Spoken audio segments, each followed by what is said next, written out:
Yo guys, what is up? What's up everybody? Hi, it's me. It's Vibe. Hi, it's Vibe. Hey, it's me guys. Yeah, I'm back again on Thursday, August 15. What's up? Yo, what up? Hi guys. I see you guys are talking about the StarCraft 2 tournament. I haven't seen any of it, but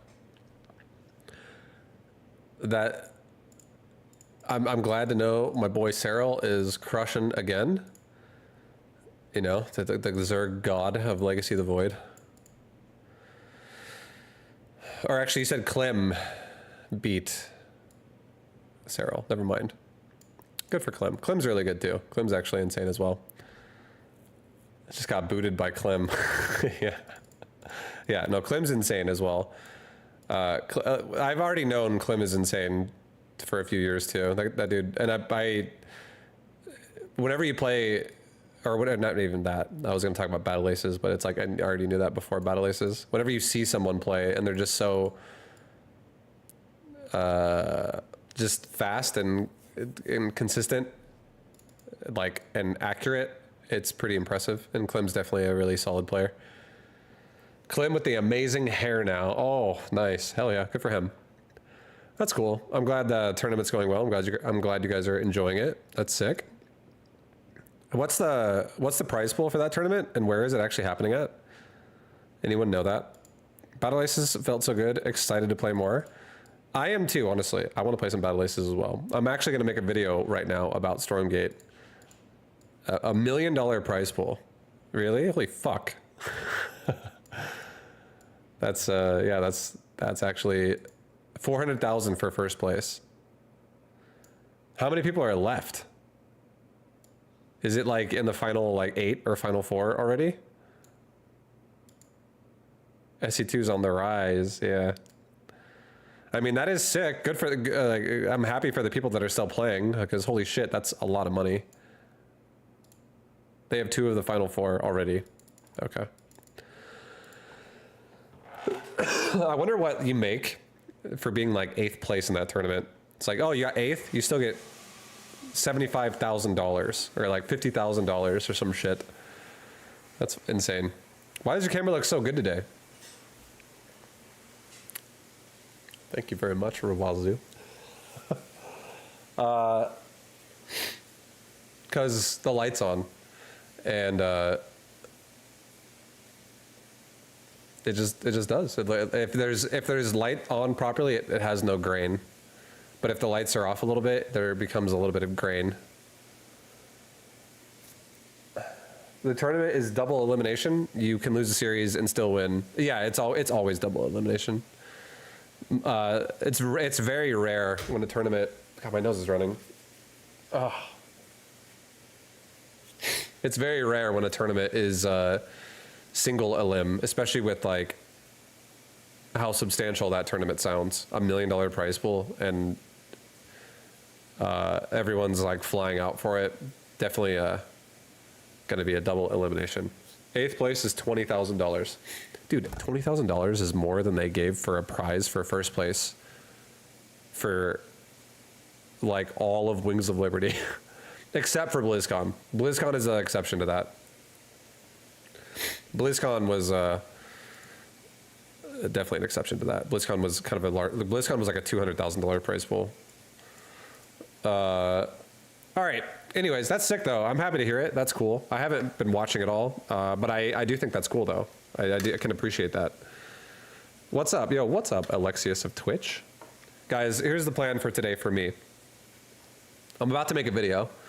I'm kind of making a video that has already explained what I'm talking about, or what I'm gonna talk about, but I'm gonna do it in a video format so I can, you know, refer to a video in the future instead of always having to reopen the topic every time someone asks, what do you think about Stormgate? So I'm gonna make a video right now. After the video, I don't know exactly what the plans are for the rest of the day. I'm kind of gonna feel it out, but I do think I'm gonna hit up some D4, continue my level 80 plus necro, and then we'll go with that for a bit. And then I might play some RTS. I might play some auto battler stuff, some TFT, Mechabellum. I don't know. We'll kind of figure it out, but I don't really feel like doing D4 all day. I feel like doing a little bit of it and something else as well. So we'll see. Okay. So these are my thoughts on Stormgate. Okay, ready? I didn't write this down. I'm just gonna fucking say this from the top. You know, I usually don't ever write shit down. I usually just, you know, pull from memory banks and talk about it that way. Let me show you guys my beautiful desktop for 1 second. Okay? Give me 1 sec. I'm actually not ready. Hold on. Give me like 2 seconds. I'll be right back really fast. And then I'm going to talk about it. I promise. It'll be like 30 seconds.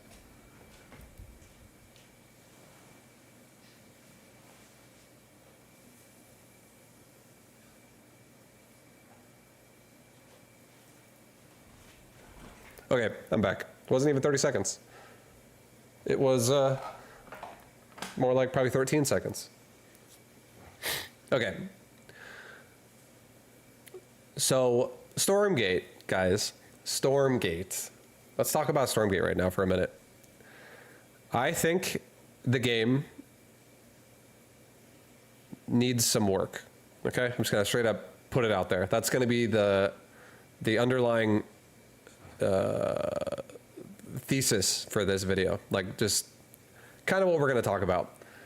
I was really excited about Stormgate. I still am really excited about Stormgate. It's not that I'm not excited about that game anymore. I'm wearing the shirt right now, as you can see as well. Okay? I want them to succeed. However, I'm going to give my thoughts here about how I feel about it, and it's complete. I feel like I'm trying to be as transparent as I possibly can and not trying to just ham shit up that is like, you know, something that I don't believe in. And the current version of Stormgate, I am not the biggest fan of.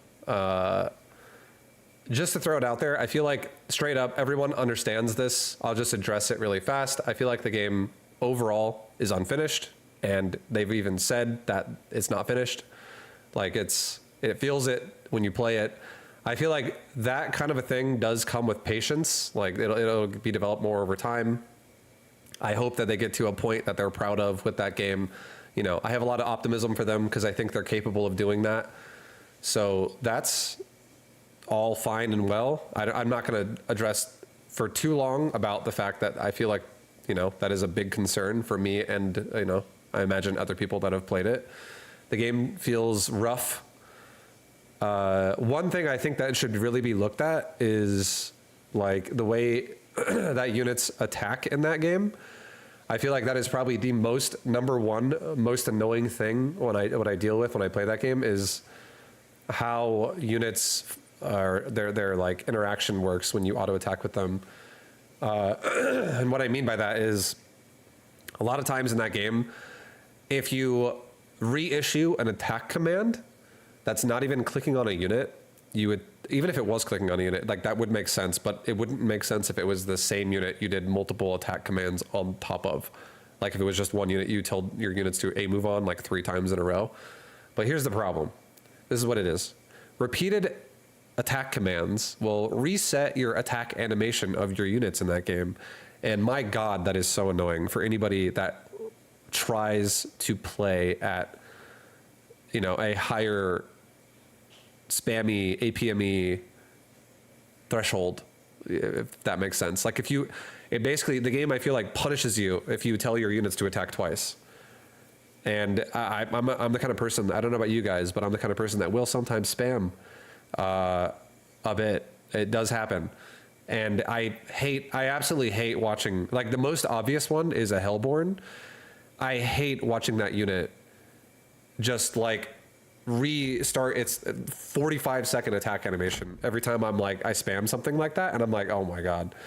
It's incredibly annoying. And it feels like when I was dealing with that, it felt like the proper way to play the game is to not touch my keyboard. And I hate that. I literally hate that. It bothers me so much. It would drive me crazy when I'm trying to micro and I'm just like, oh my God, just fucking attack already, dude. Like, please just fucking throw your attack out. Like, we need some damage, stuff like that. Like, it's so annoying. So that's one thing that like was a pet peeve of mine while I was playing. I really did not like that. Another thing that I really, really did not like is the heroes in that game. And I haven't seen 3v3. This is probably my number one pet peeve on that game.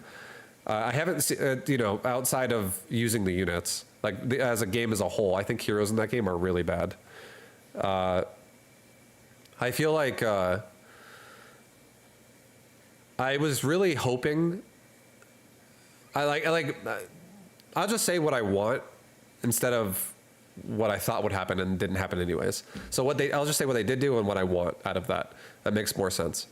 What happened is they made heroes in that game in terms of campaign and in terms of co-op, because 3v3 is not in the game yet, and they have previously stated that 3v3 will have heroes. But if co-op and campaign is any indication to how the heroes are going to be in 3v3, I'm not going to be happy, personally. Because the heroes feel like they're very bland. They feel very, I'll use the word to describe them, which was lukewarm. They feel like room temperature. Like there's nothing, they're not exciting. They're not interesting. They are very weak. And the reason why I feel that way is because the hero does not really have any type of character development. It doesn't have any type of leveling process. It doesn't have any type of like really power spiking process. I feel like there's nothing to get excited about when I'm playing the heroes at all. I feel like you get a hero that is just basically like a spellcaster. It would be like in StarCraft 2 if you made a mothership. And now you have a mothership. And it is what it is the entire time. It is just a mothership. And it has like vortex. It has time warp. It has fucking whatever else it had in different phases. I can't remember everything. I know it had like the bullet time ability. Like, doesn't matter. But it's like, it's just a unit.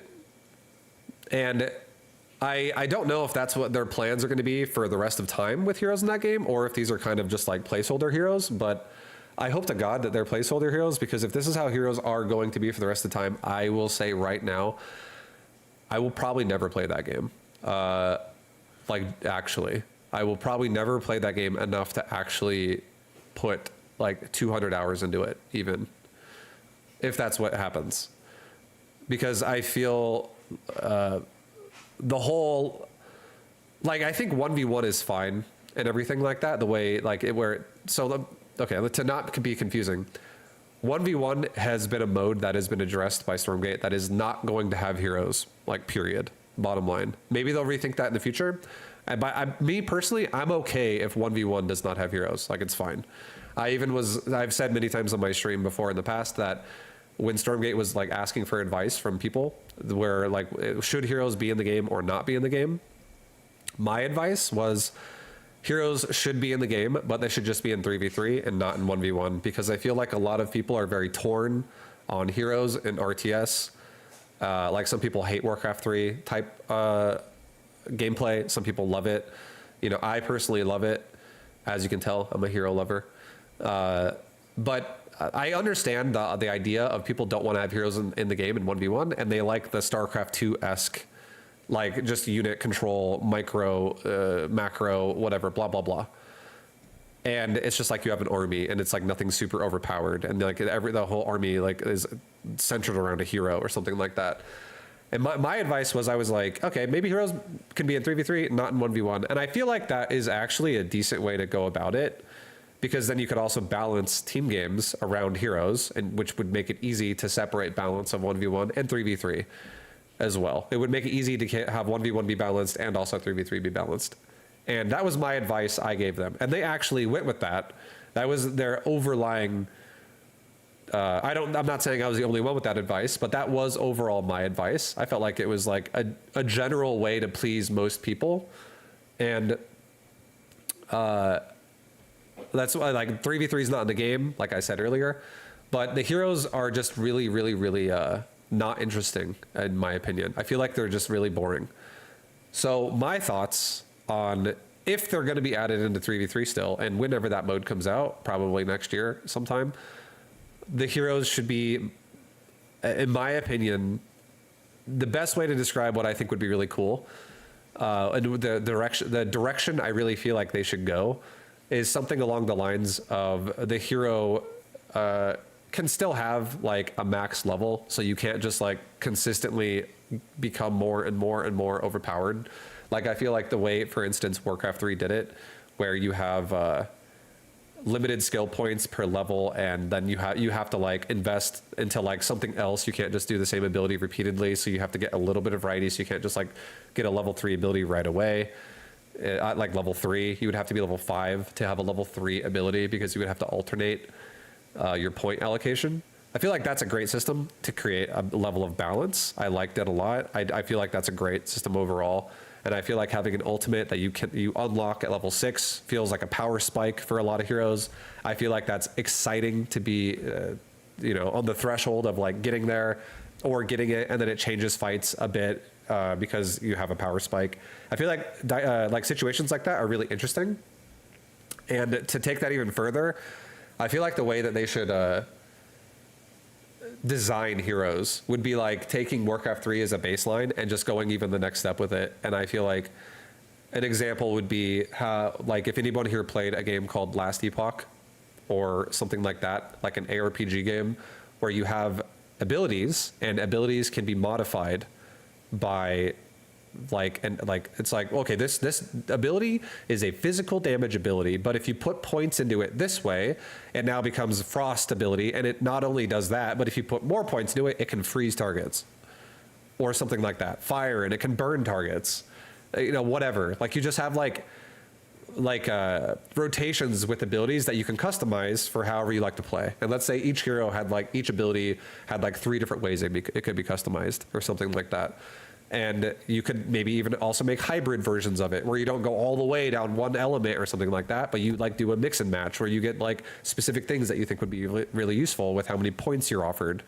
And it doesn't have to be too insane, like hundreds of points or something like that. It doesn't have to be a PoE level of depth, like talent tree. But I feel like it should be something that you can actually have a thoughtful choice every game, and you can either have a sick build you love, or you can rotate your build around how it can modify your hero, making your hero more interesting. I also think it would be cool if you could. This idea, the second idea I'm about to say, is less thought out. It's just kind of I'm throwing something out there. I feel like if you could also maybe give talent trees to your overall army, or maybe just your hero as well, that are passive, that go game to game. So you could make your the flair or the flavor of your version of your race could be more in line with what you're doing. Just creating diversity through choice through a player, other than just what units they're making. I feel like more interesting hero systems and talent systems in that game would be, you're describing Dota 2 heroes. Good. Put it in the fucking game. Put it in, bro. The heroes in Stormgate suck really bad. They're not fun. I'm bored. I'm super bored when I play the hero. I played co-op for 30 minutes and I was like, I'm done. I did the whole campaign run to 6 missions, and the hero was it just felt like I was using a unit. It felt like I was using there's 20 Marines and 1 Marauder, for StarCraft 2 reference right there. It's oh, I got a Marauder. It has concussive shells. Sick. It does bonus damage to armored. It's cool. That's our hero. It's just not very interesting. It's super generic, and it's not that fun. I personally feel. I feel like the fact that the hero literally can't evolve at all is a terrible system for heroes. It gives you zero reason. For instance, let me just say it like this. The fact that creep camps are in the game there's something. That's a different conversation we'll talk about in a minute. But I feel like the whole point of creep camps and allowing you to do a path of your time matters for more than just a temporary speed buff, or a healing well that you've now unlocked. By the way, the healing well is fucking really good. That thing is insane. Not trying to say that thing is bad. Just something more, something that's more interesting overall. It's evolving you as a player. It's creating differences in your actual army, which includes hero. I feel like things like that are I feel like it made more sense in a game like Warcraft 3, and I feel like it makes less sense in a game like Stormgate overall, because it just feels like there could be strats where it's like, I'm gonna go for a speed timing attack with this speed camp or something like that. But in reality, I feel like I wasn't as interested in with how it was working in Stormgate as I was in like a game like Warcraft 3, where the idea, I feel like, kind of came from. So point is, going back to the hero point, I just feel like a path of progression and things in the game that offer a path of progression are great. Seems fine. I like that. There are some towers and camps inside Stormgate that I think are interesting, and there are some that I think are not so interesting. I don't think they're all bad. I just feel like the fact that they exist is,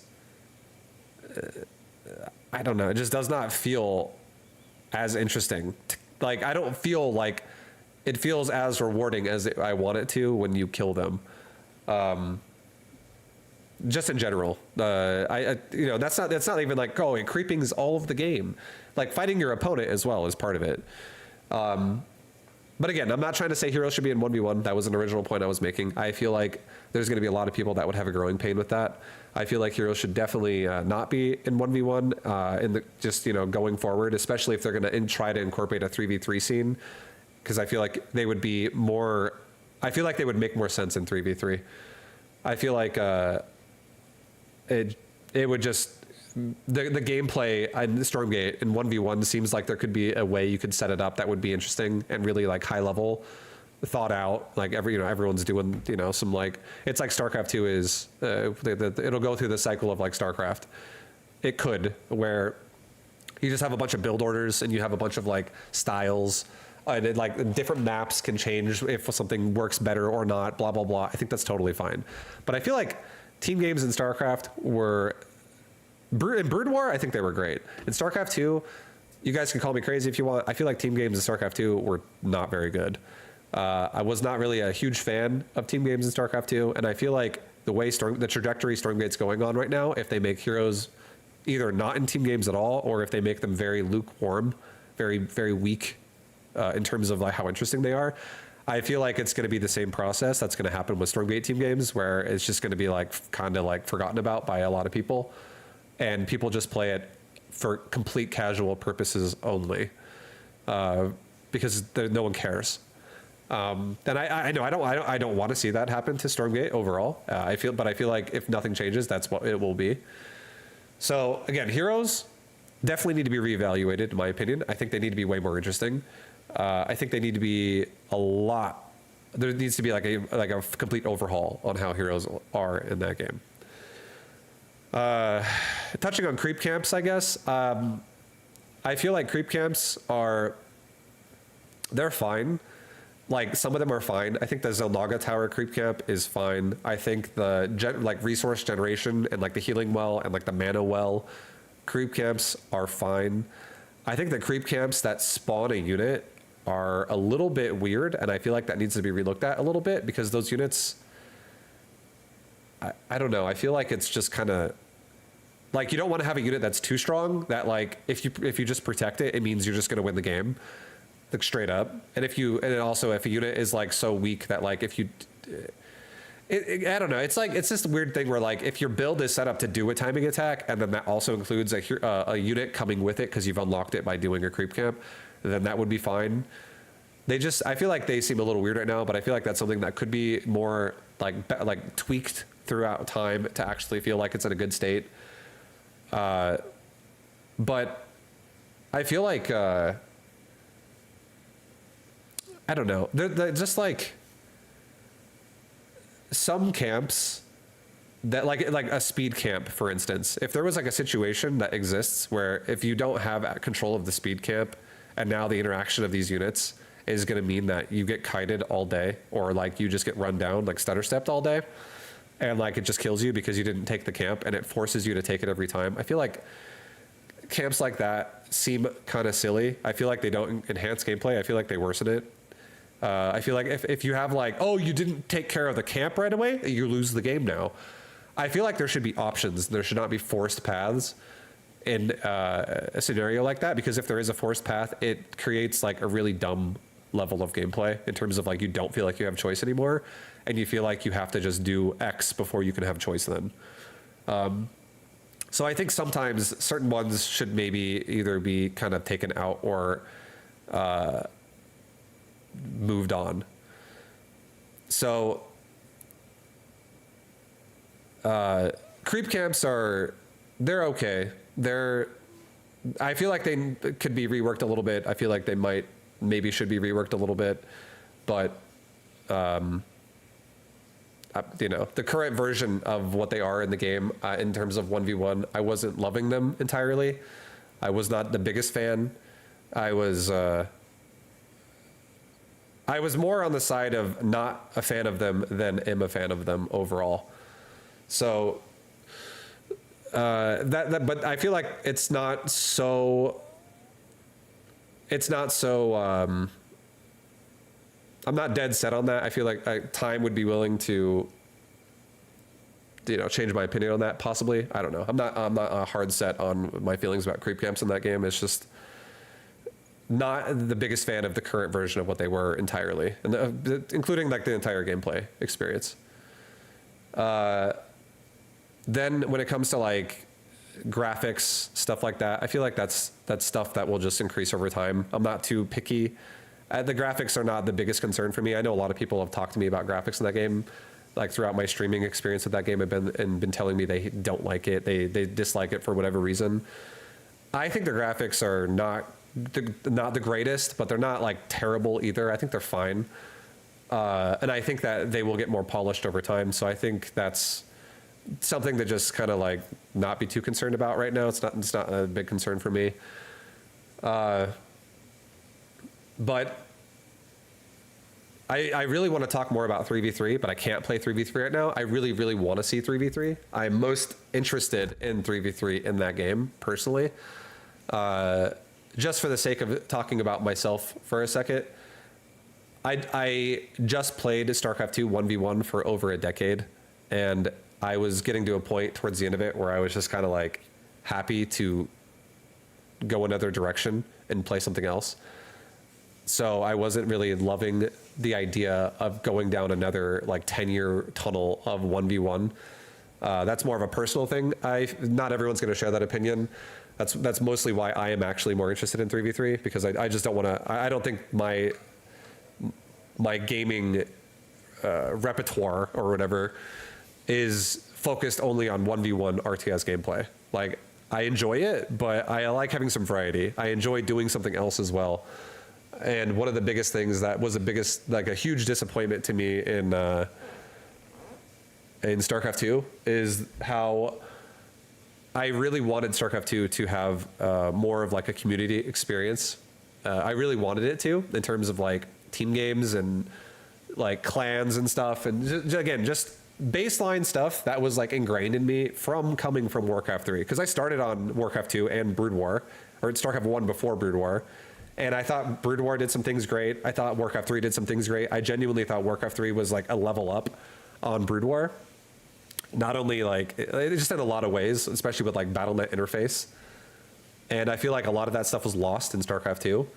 And I feel like Stormgate is replicating kind of the experience that I felt like StarCraft 2 had, which is, it's you know, you log in and you hit Q for something, and that's fine. It's not a huge thing that I think is terrible. I just feel like I really wish there was more things to be interested in terms of like looking at things or being involved with things inside of Stormgate. And like some ideas that I would have for something like that would be simply if there was like clans and clan ranks. Something that you could be representing your boys, your crew, your people. You could be a representative to part of your clan. Like, for instance, if you have a clan of 30 people that all play 1v1, the clan gets ranked by an accumulative ranking of everyone in that clan. And there's like, you know, it's not like everyone has equal value. If someone is let's just say someone's 6,000 MMR and someone else is 720 MMR. They're not weighted the same. The guy that has way more MMR is clearly going to be weighted more because they're they have more games, they have more MMR, they have more point value, whatever, but they still accumulate to your clan's total, stuff like that. And, you know, I feel like it would be an interesting thing that could be in the game, and there could be like clan tournaments, like something that does community involvement, reasons to show up, reasons to care. I feel like this would be a great win for the game, and I really wonder why RTS like doesn't give a shit at all about community inside the game anymore. It feels like it's going that direction, where a lot of games are just cool with outsourcing the community aspects in the game to outside the game. So I would love to see a little bit more of ideas where like you can actually care about being on the game and being a part of something. I would love that. I would love more ways to promote that. And then I feel like it would be a way more fun experience too if, let's say, 3v3 popped off and there were places where people would go that actually cared about getting into it, and they could be like, oh yeah, I know, I want to join a clan. I want to join like-minded people that are like wanting to play and wanting to get better and wanting to improve, wanting to be competitive, wanting to do it in a way that's not just me logging in and playing random games and having half my teammates troll me half the time. I feel like the average experience for a new player that's trying to get into RTS probably feels like it's incredibly elitist, and they just leave right away. So I want more that out of a game that provides an interesting experience for something outside of watching somebody else play 1v1. Because an interesting thing that I feel like does exist, I'm not gonna claim a stat here, so you can be like, Vibe's full of shit, he doesn't know what he's talking about, he's full of shit, no, he doesn't know. But I feel like when you look at the community for RTS, especially people on like streams and stuff, I feel like there are a lot. This is excluding co-op players. This is excluding campaign players. We're talking purely about ladder players, like people who are part of like the daily scene that show up every day, that want to watch games, play games, be a part of it. There have to be more people who watch than play. And even furthermore, if you use the word actively there are definitely more people who watch actively than play actively. I do think that the experience for an RTS game, especially as it ages, turns into more people wanting to watch somebody that plays, and they enjoy it if the person makes interesting games or high-level games, stuff like that. There are so many people, this is from my stream, so many people that have enjoyed watching RTS over the years, because I have been an RTS gamer for over a decade. I've streamed for 14 years, and I've been playing RTS for like 13 of that. I've had like 1 year where I've not done RTS, basically.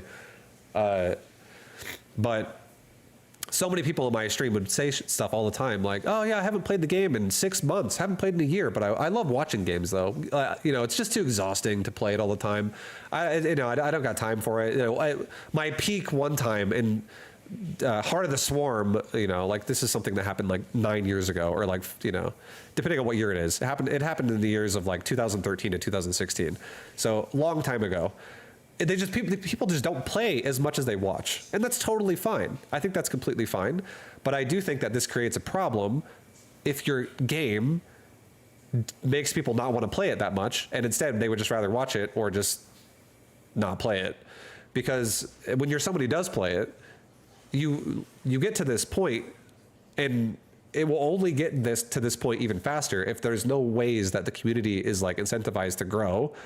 But you will get to a point where you just don't really have a big list of opponents to play against, and you just play the same people, and you get to know them really well. They become like your family members. You're like, oh, I know this guy. I know him. I know every step of his build because he does the same thing all the time. And he could be a really cheesy guy. He could be like a macro Andy. He could do whatever, right? There's like you just end up like running into the same people for like 3 to 5 hours a day. Like you're just like, you know, you're hanging out with them all day. And I don't think that that's necessarily a good thing. I feel like that's definitely a problem presented through community size. And I feel like if RTS games don't create a way where someone who has no idea what's going on in RTS logs in and goes, I want to play more of this, then I feel like that's going to be a problem that exists forever in RTS until RTS probably gets zoned out entirely. I really do believe that. I think that so many times whenever I explain RTS community development methods and ideas that would make people more interested in it, I'm definitely met by like a 50-50 of, it's not like a winning over majority of people being like, oh, that's it. You know, I agree with that. You know, or the opposite, but there are a lot of people though that will say things like, that's irrelevant, that doesn't matter, who cares about things like this. And I feel like it does matter, because I feel like no matter who someone is, how good they are, if no one's willing to pay for money for people to play these games, these people that will play it like a lot, pro gamer level, like people who will show you games, people who will stream it, whatever, I feel like these people will get bored over time. I feel like it's inevitable when a community size is small, the game just gets less interesting. Because your games just get more repetitive, and you just literally, people get like the whole idea of like, here's a perfect example of what I'm trying to talk about. And this is just one example. A new player plays the game, community size is small. Players get bored because they don't feel like they're having as much growth as they used to, so they start smurfing. Players smurf. Players that are new deal with smurfing, and then suddenly players that are new go, this is ridiculous, I quit. Like, I'm not even having fun right now. And nor should that person really be having fun, because the experience is not a genuine one. It's kind of just like ruined from the start for that person. And it creates like this hurdle where it's not like they can't overcome it, but you're creating a hurdle for someone that they feel like they have to overcome so dramatically hard just to get into it, just to be able to be like, I'm here. So I feel like community ideas that would create community ecosystems that get more people interested would in turn just make the new player experience more fun overall. And I don't think that's by making just simply 1v1 elite gameplay. I don't think that's the answer to fixing a community problem in a game. And I feel like a community problem in a game is definitely something that should be addressed overall. Otherwise, it's just going to turn into a small community that's going to have these problems that are going to persist forever. So I feel really strongly about some type of, again, like clan. That could be again, it doesn't have to just be that. That could be the baseline of it. It could be, think of just clans and groups and organizations that get represented through community. People that want to play, people can be a part of it. And there can be like tournaments that could also be associated with people of lower rank, where it's like exclusively lower rank players. And it's just for fun, and it's like maybe you like bring home a trophy for your clan or something that could be associated with something else, like some type of prize, some type of reward. I have no idea.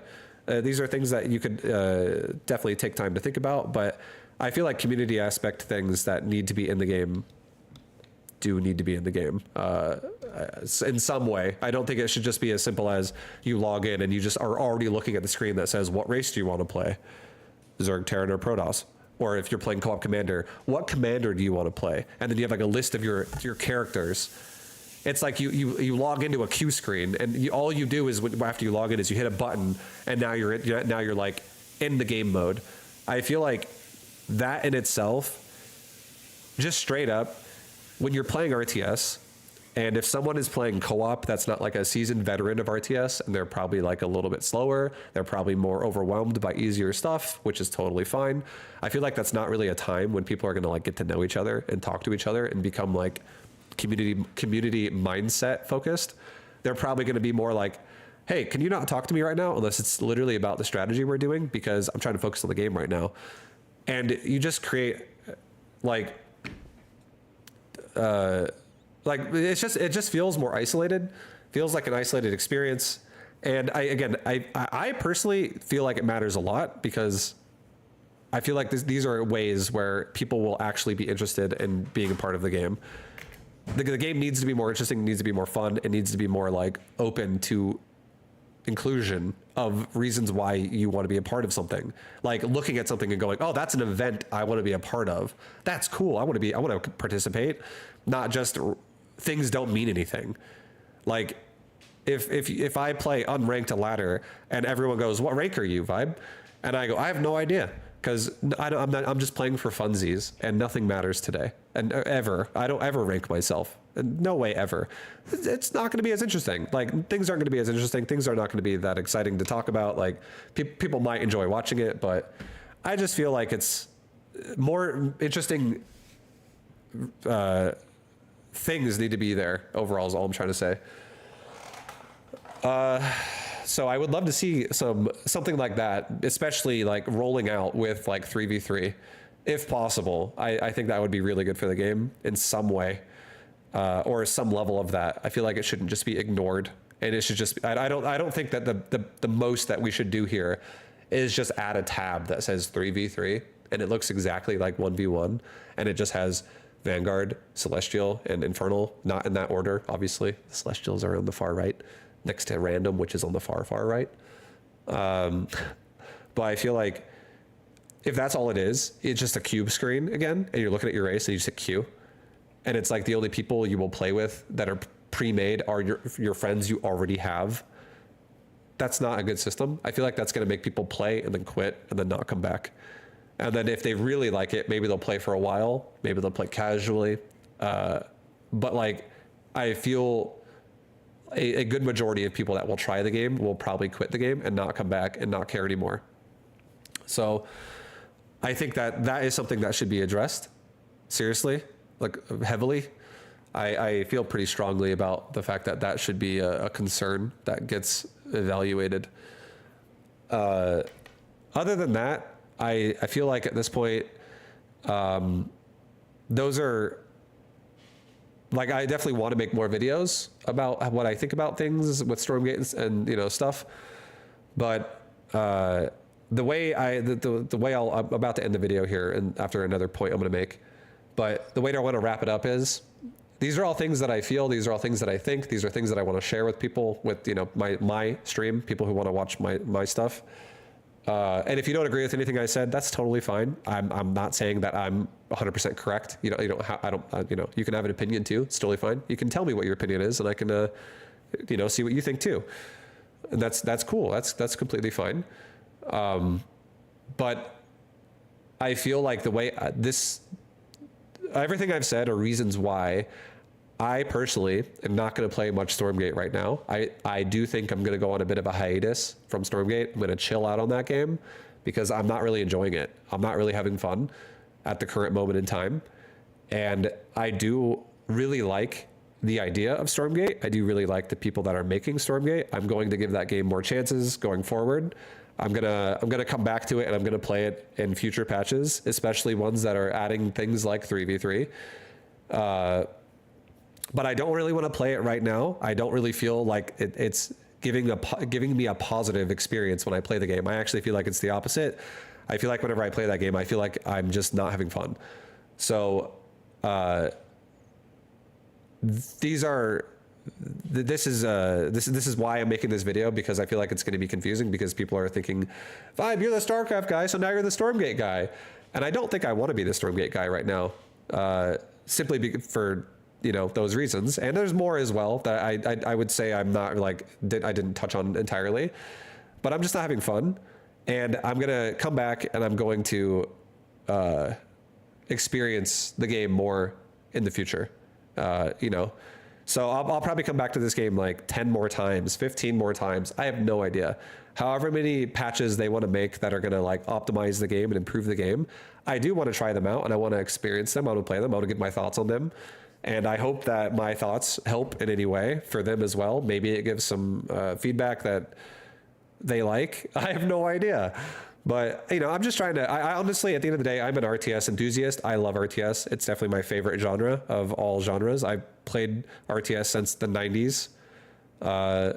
So I want Stormgate to succeed. I want it to be better. I want it to be good. And I feel like the reasons that I addressed today are big concerns for me.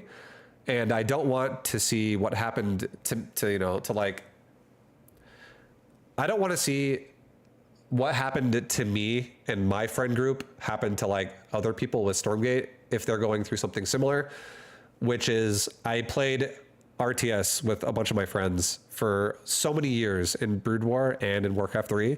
And then we all played StarCraft 2 together. And obviously we're all getting a little older now. So it's like, these are all factors. But like every one of my friends quit StarCraft 2 in the first year of that game coming out because they were all not really that interested in 1v1.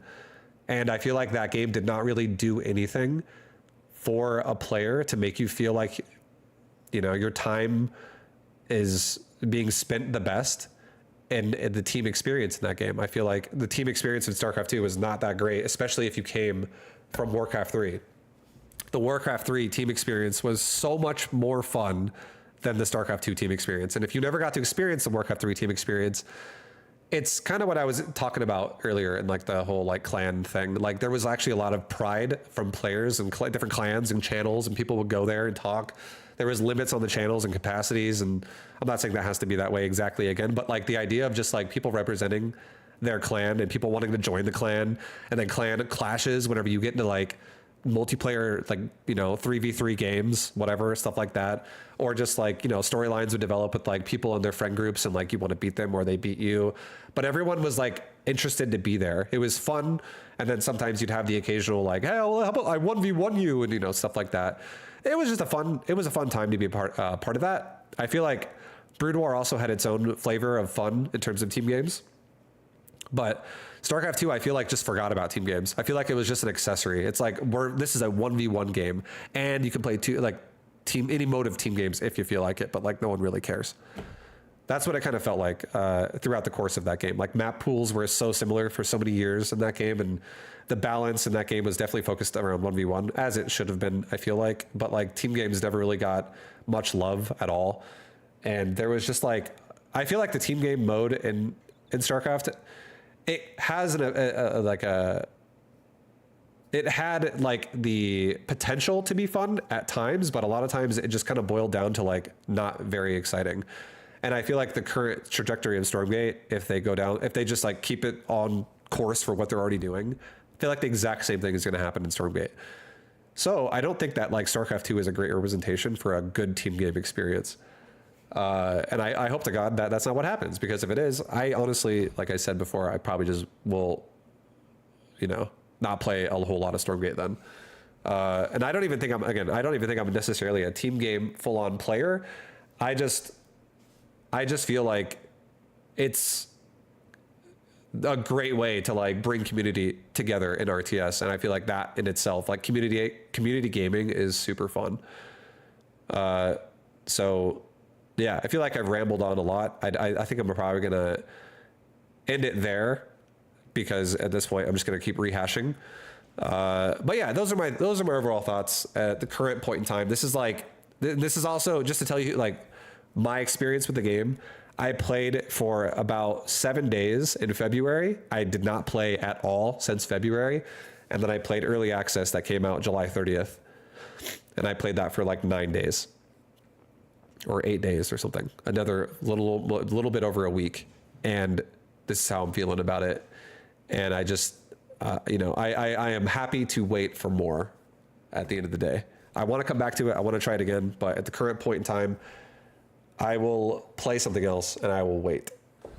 And I'll like dip my toes every now and again in Stormgate and like come check it out a little bit. And then if I'm, I'm like, I'm going to not play anymore, then that's what'll happen. But I want to keep giving them constructive feedback over time and still give my thoughts. And hopefully it is, there might be some people who agree with it. If not, again, that's totally fine. You don't have to agree with me. I don't think that everything I say is always correct. This is what I'm feeling with my current timeline I'm on here, with 1 week out of not playing Stormgate. And this is how I've digested what I feel. But I hope you guys enjoyed it. Thanks for watching. I will, talk more about more of it later. But yeah, see you in the next one. Later, guys. Okay. So I'm going to not do that right now. I'll just edit that out later. I'm just going to post that. And that's now every time someone's like, Vibe, what do you think about Stormgate? Vibe, what do you think about Stormgate? I'm just going to be like, watch this video, please, because I made a video and that will tell you what I think about the current version of Stormgate. Yeah, I feel like the game needs some work. Can I see your wedding band?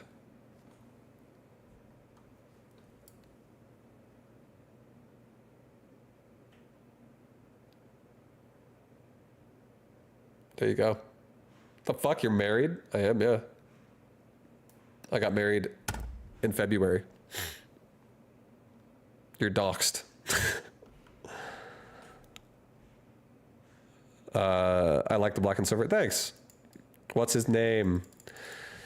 No, she's amazing. Her name is Nadine, and she's amazing. It shows wedding band stream immediately lags. Did it? Here, I'll do it again. Here, you can look at it one more time. There you go. Is it laggy? Ooh. Wow. Wow. It might have just been me.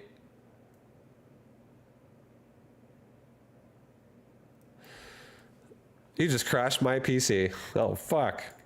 What's up, Rob? But yeah. Those are my thoughts overall. Hopefully you guys appreciated it. I hope you did. I saw some chitter chatter in the chat. People seemed like they were not happy with what I was saying, and that's okay.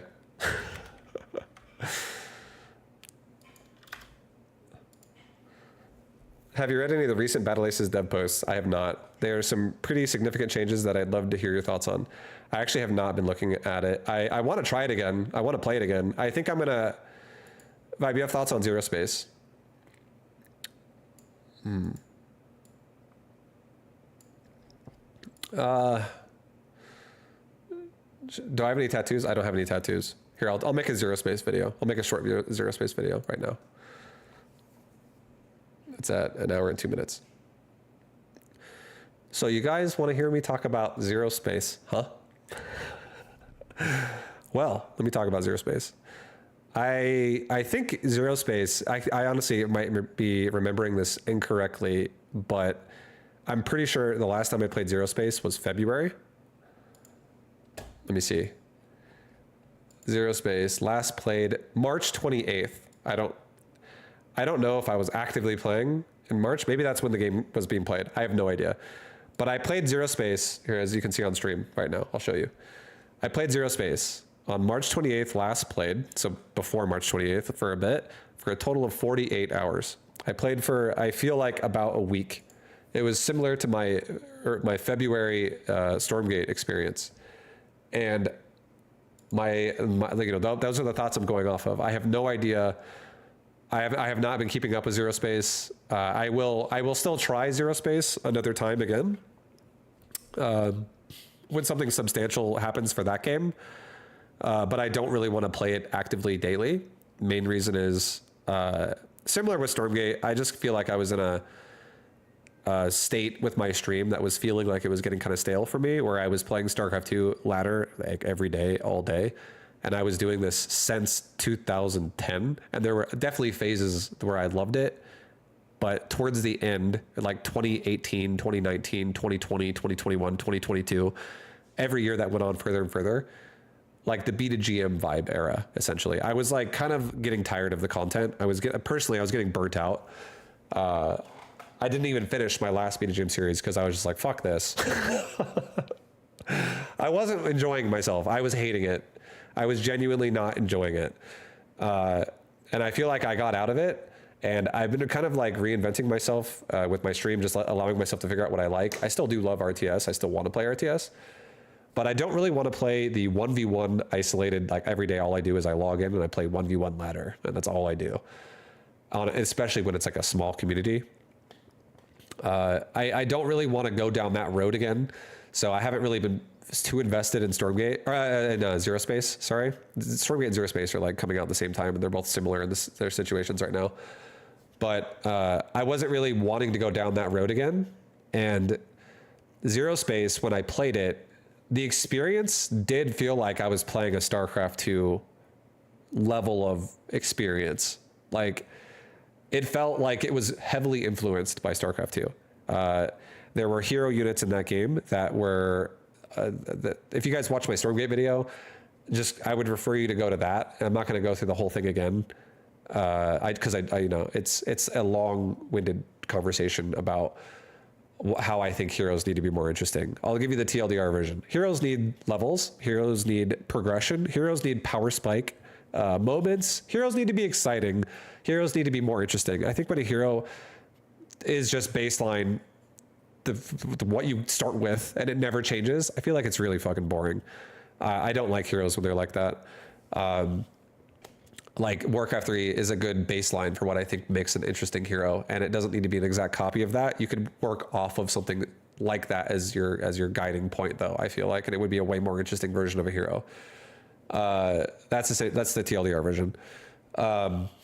So I don't really like the hero aspect in Zero Space, and then also Zero Space has like no plans, as far as I understand, outside of like 1v1 ladder scene, like a 1v1 competitive scene and campaign.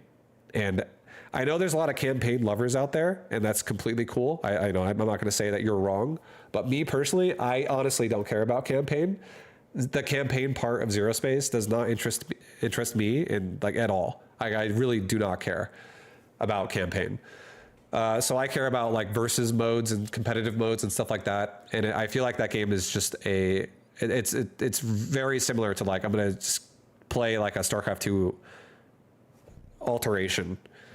It's like I'm playing like an alternate timeline of StarCraft 2 is what it kind of felt like. And it had some different stuff in it too. It had like like towers, like control points and stuff like that, and it would like give you like experience. I think the talent system in Zero Space was cool. I liked it overall. I liked what it was trying to be. I personally didn't like it that much though for what it did to your game, because I feel like it didn't really do much. I feel like I want more chaotic, crazy, like game-changing stuff, and I also feel like if there was some way to have any level of balance there that would make it to where like there's not just one thing that's OP that everybody does on repeat, then even better, right? But I feel like something like that does take time to hammer out. So Zero Space is another game where I feel like I would be willing to come back to it in time and try it again, and maybe they've made a lot of work on it and I'm like, dude, this game is sick, really cool. But I feel like Zero Space also didn't seem to have much of an emphasis, and it's also an early build. So again, you have to like give games time to develop and stuff like that. But there was no emphasis in that game with community focused stuff either. I feel like with like, again, this is a conversation I just talked about, like a good baseline Stormgate video. I just said everything for like an hour. But to give you a TLDR version again for right now for this Zero Space video, I feel like Warcraft 3 baseline, don't have to copy it exactly, but it's a good guiding point for like what you could work off of. Clan ranks, clan channels, clan communities, and then some type of like tournaments where clans, if you're in like the top clans, you can like play in tournaments, or even if you're in bottom clans, you could be in like lower level tournaments, like bronze tournaments, silver tournaments, whatever.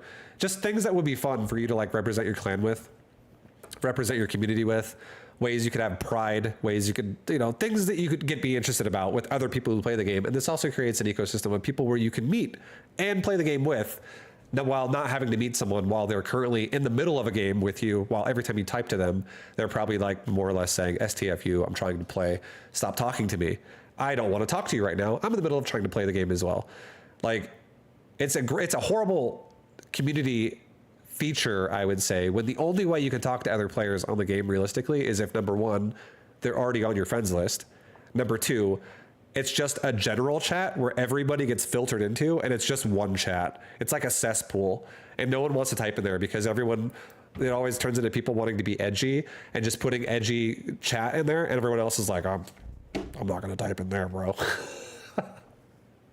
It's just stupid. And then that's the second one. And then the first one was friends list, I think is what I said. And the third one is you just like, it's like in the middle of a game. It's like, oh, I'm playing, someone else is playing in the game. Like they're my 1v1 opponent. And I'm like, hey, how are you doing, man? What's up? How long have you been playing this game for? And they're like, stop talking to me. Are you cheesing me? It's like everyone turns into this like, please don't fucking talk to me. I need to play the game. And I understand that. You know, it's not that not everyone wants to play when it's like, if I talk to you, everything's going to be bad for me because I'm going to be thrown off. Like, it makes sense that people wouldn't want to talk there. But I feel like it doesn't make sense where you don't have an avenue where people can actually like have a way to care and to have fun. And I don't think that streaming should be like, all the weight should be on like a Twitch chat or like a Discord. Because not everyone's going to use these apps. Not everyone watches Twitch. Not everyone fucking gets on Discord. It's like you already segregate the community so hard by like saying, if you buy this game, it's like telling a World of Warcraft player to play this, you have to get all these add-ons just before you can actually play the game, just so you know.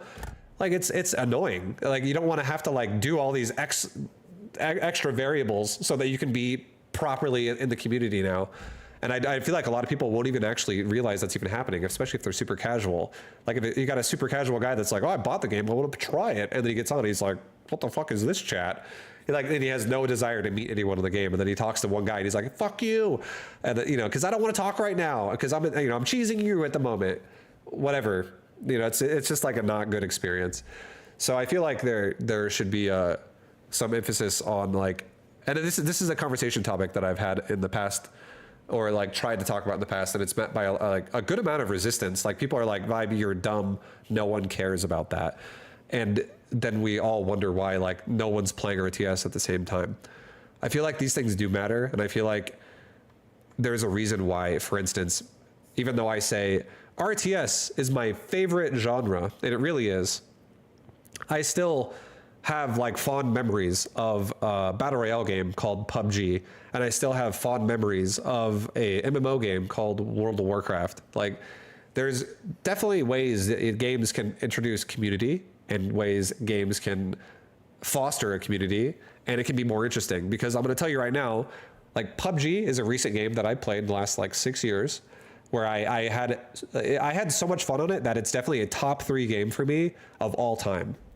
There was so many good moments on that game, and I'll tell you right now, probably 5% of those moments came from solos, like single one-man squads, and most of them, like 95% of them, came from squads, came from 2-man, 3-man, 4-man squads. Like, I had so many good times on squads, and I feel like whenever a game does not offer an experience like that, it's just shooting itself in the foot. I feel like it needs to have something in some way that makes people actually have fun being on the game, even if they're not really good at it, or something like that. Vibe, what is the most community-driven game in your opinion? Probably World of Warcraft. Like, literally. Just think about it like this. World of Warcraft is a game where you log in, and the game does not force you to play with other people right off the bat. But if you did, it would make your life easier. If you play with someone else, there are some quests in that game and some activities in that game where if you play with someone else, it could arguably make you play slower, especially if the person's like bad. But there's a lot of times in that game where if you just have someone else there, your life would be easier, and you could now do things that you wouldn't otherwise have been able to do by yourself. So the game by default rewards you by communicating with another player. And then on top of that, there are then activities where you physically can't do it by yourself in any threshold where it would matter to you. Like, you can obviously get level 70 or some shit and go back and do level 20 content by yourself, and it doesn't matter anymore. But if you're like level 22 and you're doing a dungeon that's made for a level 24 group of players, you would not be able to solo that dungeon until you're probably 20 levels over it, or like 15 levels over it for like the average player. Again, if you're like the world's best player, this is not who the game should be balanced around. We're not talking about that specifically. If someone's like, there's a guy who can do it at the exact level because he knows all the jump spots and all the kite locations and all the reset spots. Like, not everyone's going to fucking know that. Of course, like, that's possible, but that's not the average player. The average player is going to go in there, pull a fucking pull, and be like, oh, I'm dead. Apparently, I'm not supposed to be here. So, like, it requires a group. And then, like, the game rewards you in the party if you're able to overcome it. And it's not the most difficult thing to overcome either. It's not like the World of Warcraft is the most challenging game. But it just, again, it's a game that creates obstacles that you can overcome. And some obstacles are also only overcomable if you have friends or like, quote unquote friends, like a party going in there with you. And if they are friends, if it's someone who becomes a friend, but what if you play with someone and you're like, man, this guy's good at mage, this guy's good at warrior, he's a really good tank. Hey, bro, you want to do another one? And it's like the guy's like, you're really good at healing, you're really good at DPS, whatever the fuck. Like, it creates an easy system where people actually are incentivized to play together. And then even furthermore, like if you're a guild leader in World of Warcraft, you could be like a project planner, because you're like, all right, I need to get these 40 people to group up and do what I'm saying. And not only like do what I'm saying, but also be here at a certain time, and we're going to make a schedule, and we're all going to try to plan this out. And then you're going to like also like have people like coming and going as time goes on. Cause sometimes people quit, sometimes people join, you rotate people in and out and stuff. And you have a community experience. And again, the game rewards you for communicating with people, because if you can get everyone on the same page, understanding what's going on, then you don't have Timmy who wipes the raid fucking 30 times in a row because he stands in the middle of everyone with a bomb on him and he blows everybody up. Everyone could be like, hey, Timmy, would you mind moving to the left? And then Timmy will be like, yeah. And he walks to the left and he blows up by himself, and then no one dies. Stuff like that. Like the game, again, it's designed to be played as a group. It's designed, and then also like, then you have gear, and you have like the reward, right? You get a lot of salty drama over the reward, because some people are like, I want it, no, I want it, and then someone gets it, and everyone's like, I'm gonna quit if I don't get it. And it's just like reasons to remember why you care, and that even if you're not having fun at a certain point in time, you are having fun when you get the drop, and it goes to you, and like blah blah blah. There's like all these different tiers of like social inside World of Warcraft, and it's fun. And like another one that exists is like there's like a lobby, an area where people can queue for something called arena, and then they're all chilling, and maybe even they're dueling each other to like, it's almost like just like let's practice, or let's do a fun skill check for each other, or shit talk and then duel, or whatever. There's all these different reasons why people could duel. And then you have like this, it's like this, whether you realize it or not, it's a group thing that is being represented in many different ways, other than just look at my ladder rank that I earned by myself. Do you see that? I'm rank 7, guys. What do you think about that? I did it all by myself. I talked to nobody the entire time. And then no one celebrates that with you, because you're not fucking doing it with anybody, right? Like if you're a streamer who plays the game, then that's it. That's fine. Like that is a thing. You can have a community celebrating your stuff with you. But if you're a player, if I was not a streamer, and I was just like, and I was also not a pro gamer, but I got like rank 73 GM, and let's say that's my best I've ever done, and I'm like, fuck yeah, I got rank 73 GM. And it's like, what did I get to get there? It's like a lot of players were calling me names and dropping slurs at me, and saying negative things, because it's just a ladder experience that you get. It can be kind of toxic sometimes, especially when a community is small, and then you get people who are bored and kind of lash out and stuff like that. And it's like, all you got was a bunch of shit talked to you the entire time. And then it's like, and then you're like, well, who cares that I did it? Who in what way do I feel cool and accomplished that I did this? It's like, I guess the only option I got is making a Reddit thread. Maybe people will be like, good for you, you got GM. Good job, dude. Oh my God, I thought I wasn't gonna cry. I got GM today. Oh my God. Like, no one fucking cares at the end of the day, really. Like, because there's no community focus in any way in the game. It's really just like, how's Cyril doing? Do you see Clem? Oh my God, did you guys see Rainer's game? Did you guys see Moru versus Dark? Like, yeah, sure. These players that are pro gamers are celebrated, and that's great. I think that's great. I don't think that's a bad thing. We definitely understand how to celebrate the very top, but like, I feel like somewhere along the way we forgot to remember what it's like to actually have fun playing a game, and a lot of players who play the game that aren't the world's best get no recognition for anything that they're doing in an RTS game. No one gives 2 fucks about what you're doing, because the game is designed in a way to make it not give a fuck. Like, no one, again, there's no events, there's no community focused things at all besides a tournament, where unless you want to travel to the tournament, it's kind of hard to say, hey, are you a casual? Do you not play this game to make a living? Well, guess what? You could buy a plane ticket and a hotel room and all your food and Ubers and whatever else you're going to pay for, and come play this event and get knocked out in round 2 by a pro gamer. Does that sound fun? You could meet all your favorite pros that do play for money. And it's like, yeah, some people might be like, that sounds fucking sick. Sign me up. They're hardcore, right? But not everyone's hardcore. A lot of people probably would look at that and go, I don't got money for that. I can't afford that. I don't got time for that. I can't take time off school. I can't take time off work. I got shit I got to do. I got responsibilities. I wouldn't even win. So what's the point? Like, and then maybe they're not super diehard into streaming and pro scene, and they don't care really. They're not like, look, it's not like they're meeting like their version of their celebrities. They're just casuals who just don't care. And they just never will care because they don't really have an opportunity to care. And there's no like level of entry there for these people unless they're like a hardcore like tournament watcher. So I just feel like Zero Space, StarCraft 2, Stormgate, these games are kind of forgetting what those things mean. And like that sucks. Like I feel like that's not good. There was so many times, so many days I would log in to Warcraft 3, and I understand it's a different time. It's like before Skype, it's before Discord, it's before like all these social platforms, it's before social media.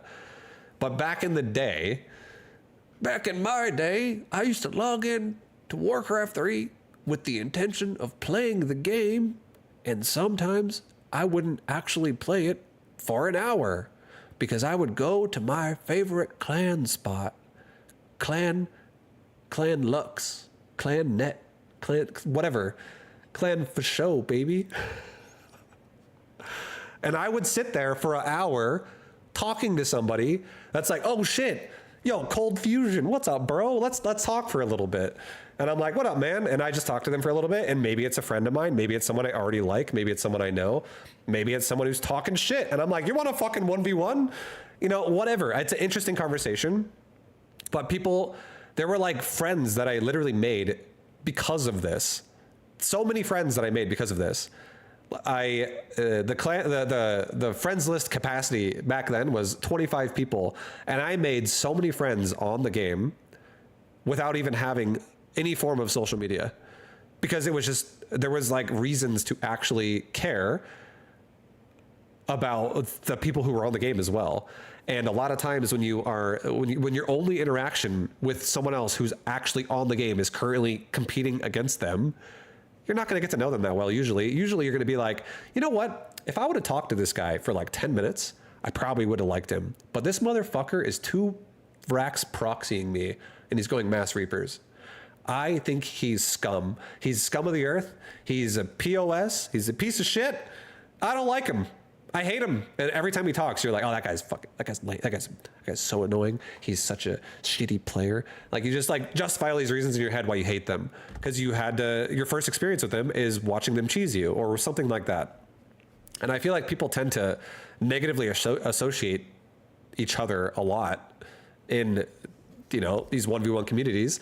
And it's like, it's gotten so bad that when I was a pro gamer with StarCraft 2, I would be at events and people would literally say things to me, like sentences like this. They'd be like, hey Vibe, I'm sorry, I'm just like a platinum player. Never got better than that, but just wanted to say something. And then they would like justify like, hey, I suck, sorry.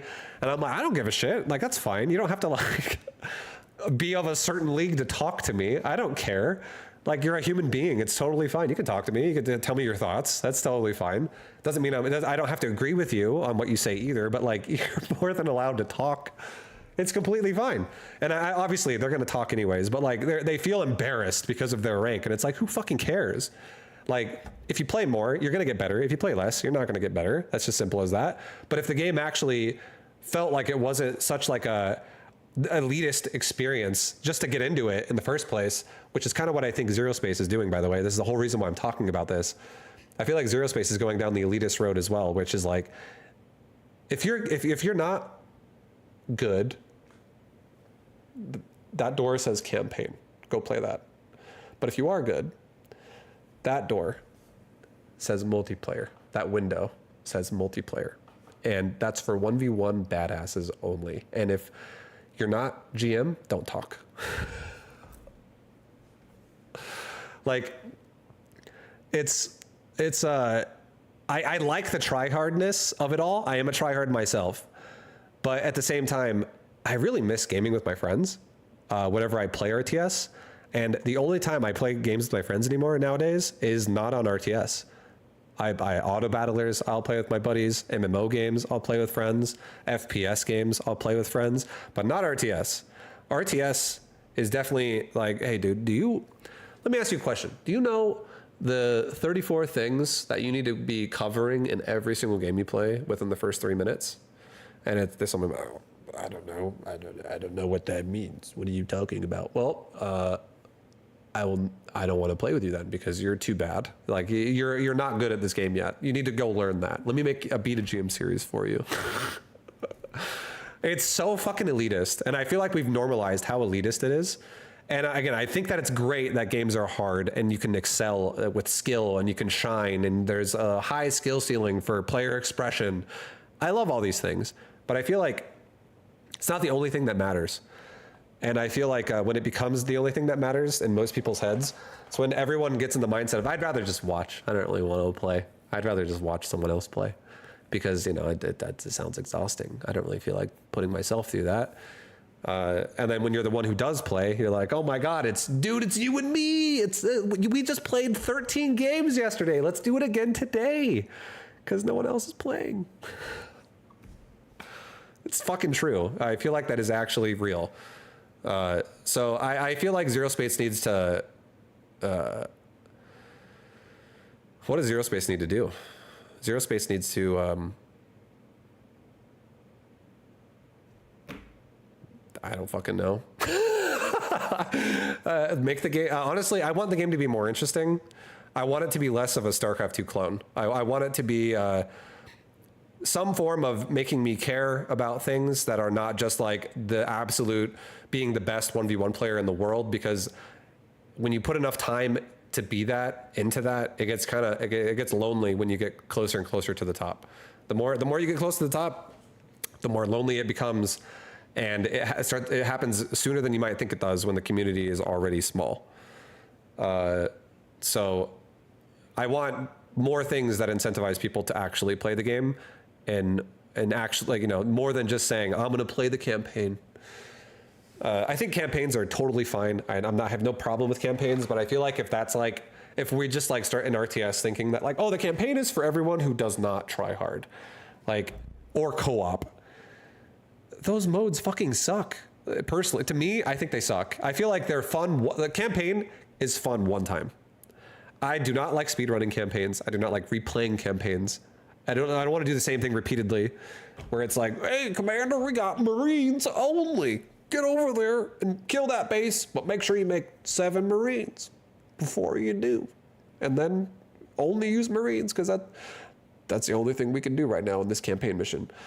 It's okay. I think if the campaign was a little bit more RNG, like I gotta say, like probably one of the most fun campaigns I played was They Are Billions, but there was some absolute problems with that campaign as well. I'm not saying it's perfect, but at least like some of the survival missions were kind of fun. But it's like, because it's like a tower defense, more or less. It feels like it's like a microable tower defense.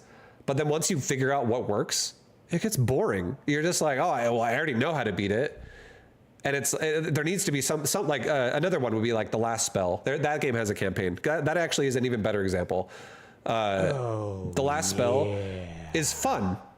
The reason why it's fun is because it's challenging, and it stops becoming challenging once you know what to do, because you understand. You go, oh, if I make this ability or this type of damage, whatever my units are, like I'm gonna make like 4 siege tanks. I can't die anymore. I learned that. Like, you learn what works, and once you know that, it's so much like the level of interest is just like it just goes way down, and you're like, okay, if I play it again, how do I make it more interesting this time? Do I want to just do it again, the exact same thing? Do I want to optimize it a little bit and min max my like? I mean, last time I beat it in 22 minutes and 17 seconds, but this time I might beat it in 21 minutes and 30 seconds. Shave off 47 seconds off of my timer. I think I can't remember the number I said, but you get the point. Like, that doesn't sound that exciting. But then at the same time, like if the game has like, you know, for like these like the people that are like purists that are like, I have to like beat the most difficult thing, I think there's a level of interest there again where it's like you can now play on like extreme because you beat it already, and now it's like everything is harder and it's tuned in a way that's interesting and fun, and it's difficult, and it's like if you don't know what you're doing, you'll die. But if you do know what you're doing, then it's a difficult experience, and it's like something you can overcome, and it's just like a fun process. But again, even that, I still think that can be good. But once you beat it, and once you again know what to do, once you've figured out like the perfect method of like how to beat it, the level of interest goes away heavily. And I would assume it does, at least for me it would. I would not be like, once I beat something that's on like on extra hard mode, I just want to do that every day now, the same way every time. Like, I definitely prefer playing a real player because you get a random experience because you don't know exactly what they're always going to do. There's a level of variety there. They're not coded to do like one thing repeatedly. So again, campaigns, I think can be fun and interesting, but I feel like it's not really like the answer to like what RTSs need. I feel like the fact that it exists as an option is fine, but I feel like it's not the alternative. It's not like try hard or campaign. Because I feel like if that's the, again, that's the perceived mindset I get from Zero Space. And I feel like I could play Zero Space if I'm in a sweaty mood. If I'm just like, you know what, I want a fucking macro. I want to play at 450 APM right now for the next 5 hours today, because I'm just going to grind ladder games. Like, it can serve that purpose, and if you're in the mood of that, it can be fun. I do think there are redeeming elements of that game that seemed fun. Like it actually has call position and actual fights with micro and stuff.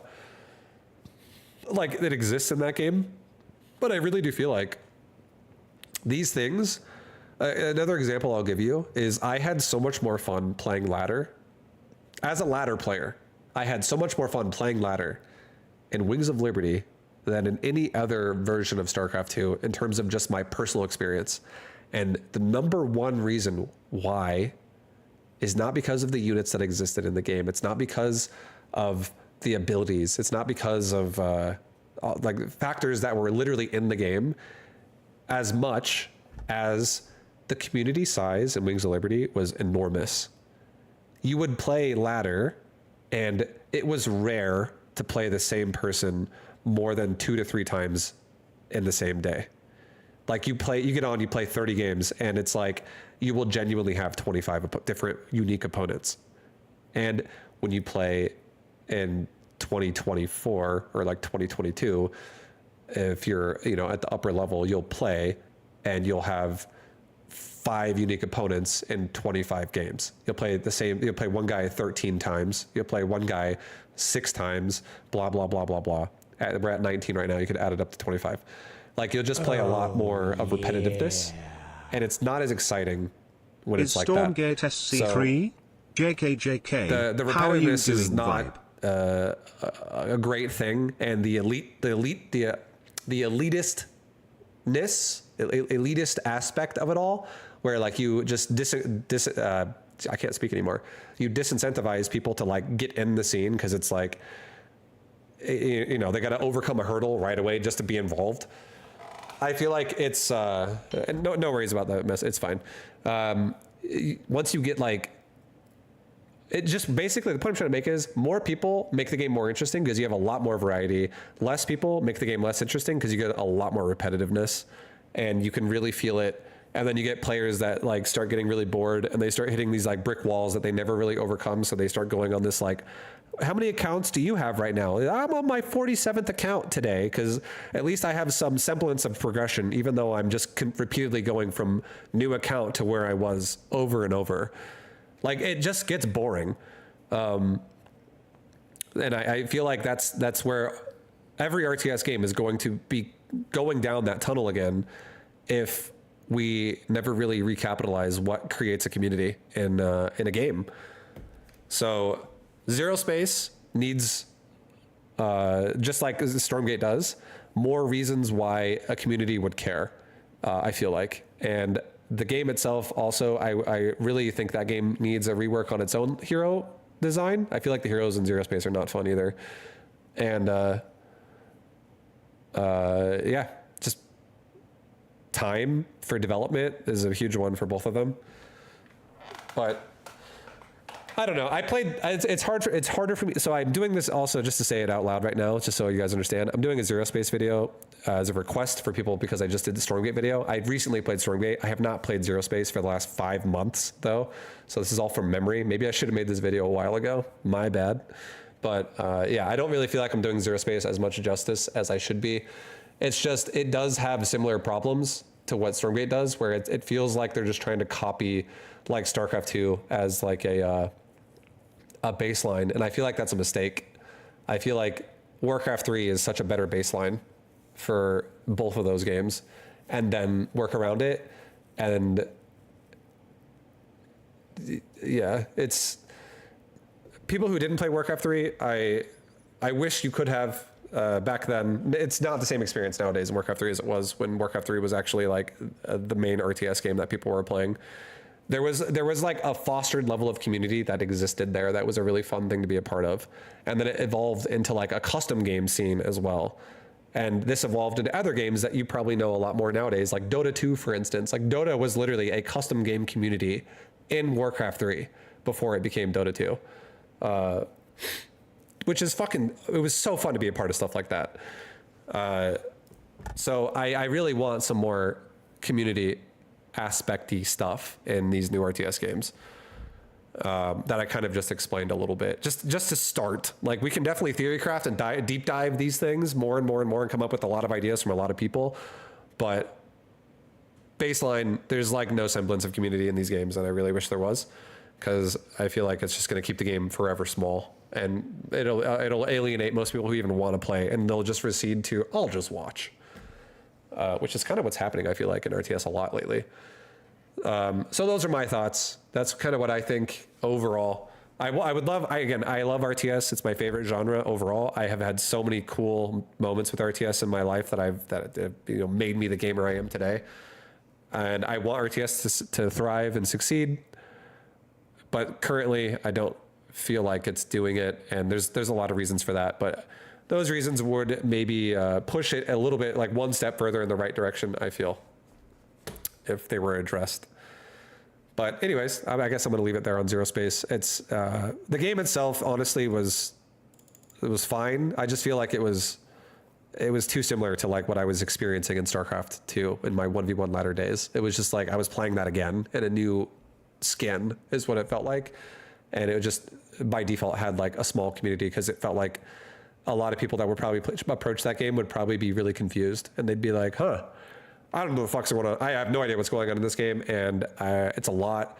It's almost like the mindset of like Path of Exile 1, where like if you just show up and play the game, you're going to just get destroyed by everything. So you have to like follow a build guide to like have an idea what you're doing for like the average player. And I feel like it's just, and if there's no other ways for people to care, I feel like it's just not going to grow a community like with that kind of design. Overall, I don't know. Again, I also might be completely talking shit. Just throw it out there. I don't think everything I say is also like set in stone perfect. You guys can definitely dissect things that I say and disagree with me. That's totally fine. But overall, those are my thoughts as of today in 2024. And we're 2/3 of the way through the year right now. That's how I feel about RTS right now. But anyways, thanks for watching. Hope you enjoyed this as well. I'll post this video and the Stormgate video later today. And if you're watching this on YouTube, thanks for watching. I'll see you next time. Bye, guys. What about Battle Aces vibe? Ay, ay, ay.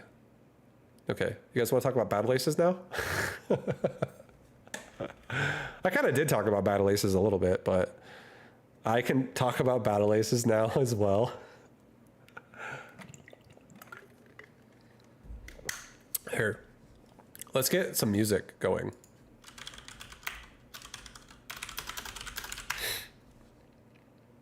Here we go. Some nice music in the background. Okay, so you guys want to hear about Battle Aces, huh? Also, hello everybody, welcome to the stream. I hope you guys are all doing well. If everybody who subbed, thank you for subbing. Sorry, I'm in the middle of making videos, but thank you very much.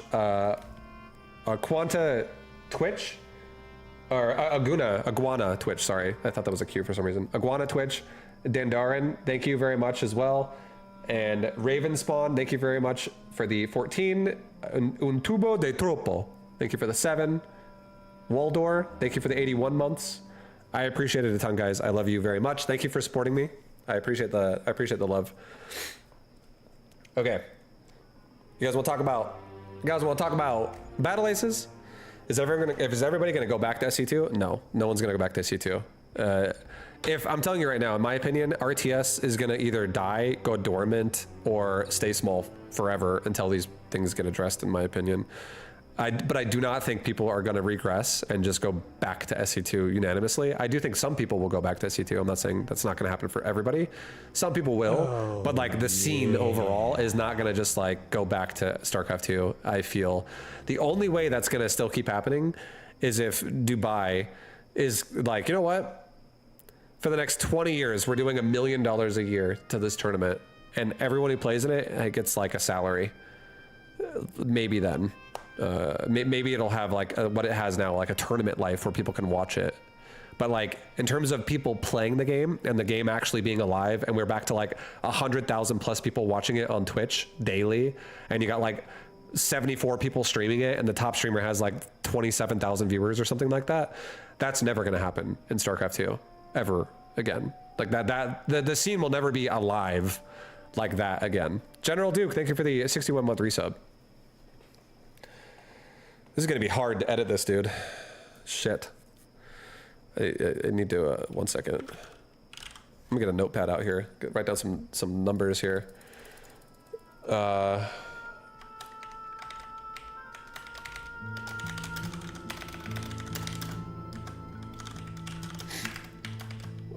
time am I at right now? 40.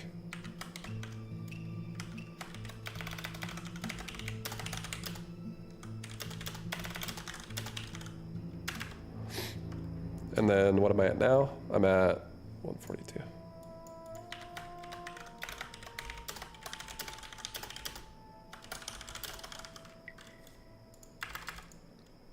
Almost done, sorry.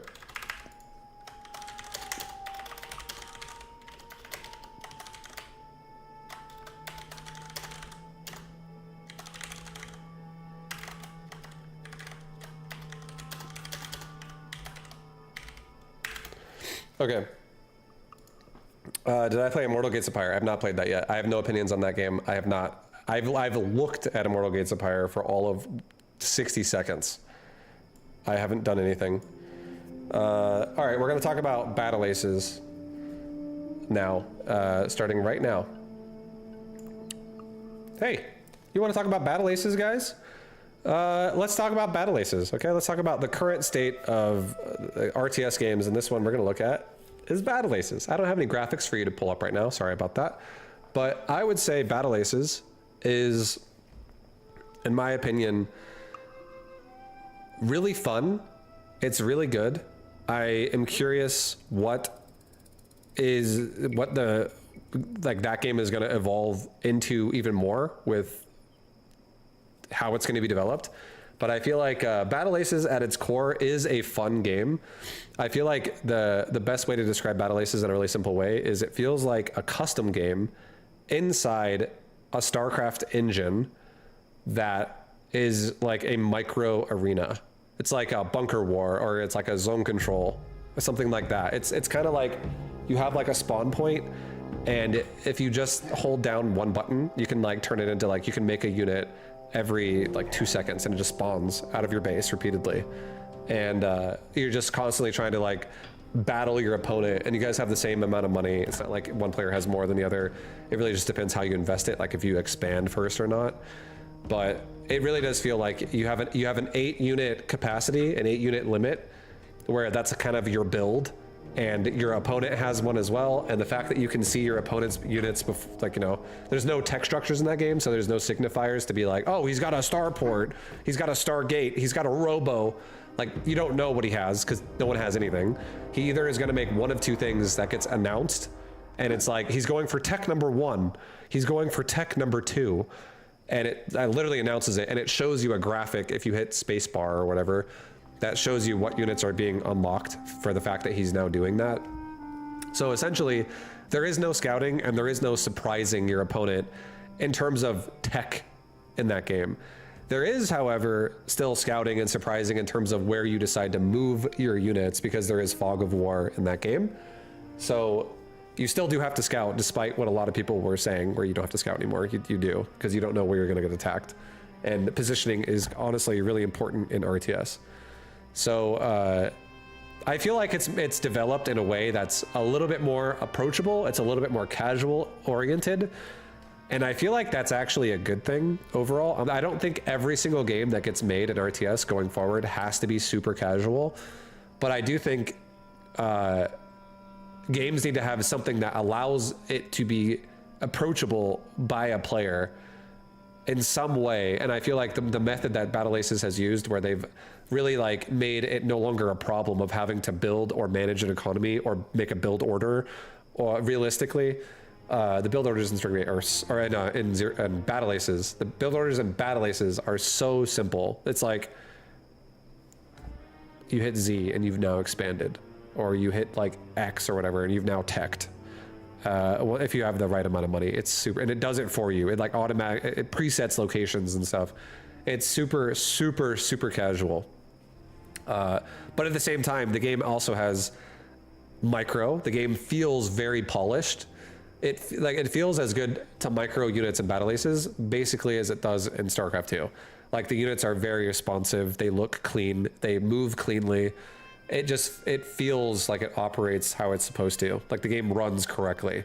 There is definitely a level of polish there where the units and the animations and everything is running correctly. So the game feels good to play, and you can definitely have different skill expression through micro, and that game is literally a glorified micro arena. It's just a micro fest. And it does it well. Like, you can definitely have, you're going to see a better player at micro always beat out a worse player at micro if there is a difference in skill there. But if players are, similarly skilled, there's a lot of variables that can happen, where like positioning again can happen, composition can happen, whatever, because not everyone's running the same composition. And there's like obviously a lot of wiggle room for players to beat and lose to each other, but the game feels good to operate. It feels good. So that is a big win for Battle Aces. Out of every RTS coming out that's like been announced or like has some type of like playtest in 2024, Battle Aces absolutely is by far the most polished, and it feels the most, you feel it when you play it. You're like, damn, this game feels fucking pretty good actually. So I feel like the current state of Battle Aces is good. I feel like I enjoy it, and I really, really, really do like that Battle Aces has a 2v2 mode as well. And I would argue that 2v2 is actually more enjoyable in Battle Aces than 1v1. The variables that kind of exist in 1v1 start to get a little bit more thin and very narrow when your skill level increases. Once you get good enough at the game and you play against people who are very, very good at the game, you start to realize that there are certain things in the game that are very abusable. And if you don't do something specific to like fight back against that, you probably die if you're doing something that's like not optimal. So like there are certain units that just kind of suck in 1v1 specifically at high levels of play. But in team games, there's so many more viable combinations that you can have with a teammate, because when your composition goes from 8 units total to 16 units total, it could actually make a unit that sucks if it doesn't have the right kind of support now suddenly is really good with more variety of support or more variety of other units being involved with it. So there is definitely more of a landscape in terms of how interesting it is in 2v2 as compared to 1v1 in Battle Aces. I think 2v2 in that game is great. I would really be curious to see if they ever were wanting to go even higher than 2v2, like maybe a 3v3 or something. Now suddenly you have another 8-person roster, an 8-unit roster. I feel like that could, who knows? I don't know. We'll see where they want to go with it, but I genuinely am already satisfied with 2v2 in Battle Aces. I think it's a great mode. I think it's super fun. I do think Battle Aces is falling into the same hole, the same problem though that Zero Space and Stormgate are in terms of community. Again, I've explained this a few times. I feel like I'm getting better at explaining it each time I do. But the point is, I feel like there should be something that players can be interested in some way, in terms of also playing the game, that is not just, oh, who's the best player right now, who's like at the top of ladder. And one way I was kind of referencing that, you know, I'll touch on just super briefly, is clan, overall, just everything associated with clans in general, clan fucking area, like clan channels, clan rankings, clan wars, clan tournaments, something with community focus that makes people want to be a part of a clan, be a part of a community. And these things also are rewarded if you're like contributing to it. Like if you're, let's say like the top 16 clans in 1v1 are in now who's which clan is, you know, the strongest in 1v1, or like, let's say you're representing your clan, but you're like representing your clan for who's the strongest clan in platinum currently.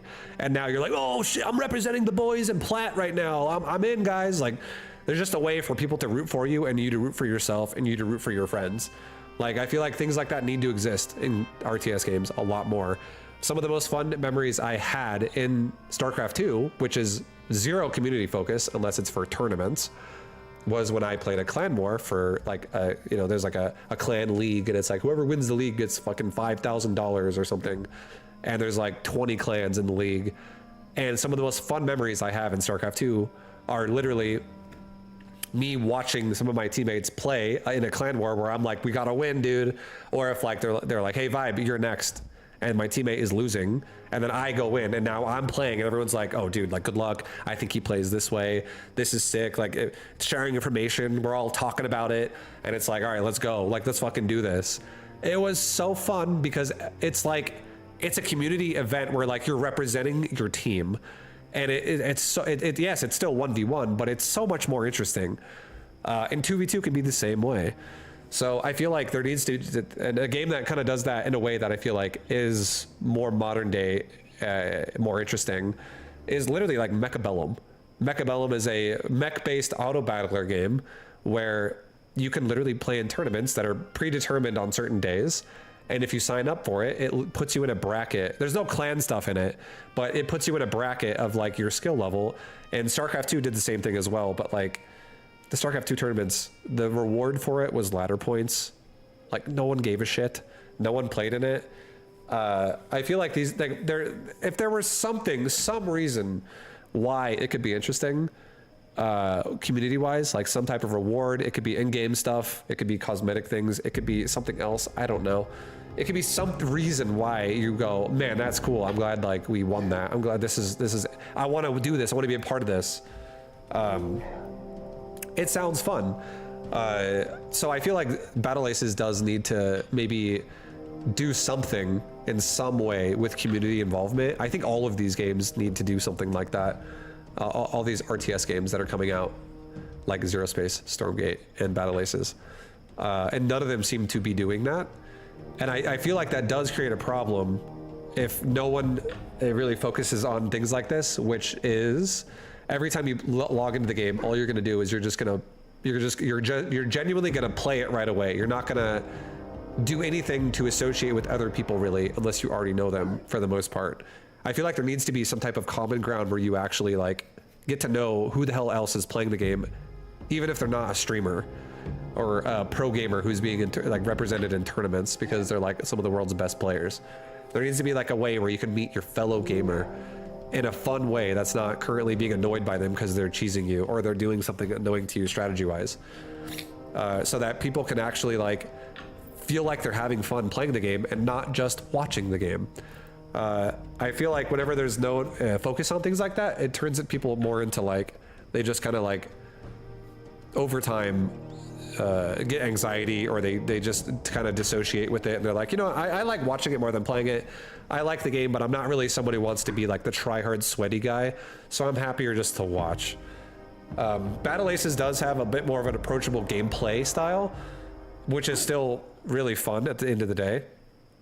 But I still think that it still needs more ways to make people more interested in playing the game. Like, just like there's like you could take a game like Battle Aces, like StarCraft 2, whatever, and you could say unranked or ranked, and it automatically gives the game more weight and more value.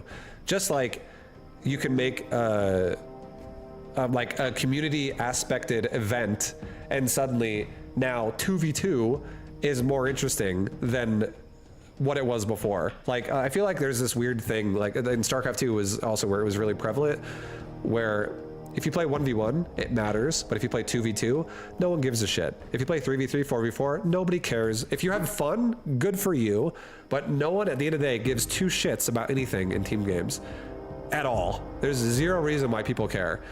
And if people care about something, then suddenly it makes it more fun. Just like for me, I'm like, as somebody who has played a lot of World of Warcraft in the past. If somebody said, hey Vibe, make a hardcore character right now in World of Warcraft, just do it on like a classic server, I'd be like, I don't know if I really want, you know, there was a time when I did that and it was fun, but like right now today, I'd be like, that doesn't sound very fun. That sounds kind of, why would I do that? But if someone said, oh, Vibe, there's an event happening in 3 days from now, it starts at noon, and if you're like, you know, one of the hardcore players that makes it to max level, and then you join one of the guilds, like everyone has to join a guild then. If you join one of the guilds, if your guild like clears the content and like fastest or some shit, you get a reward or something like a prize, or I don't know. It doesn't have to be a prize. It's just an event. You get to shit talk everyone else who didn't get to do it as well as you did, because it's like an event where everyone's trying to do it, and it's like with intention to get people to get together to play it. I feel like that sounds more interesting to me. That sounds like a much more interesting experience other than just playing it just to play it by myself. And I feel like if there were events and stuff that people can get excited about and be a part of, that is more interesting in an RTS game. Like I feel like if someone said, "Hey Vibe, are you gonna be available for the clan tournament that's happening on the 15th?" And you know, we need, like, we would love it if you were going to play in like our 2v2 lineup as like one of our groups. And I'd be like, oh, that sounds, you know, a lot more interesting than am I just going to go queue random ladder 2v2 today? And am I going to just like try to be a higher rank on the ladder? Like, yeah, sure, ladder is fine, ladder is fun. If the game is fun, then ladder is fun. But if the game has purpose to play it, and if there's like storylines that develop, like, oh yeah, last year, like, or last tournament, like these guys got first place, and now they're like seated at like number 8 because they're like some of their players left the team, you know, whatever reasons. And again, it doesn't even just have to be for pro. It could be like, you could be a guy that gets to know everyone else in the platinum range because you're a platinum player, and you're like, guys, like, you know, I've been playing these platinum leagues for the last 5 months.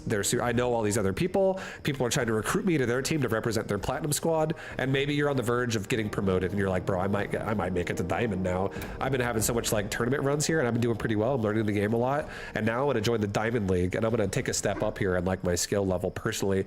Whatever. I feel like there's a lot of ways where people can be a part of a community and be like, this is fun. I love being a part of this. It doesn't have to always be praising pros only. And for some reason, everyone's like, if you're not a pro, fuck you. You suck. You are irrelevant. And that's terrible. Like, who the fuck wants to play anymore if that's how it always is? So I feel like these things should be like more celebrated, more incentivized. I feel like community events should be more of a thing.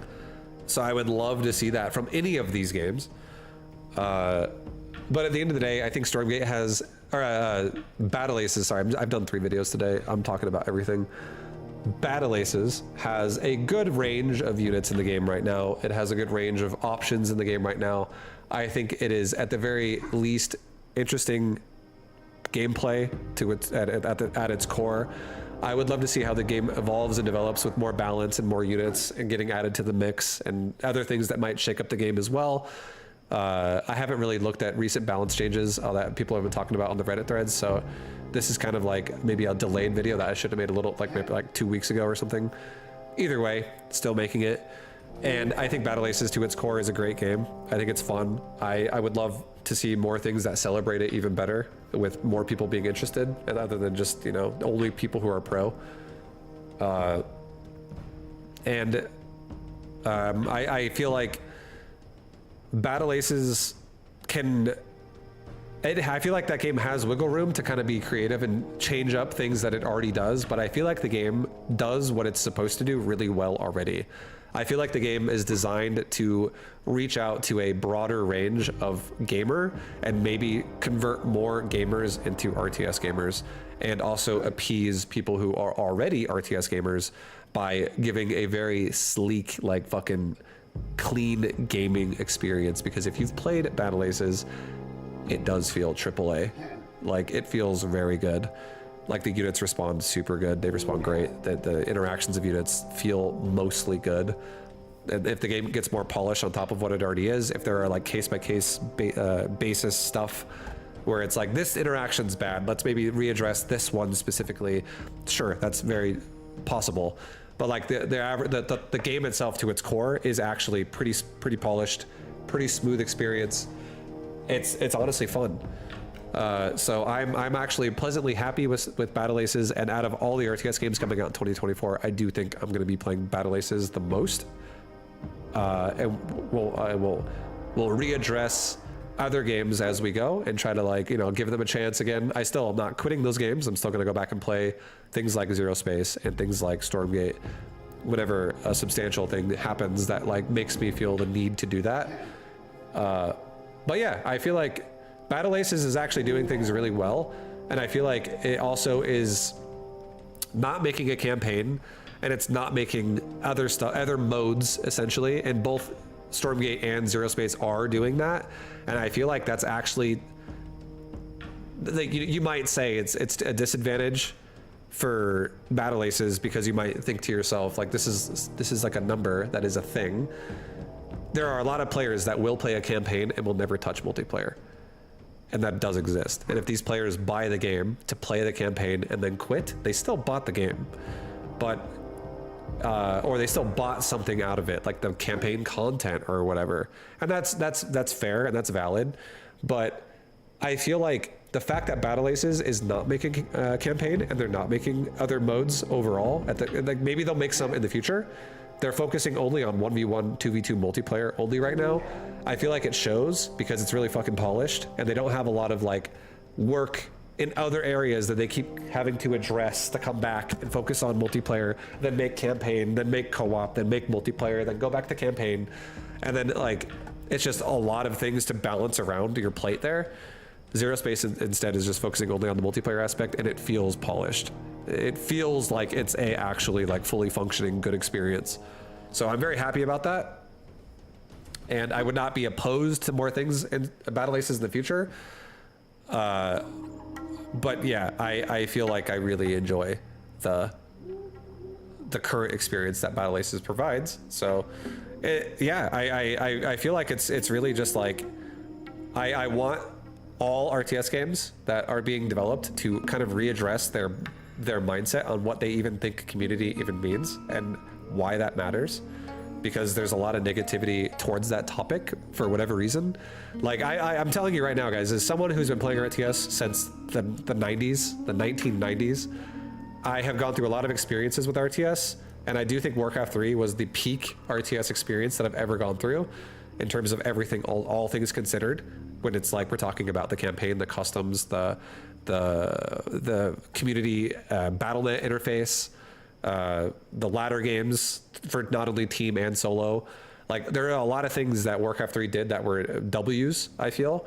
And I feel like that game is a great baseline to build off of and go further forward in the future. And I feel like current day RTS feels kind of like retail WoW, where they just forgot how to make community even matter. I honestly feel like everything is like outsourced, and like no one gives a fuck unless you're a pro or a streamer. Like, you're just like a ghost. Like, no one cares, is what it feels like. You guys might agree with that, you might disagree with that, but I feel like I want the player experience to be more interesting, because I had a amazing experience in Warcraft 3, and I was not a pro gamer and I was not a streamer. I was still good at the game, but like I was like a good ladder player, but I was not playing in tournaments professionally, and I was not like, it was like before the pro scene really became a thing. It was back in like 2002, 2003 and stuff like that. Like those days, I just laddering it up, I was having so much fun just because the interface community aspect was so fun to be a part of. And I feel like that's like your friends make games more fun. And I feel like there's so many people that play RTS nowadays that probably don't have friends that play RTS games because it's an isolated experience. I genuinely started feeling that way myself through StarCraft 2. I was like, man, I'm isolated as fuck all the time. When I log in this game, and you know, I just get on, I play some ladder. I feel like I don't log in to talk to anybody. I just log in and I play some games. The only people I'm talking to is people that are saying like GG or GLHF or whatever, or like some type of shit talk. Or are you that streamer? You know, like my personal experience was very isolated in StarCraft 2 and beyond. And I feel like there's a lot of similar experiences with these new RTSs that are coming out that have a similar feel, where it's like log in, queue up. Nobody gives a shit otherwise. It's just bad. That's not good. And I think that's very bad. I think that needs to be readdressed. And I bring this up to people, and a lot of times I get met with comments like, "Who cares? Who cares about that? Why would people care about that? Nobody gives a shit." You know what? Like, why would I give a fuck about that?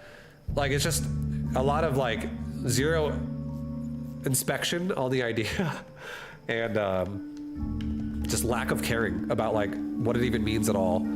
And I feel like reasons like this, like, I'm not saying this is the only reason, but I feel like this is a reason. I feel like it's definitely a bullet point to why RTS is not really like that sought out to be played by many people nowadays. Like, RTS at the end of the day nowadays is a small community, and I feel like it needs to evolve to change that. And I feel like ignoring anything community related is not evolving. I feel like that's just instead catering to like the pro elitist, like, you have to be at least 5,500 MMR to have any type of opinion on anything. Stupid as fuck. I feel like it's super dumb. I feel like people, like, every player matters, because at the end of the day, I have literally played against people that are like, one day I'll play them in ladder and they're like, "Hey Vibe, dude, you taught me everything I know. This is my first time in GM." And then I play them 3 years later and they're like the guy playing in a pro tournament, and they're like, "I got pretty good." Like, people evolve over time, and there are always going to be some players that will like take the gauntlet and make it through it.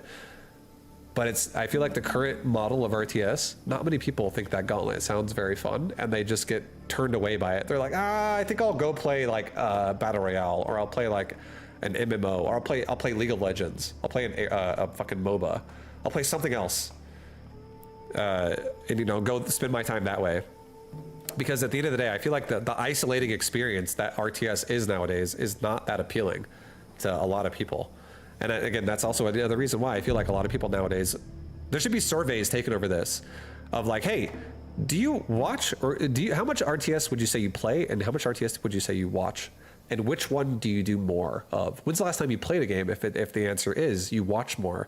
I feel like so many more players nowadays just watch than play, and for RTS. And I feel like that is,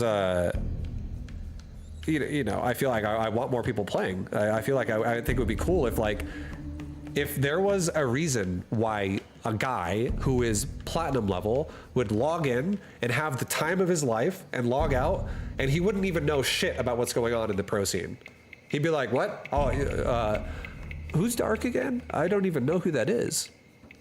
Because like, I got so much shit going on in my platinum division that like I got like all these people I gotta know. I got all my own connections here.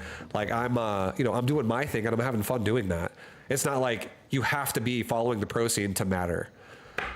I feel like that's what needs, that's like what should happen.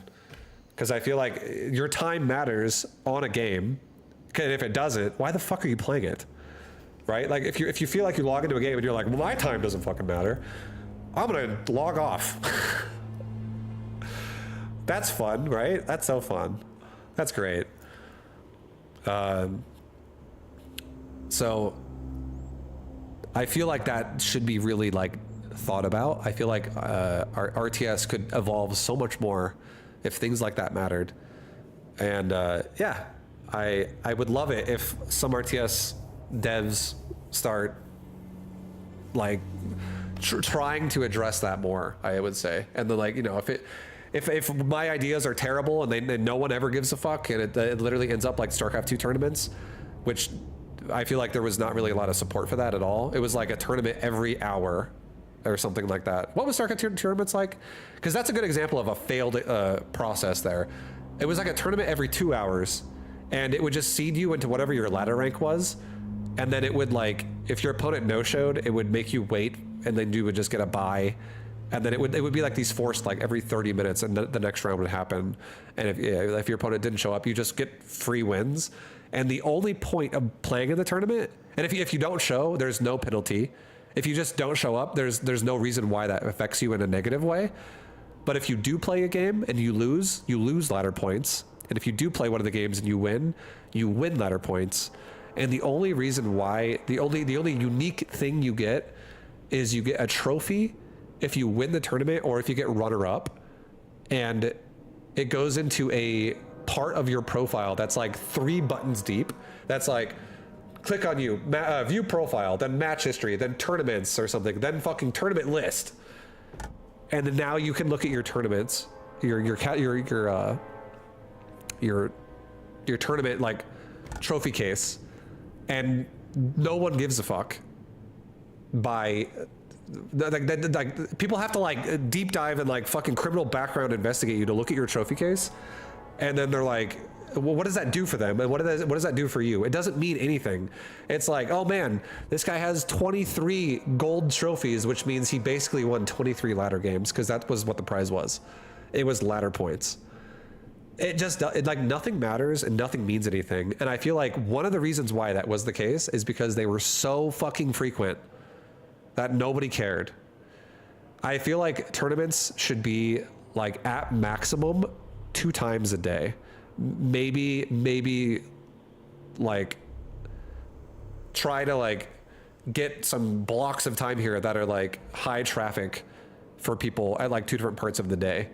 I don't fucking know, but I feel like catering to every hour on the hour for another tournament means every tournament does not matter at all. It's just oversaturated and means nothing. So I feel like that's maybe like step 1. Because at least like Warcraft 3 tournaments were a little bit more interesting. They were 1 a day.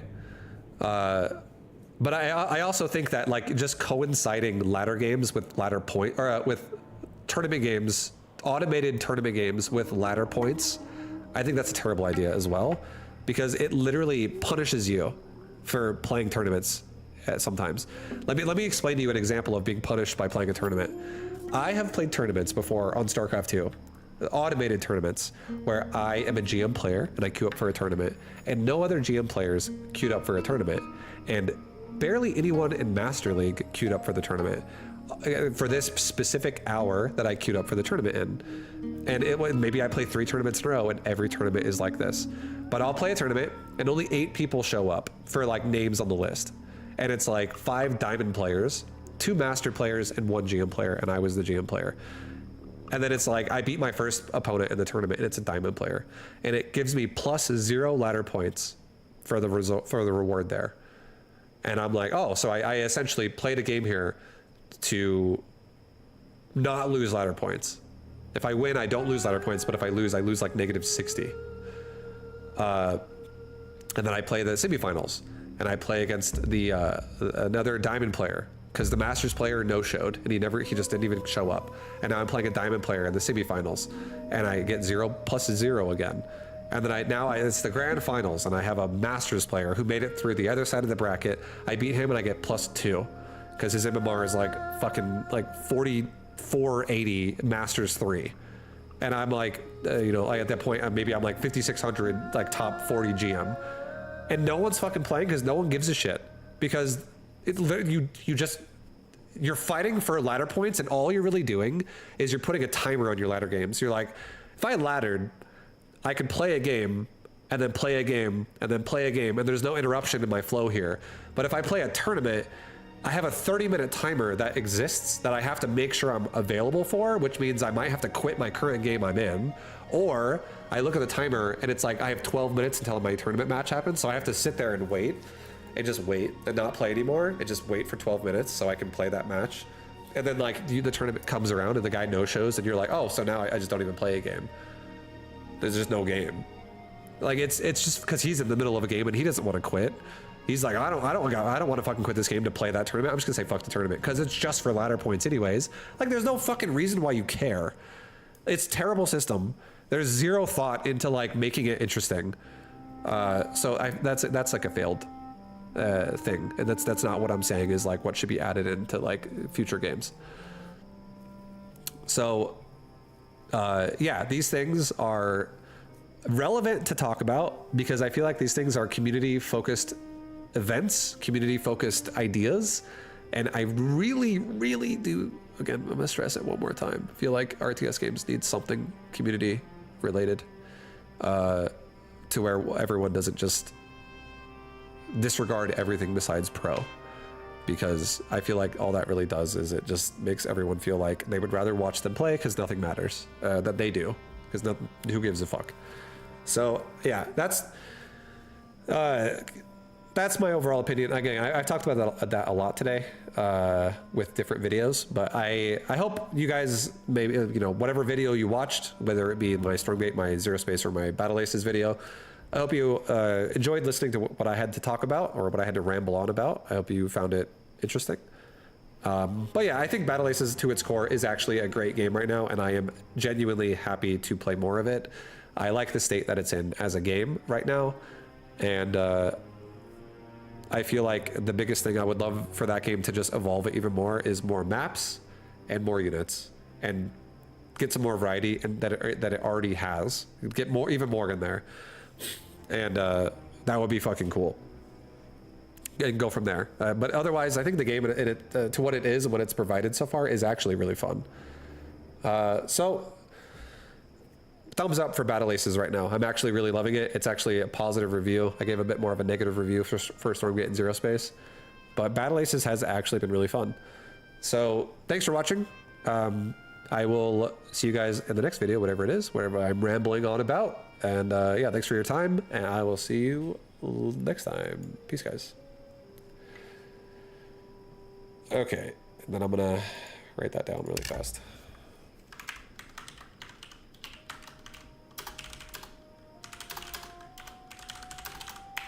That was really long. That was like 30 minutes almost.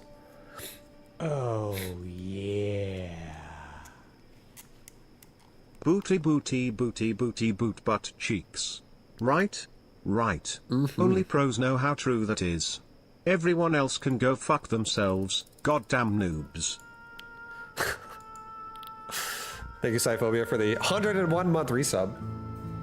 I appreciate the love. I'm trying to protect the noobs, bro. I'm trying to protect people who aren't pro. I think the pro scene is cool. I think the pro scene is great. I don't have a problem with the pro scene at all. But I think there needs to be more than just the pro scene. For like reasons why you would log in and play the game and have fun. I think that does need to be addressed more. Because, like, dude, just throwing it out there, just throwing it out there. For anyone who did not play Warcraft 3, or if you did play Warcraft 3, then that's also fine. But this is like stuff that used to happen to me when I was not a pro, but I would play a game for fun. And I was still like competitive at it. So this is like back like 2002 Warcraft 3. I would log in, I would start like, I would be in like a channel, like a clan channel of like where friends of mine would frequent a lot, and myself as well. And I'm in there, and then there's like some guy from another clan channel talking shit. And he's like, you guys fucking suck, you guys are terrible, this clan fucking sucks, or whatever. He's just being a troll.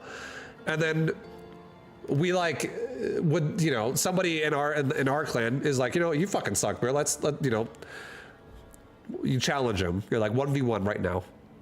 And then like everyone start like, he gets 5 people from his channel, 5 people from your clan watch as well. It's like 10 people watching it, all clan members, or maybe some friends that are not in the clan, whatever, just people that wanted to watch as well. But there's like 10 fucking observers for this one game, and it's literally for bragging rights to be like whose clan is better than whose. It's the whole point. That's the only reason why we're doing it.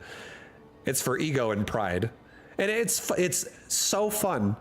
Because like you're so invested in like your boy or yourself, me, whatever, whoever's playing, winning the game, so that you can just like talk shit to the other clan and feel justified. And you're like, you guys are terrible.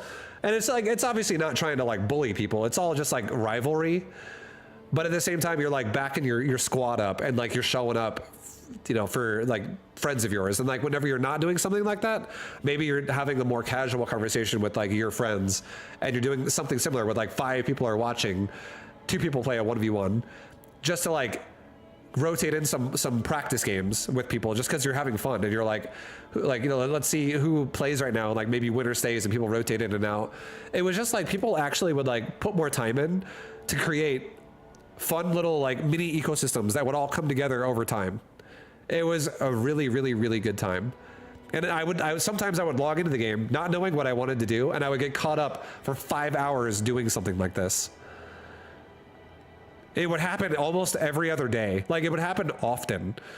It was reasons and storylines to be on the game that weren't just to play ladder and get a rank or a ladder ranking, like a ladder point number, MMR or whatever.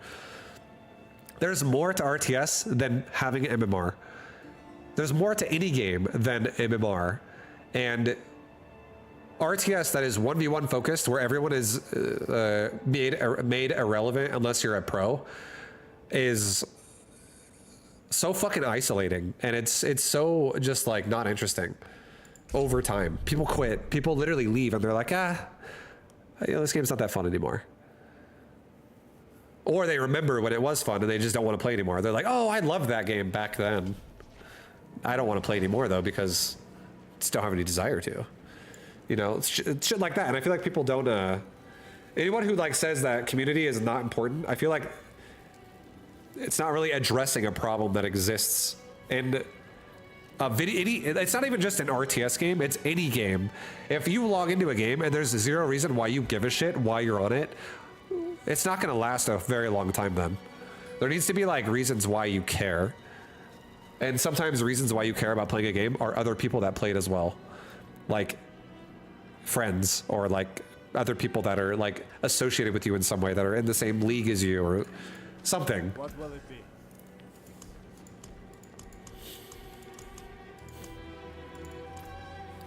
I had the same kind of experience in Quake and Counter-Strike back in the day. It's just, I feel like RTS, RTS is fragmented. That's the biggest problem. The best way to explain it. I feel like me talking about this right now, some people are like, I kind of agree with what Vibe's saying. And some people talking to me, here listening to me talk right now, are probably like, Vibe's fucking stupid. Like, who cares? As long as the gameplay is fun, that's the only thing that matters. There's so many people that have that mindset. And I completely disagree with that. I would actually rather sacrifice a little bit of the gameplay to have a community interface that is way more fucking fun. Like, take a fucking month and make some fucking community interaction.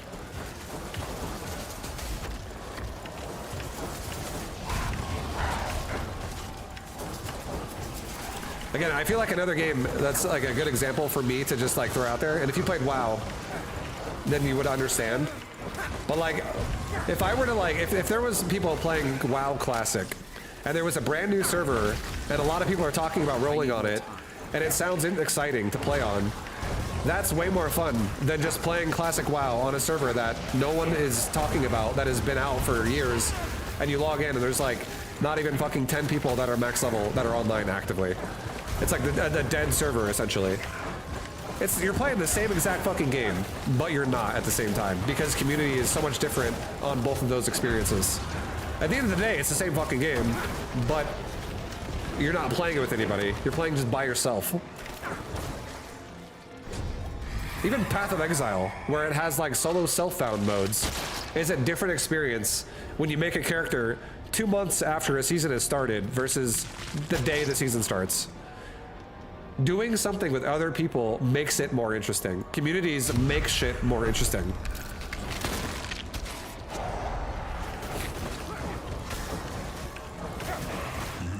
Looks like you're running around with a shovel. I basically am doing that. My necromancer is a glorified curse boy. I just run around and curse shit. Jesus, what the fuck is the I button on my keyboard? I need more time.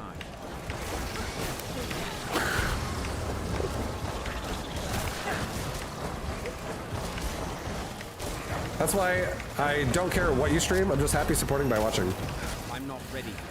I'm just watching because you taught me so many things about learning anything. It wasn't just StarCraft. I was able to become good in so many games due to the learning concept you taught. Yeah, I feel like people don't think about like what makes things what they are. I feel like they just think about like what's currently happening right now a little too much sometimes.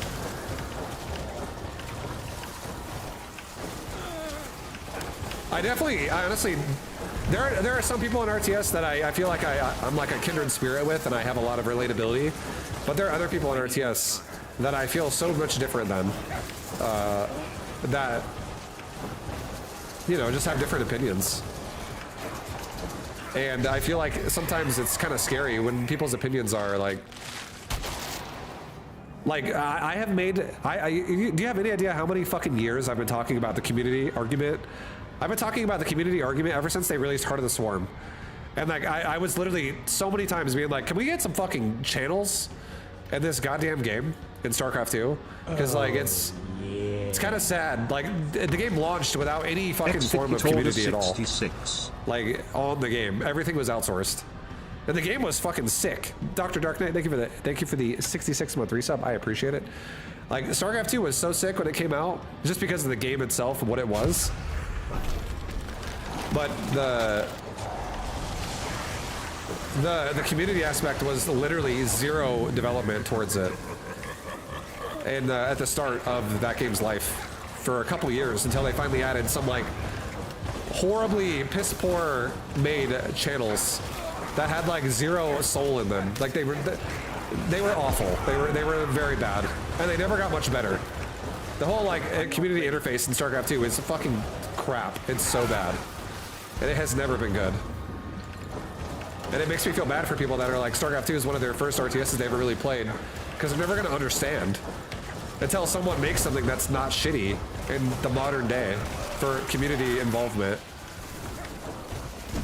Because there's a lot of people that I would talk about shit like that, and they'd be like, that's so dumb. Like, who cares about like a chat channel? They should just make the game better. Balance the game. And I'm like, that mindset is so fucking flawed. Overall. This person does not understand the problems that are going to exist in this game over time. Like, community gets smaller and no one fucking plays it. And then you just, no matter what league you're at, you get bored. Everybody will eventually get bored when they feel like the game is so repetitive and just like, things are just negative overall. So, yeah. I really feel like community matters a lot. I feel like it's important. Nobody plays RTS in general, it's sad. I feel like there are definitely people who play RTS, but it's very niche, it's very small. And it's gotten really, it's getting, like every community is like the Warcraft 3, War3 Champions community, or like the Age of Empires 2 community, where it's like, we're all just like a bunch of fucking neckbeards that like go to like Carl's house on the weekend and we just like do our own little thing and then we like, and then we go back to our own little man caves. It's just like these like small little like communities that like are very elite, don't really evolve anymore. We're just like, we keep to ourselves.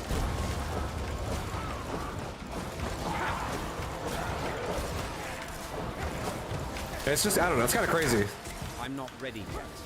How it feels to be an RTS gamer in today's world. If you're not someone who's interested in the pro scene. Because if you're interested in the pro scene, it's super easy to like meet people and make friends that are also doing that. Like, if you're like, oh my god, did you see Cyril's games? And like, you can talk to someone about Cyril's games, and they're like, oh my god, I saw it too. And then like, you have a talking point. It's super easy. But you know, if you're talking to someone who's not interested in pro scene, there's like 0 ways that you're gonna have any conversation with that person, unless you're just not gonna talk about the game. On average, I feel like.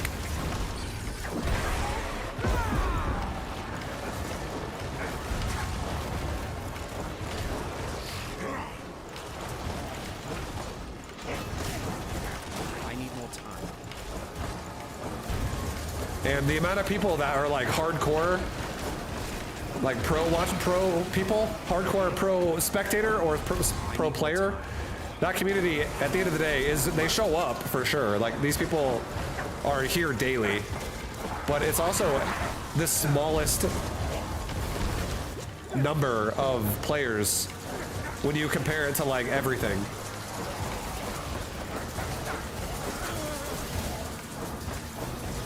Like, just put it in perspective like this.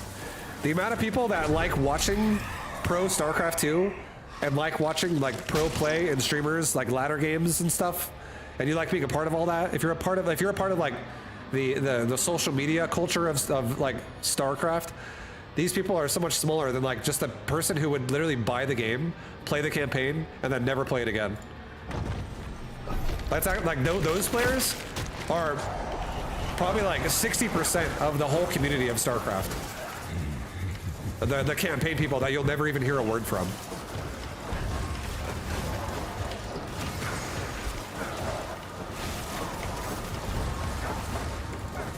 And it's like, that's not just a fabricated number, that's actually a stat that existed at Blizzard, which is also why I feel like Stormgate and Zero Space are making campaigns.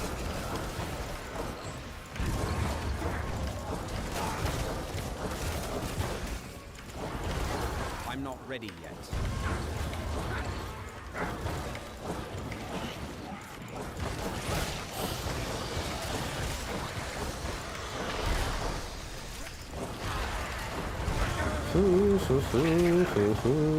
But I feel like there needs to be some crossover. I feel like there needs to be some ways for like a casual community, like a campaign player community, to have some kind of crossover with events and community related things that can happen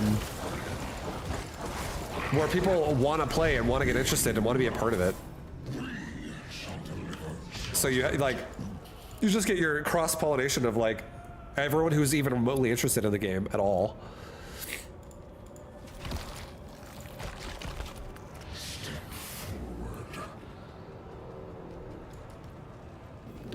To me, RTS was only ever the pro scene. Yeah, it's a lot more than the pro scene. Like, let me honestly tell you a timeline. Let me give you a timeline of my own personal experience with RTS games, and you might understand what I'm. It might make you understand more about what I'm talking about. The mid '90s, like 1996, that time frame. I was first getting into RTS, and it was so exciting and new and different to me. I had no idea, you know, what I was getting myself into, but I loved it. And this was me playing the campaign. This was me playing like online ladder games with my friends from like school and stuff, and also meeting people on the game that like I would meet in things like these channels and these clans and stuff that I would go to, because like maybe one of my friends is in this like clan channel that he likes, and I go there and I end up meeting people there that I like, and now I go there often, and then I start playing team games with these people. Like, this was my experience in like Brood War. I would say Brood War and Warcraft 2 and Brood War. Like, there was a Warcraft 2 with like the base game didn't really have this, but then Warcraft 2 came out with an expansion called Warcraft 2 BattleNet Edition. It was called Warcraft 2 B&E, and they literally added BattleNet as a feature to Warcraft 2. And then I started playing Warcraft 2 Online. Warcraft 2 Online was overall fun, but it didn't have like the online support with like as much of a community infrastructure as Brood War did. So Warcraft 2, even though it was fun, I feel like it was like it was more like I didn't know what the fuck I was doing in Warcraft 2. I was just like, cool, like this is just fun. But then in Brood War, I really got into like, oh, like being into clan channels, actually like memorizing people's names that I would interact with on a daily basis on the game. Like it just, people like mattered more in Brood War to me than they ever did in Warcraft 2 or anything like that before. So I loved StarCraft 2 Brood War. StarCraft Brood War was so interesting to me.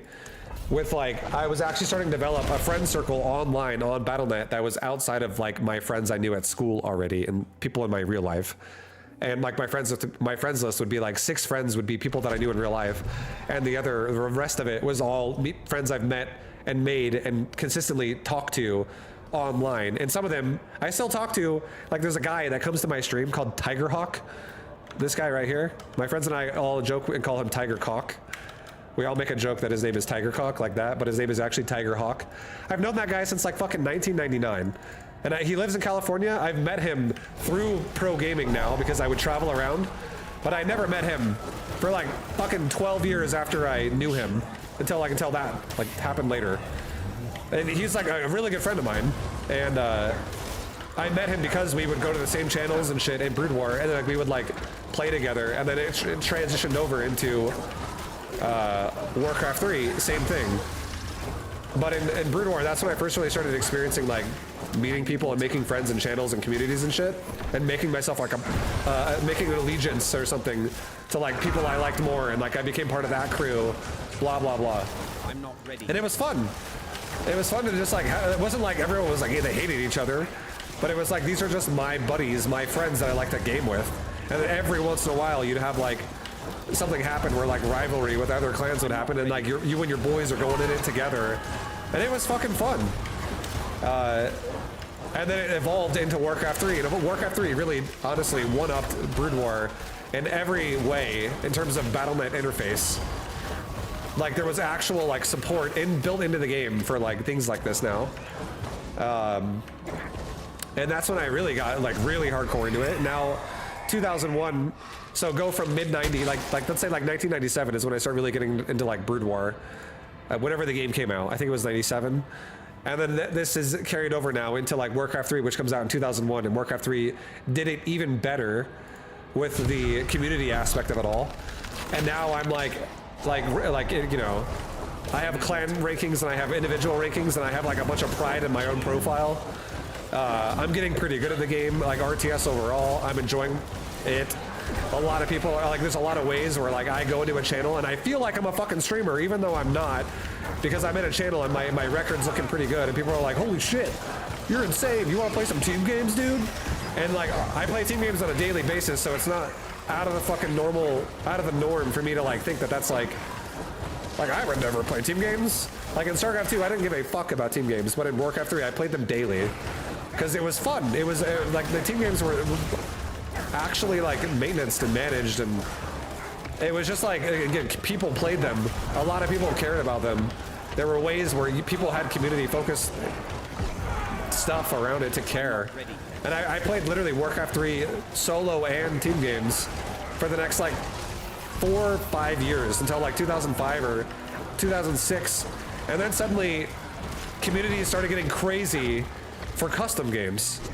And one in particular that I played a lot with my friends was a game called Dota, which I'm sure a lot of people know what that is. And I played the first Dota when it was a custom game in Warcraft 3, like for every day, every fucking day. I would show up and I would play it, and my friends would show up and play it daily as well. We would do this for like 8 hours a day. We would just play Dota for like 6-ish days a week. Maybe not every single day, but it was like almost every day of the week. We would all show up, and like when we got home from school, get home from work, whatever, you just show up and you play some Dota. And we would all do it so often, and it was so fucking fun. And then there was like clan channels and stuff where people would have these like bots and stuff that would like create lobbies for Dota games. It would like try to also have like different leagues and MMR values associated with who you are. It was like a genuine, legit Dota. It was super fun. And there was like channels on like different servers, like US West, US East, Europe had it as well. And it was like cool to be a part of it. It was really fucking fun to be a part of it all. And I feel like I was in like this like community mecca for RTS where like everything was so community focused. And then I went to StarCraft 2 and it had zero community support in every single way. It was like you log in and the only way you can fucking talk to someone is by being in a fucking game. Like actually being in the middle of a ladder game is the only way you could actually type and talk to someone in the game. And like all this like community stuff just kind of died off. And unless you were a 1v1 competitive pro gamer, everybody stopped caring in every way. Everyone's like, I don't care at all anymore. And every one of my friends that I knew and that I gamed with and that I was like you know, spending a lot of time with, all of them quit within the first 6 months to year of StarCraft 2 being released in 2010. Every single one of them quit by 2011. They're all done in 2011. They had all quit and stopped playing. And the only thing that mattered in StarCraft 2 was if you were a pro playing in the tournament scene. And if you weren't, you were a spectator. And I feel like I need more time. that's now like adopted as the norm. And it's fucking terrible. It's like reverse of what it should be.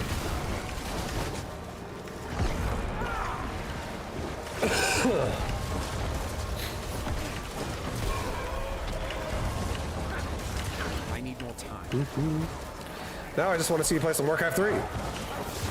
I'm not going to play Diablo all day. I just wanted to do a little bit of Diablo today.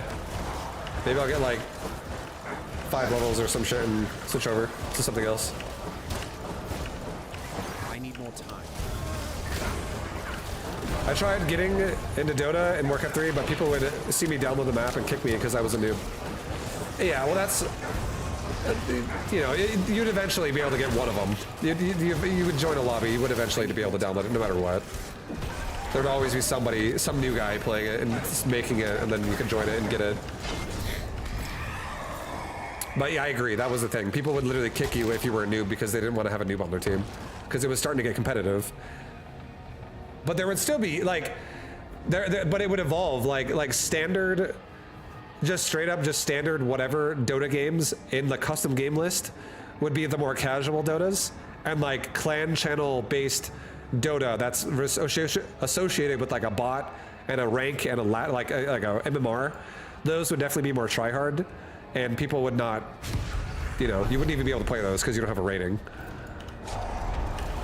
Unless you played enough to get a rating, like a high enough to play in a certain game. Like if there was like a 1900 game being played and your MMR is like not even, it's 0, like you're not gonna just get into a 1900 game or something.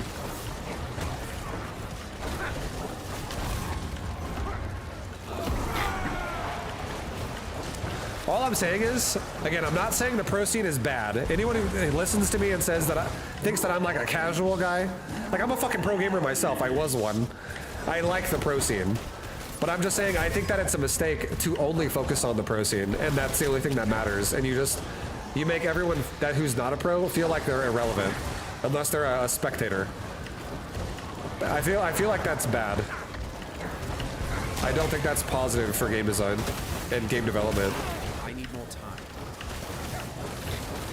Because none of my friends are a pro gamer, yet all of them had a great time in Brood War and Warcraft 3, and they all quit StarCraft 2 because they all hated team games in StarCraft 2, and with good reason. I didn't play them either. I didn't think team games in StarCraft 2 were that great either.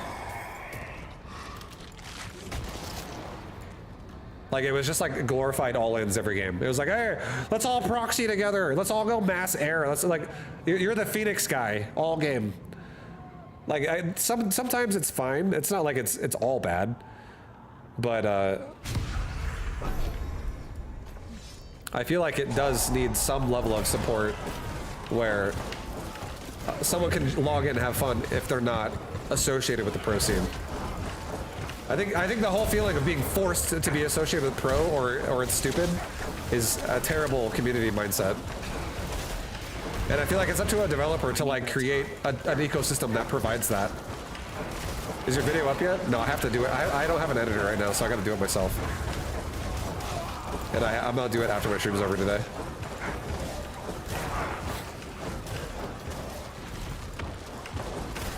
I really want to get an editor, but like I can't really. It's hard for me to justify doing it. because I'm stingy. I'm like a Scrooge McDuck. I'm like, I'll just do it myself.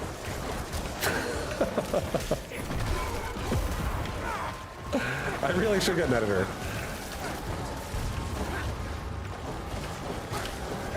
I'm not ready yet.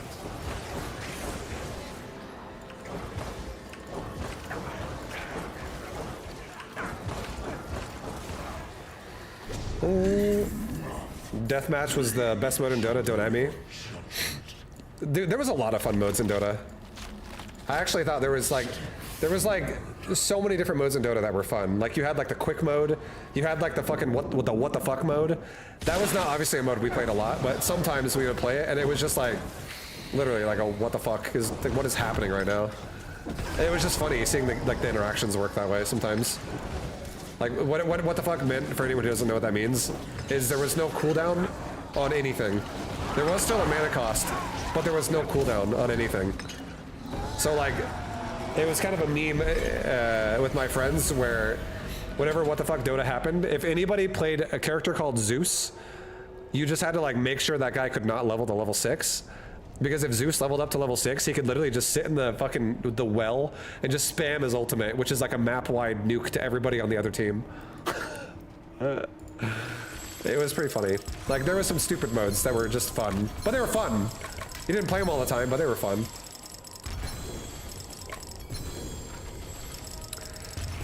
You develop friendships with higher level players. You have friendly matches, develop strats for lower tiers, tournament stuff. Having community and having friends makes a game fun. It does. There was a time when I was a gamer, a young gamer. I was probably like 10 years old. And I was playing StarCraft. I think it was StarCraft 1 before Brood War. And I was playing with people that I knew from a channel. And there was this guy, and his name was just Viet.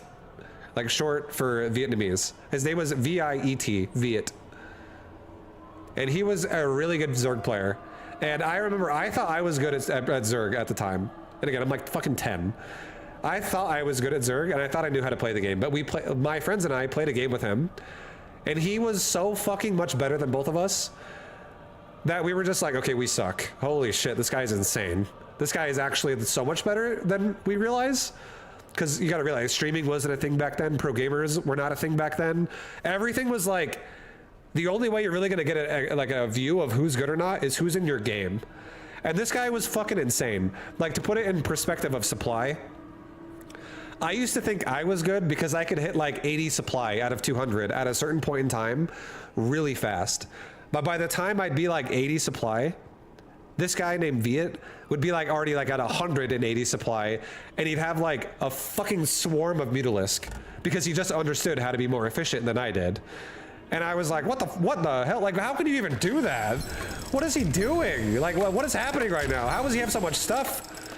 And like, I learned that because I got, I played a game with this guy, and then I was like, holy shit, like this guy is so much better at this game than I am right now. And it changes your perspective on things, and you like become a better player. And that experience is something that is, I feel like, a product of that time, but also it's a product of how the game was made. Like, I don't think the excuse should be, oh, we should just give up on all forms of community in our game, because Twitch exists, because YouTube streaming exists, because Kick exists, like all these streaming platforms. Because other games that do have communities still have communities within their game, and RTS has forgotten what that even means. I genuinely feel like that. I feel like that pretty heavily. I feel like there should absolutely be more of a emphasis on, like, just fostering a community.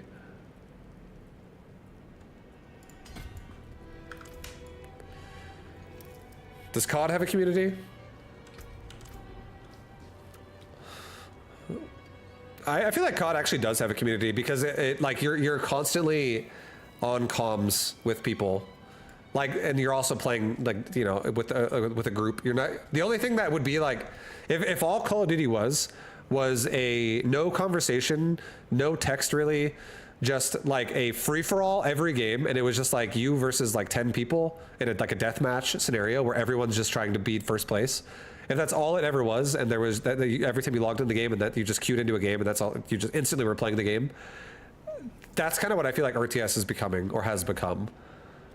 It just feels like you log in the game, and unless you already know someone else is logging in as well, you're not going to invite anyone to play with you, because it like you premeditate that. You're like, hey, my buddy's getting on with me at 3 p.m. today.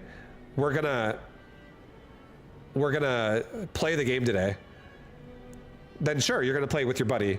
But if like you're like, I'm gonna play the game today, and I'm gonna be logging in probably around 3, and nobody fucking knows that besides me, because I'm playing the game today, and you know, I'll just do that. You log in at 3. The odds of you playing with someone else at that time in RTS nowadays is super low. I feel like most people log in and they're like just gonna do their own thing. And even if they do play with someone else, it could have been an AI and they would have not known the difference. Because I feel like most people don't want to get on a game to have a conversation when they're in the middle of a game. That's like the last time that person's gonna be like, you know, I feel like talking to someone right now when I'm trying to also play. And they're asking me questions that don't even relate to the game. It's like, hey man, do you like Mexican food? And you're like, shut the fuck up, I just want to play. Like, most people are so hostile immediately because everyone's so just used to being tortured and traumatized in RTS. Everyone just expects the worst. This guy is clearly trolling me by trying to talk to me. Must be a smurf. Must be cheesing me. Like, that's not good. That's not a good community. That's terrible. Imagine if every other community was like that, where like anytime anybody talks to you, you think they're fucking you over. This guy's clearly got bad intentions. Make some fucking ways that communities can interact with each other that are not toxic.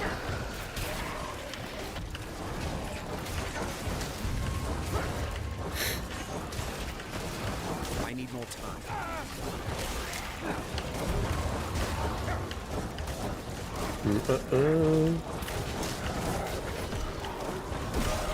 I need more time.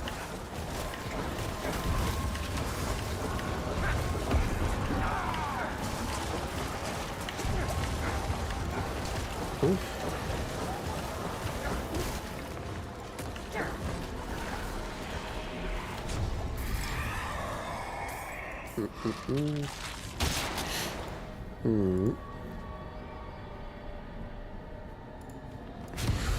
I remember the drunk guy on your BTGM stream chat. It was ridiculous. It was hilarious.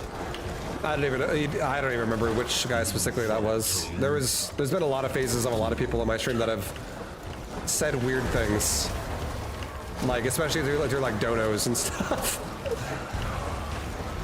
There's been many phases of it. I need more time.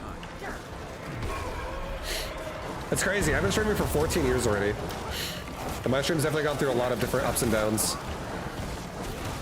I need more time.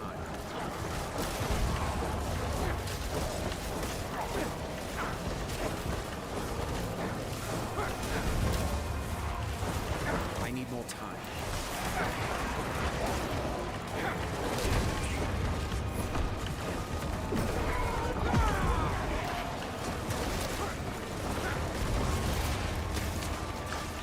I'm not ready yet.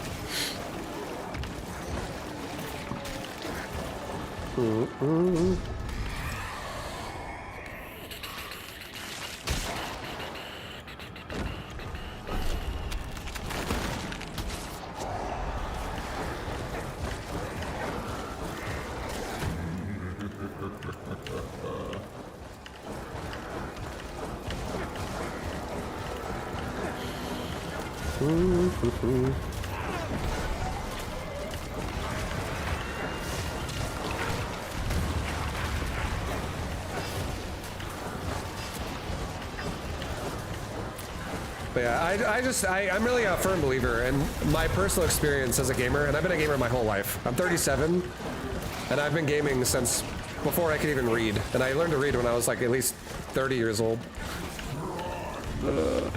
Just kidding. That's a joke for anyone who knows I don't read ever. But no, I've been gaming since like I was like 2 years old, 3 years old. I was seriously gaming.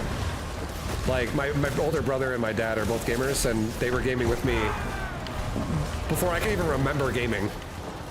And then I do remember like some very early. I was like playing video games before I went to preschool. And it's been like gaming's never really been a negatively influenced thing in my life. It's always been like a positive. So I have a lot of positive association with gaming overall.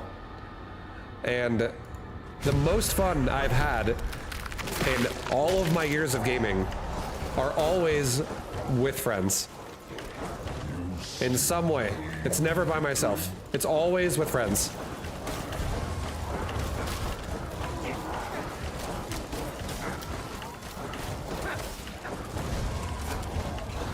Like, the coolest moment I ever had as a pro gamer is also made cooler because of these friends that I made, that I'm referring to, in the stories that I'm telling you about, where I'm like, oh yeah, all my friends I played with and like I made and met, outside of just like even my real life friends that I was going to school with. For instance, like when I ended up winning a tournament in 2012, it was the first like premier tournament I won. The big tournament, like a big LAN tournament. It was WCS USA. And like there was a bunch of people from the United States that were there, you know, like everyone who was good was there. And everybody had like their ideas of who they thought would win. A lot of people thought that Idra was going to win that event overall. You know, there was a lot of people that were already really good at the time. And I was also one of the people who was good, but I wouldn't say I was like everyone's first choice to win. I was probably like more like a top 10. And I ended up winning this tournament. It was a huge moment for me personally. It's something I'll never forget. But what makes that moment so much more memorable for me is that all like 10 of my friends that I have known in Warcraft 3 and in StarCraft Brood War and in Classic WoW, like over the years, literally all made it an excuse to come out to the event, to come hang out. Not only because I was playing in it, but also because everyone's like, yo, let's all meet up. Let's all fucking meet up for the weekend and just drink and fucking have fun and just hang out. And like hang out with like a, you know, with Dan or Vibe while he plays in his tournament. And I had my own little fucking entourage for like 2 days, and everybody was trying to get me drunk the entire time. And I didn't drink until the tournament was over. But like I fucking partied with my friends from Warcraft 3 and StarCraft Brood War and WoW for literally the whole weekend. And I ended up winning that tournament, and it was so awesome doing that. Like I remember when I was in the booth, a lot of them came up to like the front and were sitting in like the front, and I would see them all being like, yeah, like in a little line, like in the front row as I'm playing the game. It was fucking sick because I'm in the booth and I can look out the booth and I can see the crowd. It was such a fucking cool experience. It was such a cool experience. And I feel like that was an experience that I had that really even furthermore doubles down on why I think community is cool in games, period, and why it's so disappointing when so many people in RTS are like, fuck community, who cares? Doesn't matter. And I feel like it's just a bunch of people that are like cool being isolated and antisocial and like thinking, like normalizing that it's okay to never talk to anybody. Like 1v1 is all that matters, and like, yeah, why do I talk to anybody in 1v1? Who gives a shit? All you know, everyone's out to get me.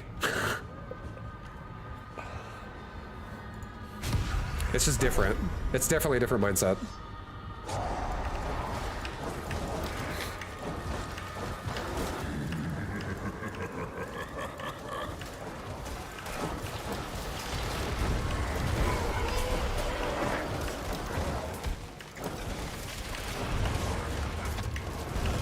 I'm not ready yet.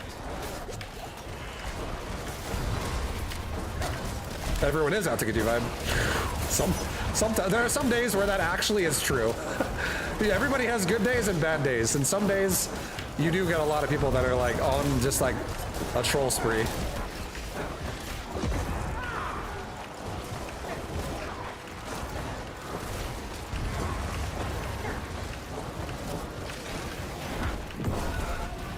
You're not ready. You're not ready yet. On the other hand, I feel like there will always be more community around you, the more passionate invested you are in the game. True.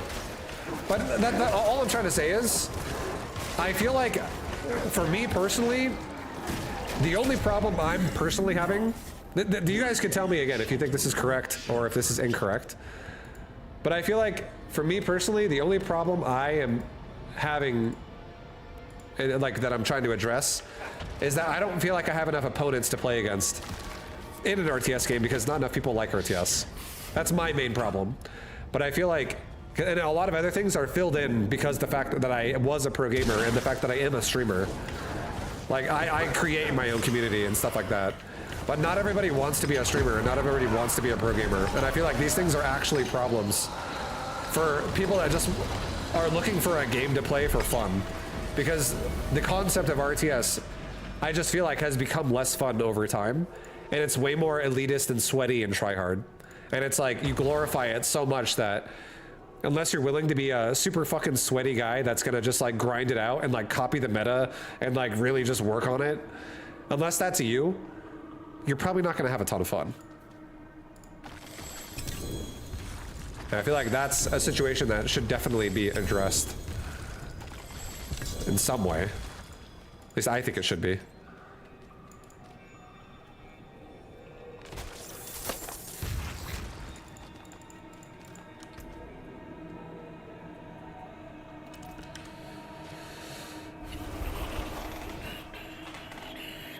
I still enjoy SC2 more than Stormgate. I honestly, so do I. I don't disagree with you. If someone told me to play a game for 5 hours and the choices were Stormgate or Zero Space, or Stormgate or StarCraft 2, I'd probably pick StarCraft 2. I think StarCraft 2's biggest problem is the fact that no one plays it anymore. And no one is going to play it anymore because the game doesn't get developed anymore. And these problems that exist in the game aren't ever going to be fixed. And I don't think the problem with StarCraft 2 is the experience you have from the second number one in a game of StarCraft 2, from that second until the game's completion when the victory or the defeat screen pops up. I don't think that's where StarCraft 2's problems are. I think the problems for StarCraft 2 are everywhere else besides that is associated with the game. And it's really bad. It's like really bad in my opinion. And that's why I personally don't enjoy playing the game anymore. The game is like so fucking dead when you're a high level at that game. It's not very fun. And unless you're like practicing to be like, you know, someone who's going to be like able to beat Cyril and like win a tournament, unless that's where you're at, which takes a fuckload of effort, by the way. It's not like easy to do that. Unless that's you, the game is just not very fun at higher level. It's just, you play against like very repetitive things because everyone, like when the more competitive you get, the more min-maxy everybody becomes. And again, like I said, I'm kind of a sweaty player, so I totally understand that. I get that. But I had just like lost, myself personally, I lost interest in like trying to be sweaty in StarCraft 2. Because I just didn't really find it as fun as I used to. Because it's like, you know, I'll play a game of StarCraft 2 and I play like one of 3 people on repeat. And then I'm like, God damn. Playing this guy again. And it's like, you can already tell what they're gonna do before even looking at their base. Like people will ask me questions like, Vibe, how are you so smart? How could you call this guy's entire build? You said he's gonna do a tank push at 7 minutes, and then he's gonna pressure the 4th base, and then you also said he's gonna just shove you constantly after that, and he's gonna go into like deep like amounts of medevac drops, and then you're predicting where they're coming from, and then like, that's the game. How did you know all that? And it's like, I can say that from fucking 5 seconds in the game that's what's gonna happen because I've played this guy 7,000 times and that's what he does 99% of the time. He just does this build because this is like the efficient way to play his build. And he's trying to be so good at it that even though you know what he's gonna do, he can beat you with it. Because it's a game of efficiency once you get at a higher level. And there is definitely just a level of like player ability that will exist, and no matter how much you practice a build, you might not ever beat someone who's just physically better than you at doing whatever needs to be done.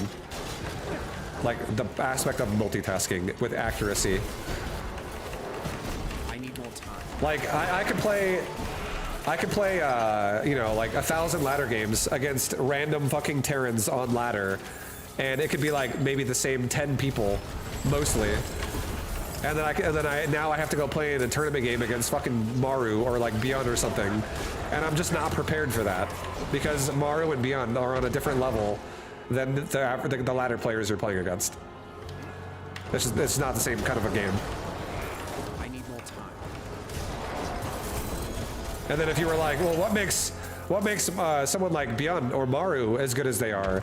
It's because they practice with extremely good players, the same people on repeat all the time, so that they don't have wasted time.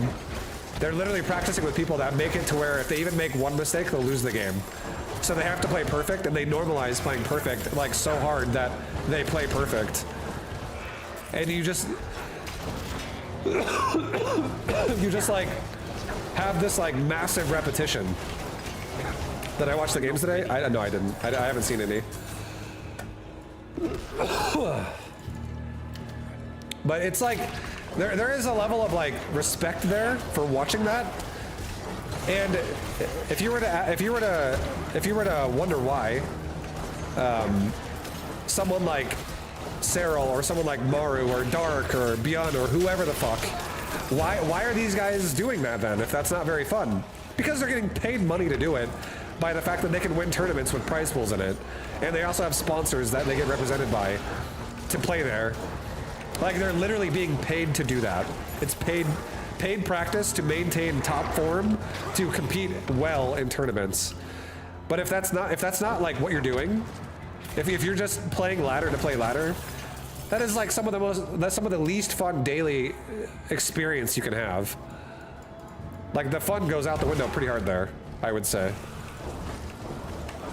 The only time that is fun is when you're on the grind for like a new personal best and you're like, bro, I want to like see how good I can get. But once you do it, and once you get through that, once you're at that tipping point of like it's so repetitive, it's just like you're starting to like watch your eyes glaze over a little bit. It stops being fun.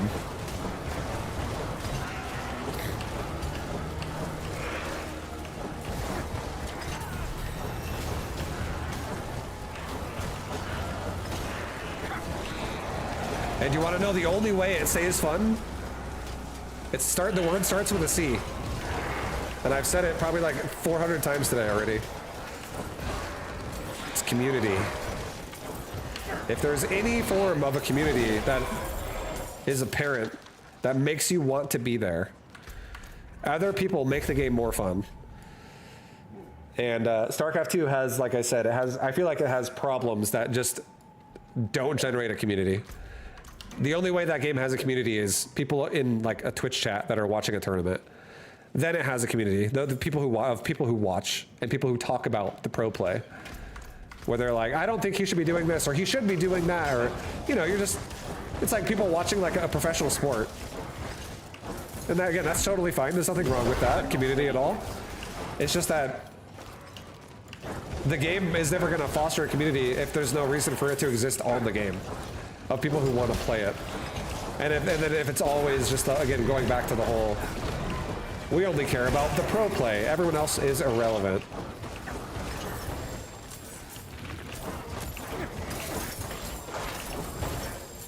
I need more time. Like, Idra, for instance, Idra was like the most popular player in StarCraft 2 out of everybody, like literally everybody. He was more popular than any player out of Korea, and he was more popular than any player out of Europe. He was the #1, undoubtedly, most popular player in StarCraft 2 when he was here. And I'm not saying that he wasn't a good player, but the reason why he was so popular is because he was a fucking shit talker. He literally would just talk shit all the time. And he would like then back it up by being good. And people found it really interesting. And the reason why they liked his game so much is not because of his impeccable gameplay. It's because he was talking shit and then playing behind it most of the time in some way. Like, oh yeah, my opponent's really stupid, so this series should be fine. And it was like, it seems like it could be rude or like, you know, like bad for like a bad competitive spirit like a poor sport mentality or whatever like that. But at the same time, like, it was like a talking point of something that was like interesting that was happening, other than just someone having a good play.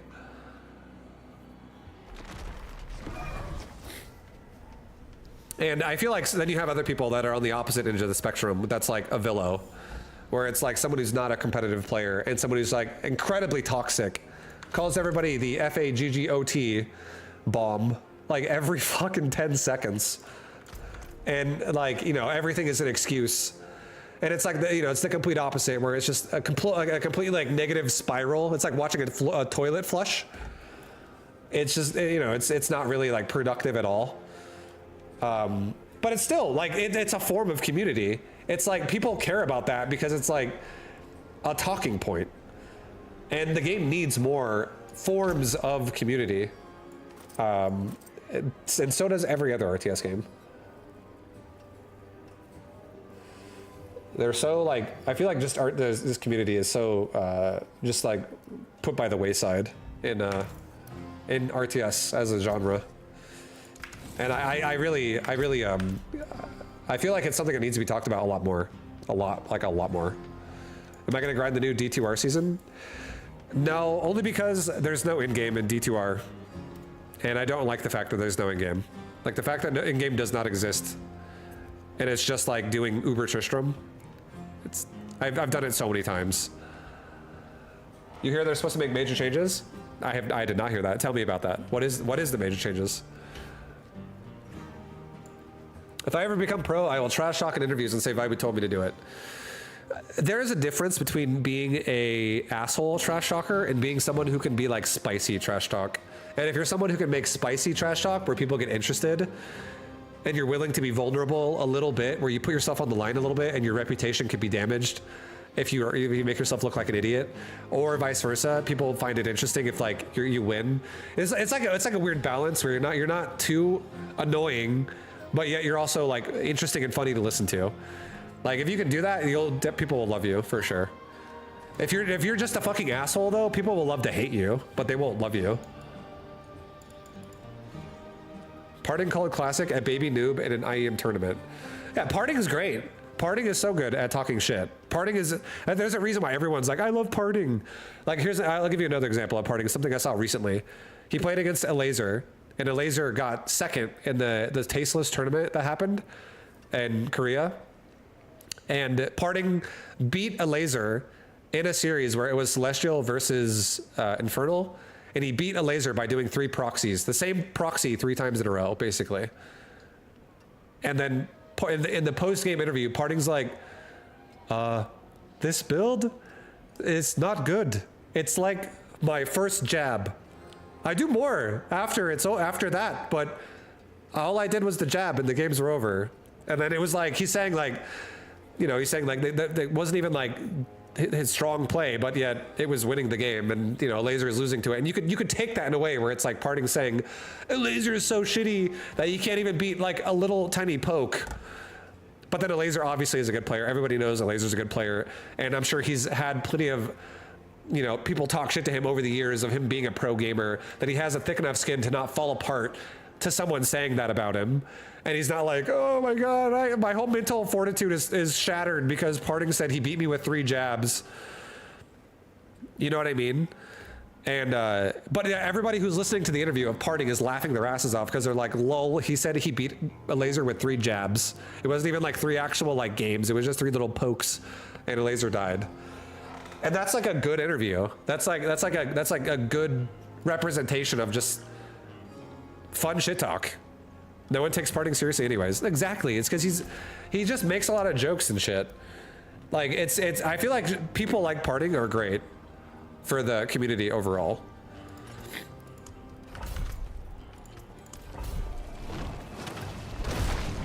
Parting calls him the Tim Hardy of StarCraft. Yeah, Parting, or Tom Hardy, Parting definitely loves movies.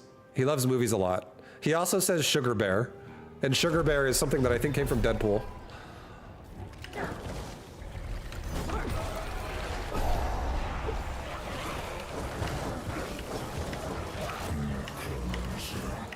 And yeah, Top is great. I fucking love Top as well.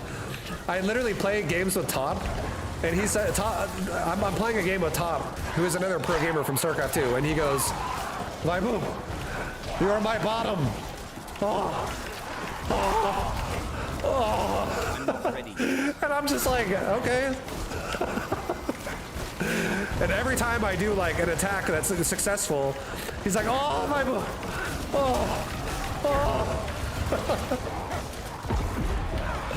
I need more time. You know, and anyone who like reads between the lines knows that he's making homosexual joke right there. You're my power bottom, Bible. I'm not ready yet. But like, shit like that's funny. I love it. It's just like people like chilling out, like not really taking it too seriously.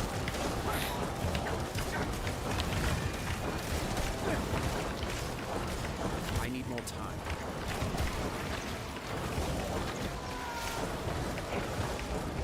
In stream, Parting is the most obnoxious motherfucker on the planet. And I mean, again, not everybody. Not everybody is going to be like the cup of tea for everybody. Not everyone's going to be like, oh, so this guy, there's a lot of people who do like this guy, but because they do, I have to like him too. Obviously, there should be like diversity. There should be, like, I want there to be some people that are like, you know what, I fucking love Vibe. Vibe is actually so relatable to me. I like Vibe, he's so sick. And then other people should be like, Vibe is such a pussy. I hate that guy. That guy sucks. I don't like Vibe at all. That's fine. There should be like differences and dynamics there where people do and don't like somebody, and that's completely okay. You know, like, good. That should exist. There should be like crossover between people.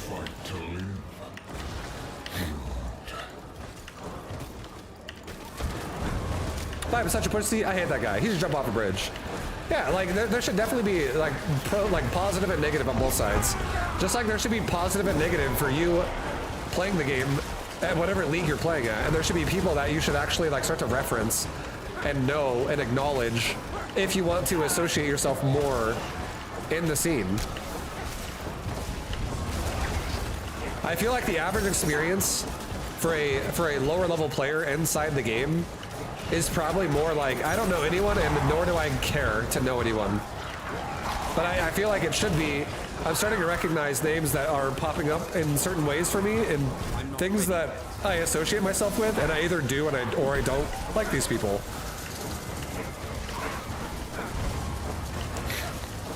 Like, I'm just gonna say like an example of it in like World of Warcraft again, because I think World of Warcraft is a great game for community aspects. If I do a dungeon in World of Warcraft in Classic WoW, and I'm doing a dungeon with people that are the same level of me, and then I end up doing another dungeon 10 levels later, and it's like 2 people are like the same people that I did a dungeon with before, and I'm like, oh, I remember you, we did a dungeon. I remember you were like either good or bad. There's a little bit of a storyline that develops there, and it makes you care either whether it's positive or negative emotionally, whether you hate or like that person, you care more regardless. And it's a lot better than what they did to retail, where everything is just like a queue, and you just hit the button like play now, and then you get put into a game with someone whose name you're never gonna remember, and they just are a faceless void.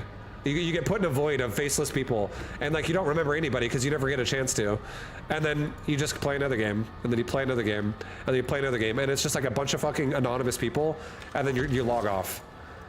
And people even take it one step further in RTS nowadays, where they make fucking barcodes, which is another problem with player mindset.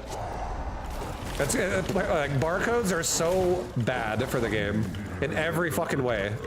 And people glorify barcodes because they're like, it'll give me genuine practice so that people won't know who I am. So I can do one build repeatedly and people don't know it's me. I'm not ready yet. And it glorifies like the pro scene, because pros are like, I want to be able to practice my build for real, but then everyone's like, I gotta be anonymous too. And then everyone's just like anonymous, and let's all be toxic and shit on each other and not give a fuck about anybody, and everyone's anonymous, and we can just like troll anyone at all times. And I don't ever care. I'm always like, it's cool to hate. I'm not Imagine barcoding in offline tournaments. Exactly, like how shitty would that be? It's like, hey, Like imagine if we'll just say it's like Cyril, okay? It's like, hey Cyril, welcome back. You're in the quarterfinals of this tournament. You know, your opponent is Barcode. It's Mystery Man. We don't know who it is. And the person's using they have like a rag over their face with glasses on. You can't even see anything. And they have like a voice changer mod. And it's like, hello, I am going to play this game. And you're like, who could it be? We don't know. It's just fucking stupid. And it's like, their speech is like, I've watched all the Cyril VODs and I've studied every move he makes. I've prepared a lot for this. And then they're like, okay, but Cyril, how are you going to prepare for this guy? And Cyril's like, well, I don't know who this is. And I'm confident in myself. As you can see, you know who I am. I have a 10-foot cock. I'm a good Zerg player. And I'll do my best to deal with anything. I'll scout and find out what he's doing. It's just like two different fucking people there with two different mindsets. And encouraging the toxic one makes the entire scene seem worse. I swear. Cyril probably would still win. You want to know why? Because the anonymous guy is distributing some PBB. The acronym is PBB, Pussy Bitch Behavior. We got some pussy bitch behavior coming out of that Barcode guy, where it's like he's trying to basically do every loophole he can to cheat and not actually allow it to be a legit competition. It's taking away the fact that people have a face and now creating like this sense of I can't know anything, but yet, or you can't know anything, but yet I can, and thinking that that's fair. It's incredibly toxic and stupid.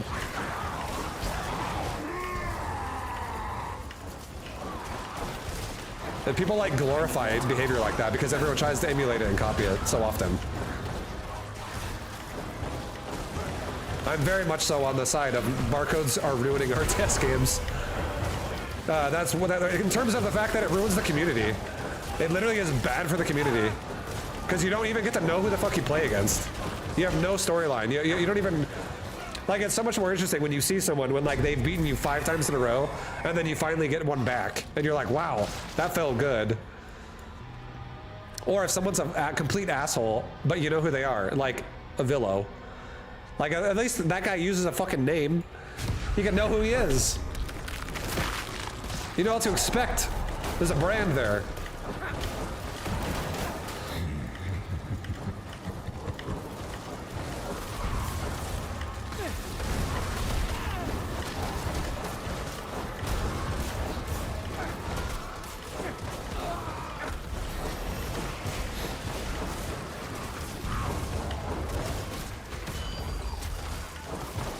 And just so you guys know, there actually were tournaments that existed every once in a while where it's not like the loopholes aren't fully looked after, and you'll have people that will not necessarily barcode, but they'll play on a different name, and then they'll reveal who they are at the end of the tournament. They're like, yep, that was me. Because it's online, it's not LAN. And you're like, oh, cool. It's like incredibly lame.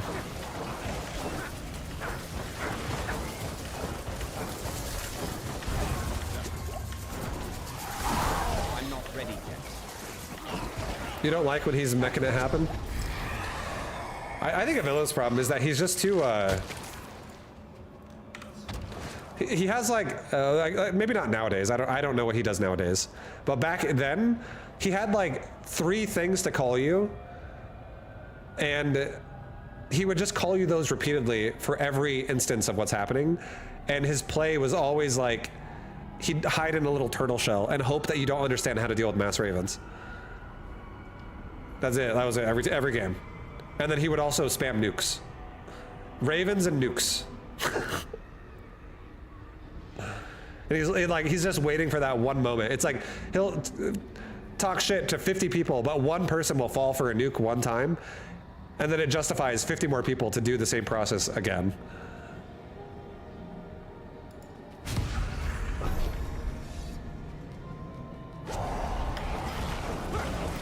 Like basically, if you knew what was going on, you just looked at Avillo and you're like, this guy is actually just an idiot. And he's just doing, he obviously is doing it for attention, like for the stream attention.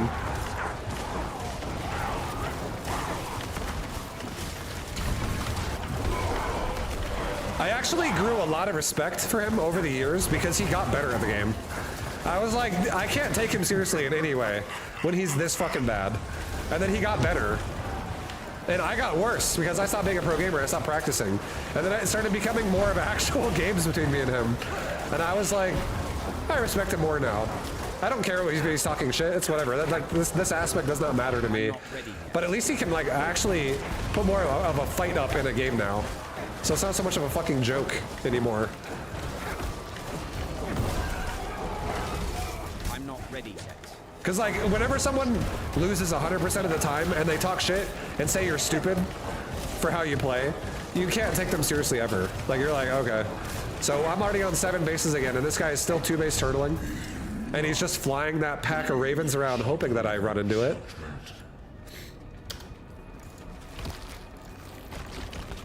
Stuff like that. Did you see the Beastie series when Beastie was nuking Avillo and was getting giga tilted? I didn't see it, but I can already imagine. It was really fun to troll him because he was the most easily trollable guy. He was so fucking bad, but yet would talk so much shit all the time. Before, like in like the Heart of the Swarm era, the Wings of Liberty era. He did get better during the Legacy of the Void era. I think he went and played Brood War for like years and came back and was genuinely better. Like actually, like I'm not talking shit. He got better. He actually became like a proper GM player. But before that, he was a fucking joke. He was so bad.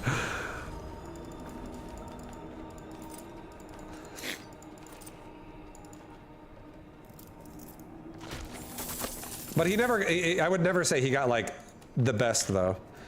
I would say he went from being like a meme Masters player to like being able to be a like a genuine GM player who could make like top 100. But I would never put him on par with like a genuine pro gamer. Like if you were to think about like a really top tier Terran, he was not that. At like any point.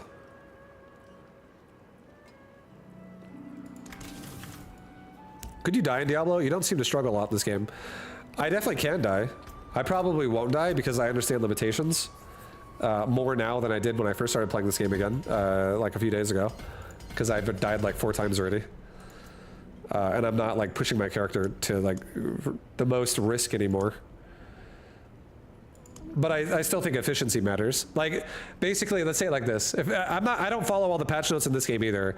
So I might be wrong by saying what I'm about to say, but as far as I understand, the game still has a limit of XP you can get per kill, and the limit is if the mob is above 10 levels over you. So if a mob is 10 levels above you, or 15 levels above you, or 20, or 30, or 40, or 50, it's still going to give you the same XP as if they were 10 levels above you. At that point, the way you increase your XP is by speed of kill instead of quality of kill, because the quality, again, does not give you more. It caps out at above 10. So it makes no sense to kill shit that is literally 11 levels or above that over you, especially if it's slowing down your pace. And then all you got to do then is go to areas that offer kills to you that are quick and like they come, like, you know, you can get the high rate of quantity at that point. And that kind of usually means the game is not going to be super scary. It's not going to be like, I'm dead every 2 seconds. But whenever you do content that's push content, that's not designed to level you up really fast, but instead it's designed to push your character to its limit. People tend to die a lot more often and a lot quicker in situations like that, because the thing about an ARPG is you don't spend your entire time doing difficult content that makes you go slow, and you have to like solve every fucking situation as best as you can, otherwise you're gonna die, because it's not efficient to level in. It would be like I say, to put it in StarCraft 2 terms, doing difficult content the entire time in a game like Diablo would be like saying, I'm gonna just go 1 base 200 battlecruisers, because I'm just gonna get gas right away, and I'm gonna just slowly build it up. When it's more efficient to just expand like 5 times and get a bunch of gas and then do it all at once.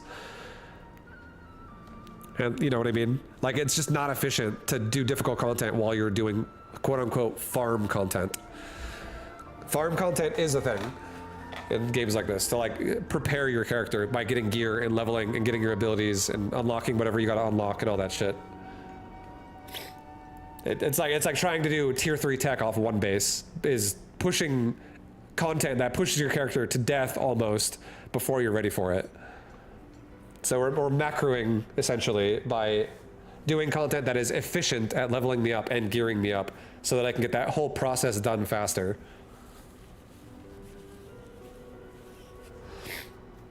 I don't know what I want.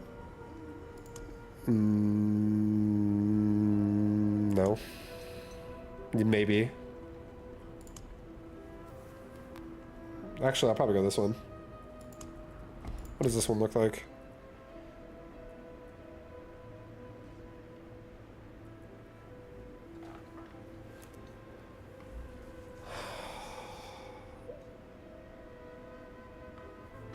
I almost want to get that too, bro. I actually am using all these like unique mods. I feel like a lot, I would genuinely use that like all the time. How do you like Necro? It's definitely easy. I think I like Sorceress a little bit more overall, but Necro is for sure easy. It's definitely easier than something like Rogue. Rogue is just annoying. Rogue is very annoying. I am enjoying this game more in a Necro than I was in a Rogue. I fucking hate Twisting Blades and Barrage, and I'm like, I want to be a fan of Penetrating Shot, but I'm really not. I want like other abilities in the game that are just more fun to use. Like at baseline, I would love like a multi-shot in this game again. I fucking miss multi-shot so much on an Archer.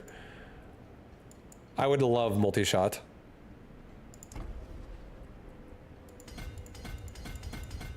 Okay. You started playing a Sork. What is the good Sork build right now? I kind of want to play Ice again. Is it good? I don't know what the best build is. I haven't looked, but the build I was going to play that seemed like it was going to be pretty good is the Frozen Orb build for a Sork. It's like a freeze shatter build or some shit. And it has this item that makes it really good. Right? This one? Right? This one? Yeah, this one. Right there. It says casting Frozen Orb has a chance to conjure a chance to spawn a random conjuration when it explodes. So I'm throwing a Frozen Orb out like 2 times a second with this build. So you're getting about 1 of these a second, essentially, if you go off the odds here.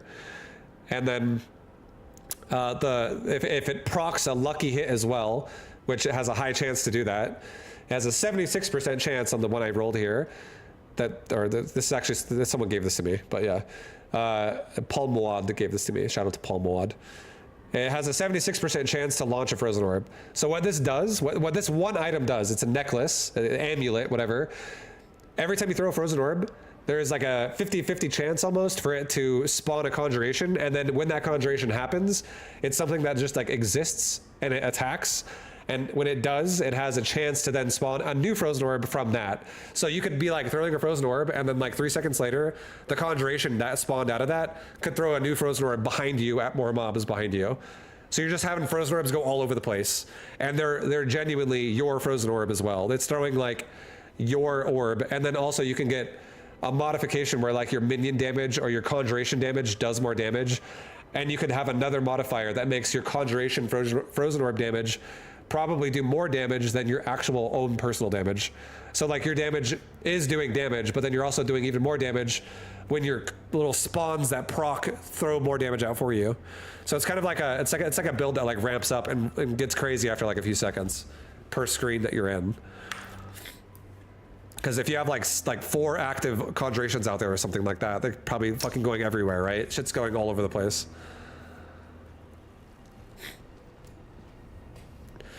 Hey there, RTS Enjoyer. Any hype for a recent Stormgate open access? I made a video upon a I made a video for Zero Space, Stormgate, and Battle Aces today. I was only going to do Stormgate, but people were requesting me to do the other ones as well, and I was like, fuck it. I'll just do a quick August 15th update for all three of them, and I addressed a lot of my concerns and feelings about Stormgate. It's like the video is like an hour long. There might be some repetitive points that I talk about in there a little bit, because I don't run off a script. I run off of just whatever I feel like talking about. So it kind of maybe has a little bit of spider-webby conversation sometimes, but I do try to keep it on track, on point to something, and have like keynotes. So like there's a long version there. The short version is I don't really like Stormgate that much right now. I'm happy to wait for it to get better. And then I really addressed a lot of reasons as to why I feel that way in that video.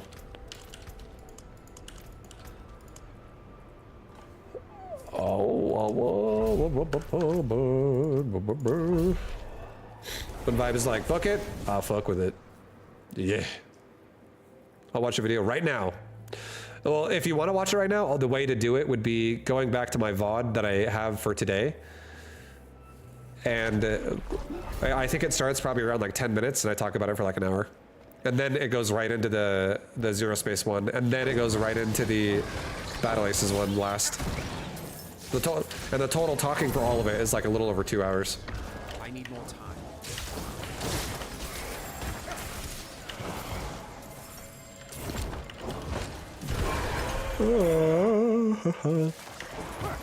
Lightning Spear is the best build right now for a Sork. I need more time. What's up, Jojo? How you doing, dude? I played another Olaf game this morning.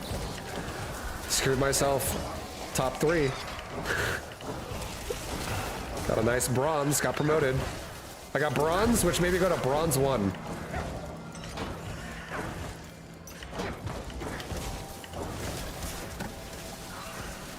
I'm about to be silver, baby. On the up and up.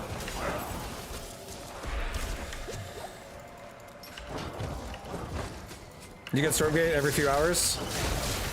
With good reason. I mean, I totally understand a lot of people are going to ask me about Stormgate because I'm like the RTS guy. That's what everyone knows me for. Mostly. From my community. And, I'm sure a lot of people will have an interest in hearing me talk about what I think about the newest game that everyone might go play. And I do think Stormgate still has potential, but I think it needs more time to realize its potential. I genuinely do think it still has potential, though. I don't think it's dead, per se, right now. I just think that as long as the game can still be developed for another year, I would be very curious to see where it's at then.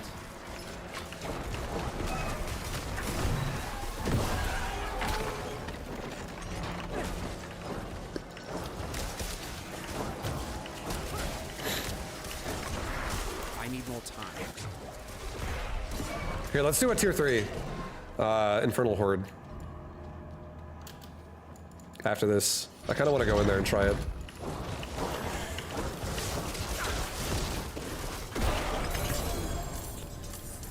The level 100 mobs. We're level 88 now, so I'm like within 10. Basically. I think we can do it, guys. You think we can do it? I bet we could do it. Maybe. It might be scary. Some of these mobs are hitting me kind of fucking hard sometimes in 88. Or, sorry, these mobs are 94. I'm 88. So it's only 6 levels above that. But it's also an Infernal Hordes, though, which is actually kind of spammy. You get pretty surrounded and run down in there pretty hard.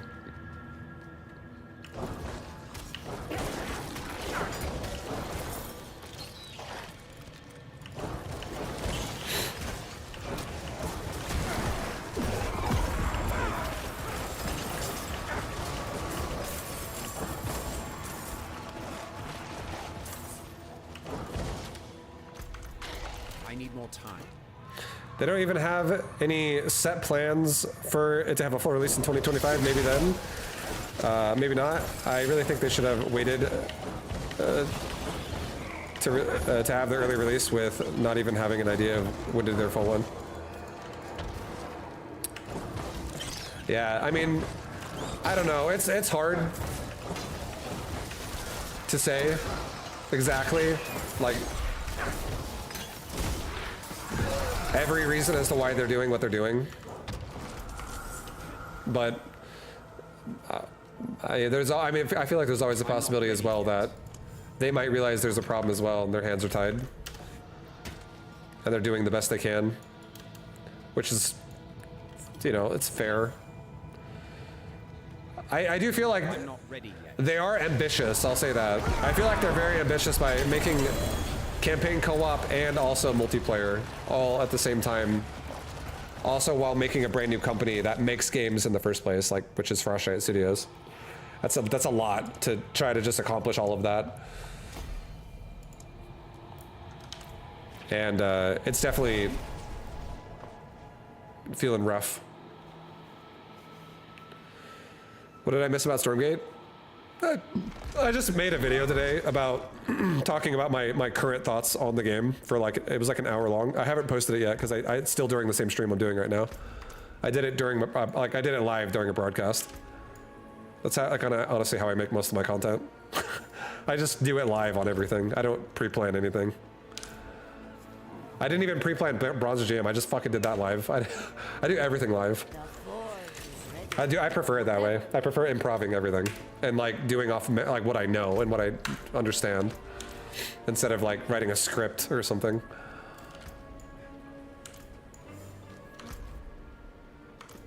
What am I doing? I'm doing a tier. We're doing a tier 3, guys. Do you want to go into a tier 3? Okay, Bill O'Reilly. That's what I prefer. Where can I see the VOD? It's today's VOD.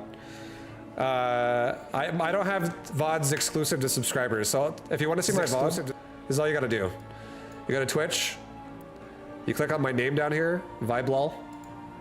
It pops up this window, you just click on videos in this category, and then it'll have, if for whatever reason you're on a different platform, app, or whatever, and you have to do a different filter, and it doesn't show properly, you can, but normally it will straight up do recent broadcasts by default, but if it doesn't, you can click the filter by, go to past broadcasts, and then it will definitely have it there. You click it, and then it goes to today's VOD, and it literally goes all the way until I'm streaming like live right now. So this is me standing in town right here talking to you. It's my content. I just do it live on everything. I don't pre-plan anything. That's how you do it. And the Stormgate conversation goes from probably like, I started it around probably 10 minutes, I think. I don't remember the exact, I gotta go back and edit it. And it goes for probably about an hour. I talk about it, that specific topic for like an hour. Like 50 minutes to an hour, it was kind of long. You guys ready? That's tomorrow, and that is it for us today. And we will leave you with I can't do it. We'll do it live. We'll do it live. Fuck it. We'll do it live. I'll write it, and we'll do it live. Yeah. This fucking thing sucks. And then I had to do this, guys. This is what I had to do. This is how I'm editing, guys. Probably ended around 50 minutes, maybe. I started here around an hour, probably in around an hour 36. I'm gonna go back and get that later, boys. I don't got time to do it any other way. Yeah, we got time for that. I got things to play.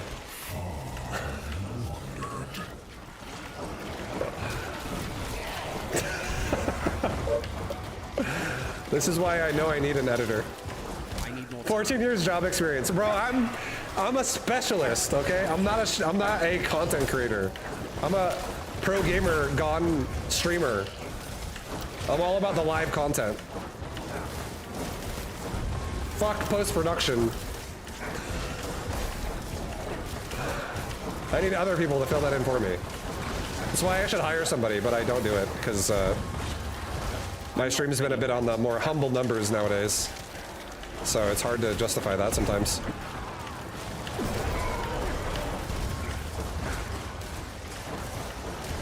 I'm not ready yet. But I know I should though. I do. One day I will do it. I just want it to be with games I'm like actually really addicted to. I haven't really found a game right now. Since I quit StarCraft 2, I have not found a game since then that I genuinely want to play every day for like years. It hasn't happened yet. Battle Aces is really fun, but again, even that game, I don't see myself playing that game like as my old, like guys, I'm dropping everything for Battle Aces. I see Battle Aces as like the game I'm gonna play on, like a game I'm gonna play on the side, just whenever I'm in the mood for it. And I think it'll be really fun that way, which will probably be relatively often, but it definitely won't be every day.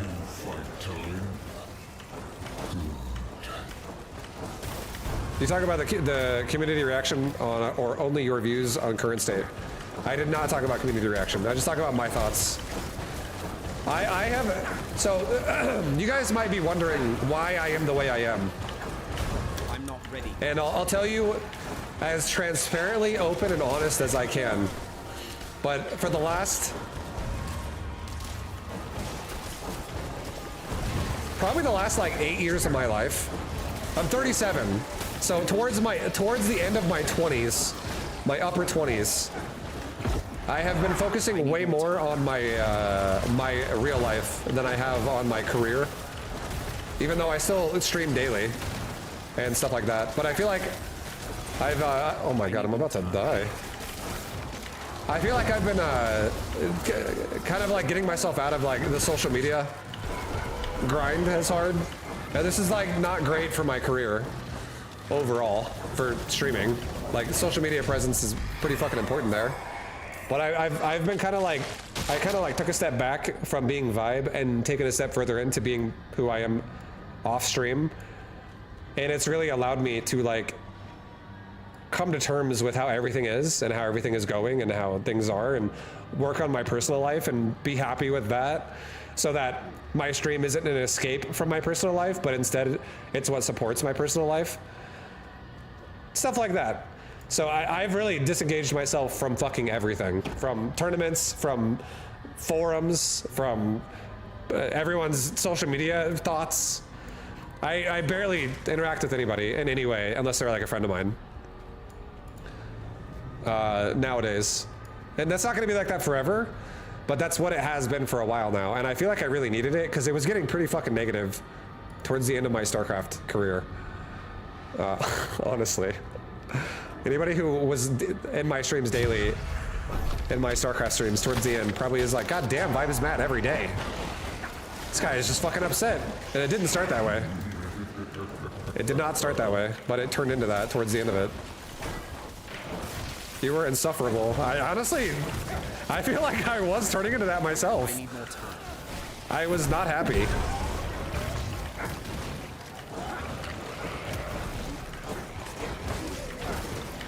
I am so much happier nowadays with like you know, not just letting myself sacrifice myself for the good of the stream and the good of who Vibe is, like his skill level at a game.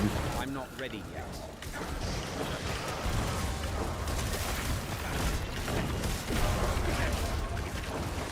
The difference is clear. You're a happy man now. I feel it too.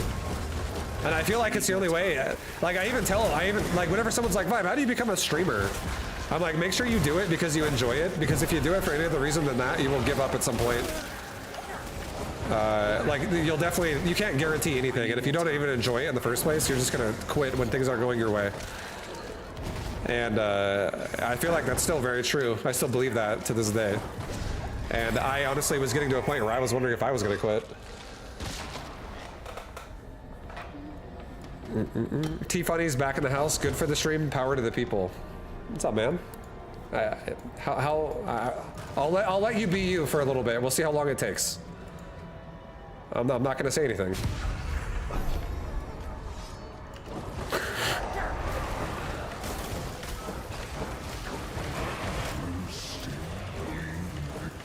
But yeah, no, I feel great, dude. I like nowadays on stream, I feel optimistic about streaming whatever I want to stream. And I like I said before, I love RTS, but I think my biggest concern about RTS is wondering if I feel like if I don't agree with what RTS is becoming. And if anyone does, for that matter.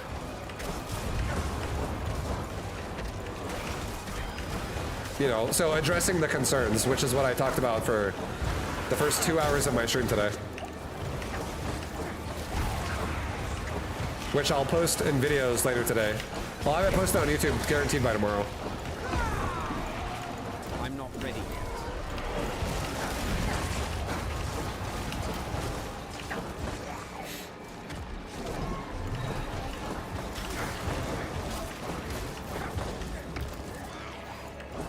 So clearly we can do tier 3, guys.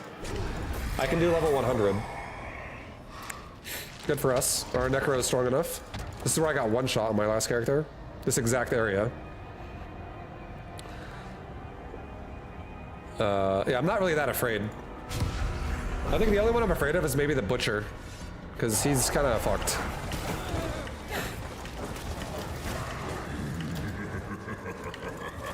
Would be pretty funny if I still got one shot, yeah. Good for the stream power to the people. If you lose, or if you love the game, then just push record and have fun.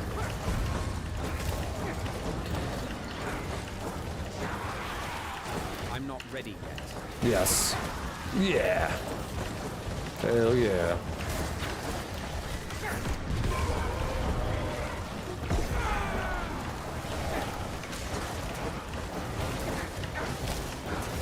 I'm not ready yet. Why did my message not go through? What the fuck is this? I don't know. Type it again. I see. It's because you use the N-word. I need more time. No, I'm just kidding. I'm just kidding, dude.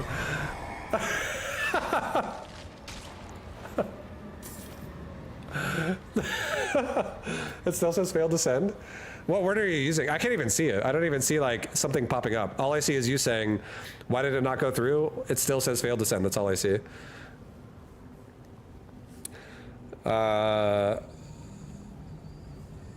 Have you tried pressing enter? Oh, Johnny knows how to use it. Johnny's good. So right there, that's the only one I think I don't take. An Infernal Demon has your scent. I think I should not take that one, because that could actually kill me. Take it, bitch. No, I guess we'll just die if I take that. I need more time.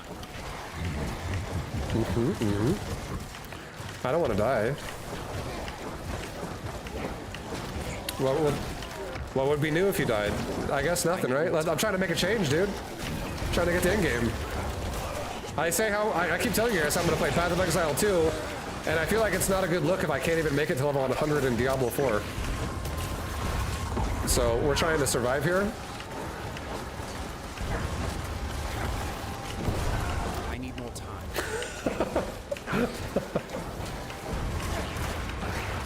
Trying to stay alive.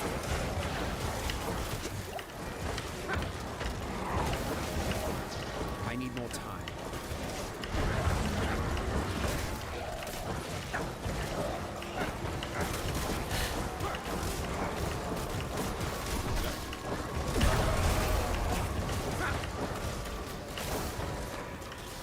I need more time.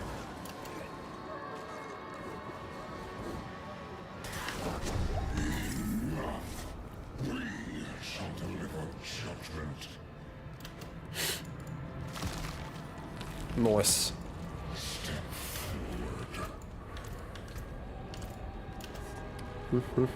I did not say the N-word or the F-word. I know, I was just kidding. I just made a bit of a joke there.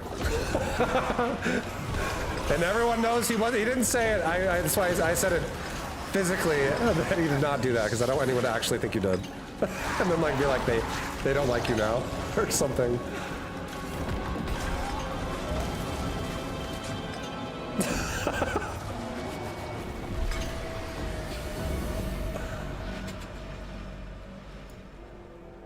Wait, what is this? Greater equipment. Okay. Oh, dang. Oh, you can only get one of those. What is this, just like a way higher chance of greater affix gear? Or something? It's all 925. Or maybe it's guaranteed 925s as well. I'm a smart white dude.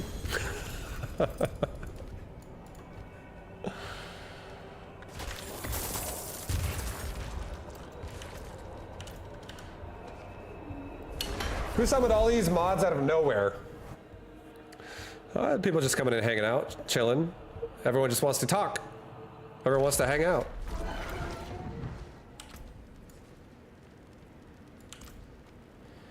T3 and up has 1 greater chest. Yeah, I could feel it.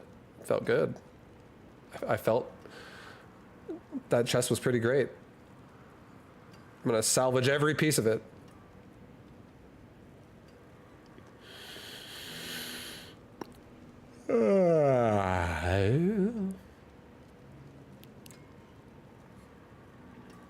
Yeah, the gear's honestly not bad. It's fine.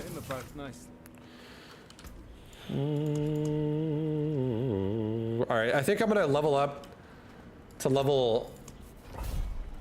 We're gonna do one more. I think this might be my last Infernal Horde, and then I actually feel like playing some RTS. I want to play RTS today. I feel like playing maybe Warcraft 3. I might also play some auto battler like TFT Mechabellum. I'm in the mood to play some Arclights as well. But last thing on D4 for right now. I feel like getting level 90 and we good.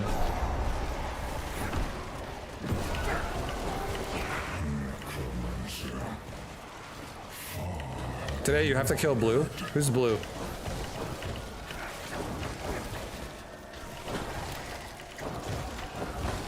You TFT gold yet to reach your all-time high? I was platinum. I got platinum last time I played. The last set. I need more Okay. time. I won't take this abuse.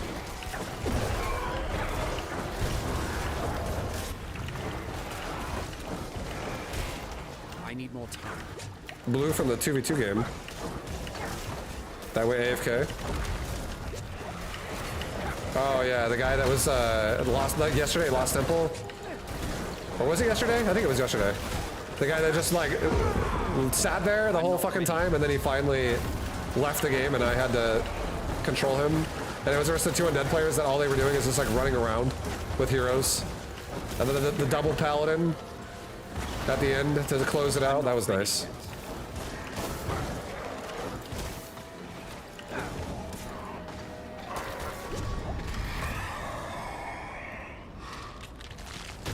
Have some light vibe. You need some?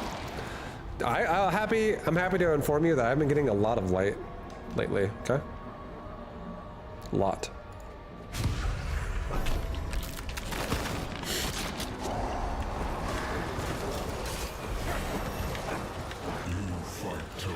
Prove your photosynthesis? Just look at me right now and look at me in a VOD that I made 2 years ago. And you tell me if I look like I used to get the same amount of sun still. I need more time.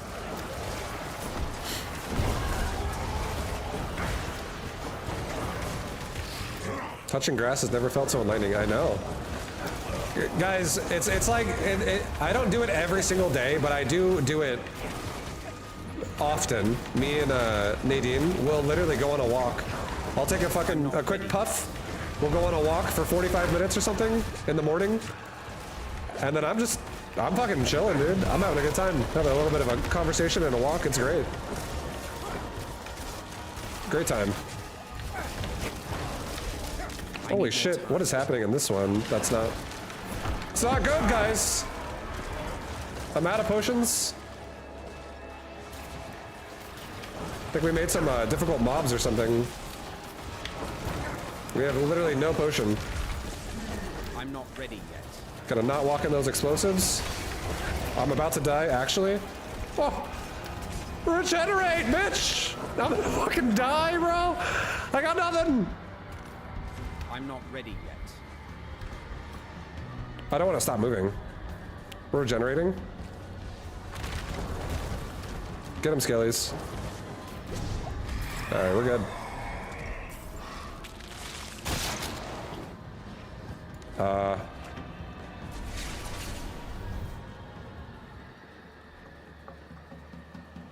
I'm gonna go back down. I'm not gonna abandon it. I'm going in there again, guys. I'm just gonna go to town so I can reset my pots, because going to town gives you a full set of 9. Alright, let's do some,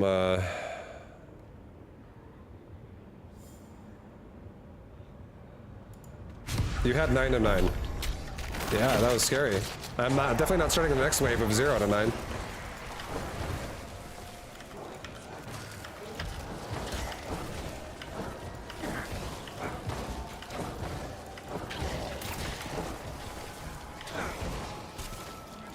You had 9 of 9. Oh, and when I went to town, you're saying? Does it reset every single time when the wave's over?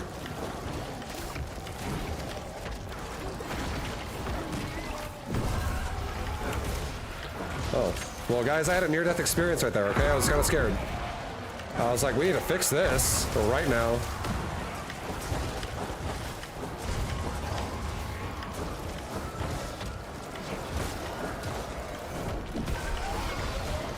Whoa!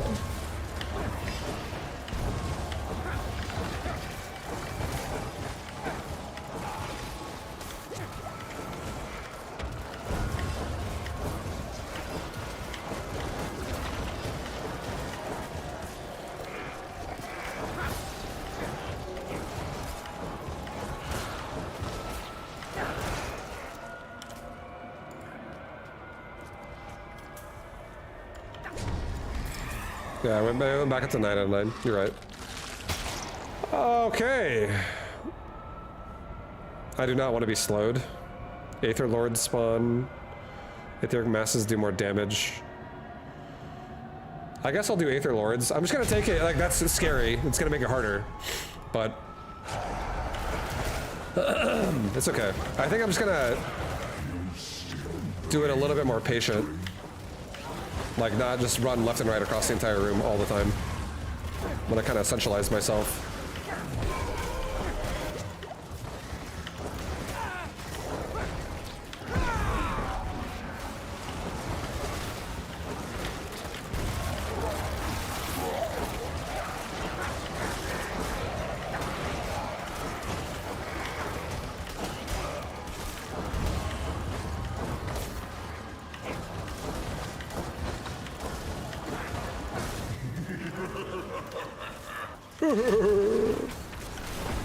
I need more time.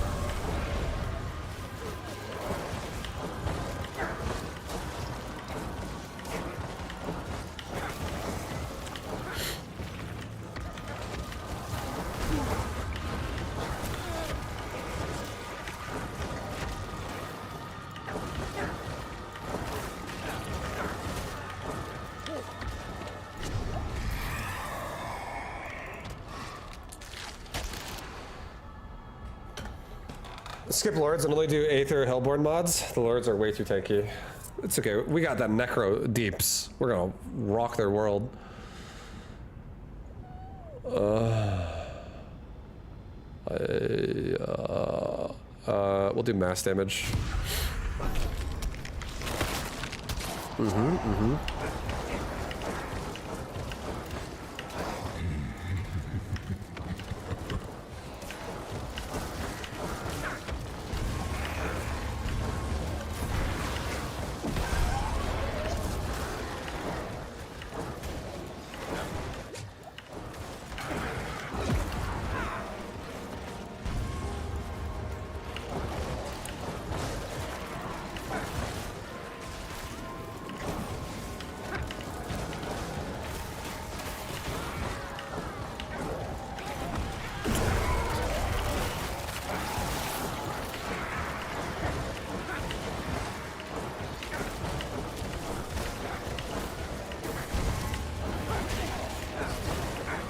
I need more time.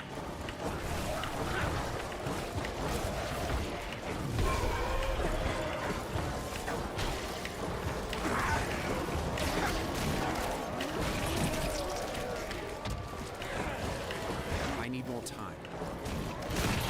I think I just gotta pay attention.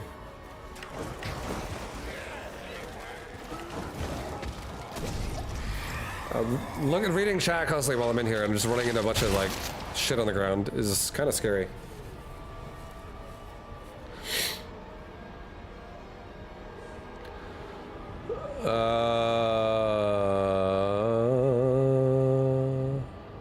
Yeah, we're gonna do the Hellborn are hunting you. It's fine. Come hunt me! Hunt me! Hunt me!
Easy. As long as I just don't stand in shit, I think we're fine.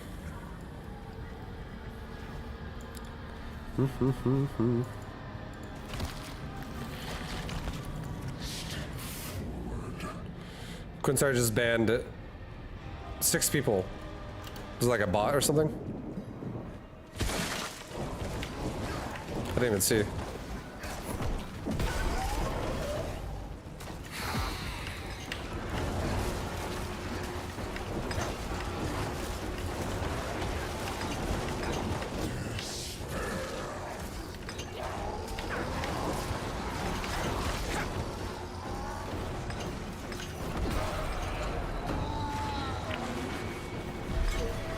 Okay. Nice.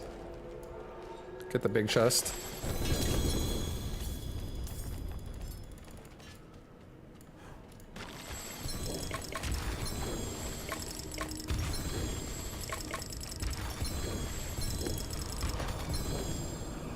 Ugh.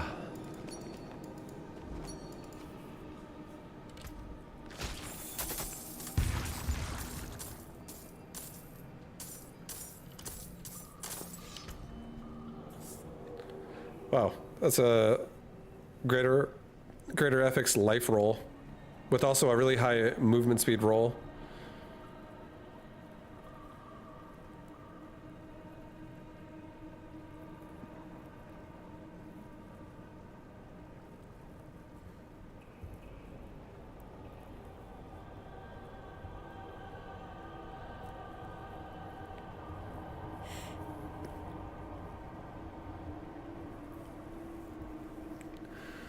That's a max quality version of that.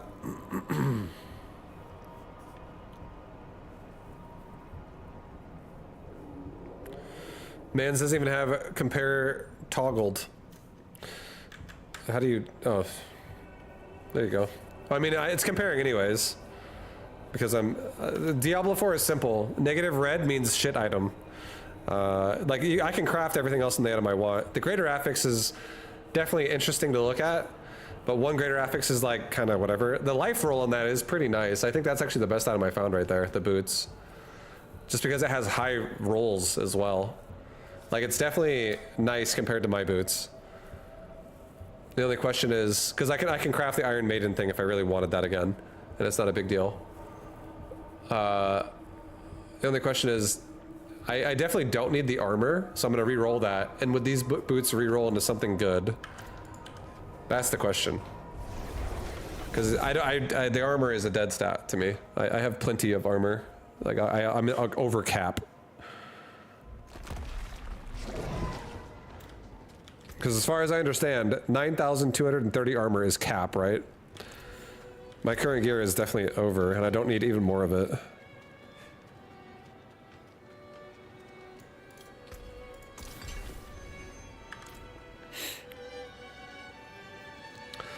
I never played any Diablo, but movement speed feels OP in this game. No? I mean, movement speed's great. Movement speed is... I wouldn't say it's necessarily OP, because there's things in this game that can, like, counter move speed. Like, it can jail you or, like, wall you and shit. Like, make it to where you can't run away. It can freeze you, possibly, if you got stuck in something. But, yeah, if you can run really fast, you could argue, like, you could get away from mobs so they can't even hit you, period, half the time. Because you just run out of their attack zone and they're not really fast enough or have the ability to like get on you again.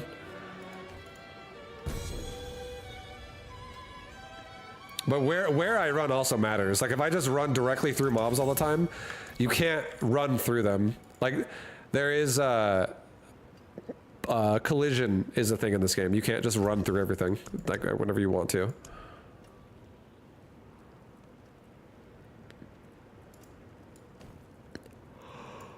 Wait, what? Why won't it let me masterwork these boots I just found? You cannot masterwork this item. Why not? It's a greater affix item. You have to, you have to temper it. That's right. Lol. Select an ancestral fully tempered. Ah. I see. Well, first, before we do anything, let's re-roll the armor and just see what we get. I'm not gonna keep going. If it gets to about 1,000,000 gold, I'm stopping. I'm not gonna burn all my gold on these boots. So we're getting rid of the armor. Life per second, impairment reduction. Both okay. I'm gonna do life per second, whatever. Poison res or 77 intelligence. I think I'd rather have intelligence. +1 Skelly Warrior Mastery. It could be a 2 roll. What is Skelly Warrior Mastery?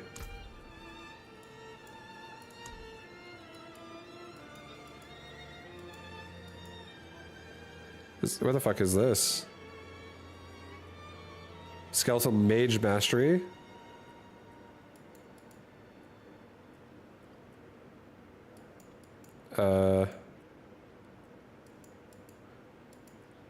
Golem.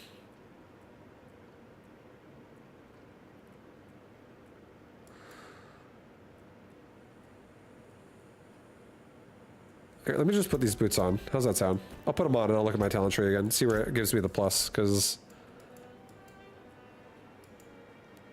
Right there. Okay, thank you. Increases the damage and life of your Skelly Warriors by 15% per point.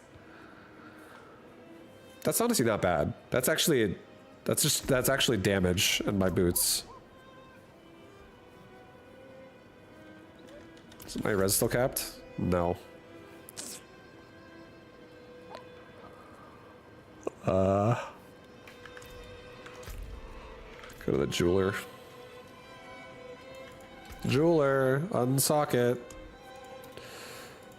How's my fire look? We need that. How's my shadow look? We need that. How's my frost look? We're still okay. Well, guys, I honestly think I still have to wear the boots just because I need something with the lightning res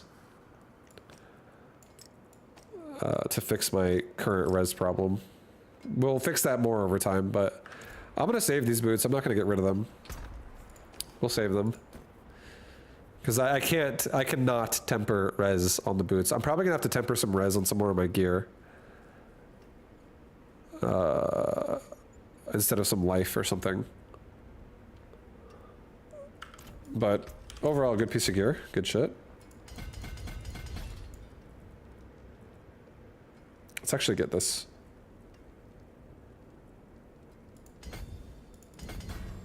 There, now I have more all res. It'll make it easier to fix my res problem for now. I'm definitely gonna redo my Paragon board at some point. I feel like my Paragon board's kinda yeah. And then lastly, I'm gonna get another glyph that I don't have.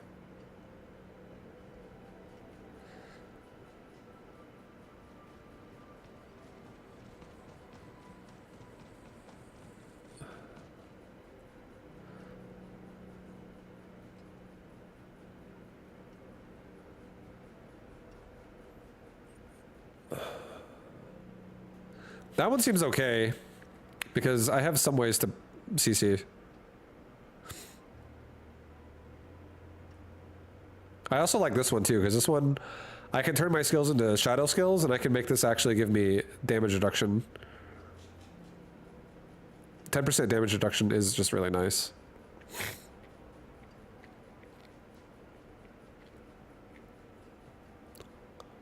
When you overpower an enemy, all damage they take from you and your minions is increased by 12%. I don't have a ton of I mean, you can't, I can't remember, can you still like not change your chance to proc overpower? You can just change your damage when it happens, and then the only way to proc it's with like ability modifications that like proc and overpower.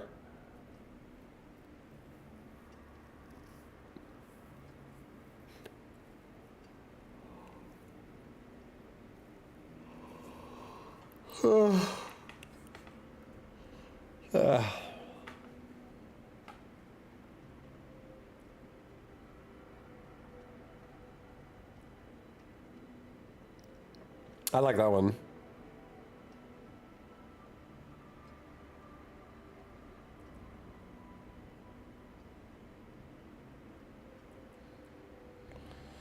Thorns damage. I don't really have any thorns at all.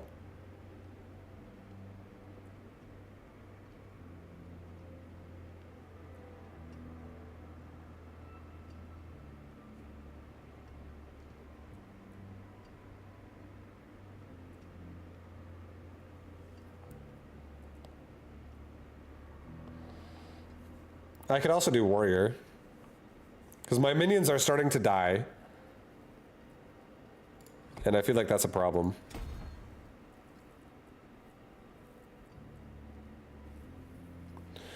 So, warrior would not be a bad idea either.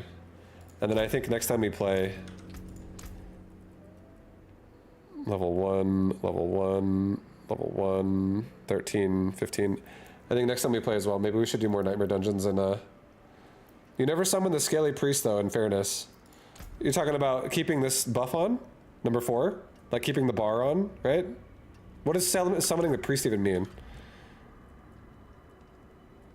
Because I am using the number 4 for the duration of 8 seconds. Yeah, I'm doing that. I am doing that. I have been doing that. A lot. You don't have it on like half the time. Is it when I'm reading Twitch chat? Because that's, you know, it's its own thing. When I'm reading Twitch chat, I'm never gonna play perfect. Almost fucking died while reading Twitch chat just a minute ago. I'm trying to talk about shit. But yeah, I've been using it, so I like it. I wasn't using it earlier though, for sure. I like when I first started with Necro, because I never played Necro. I didn't really know what the fuck was going on. Alright, we're gonna play something else. Twitch chat lost you lots of MMR back in the day. Oh, I've definitely lost a lot of things due to Twitch chat. Just in general. Like, when it comes to like me winning or losing a game. That's definitely happened often. But you know what? It's worth it. It's worth it. We're gonna play War3.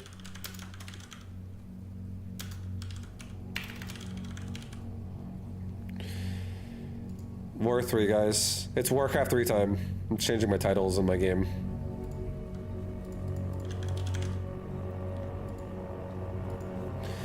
I don't think I'm gonna play a lot of Warcraft 3 right now.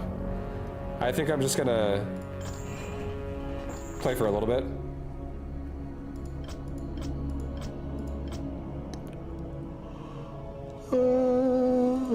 I feel like doing a 2v2 again. 2v2 was kind of fun. It's different than 1v1. I'll probably play a 1v1 as well. I feel like starting on a 2v2 though.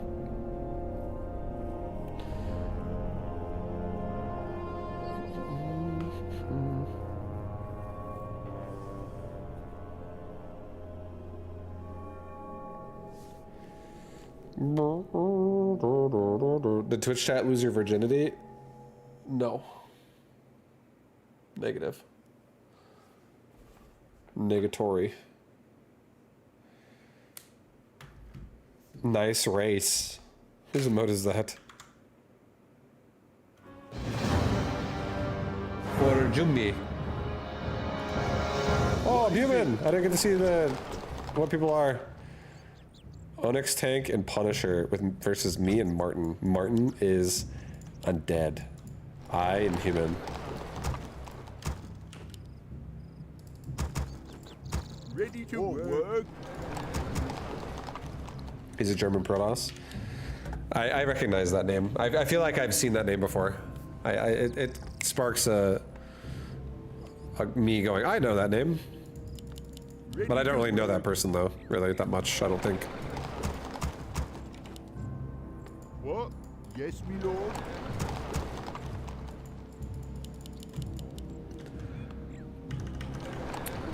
All right, guys, we're doing the rifle opener, Rifle Man. We're going for Rifle Man.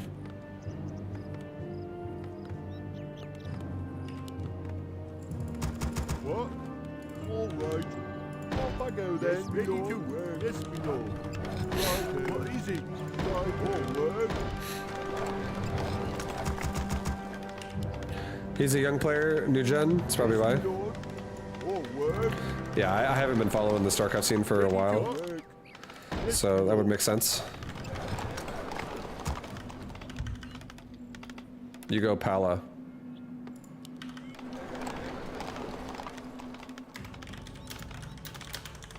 Ready to work.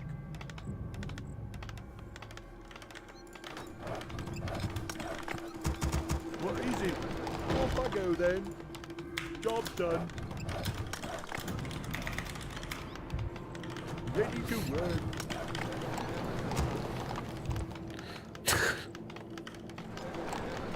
Yes, me lord. Done.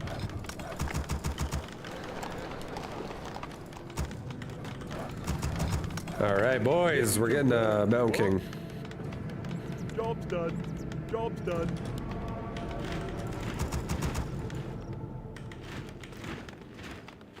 Job's done. What is it? Oh, ready. Job's done. Oh my god, game's over. Off I go then. Ay, ay, ay.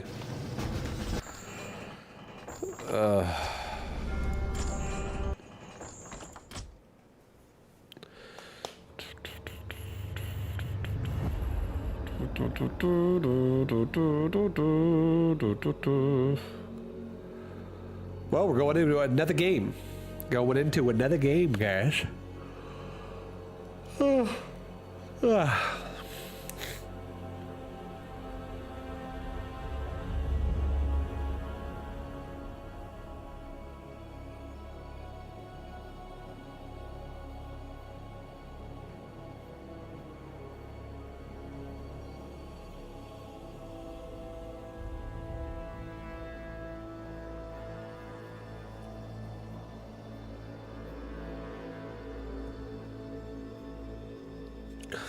What's up, T900 Terminator? How you doing, dude?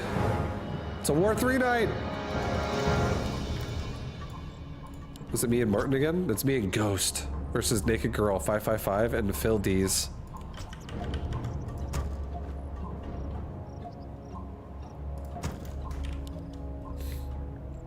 Ready to work. I'll go first here. What you want? We'll do some sick Farseer 2v2 action.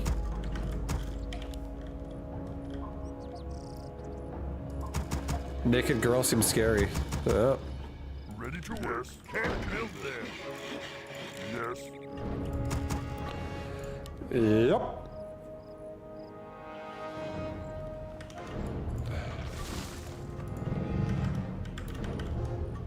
Ready to work. Something you're doing? What do you want? Be happy to. Ready to work. Something we need more gold. Work.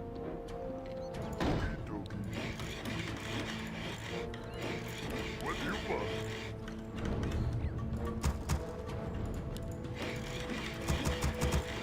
Ready to work. We're building more burrows. Build more burrows. Complete. We're compete. Oh, he took away. Oh, Ready to work.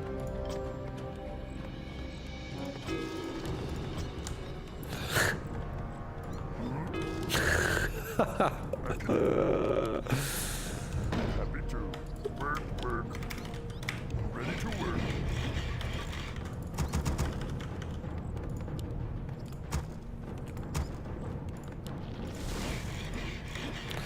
you're looking good and sounding happy. Glad to see it. Yeah, I definitely all of the above. I'm feeling great, and I feel like my health is in pretty. It's coming back. I got my weight under control, and I also I've been exercising a little bit, We need more gold. trying to take vitamins and take care of myself.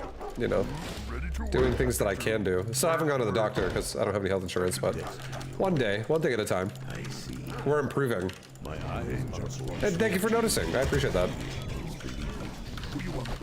Look out. Build more. My Work eyes complete.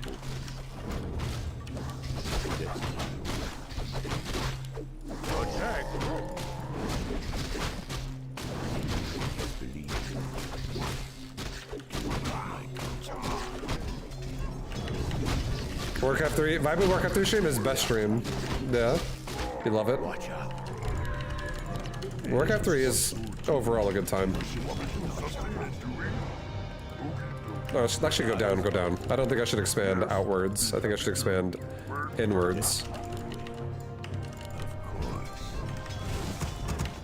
What do you want? I can do that. Okie dokie. What? Okie dokie. My counsel. Just what's my eyes. Watch out. Where you want me go? Work complete. What do you want? What?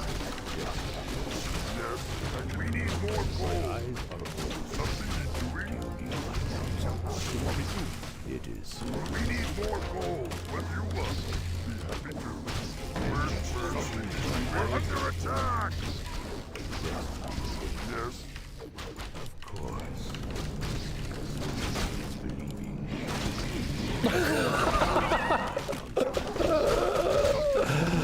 Fuck! They made me cancel! Stupid creeps!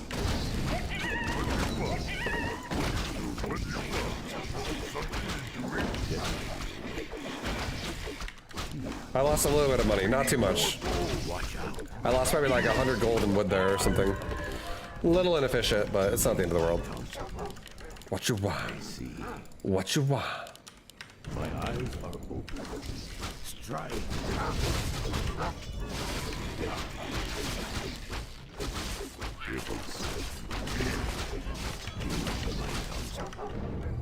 Get good like Letod. Letod. Look at the supply. Look at the supply. Just look at the supply. Of course. Do you need my counsel? I can do that. What do you want me to do? It is certain. Strike. My eyes are yes. Can't real yes. Oops, I did not even realize my headhunter was getting attacked. Oh well. Poor guy. Just got blasted.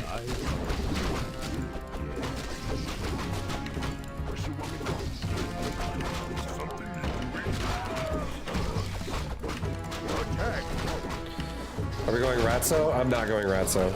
Every game is not a Ratso game, Quinzor. Pace yourself. You'll go blind with all the Ratso you're doing. Or you want me to be doing. Watch out. Watch out. No Ratso today. Playing with Ghost here, dude. Do you need my counsel? Work complete. It is certain. I see. My eyes are open.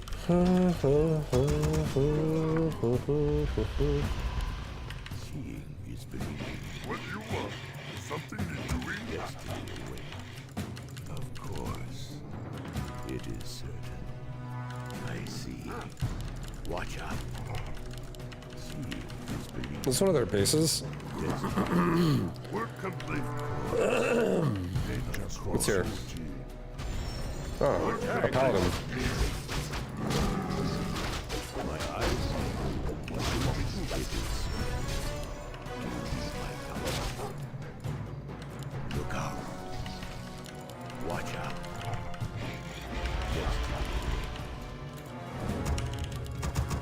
My eyes are open. You need my counsel. Seeing is believing. I see. I see. My eyes are ready to work. Wait. Research. What do you want? Alright, we're gonna get some, I'm gonna get some Tauren, boys. We're gonna get some Tauren. It is. Some Tauren. My eyes are open. I also kind of want to go Tauren Chieftain second. I'm gonna go a full Tauren. We're doing a hard swap. This is a free for all. This is a 2v2. It's a 2v2. Eyes are open. Do you need my counsel? Destiny away. Something is Yeah, I'm feeling like Torin and Witch Doctors. I see.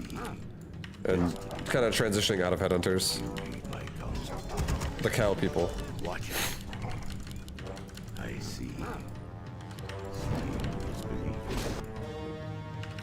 My ally is going mass ghouls though. Looks like he's gonna maybe go like abominations or statues. So we probably should like still have access to some headhunters so that we're not air defenseless.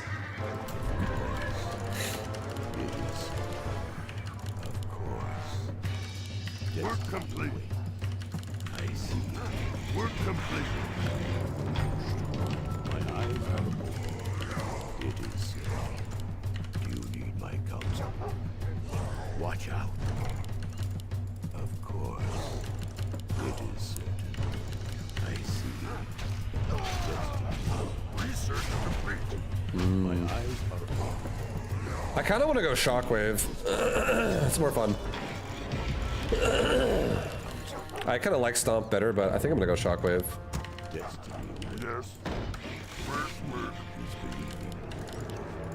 My eyes are open. Destiny. My eyes are open.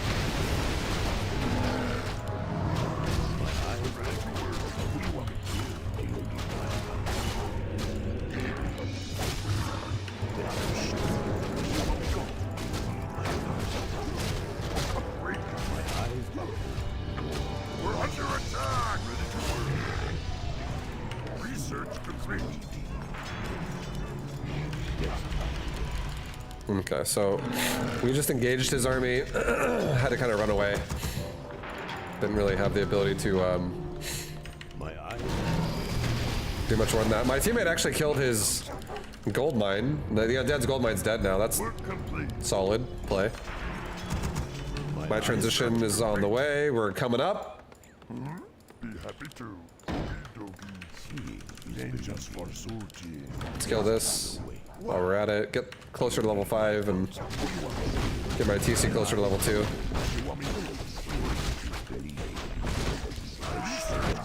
We're under attack!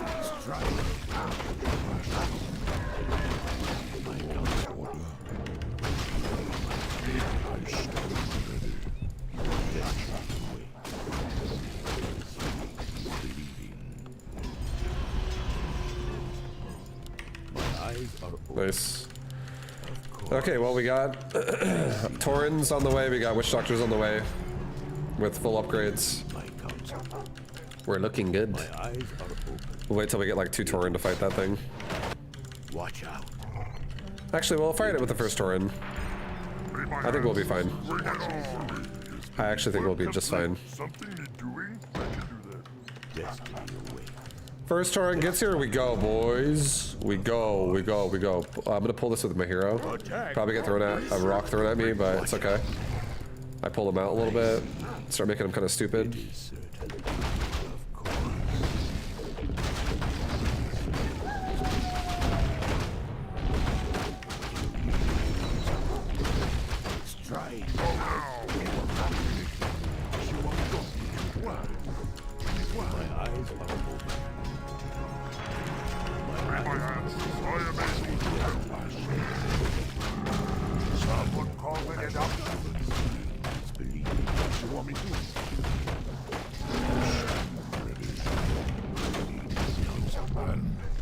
Positive attack plus 12.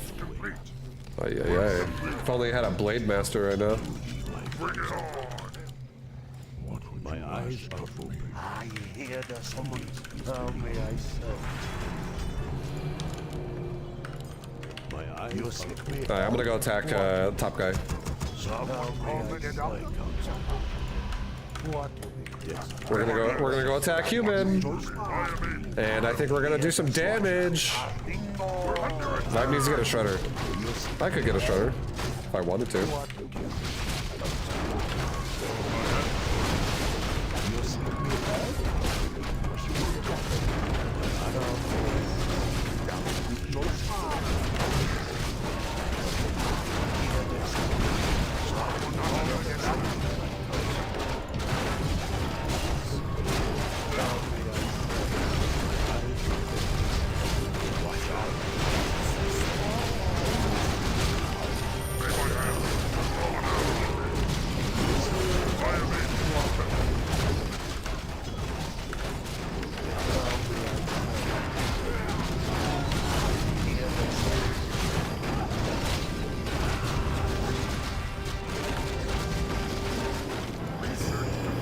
I have no clue what's going on, but the fights look cool. So it might make it easier if I put team colors on to see what's going on. My teammate was the blue undead. My enemies were the purple and the teal undead was my enemy. He was teal, right? And then the human was purple. Yeah. So the blue and teal are kind of close, and they're both undead players.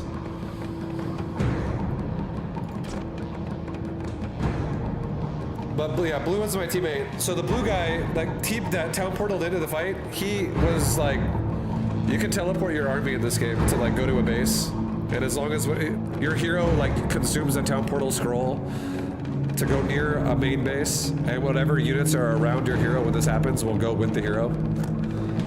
And he TP'd into my base to help me defend myself, and we were getting attacked by both of them at the same time right there. And I had an army of Taurens and Witch Doctors and Headhunters, and that's like a big front line. The Taurens are amazing, the Witch Doctors are good, and the Headhunters are just nice extra DPS behind. But Taurens, they have like a 20% chance every time they attack to pulverize, and what pulverize does is it makes them like slam the ground for like 150 damage or some shit, or like 120 damage. It's some pretty decently high number, where they just like slam the ground and it AoEs everything around the Tauren, like right in front of it. It's great. It's a lot of damage. And then Taurens have like 1,300 health in total. And then I was fighting against like Fiends and Footmen, and Footmen have like 420 health, and Fiends have like 550. So his units are all their units were like relatively squishy. And they had a couple like tech units in there too, like some casters, like some sorceress and some destroyers or statues, not destroyers. Yeah, that was overall good for us. My teammate also had statues and ghouls, which is, they're all just like low tier units.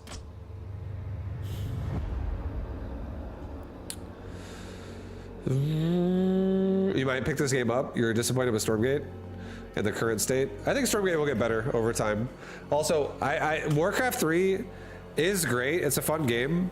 I don't know. I can't in good conscience say that this game though is going to be a great experience for a new player. In Warcraft 3, that is. This game is over 20 years old, and just because they made Warcraft 3 reforged and like remastered it and stuff doesn't really change that it still has a small community, and it is a really fun game, but you'll run into shit while you play this game that's going to be toxic in how it goes in older games, like people smurfing and shit. So it's not going to be as genuinely good of an experience as it should be if it was brand new. I'm gonna do a human 1v1. I'm fucking hungry. I'm getting really hungry. I didn't eat lunch today. I streamed a little earlier than I have been. I actually got a noon stream in today, but now I'm super hungry.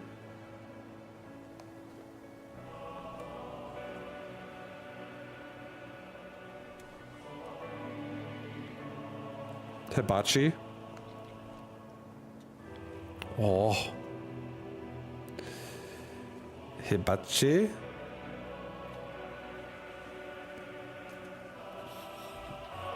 It always hits right.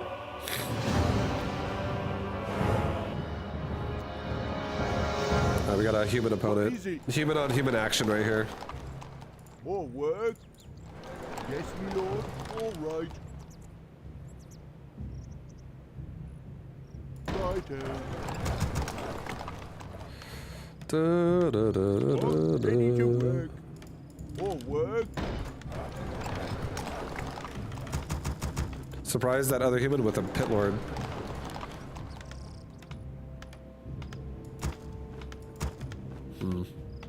Ready to work. Yes, my lord.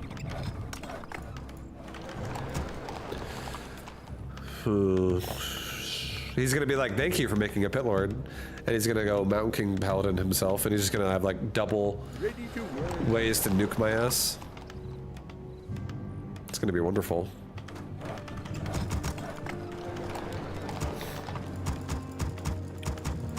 First hero Panda.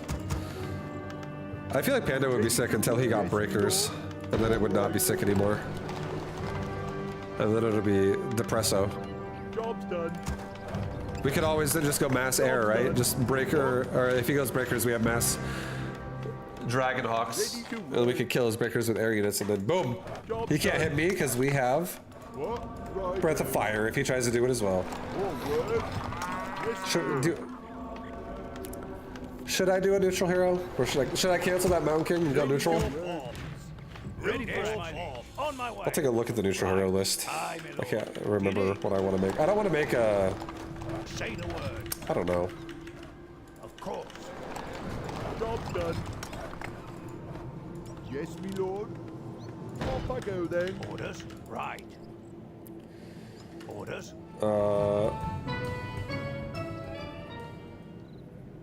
Do you guys want to actually make a Panda? I don't want to make a Pit Lord.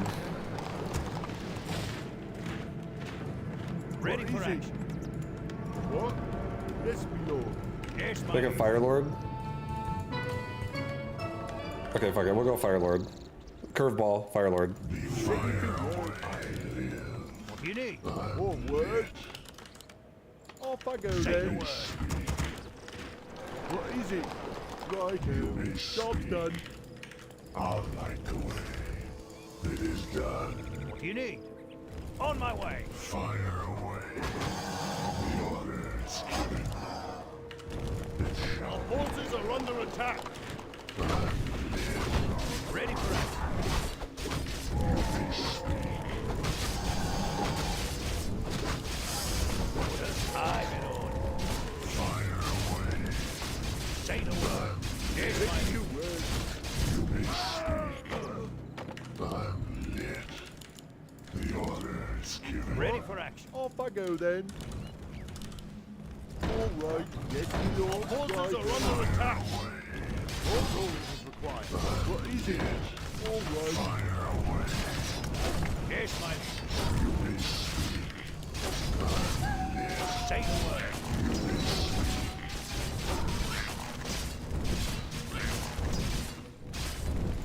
Fire away. It shall be consumed. Job's done. Forward. Orders. Of course. You need. Oh, God. Oh, poor Thunderman.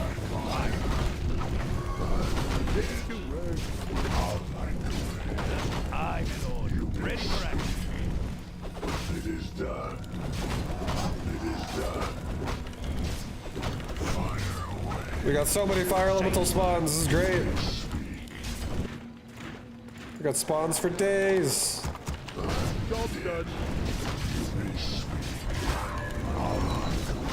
You need. Job's done. The order is given.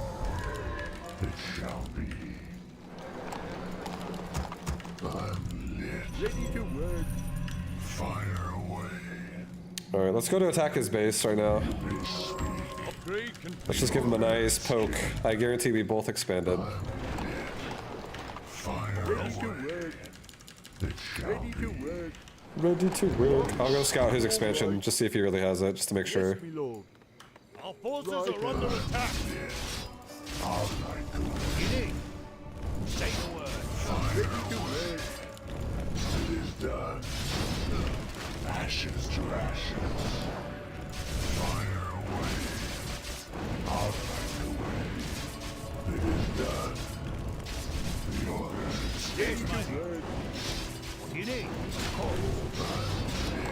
Yes, my lord. He did not expand yet. Right Our here. forces are under attack. Yes, me lord. I can't do that. What is it? I can't do that. fire away. It shall be. It is done. Ready for action. Off I go then. Forward. Yes, me lord. Forward. What? Yes, me lord. Fire away. Say the word. What is it? Job done. Job done. Ready for action. Yes, me me lord. Forward. Yes, my lord. Yes, me lord. What is it? What rival? It is. Forward. Right. Not enough. Say what? Off I go then.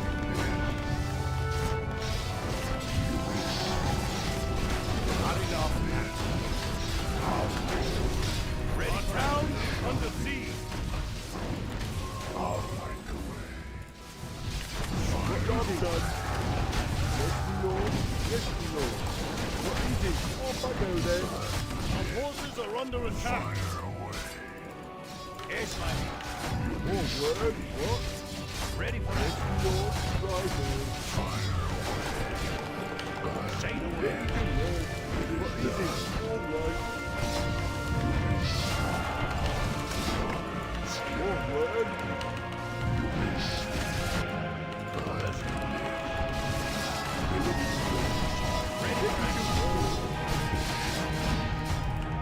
Forces are under attack.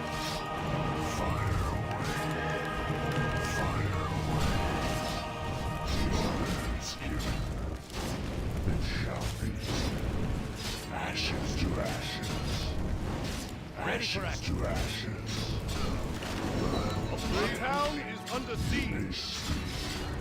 In it. Fire Forces are under attack. you may speak.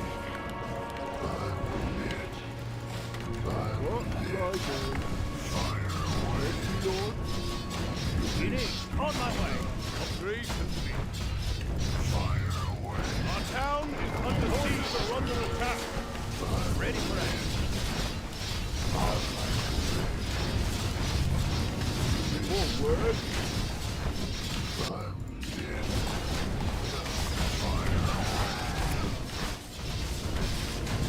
Forces are under attack. Say the word. Fire away. Yes, my lord. Of course. I will. On my town is under siege. Forward. Fire away. Yes, my lord. Our forces are under attack. Yes, my lord. This had better be working. It is done. Ready for action. Say the word. Fire away.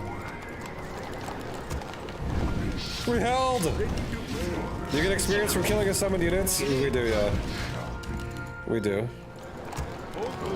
What is it? Off I go then. Ready to yes, my lord. Yes, my lord. Ready to work. It is done. Well, Okay. Fire away. what? All right. Yes, ready to work. You may speak. What? Off I go then. Fire away. Okay, so he was like super fucking aggro right there. All right. He wanted me dead. He's not done. They will be ready to fly fire. Fire away. Yes, my right.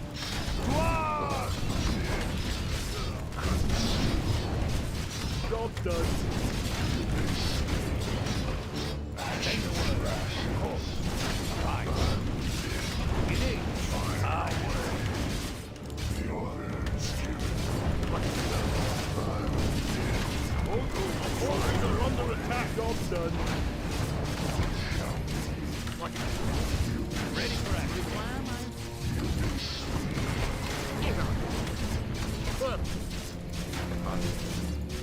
Well?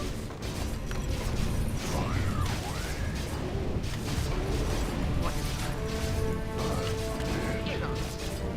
Our forces are under attack.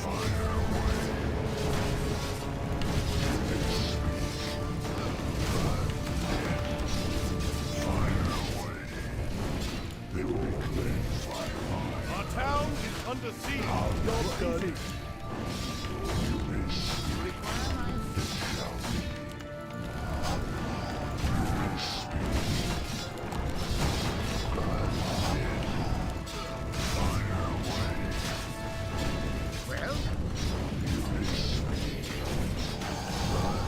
our plan. It is done. Ready to move.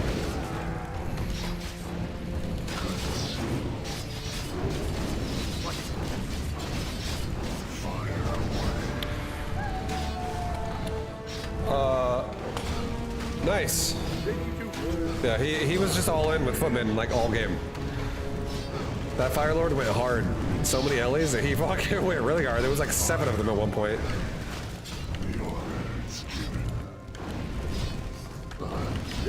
Yeah, Fire Elemental is pretty sick. What it does is this unit has like a timer like this.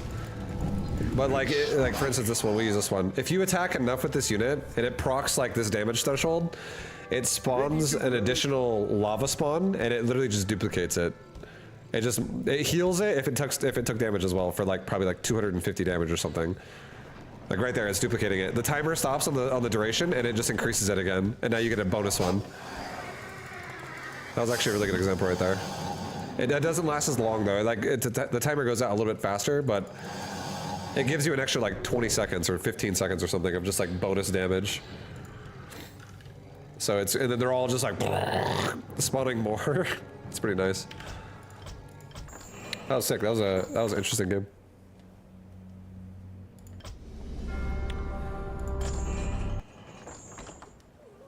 Firelord actually pumped. Was nice into that for sure. Yeah, it was good. I'm trying to think right now. I want to eat something really fast. I'm gonna probably take like a 2-minute break, guys, and make myself some food. I'm fucking getting a headache because I haven't eaten anything all day, or drank anything really. Eat a ramen. I would eat a ramen right now. I would. Oh. Ramen is good.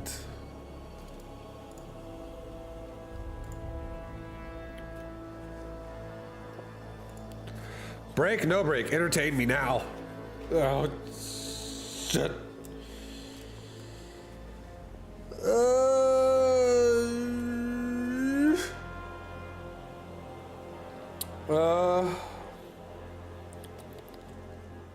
Yeah, give me 1 sec, guys. I'll be right back really fast. I just want to get something I can snack on. I won't be too long at all. Gojo. Hey. I'll be right back really fast.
Okay, I'm back. Oh, I got this. Look at it. I started a little bit. Look at that. Oof. Like that, guys? Like that? That's, yogurt. It's a Noosa.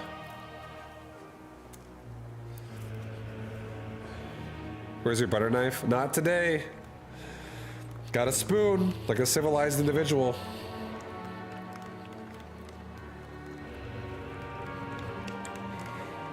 Oh.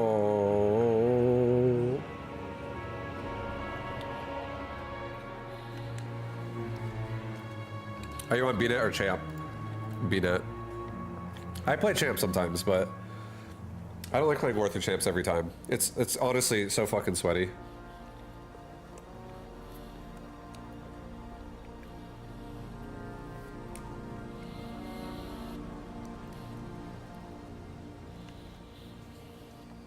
It's very sweaty.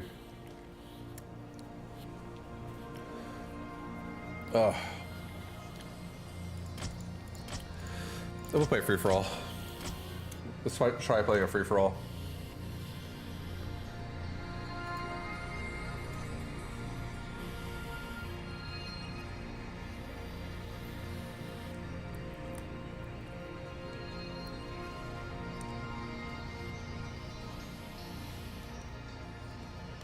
Oh my god, I needed to eat something so bad. With yogurt. Yogurt is at least something. It's something. But I want a meal right now. I'm hungry. Do I ever play Brood War?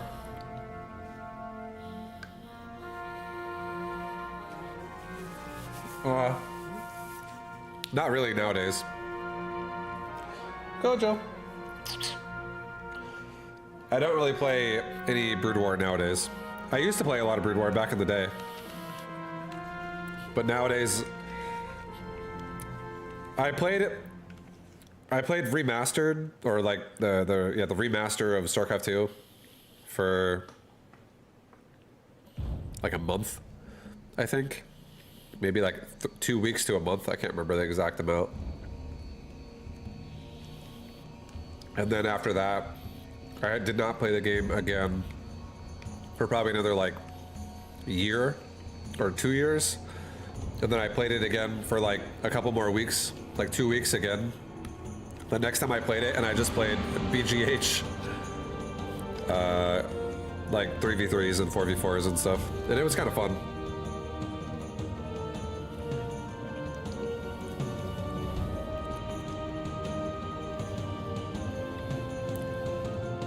Did I go through the Battle Aces dev notes? I did not. I haven't looked at it at all. I have not looked at it. I'm willing to look at it. I don't mind. But I haven't yet.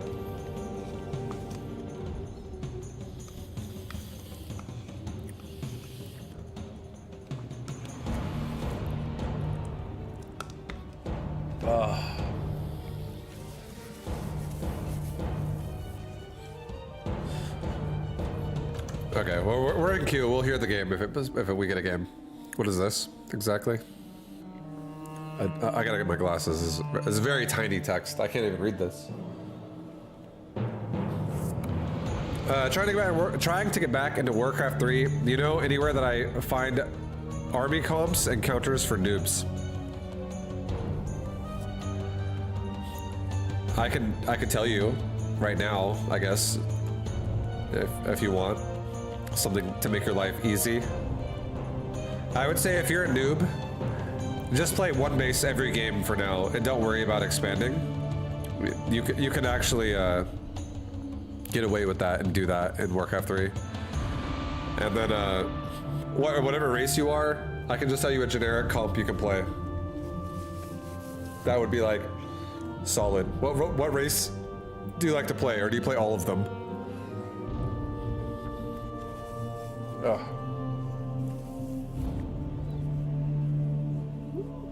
Or do you have an idea what race you want to play?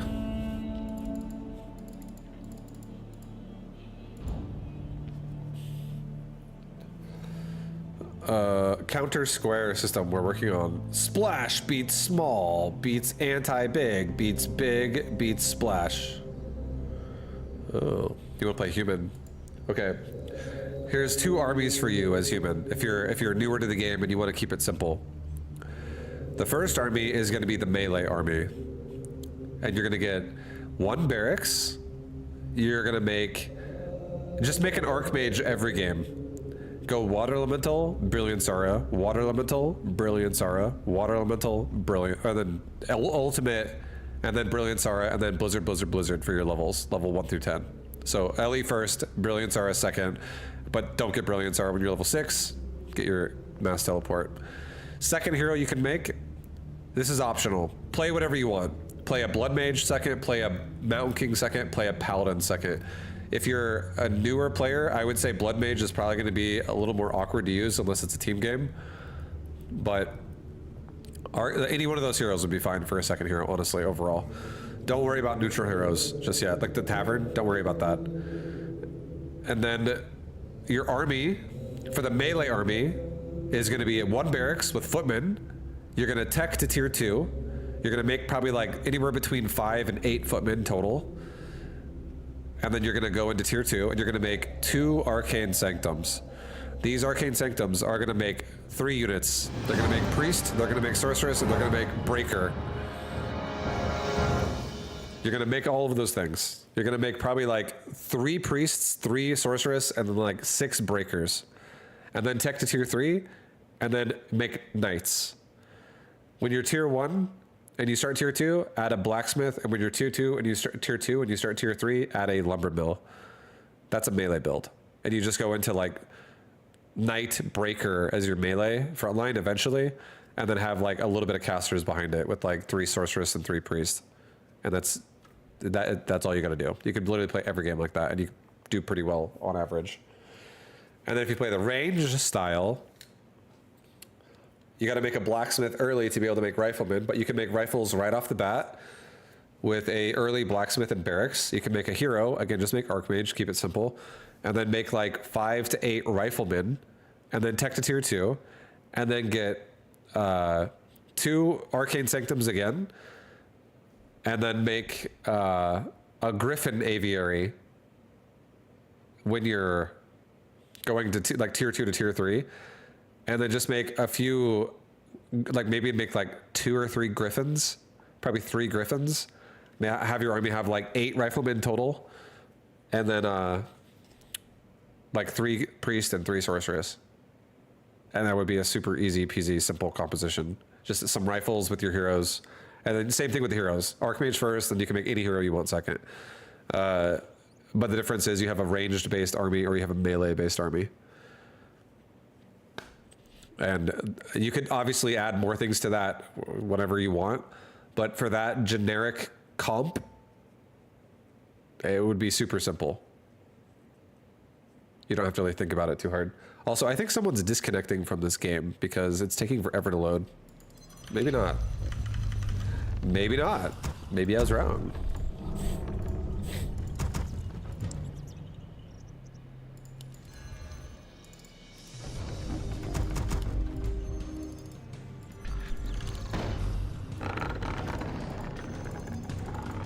Thank you so much. Yeah, no worries. That'll definitely make things easier for you. Player 4 left the game. Oh my god.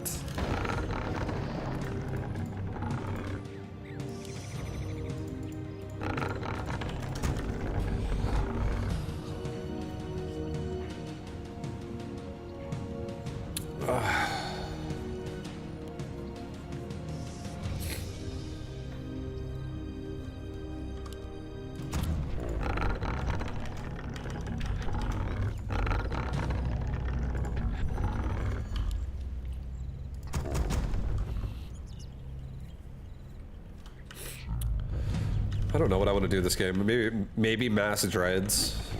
I don't know. I think I'm gonna go single hero for a bit.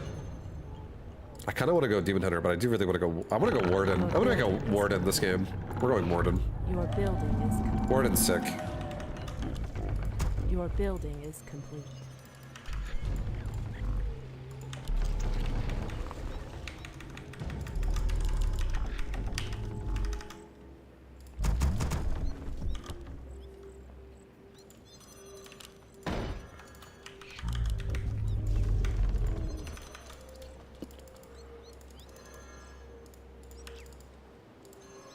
We found blue. Night elf below us.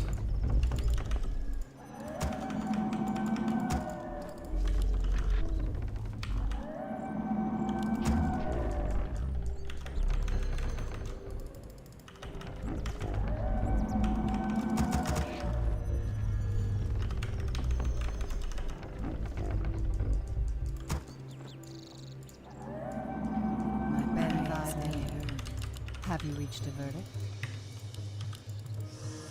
I am the iron hand of justice. Ashvalano. Our warriors have Let me engaged the invest. enemy. Let the hunt begin. Your I am building is complete. understood. Bend thy knee. Have you reached a verdict? Let me invest. Let justice be served. They shall not escape.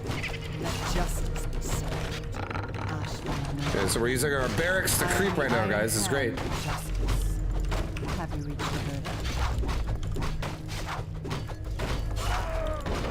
It died. That's not great.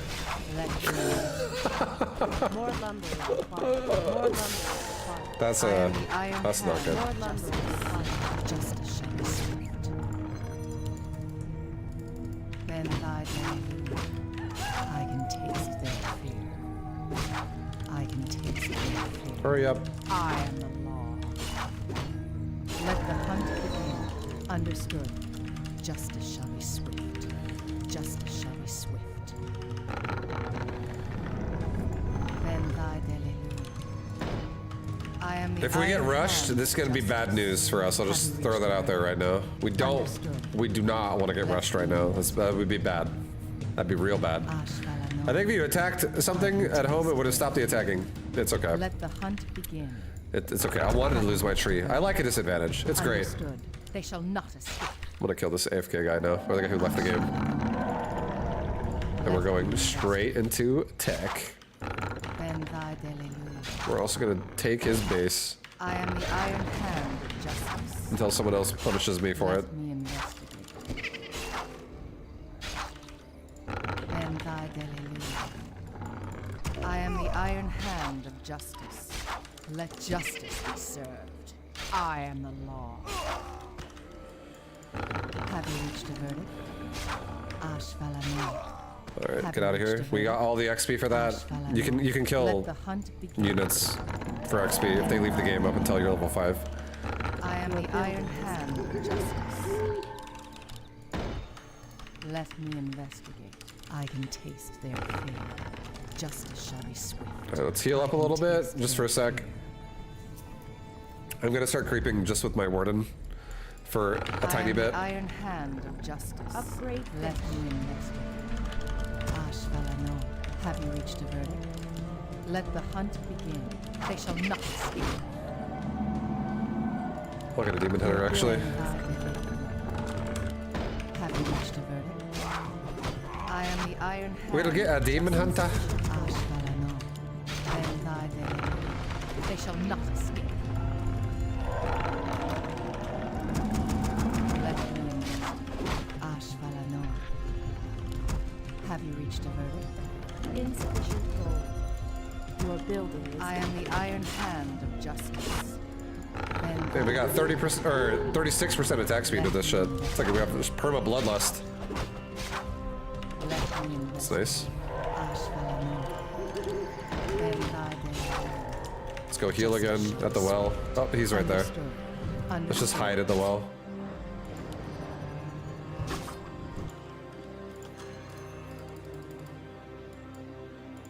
more lumber is required. Have you reached a verdict? I am the Iron Hand Your of building is justice. complete. Your building is complete.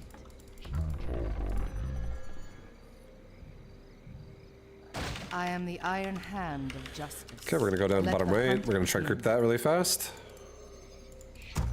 Ben thy delelu. He did not creep it yet. Justice This is Your great. building is complete. This is great news, guys. Ashvalano. Let me investigate. Our warriors have engaged. I'm gonna start off and just go by going Dryads. We'll switch into something else after, but I'll use my heroes mostly to wear shit down. We'll just Dryad it up.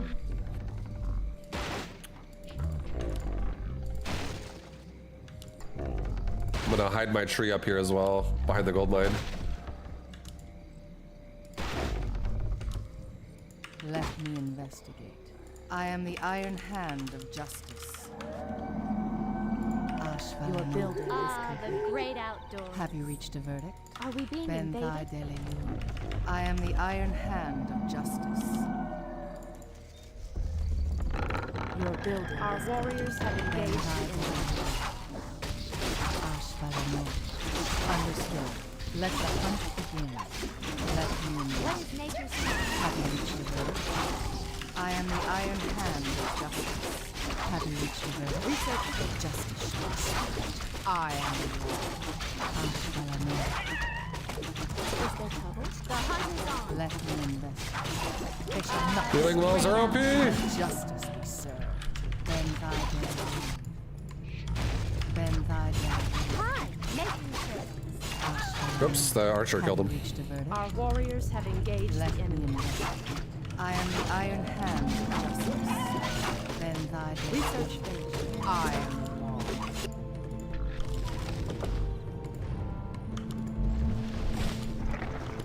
Have you reached Your a building verdict? is complete.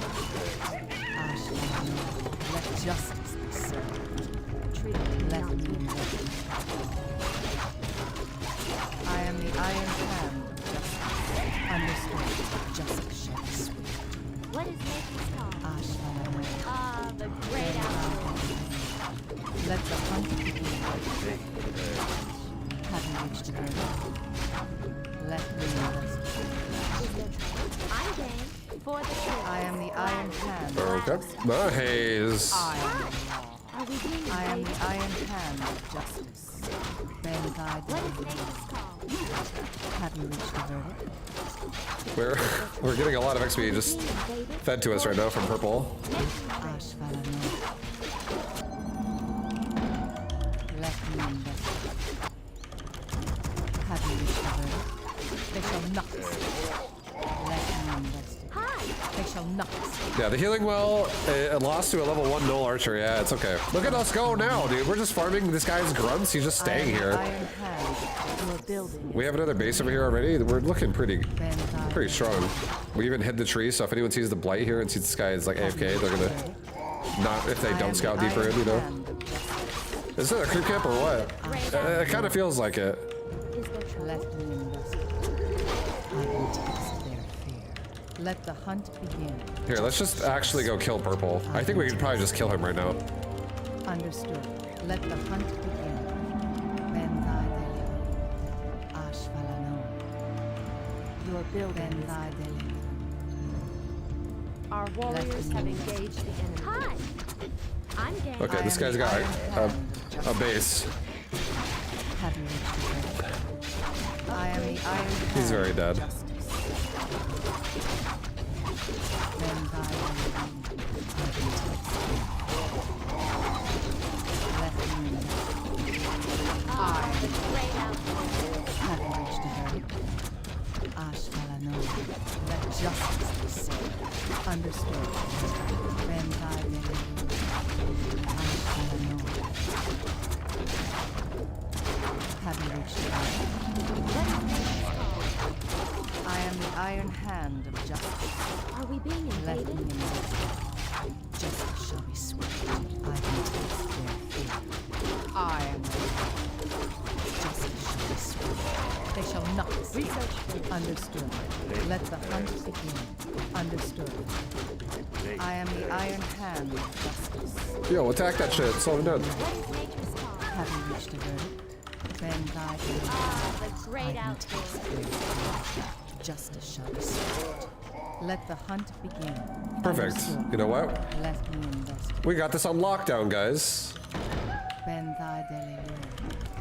Have you reached a verdict? I'm gonna go for mass flamethrowers now, actually. I can taste their We're gonna swap it. Let the We're gonna hunt heal up really begin. quickly, hit him again, and I think I'm gonna switch into glaive thrower. And this is my last usage of We can't go. my Ancients of Lore for a little bit. I'll probably get a bear form or bear tech I am unlocked, the but Iron Ah, Hand. the great outdoors. Justice shall we got a be lot of served. dryads. Hi. Let Is me there trouble? investigate. Are we being invaded? Bend thy What is delirium. nature's call? I And am yeah, the we'll Iron just finish off purple. Join the truth. Ash Are we Valley. We'll finish being purple off so invaded? he's Are we being invaded? dead. Black. Let me investigate. What is nature's call? Have you Hi. reached Do, do, do, do, I am the Iron do, Hand. do, do, do, do. Research. What is nature's call? Is there trouble? I'm game.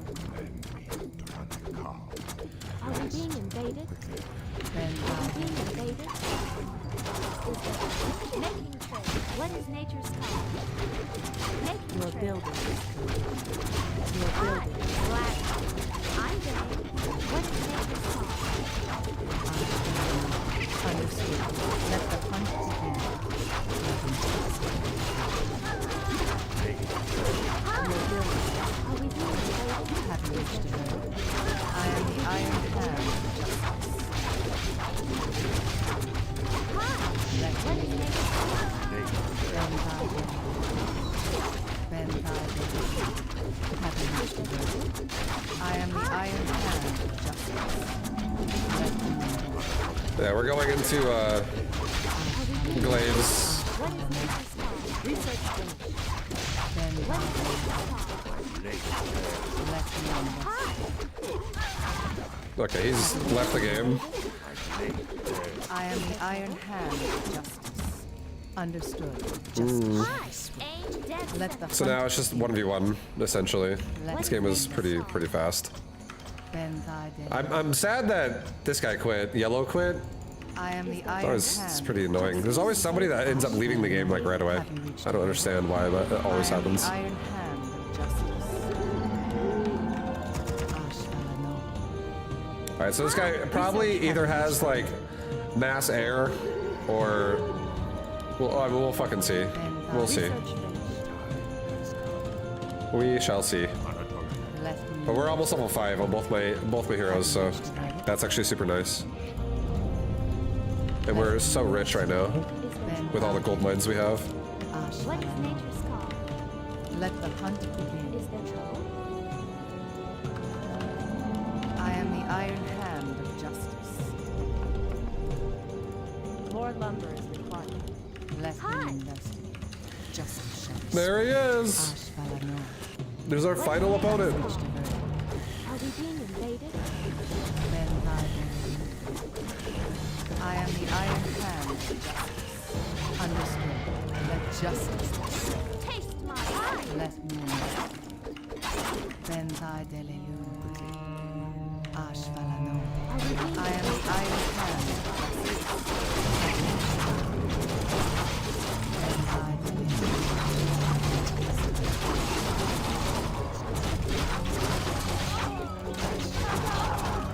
Oh! Oh shit! Oh. I am the Iron Hand of justice. Justice shall be served. Our research shall fall. They shall not escape. Let the hunt begin. He's going Chimera. Let me investigate. I can taste All right. their fear. Have you reached a verdict? Bend thy delirium. for the trees? Create more moons.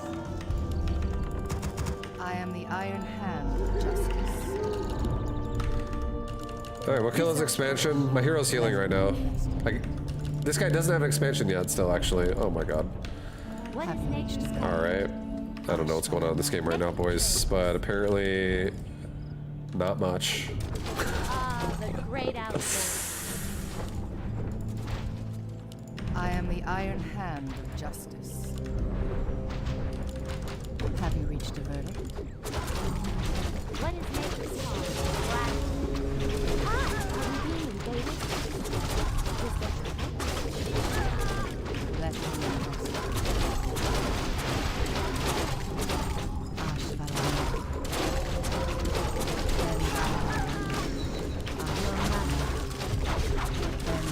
These are my people. I am the Iron Hand. Let's go, dude. Let me have you. Let me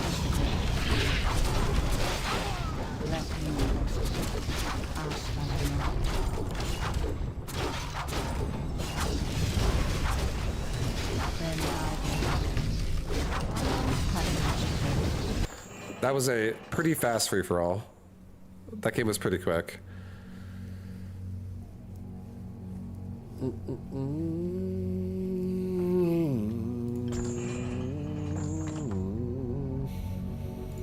do another one. Ah, Jesus. GG. This makes me want to play Warcraft 3 again. Does it? I don't know what it is, but whenever you play free-for-all, somebody always quits. This is human random orc. I'm random. I got human. So there's still a human random orc out there, so there's definitely a human orc, and there might be 3 humans in this game. You loved the Tyler 1 noob FFA? I didn't watch the whole thing, but I saw tiny bits of it. Ready to work. With Grubby and Soda Pop and casting. It's time for Ratso.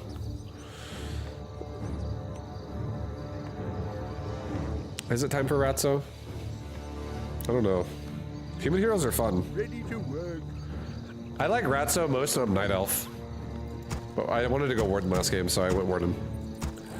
What does each race want to do in Warcraft 3, like strat-wise? They all have options a little bit. Just to throw it out there. Each race has, I would say, a couple builds they can do.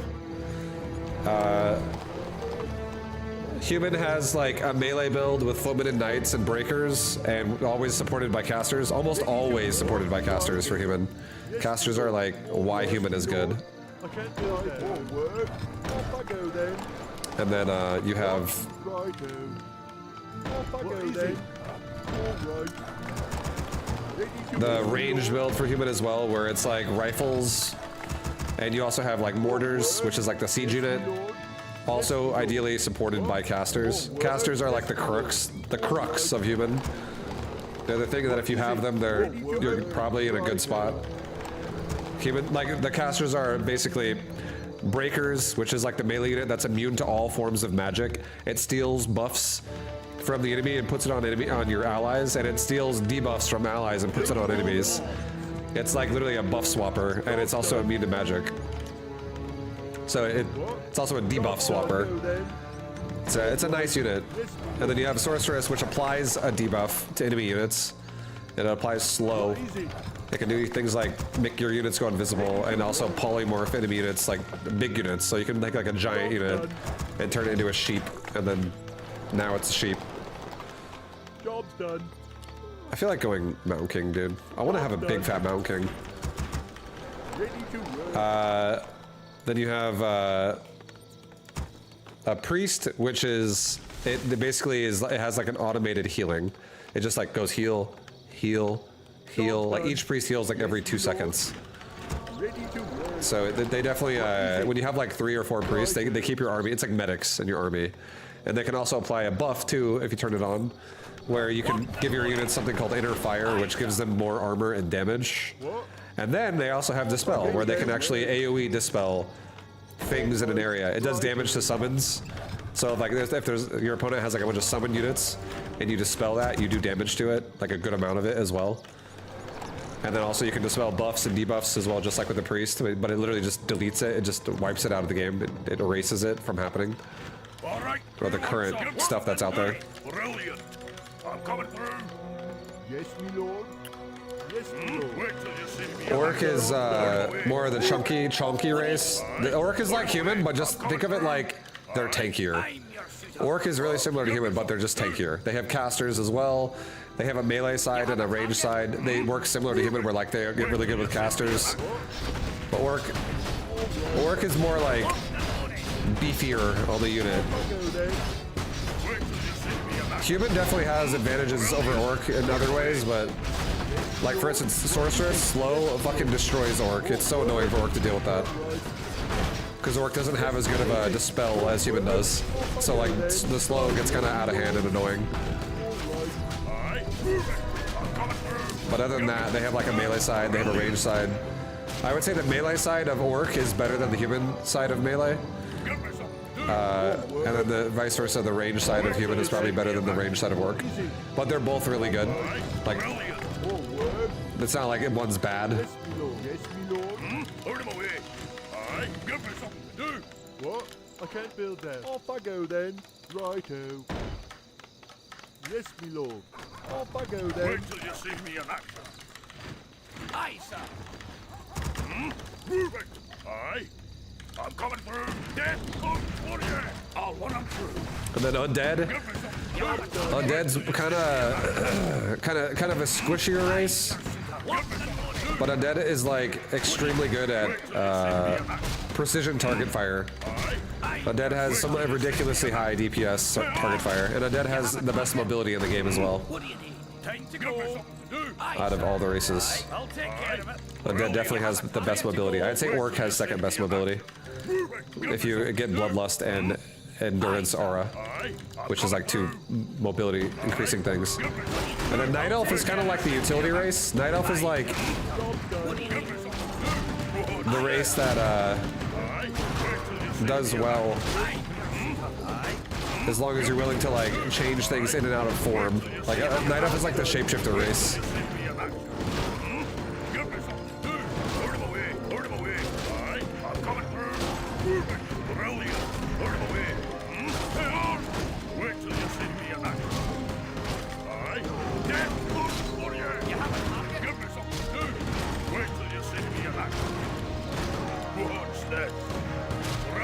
But every race can kind of do everything to some degree.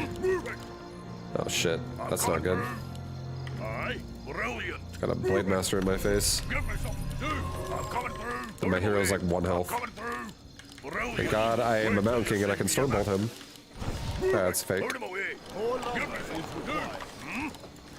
It was a mirror image, an illusion. Is the Night Elf the hardest race to play then? Not necessarily. I personally don't like Night Elf the most, but I don't think it's necessarily the hardest race to play.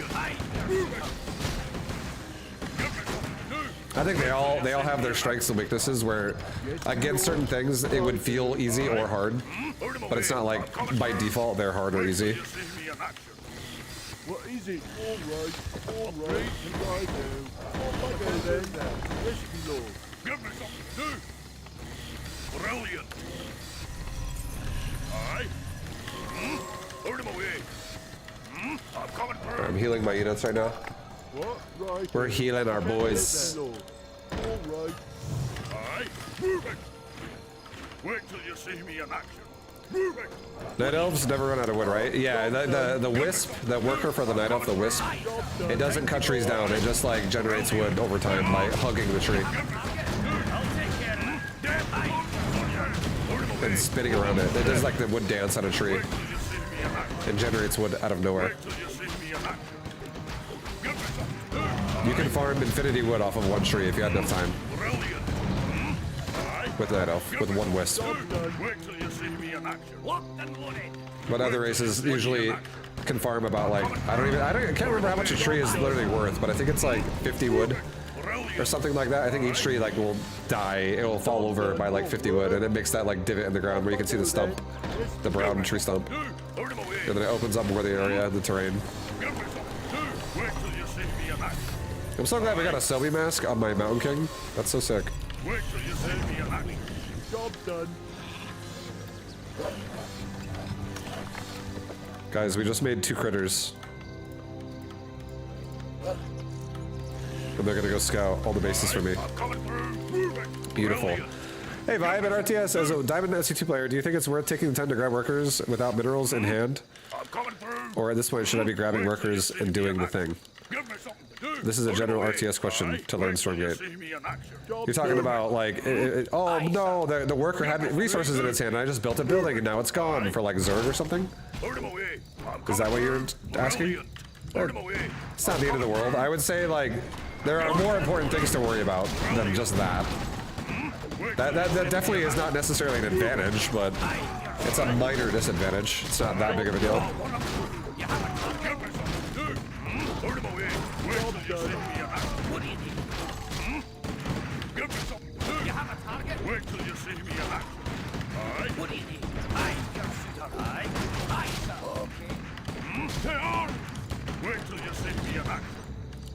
next? Give me something to do. Aye. You have a target? Wait till you see me in action. Give me something to do. Town is under siege. Aye. Give me something to do. Wait The till Mountain King is fucking outing. I'm coming through. The dwarf boys are back in town. They really are. Research. Aye. Give me something. Dwarf boys are here. Move it. Give me something Yes, to my do. lord. All right. Right. What? I can't build that. Off I go then. More work. Yes, my lord. Righto. Job's done. Off I go then. What is it? All right. Wait till you see me in action. Aye. Move it. Brilliant. Dude, I have this Sobi mask on my Mountain King too. Is so nice. It's just like endless waves of mana. Coming through. I can store bolt farm, creep farm all day. It doesn't even matter. Away. Move it. It's great. Forces are under attack. Give me something to do. Wait till you see me in action. Aye. Job's done.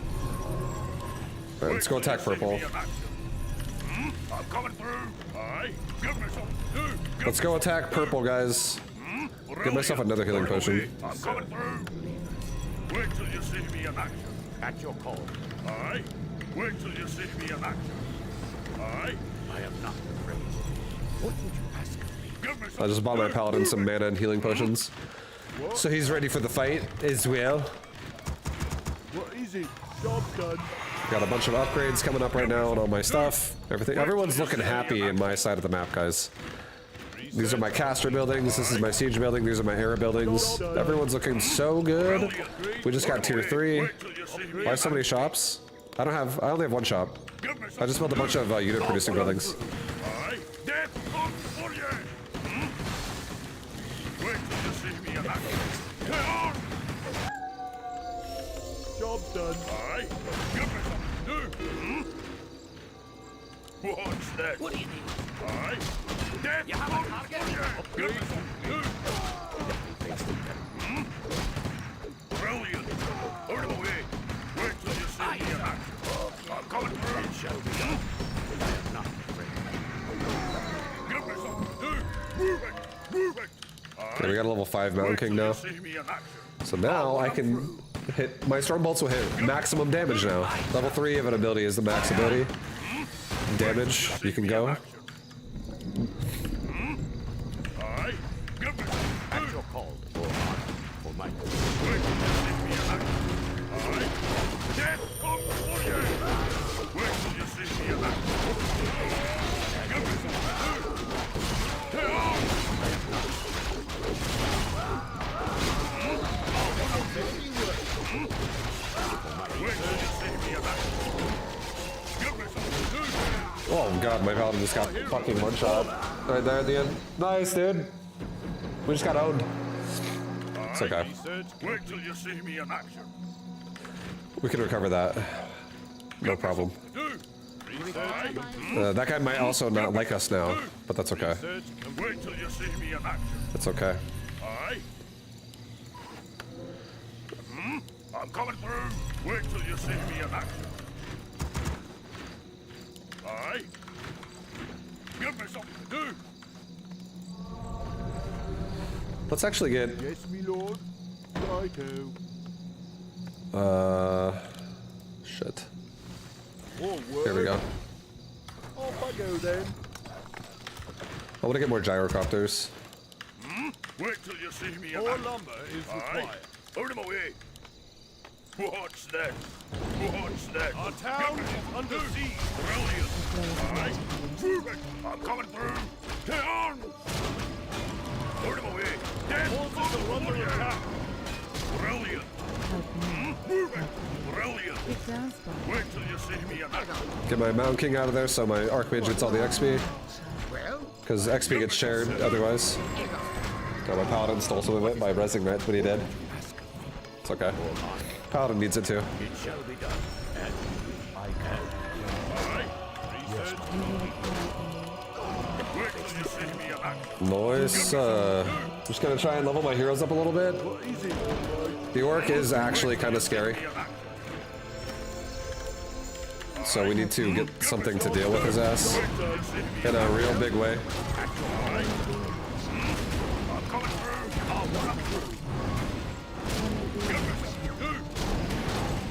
Our town is under siege, alright? Our forces are under attack. Wait till you see me attack. Give me some. Put him away, alright? Brilliant. More work.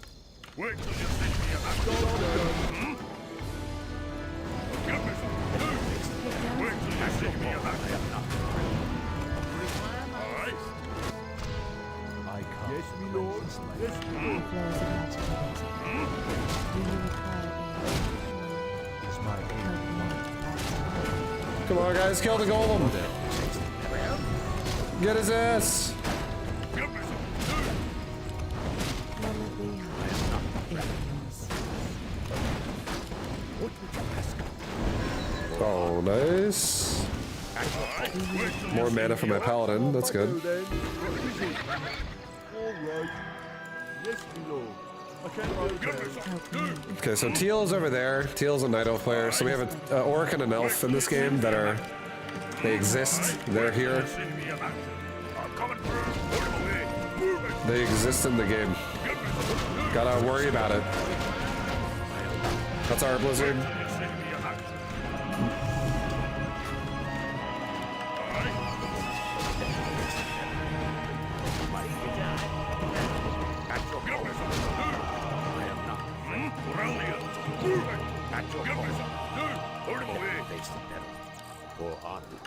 Alright, both my Mountain King and my Paladin have boots now. This is good. They're both gonna be so fist. Kick down spell. Yeah, we're just gonna. I'm honestly just gonna keep letting my Paladin and my Archmage level a little bit. It's not the greatest idea to just keep fighting right now. Okay, there's the orc.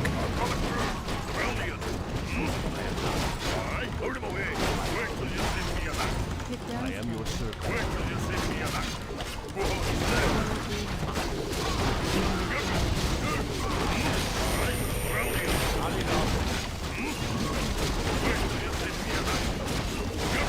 Oh my. Okay. Well, I didn't even see that happening. LOL. I don't know how I didn't see that happening, but I'm a noob. Okay. Well, we just got crypt jacked hard. I am not afraid. What would you ask of me? I am not afraid. I'm gonna get some gyrocopters to kill the fucking air. It shall be done. And it, honestly, maybe I should even just get steam tanks eventually. But yeah, that was a little bit brutal. Oh, it's you. At your call. Let me face the devil. That was bad. It shall be done. For honor. Where to? Yeah, lift off. Okay to go. What's the fight plan? I am not afraid. At your How are you call. doing? Yes, my lord. Yes, my lord. What Yeah, lift off. What? Over there? I am not afraid. I have to wait for my hero to res. What's the fight plan? Yeah, lift off. How are you doing?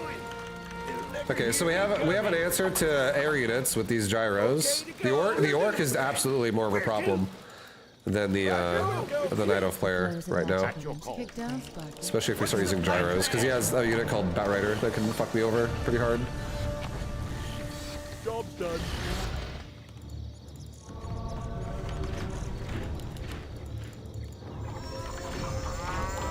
What would you ask of me? Will it be Okay to go. I am not afraid. I await your At honor, your man. call. It shall be Hurry, give me my units back. do you require Let me face the devil. Okay, my Mountain King is back up again. All right. This poor guy. This poor Mountain King just got his ass rolled hard. Where to? kick down What's the fight plan? He's having a bad. Oh shit! The orc is still camping over in my area. kick down spark. Where to? Approaching sound barrier. Wait till you see me attack. Okay to go. Flows of activity.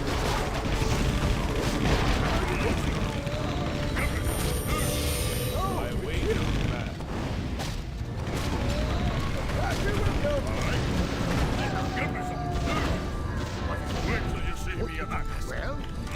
Where to? Give me Do some. you require Okay to go.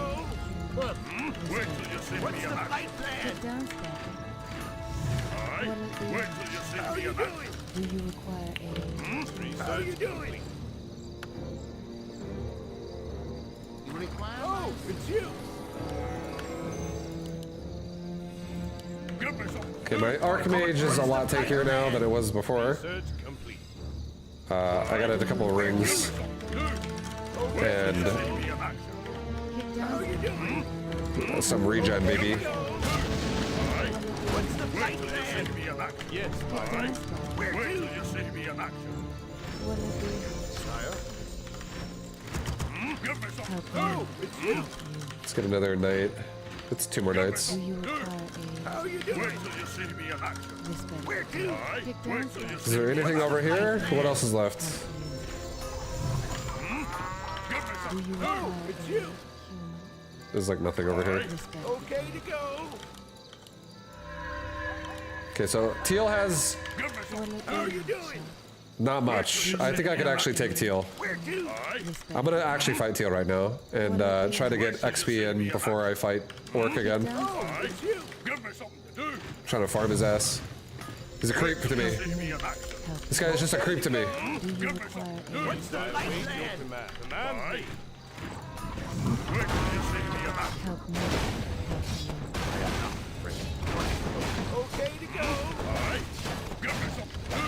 How you doing? Get down, Sparky. About time. What's the flight plan?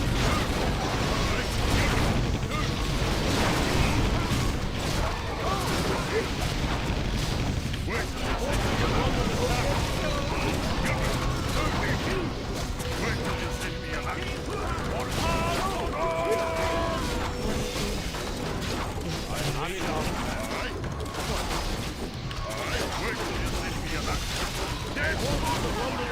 What's the flight plan? Give me something to do. Do you require Wait till you see me in action. Give me something to do. Alright? Alright? Put it away. Give me something to do. Action. Wait till you see me in action. Brilliant. I'm coming through. Okay, well, that guy's dead. Wait till you see me in action. Give me something to do. Oh, it's you. Wait till you see me in action. Where to? Alright? What's the flight plan? Give me something to do. Put it away. How you doing? Alright? Okay to go. Wait till you see me in action. Yeah, lift off. How you doing? Oh, it's you. Give me Do something you to do. require aid? Human. What's the flight Give me plan? something to do. Wait till you see Okay me to in action. go. Alright? Where to? Mine is running. Give me something to do. Yeah, lift off. It's you. Okay to go. Wait till you see me in action. They're under attack. Okay, so he's got Bat Riders now. Let's cancel. Let's start making siege engines. Wait till you see me in action. So it's now just a glorified 1v1 with me and the Orc player. Oh, it's you. Our forces are under What's attack. the flight plan? How you doing? Give me something to do. Give me Approaching the something to sound do. barrier. Alright? Where to? This better be good.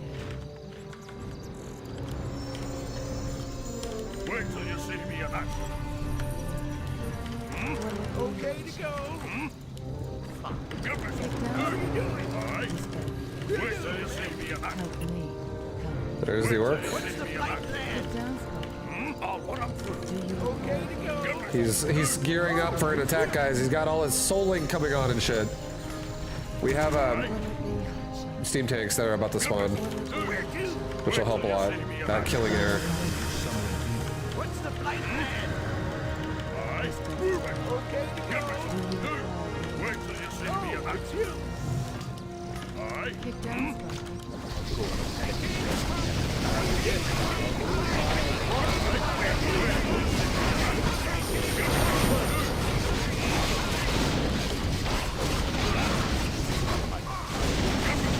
Right away.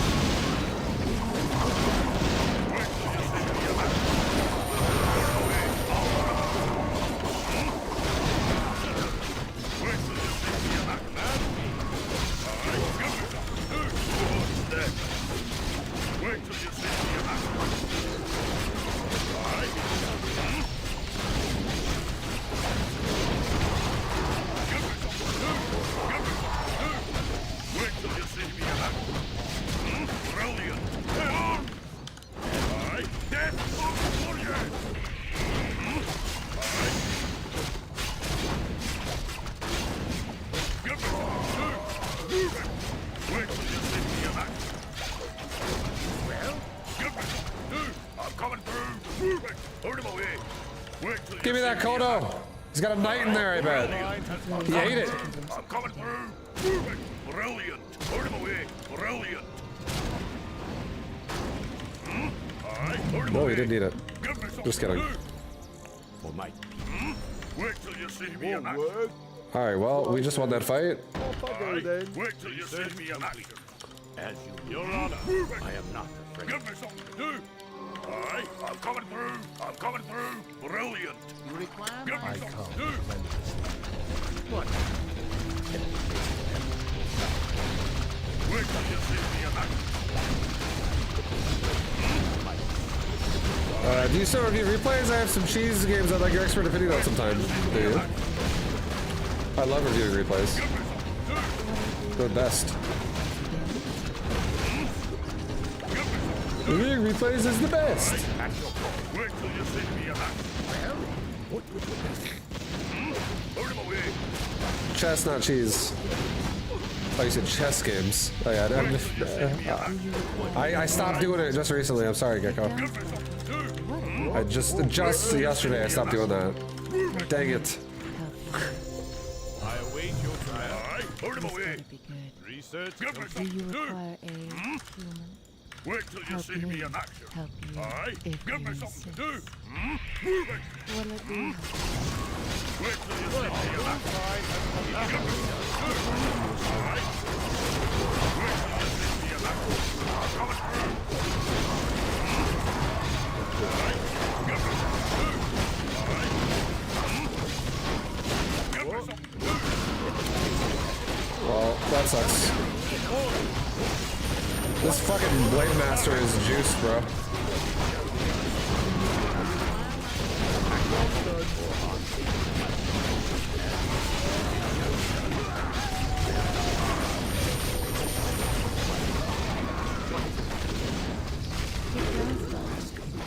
Our forces are under attack. Yes, my Run home! Run for your lives, everybody! let me face the Yes, me lord. All right, what is it? Oh, all my gold mines just expired like at the same time. That's pretty shitty. Off I go Our then. forces are under attack. Is someone injured? And this Blade Master is just ripping me a fucking apart with the hex. At your call. I am not afraid. Let me face the devil as you wish. For my people. Well, what would you ask of me? At your call is my aim. I am not afraid. It shall be done. What ails? As you wish. At your call. Yes, my friend. I am your servant. Right away. Of course. Right away. Of course. I am your servant. I am your servant. As you wish. What ails? Right away. Of course. Of course. Right away. Let me face the devil. At your call. I am not afraid. As you wish. What ails? What would you ask? Let me face the devil. I am not afraid. At your call, your honor. Is my aid required? What would you ask? I am not afraid. It shall be done. Your honor for my people. More work. What At is your it? call, as you wish. What? It's Yes, homicide. me lord. Yes, me lord. What is it? Yes, me lord. All right. Off I go then. All right, who wants some? Yes, at your call. Wait till you see Yeah, me it's looking a in bit action. rough right now. Is someone Give me injured? something to do. Yes, my friend. Wait till you see It's me looking a in little bit rough, guys. Is someone injured? Is my aid required? Yes, action. Aye, is my aid Give me required? something to do. I am your servant. Wait till you see me in action. What? Right. Aye, Is wait someone till you see injured? me in We action. really need to get rid of some of his Give me something bases. to do. Aye, What give me ails? something to do. But this is so much scarier now than we otherwise would have had it be What ails if you? Me Aid in action. required. Of course. Aye, we would have been able to have kept my Mountain King alive.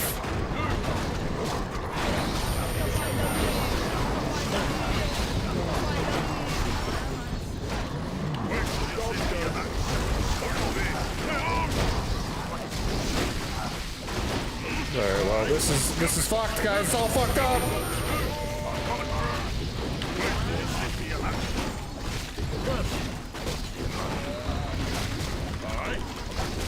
Aye.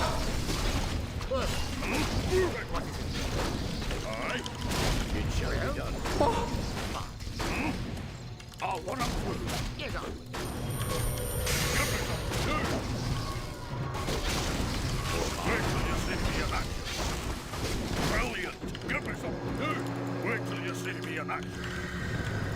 Aye. Well, he killed all my griffins, unfortunately.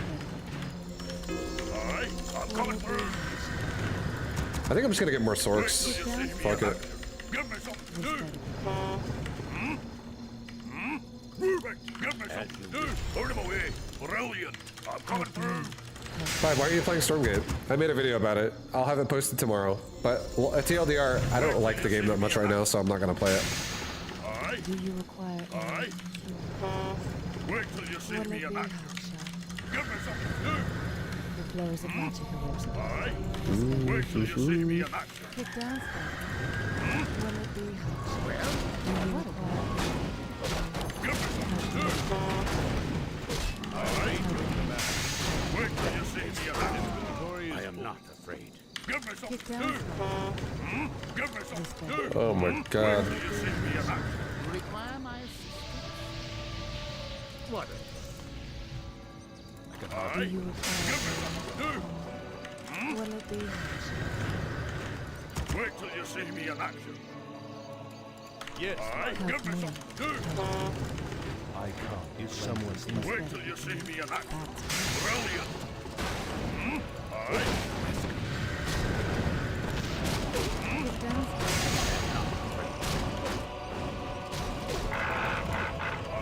Do you require Wait till you see me in action.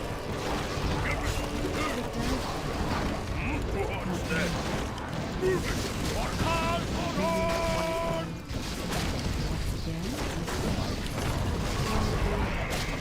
Aye. Wait till you see me in action. Give me some. Dead on for you. Wait till you see me in action. Dead on for you. I'll put up. Go on, instead. Aye. Give me some. Aye. Put him away. Stay on. On hard, on hard. Give me some. Wait till you see me in action. Give me some. Aye. Stay on. Wait till you see me in action. No! My Mountain King just died! The fucking Blade Master is so hard to deal with when he's juiced.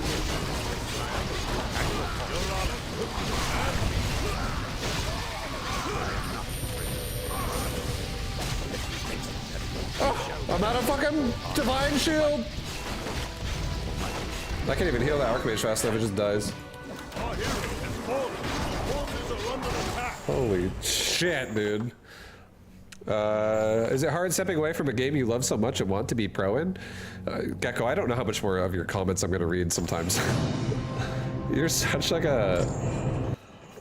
I don't know. I don't know how to describe it.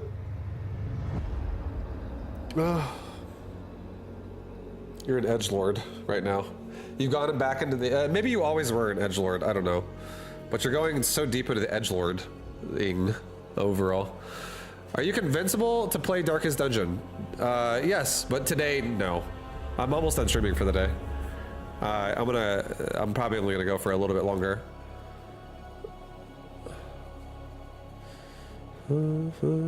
It seems like the fights last super long, so maybe that's why. Oh. They are a lot slower in Warcraft 3 for sure.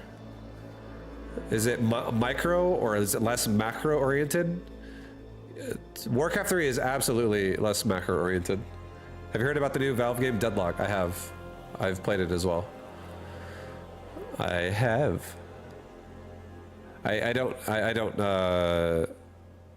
mean, let's be real. That game's not going to have any fucking NDA at all with the way they're inviting people to play it.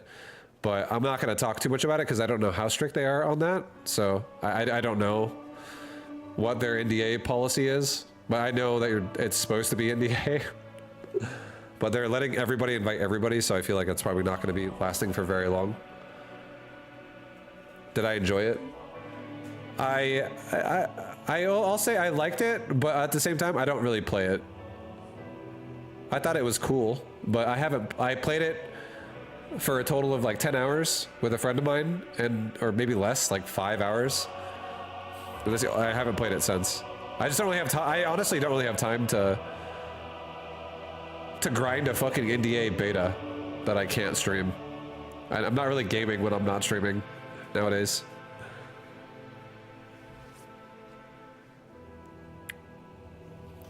Dum dum dum.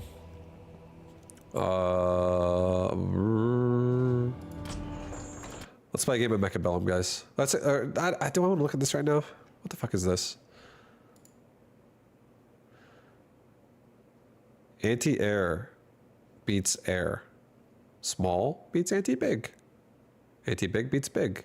Big beats splash. Splash beats small. I feel like this doesn't mean much to me. I want to play it. I'd have to play it again if they're like going to redo their game system a little bit. I definitely feel like I want to play it.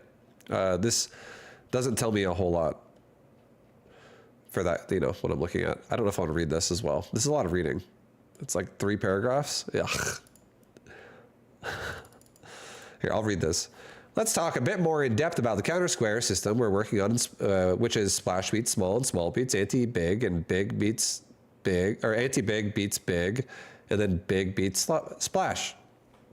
There are 2 main reasons why we're looking to add this system to Battle Aces. First is from a new user's point of view. We want to more properly show what Battle Aces is clearly. Battle Aces is an action-packed RTS that also has heavy focus on strategy and unit counters. Second reason is we learned from our first closed beta testing that even experienced RTS players could make use of a more straightforward system to learn the unit relationships more effectively.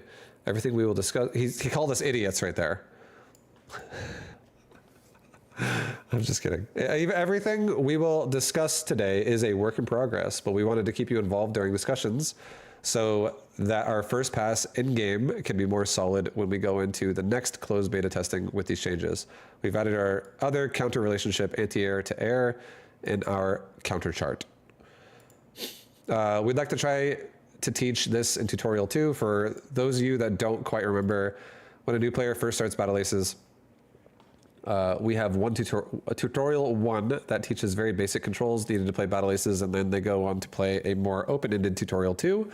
We want to explore showing the counter square chart before tutorial 2 match begins, then guide new users to test out specific unit counter relationships directly in game during tutorial 2. Yeah, this is fine. This is pretty obvious. Yep, the game didn't change at all. It's not changing. This is exactly what it was already kind of like before. With those 4 units in it, like that's pretty what I would expect. After that, players will be able to see counter square chart during deck building, and each trait will be listed directly on each unit's tooltip, description, and icon. This way, players will have access to how to counter specific units during deck building, as well as in-game when you pop up the intelligence bar to view your opponent's deck. We are also exploring showing all players' decks during the countdown screen before a match starts, so that players can see the deck as well as which specific traits each of the units on the deck exist in order to plan their strategy better going into the match. And these are our current thoughts on the most important factors. Clear wording, icon, and color code for each trait. I feel like this is just like they're making the game. They're just making the game say, "Make this to counter that." It's the same shit though, unless something else has changed. It's the same shit. I don't remember where I stopped reading. I'll just start here. We are also exploring showing all players' decks during. I just read that. These are our current thoughts on the most important factors. Clear wording, icon, color for each trait. Splash will have its unique icon that speaks towards dealing splash damage, and it'll be a gold color every time the icon appears. Teach this system clearly during tutorial 2. Make this system clear out of game when players are building or adjusting their deck. Make it clear in game which unit has which trait. We're very curious on your thoughts on this topic, so thanks again for your continuous help. I mean, again, I don't really feel like it changed much at all. I feel like they just added like a quote unquote category for units now to be in, instead of just you need to figure it out yourself and look at it and figure that out. It's just more information, but the units are going to operate the same as far as I understand from reading what I just read. And this is all just like reactions to it and comments on it, which is fine. Yeah, not a big deal. I don't know. That seems pretty okay. I'm gonna play a game of Mechabellum. I don't know where I stopped reading. I will start here. I guessed. Aside from this point, they said turrets are going to have harder counters. I think they should have a turret survived fighting several recalls. I mean, they showed a turret surviving?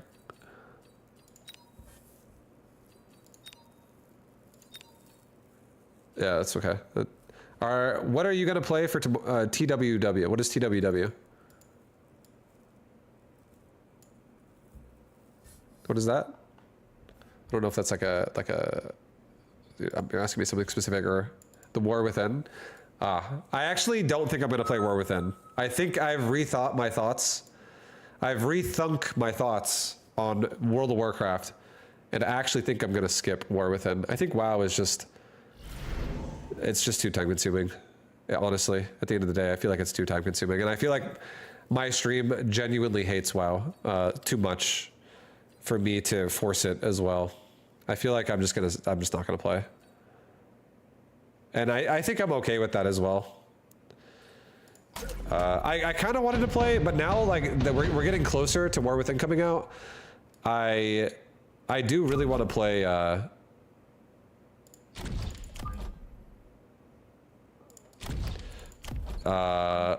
I might play like another season of Last Epoch. I might play another season after the season, like the expansion for D4. Just, you know, like ARPGs. I'll still keep playing like RTS games. Stuff like that. I just think that War Within, it's just too much. It's just too much of an investment of my time. Unfortunately.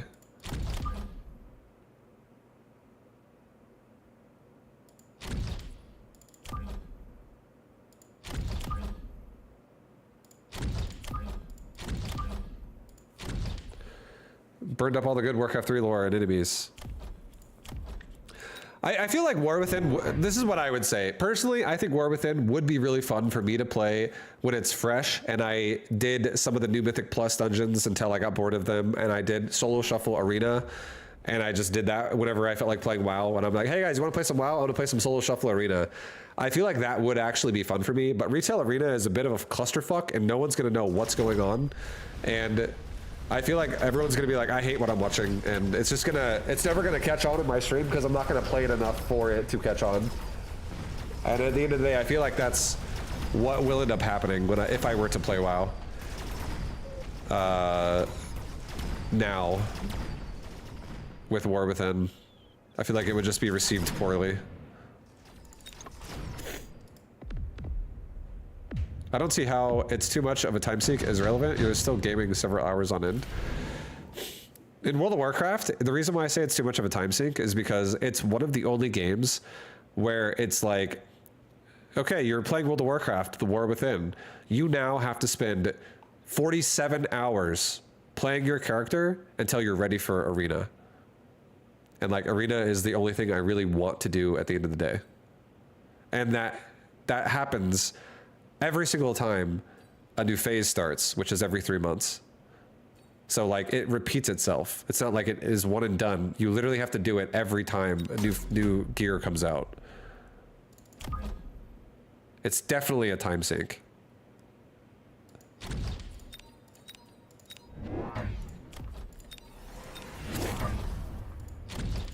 Like I can't even play the part of the game that I want to play until I do all the the requirements for leveling and gearing. Because if you play arena with like dog shit gear, I don't remember how. I actually have no idea how retail is now in terms of. I thought they give you a maxed out character for PvP. They do not do that. I don't think WoW has ever given you a maxed out preset character for PvP ever. Definitely not when I've played it.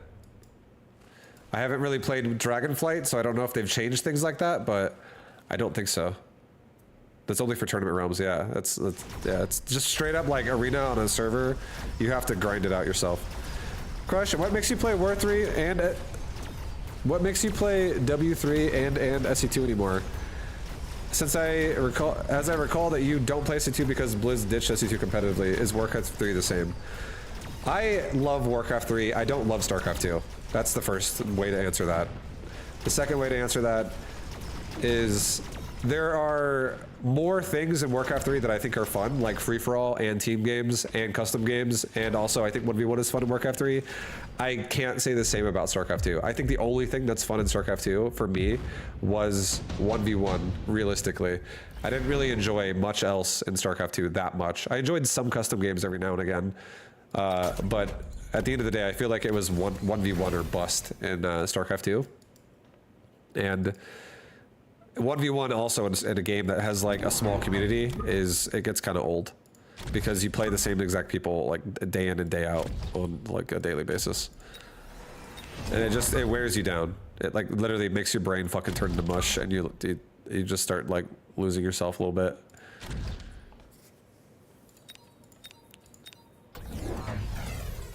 I'm gonna change my game to Mechabellum.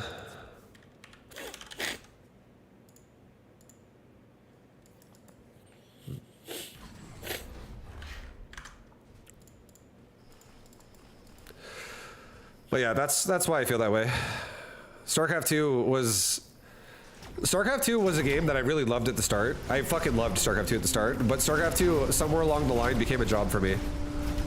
I don't love that game like I love Warcraft 3. I genuinely love Warcraft 3. StarCraft 2 is a good game though. Like it's not a bad game. It's definitely a good game. But it doesn't matter if it's a good game if no one's really playing it nowadays, simply because the game is not being supported anymore, and it's older. It's becoming an older game. A lot of people have left the game overall. You know, there's obviously still people that are playing it. It's not like it's zero, but not enough people are playing that game for me to love it, to enjoy playing it anymore. For me personally, I just don't really feel like playing StarCraft 2 is that fun to me nowadays.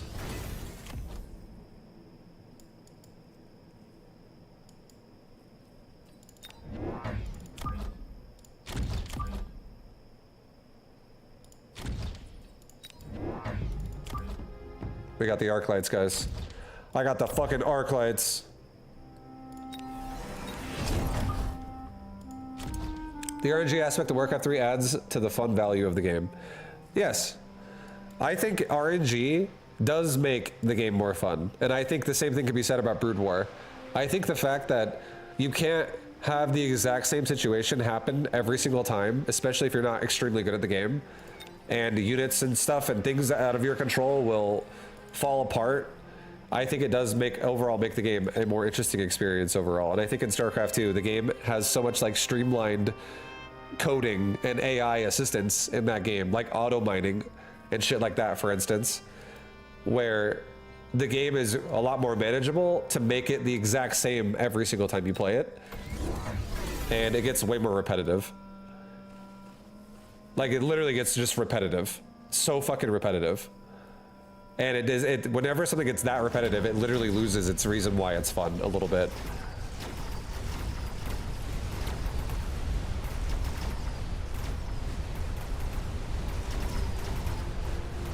And again, the biggest reason of all is not just because it's like the gameplay can be repetitive because it's easy to do, but there's just not enough people playing it. So like if you're at all good at the game, you run into a problem where you play against the same people just fucking all the time. Like, and I do mean that like all the time. Like if I were to be like, all right guys, guess what? For the next 3 months, we're playing StarCraft 2. I'm playing StarCraft 2 for the rest of the year. Let's just say I said that. I guarantee you on, like I would be streaming it 6 days a week for at least 6 hours a day. And which is 36 hours a week of grinding ladder at least for how I normally stream. And on an average day where I play for 6 hours a day, I feel like I will probably play, let's say I play 25 games a day. I will probably play, out of those 25 games a day I play, I bet there will be 10 unique people per day. And there will be some people I might play one and done, and I might not play them again all day. And there will be some people where I'll play them fucking 10 times in one session. Because there's just not going to be a ton of people queuing. There never is in that game anymore. At higher up ends of MMR. And that shit it was already like wearing me down. I was like, oh God.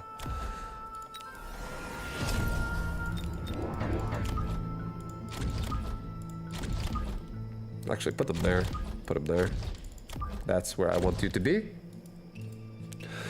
Yeah, it's just the nature of how it goes. And if the game's not being developed anymore, there's nothing that's gonna like turn that around.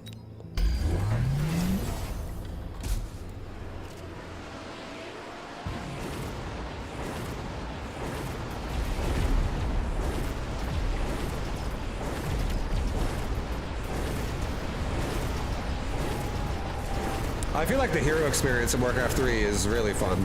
It's really good.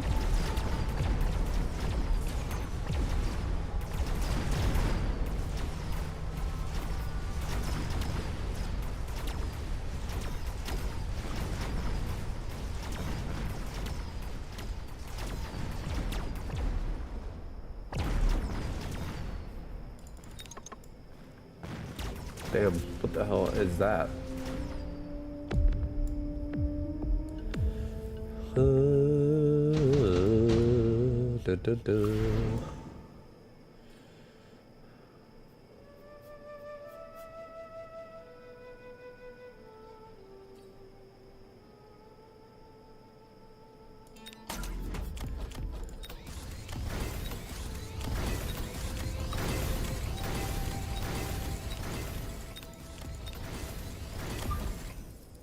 Okay.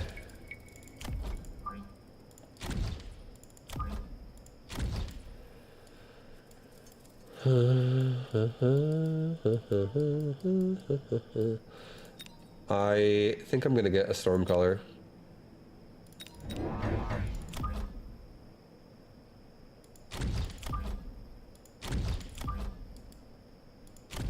We're just gonna try to win a side here. I'm ready for Sandworm to evaporate to 20 spider mines. Let's get it. Let's get it, baby. Would you say that RTS games are dead or semi-dead? No, I would say this, Krause, this is the best way I can give you a really good answer is I'm gonna be posting 3 videos tomorrow or later tonight talking about Battle Aces, Zero Space, and Stormgate. And I talked about them for like 2 hours today about what I think needs to be in RTS games and what needs to be making RTS games better. And I feel like every RTS game is kind of having a problem of like low community size. I don't think there's a single RTS game that's crushing it right now. And I feel like I expressed some of the reasons why I felt that way earlier. Long story short, it's stuff to do with community and like community like interaction and ways community gets treated and the way the community treats itself. What people prioritize as a community as a whole. Stuff like that. And I'll post it. Like I said, I'll have it posted by tomorrow, so that'll be some information to like help people understand, you know, what I think, I guess. But I do think that there is a problem in RTS right now that needs to be addressed, yes. I do believe that. And I feel like it's because everyone has just like overemphasized how important pro play is and no one gives a shit about anything else. Everyone's like, pro play is the only thing that matters. If you're not 1v1 or high MMR, I don't care. And like, they don't care about themselves. They don't care about their own fun. They don't care about anything. And the devs aren't helping either by making games that are like not supporting anything in any way that, you know, a non-pro can have fun with. It's really also the devs' fault because the way they make games now, I feel like.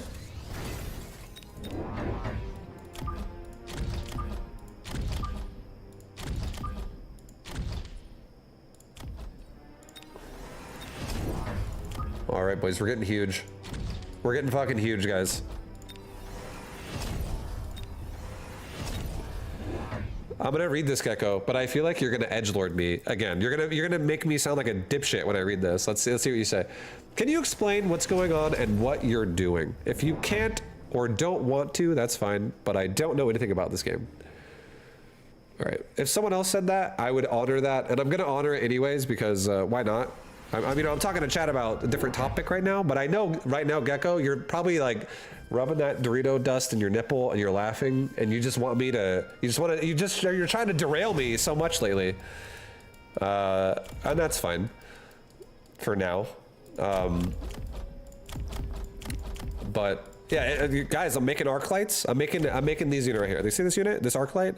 I'm making that unit right there. And this unit, we're trying to grow it in power.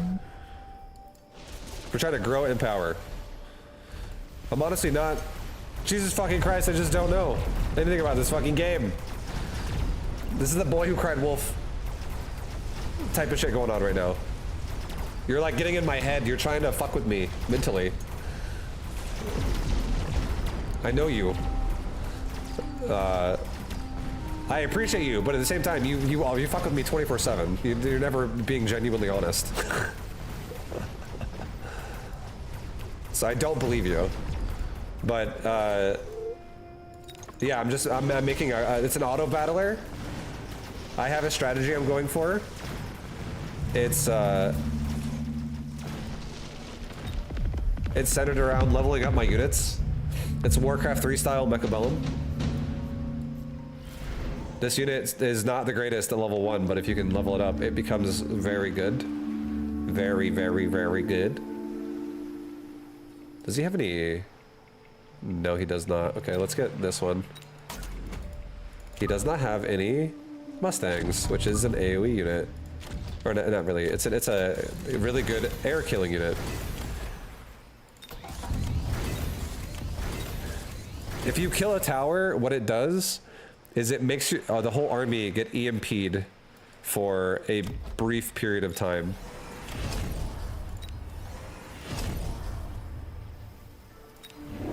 And what that does, what an EMP does, is it makes your whole army like 90% less effective. Like your damage goes down by 90%. The damage you take goes up by 90%. Like some shit like that. Like your units get fucking deleted. And they also walk extremely slow when they're EMP'd. So, yeah, if your tower dies, your whole army gets EMP'd. Like it's like a army-wide EMP that hits everything, and it lasts for like 5 seconds. Should we borrow? Seems like it's the last round. Let's fucking do it, dude. I'm gonna put a barrier. I'm not gonna put a barrier. I'm gonna put another wasp. Does he have jump drive? No, he does not. I'm gonna put a wasp on this side then, fuck it.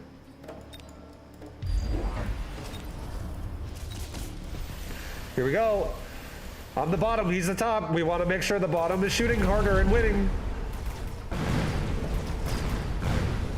I think it's going well so far.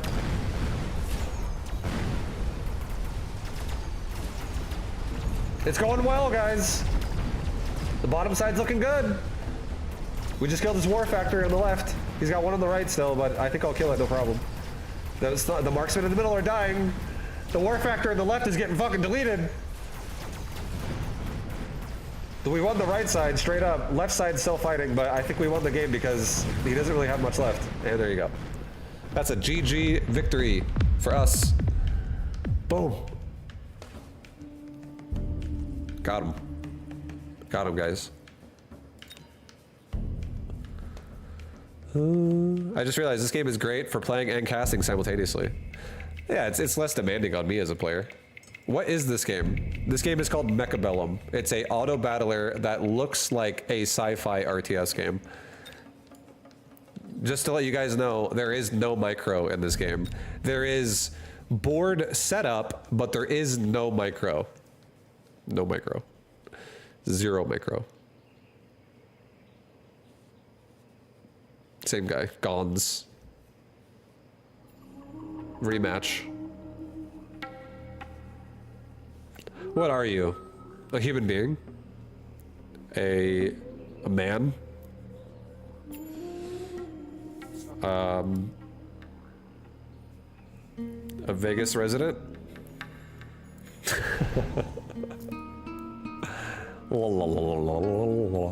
Homo sapien. Proof of humanity.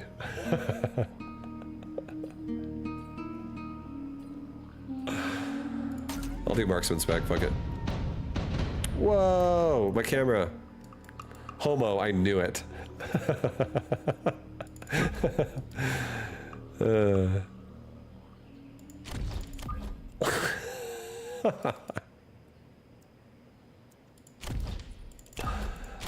Okay, what are we doing? I'm doing this.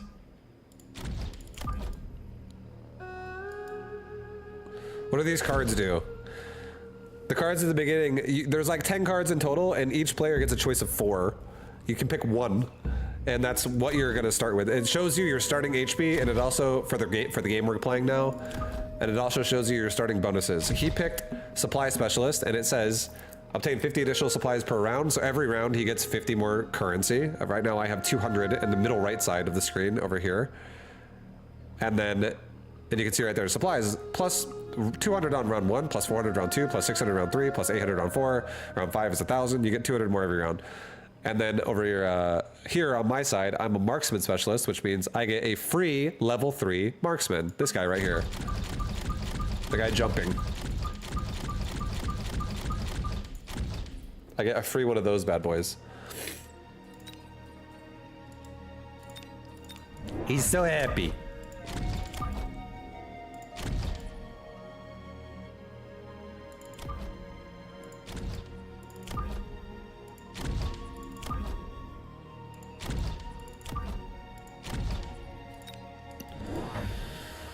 Okay, so he went Sledgehammer, Marksman, and Crawler. I went Marksman, Crawler, and Mustang. I do think he's probably going to win the first round, but this level 3 Marksman might put in work and own. But I'm probably losing the first round. I think he's probably going to win, because I think Sledgehammers are better than Mustangs in this kind of a trade. So I'm going to probably die. I just lost one of my Marksmen already. That's not good.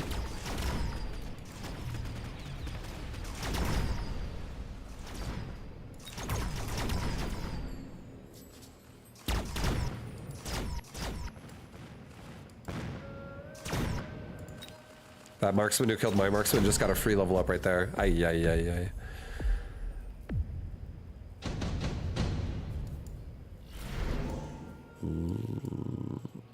Yeah, we're gonna take Arclight. 3 squads of rank 1 Arclight. Yes, please. We love this unit. This is how we win Shaft, guys.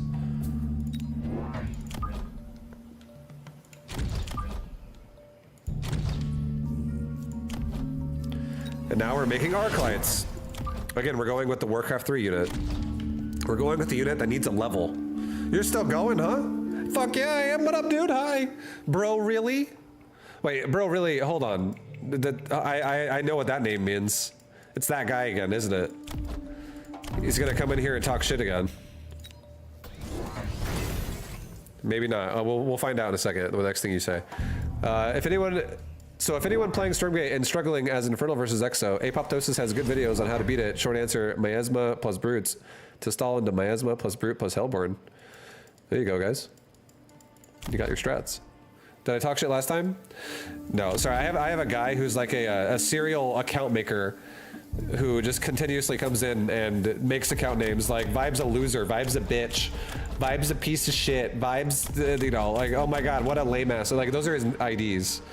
And he'll be like, I'm back. I'm just like, hi. Welcome back, dude. So when your name is Bro, really, I was expecting some type of sarcasm. That's me! Oh my god, it is you! I knew that! I knew it would be you.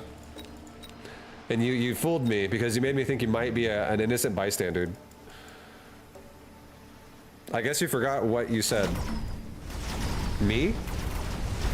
Alright, if that's actually him, let's just get a quick ban on that guy. This man wants too much attention. I don't understand what the fuck his point is.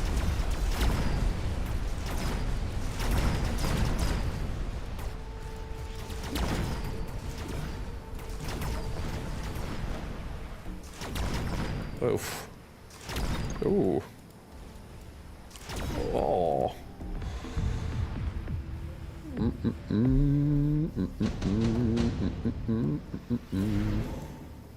Intensive training. Let's get it.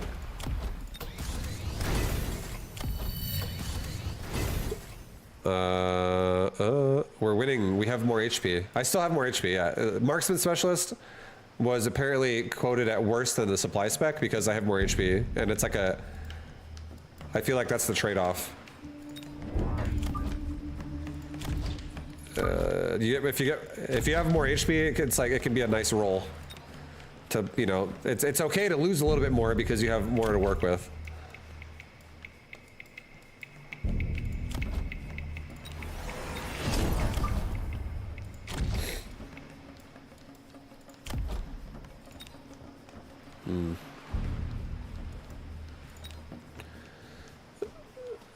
Fuck him up.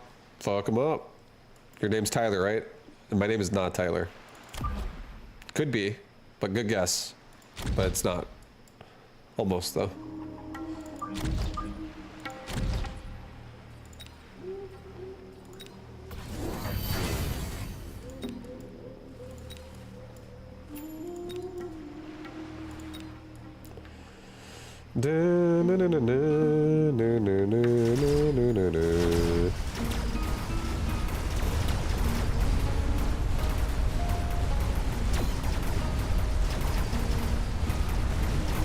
Go forward, Fangs!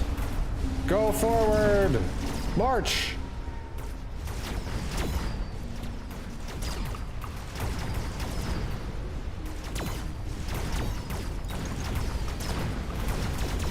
The marksman always target the closest unit. Everything in this game targets the closest unit. Every single unit in the game does. So you can like kind of use that to your advantage by trying to create interactions where you get advantages from that.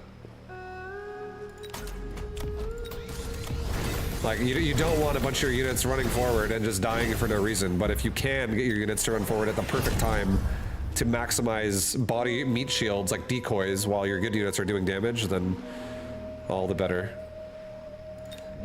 I'm doing it.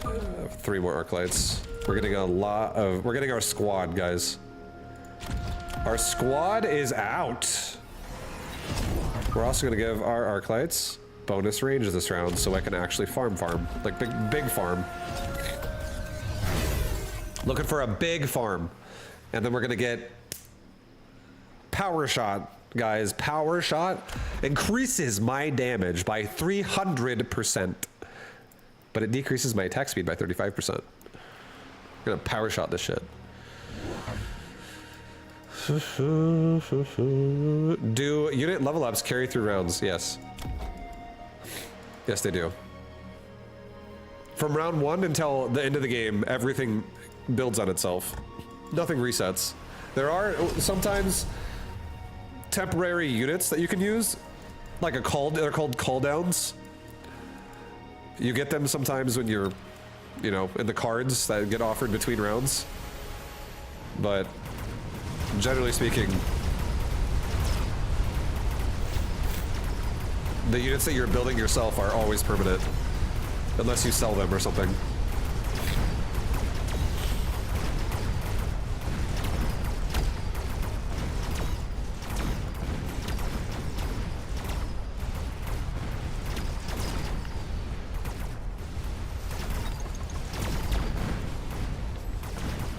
Okay, so this guy is once again winning the rounds early on. He's once again winning the rounds early on, guys. But don't you worry, everybody. We got just I got the plan for this. I got the plan. It's gonna be great.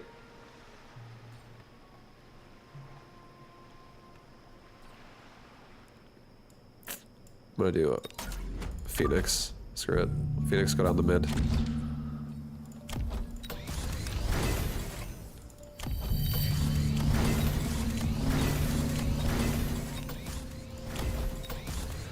Get charge shot. Get a crawler here. Get mobile beacon. Get crawlers that will run like this. Take all the shots. That's the most micro you can do in this game, is something called a mobile beacon. You can make units run a direction you want them to go instead of directly at your opponent. And then we're gonna get range one more time. And then after this round, we're gonna get a lot of wasp, like a fuckload of wasp. Make him make some Mustangs. Some Mustangs. This looks similar to TFT in terms of gameplay. It's a auto battler. Can I give you a tip? You can.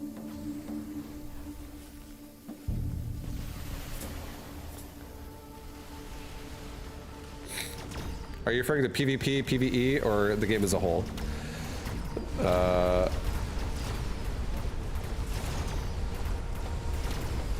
think you might be talking about Company Heroes 3.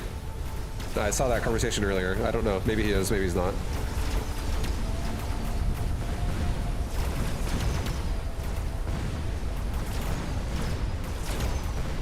No!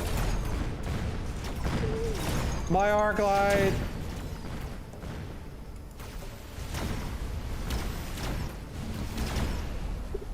We're talking about Company Heroes 3? Yeah, that's what I thought.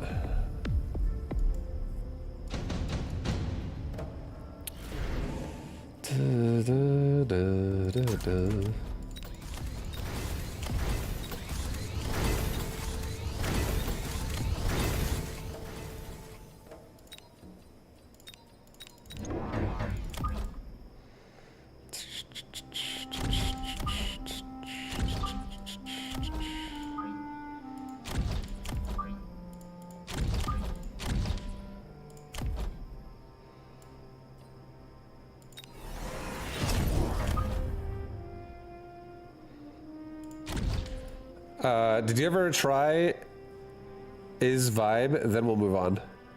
What? What? I don't understand. I'm trying to understand that, but I'm sorry.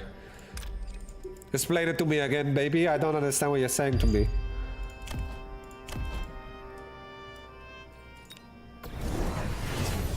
Did you ever check Company Heroes 3? Oh, no. Yes, I did actually. I did play it for like one day. I didn't like it as much. I don't really like the domination style RT. I don't know. I just wasn't liking it. I don't hate it, but I wasn't loving it at the same time.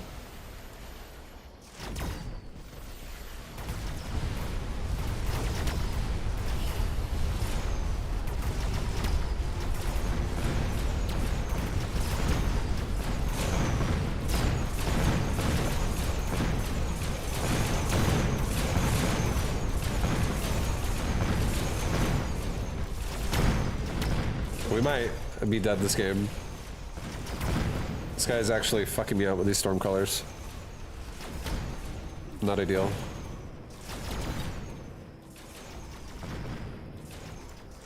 I'm not dead right now, but I might be dead next turn. Or am I dead right now? It's close. Oh, I'm dead right now. Shit. We fucked up, guys. We fucked up. When doing mobile beacon, if you keep the front 3 crawlers out of it, they can run forward and catch sentry missile if they use them. I'm just gonna say right there, I have done that before. I don't do it every single time, but I know that. I understand. I've done that before, but thank you for the tip. It's very different to others. So these auto battlers is the draw that you get the strategy and then get cool battles to watch. Honestly, the reason why I like this game is because there's not an RTS game out that I like more.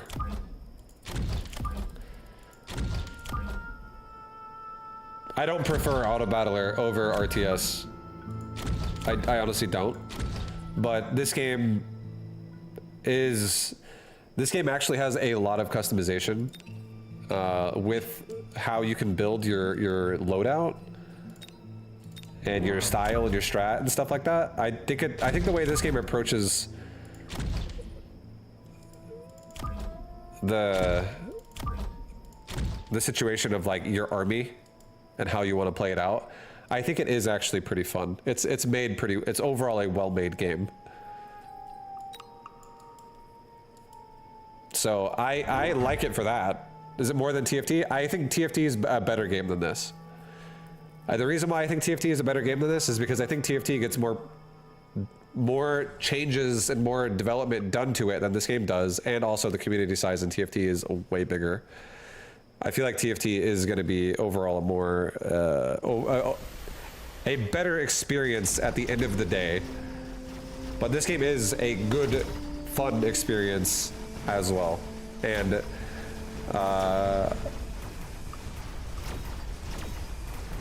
I prefer, sometimes there are times when I prefer this over TFT, but I do think TFT is actually a better game.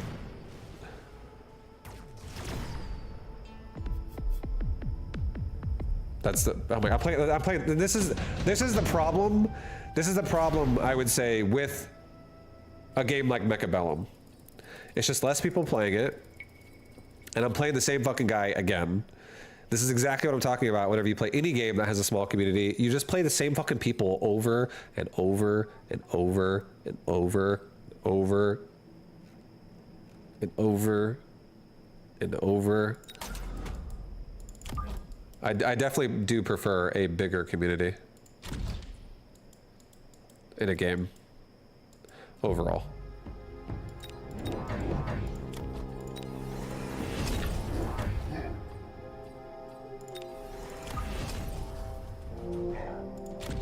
Here you go. Just die. I got you, baby.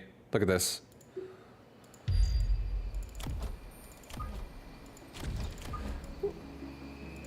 I don't always prep for missiles.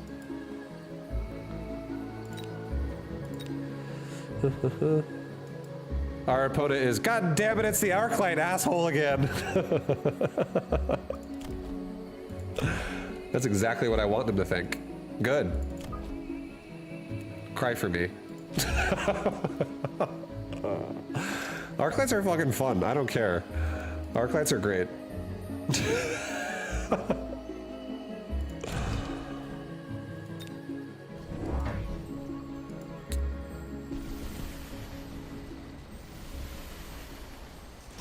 Not my tower!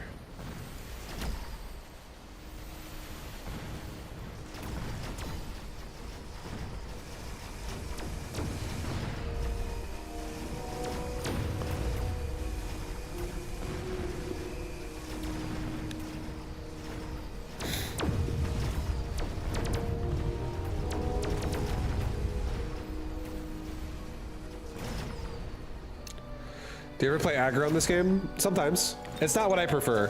I don't do it very often because I don't prefer it. I don't think it's more fun. I like actually being able to like just. I like it when each round that goes by, my opponent feels like they have no way to beat me. I prefer playing that way. I think it's more fun.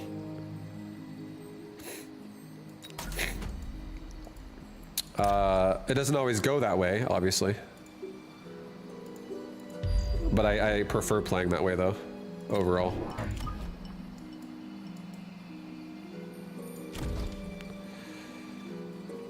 Alright, we're just gonna get some missile interceptor action up in here.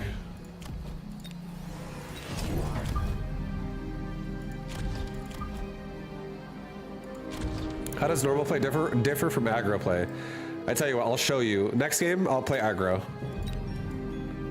I don't prefer it. I don't like it as much, which is why I don't do it every game. This is the same problem that happened, or not a problem, but this is the same thing that happened to me in StarCraft 2. I prefer playing like mid to late game. I think it's more fun. But a lot of people will be like, all in him again, proxy him, Baneling bust. They love aggro. And yeah, playing aggressive is, yeah, you're basically like shoving their side quickly, and like my strat is like killing their towers and like finding holes in their defense.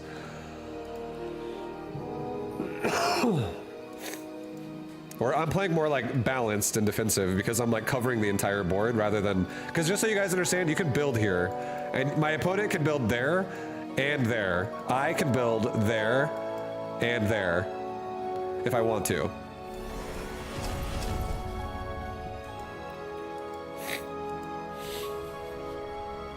So you can get up in someone's face more.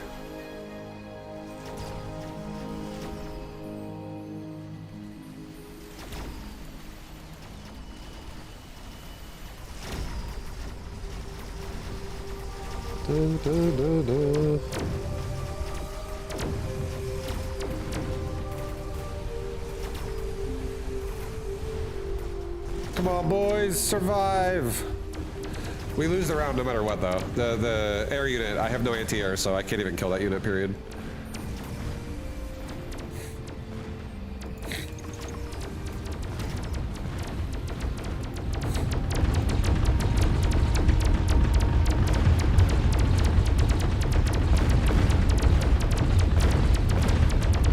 But it's okay. This unit is gonna have a level up if he wants to. Whatever. It does save him from losing the round, so that's nice for him. But yeah, not that big of a concern. It's not like the end of the world. Look at that. You ever seen that just die? I just did every crawler except for one. Okay? Write that down in your playbook. Like that. Amazing.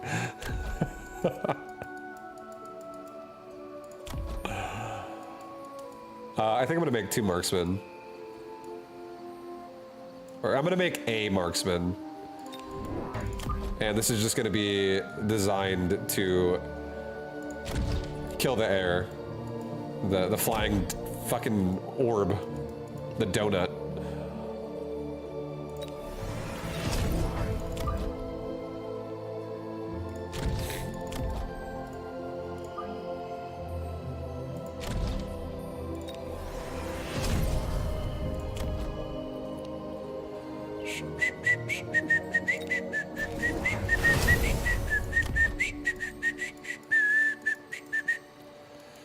We're counting on you, marksman. We are. He can do it. I bet he can do it. Level 2. He's got to hit it like 20 times. He can do it. He can do it. I guarantee he can. I guarantee he can do it. Let's watch his perspective. Watch this marksman just fucking go to town.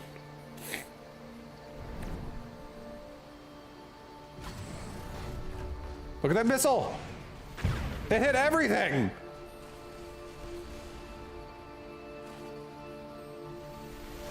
That's why you gotta let the front 4 or the front 3, you know, go in by themselves. Here we go, marksman. There's your target. Get him, bro. Get on his ass. There. Oh, we're already locked on. Ooh. There's 1 hit. There's 2.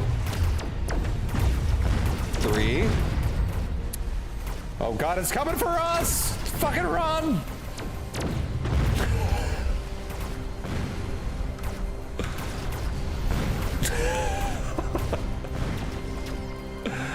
I still won the round. Oh, despite the 1 unit, the air unit killing me here.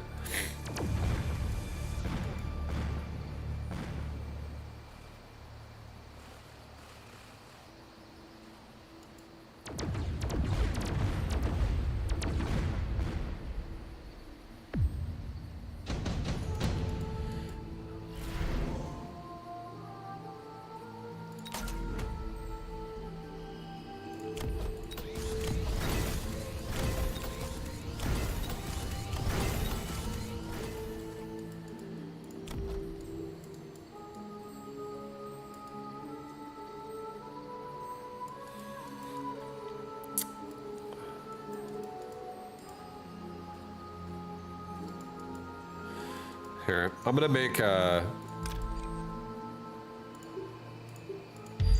gonna make 2 more marksmen, fuck it. 2 more of these bad boys. And hopefully we can get the job done this time, because I don't want to keep losing to that thing every single round.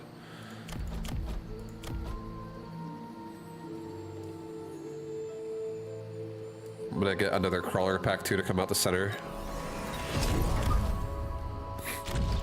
Okay, range as well. Alright, good luck to us. He artilleried me. Ay, ay, ay. He's got double Vulcan. Double Vulcan. He's got more fangs. Fangs for days. Well, I'm gonna get ready to start building some Stormcrawlers then. Get some Burning Fire. Here we go, here we go. Come on. Come on, crawlers. Oof.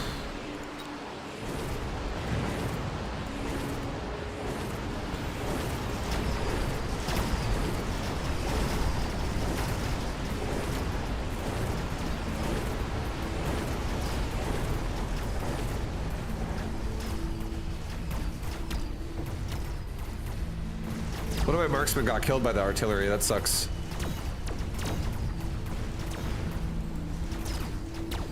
If I had a 3rd marksman there, I think we would have killed that.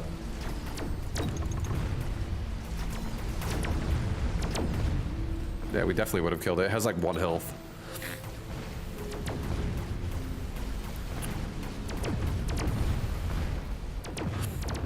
Now it's gonna be level 3 Wraith. So, ay ay ay.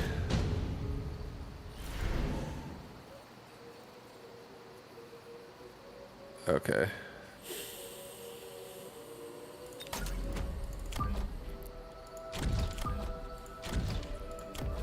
I think we're fine now.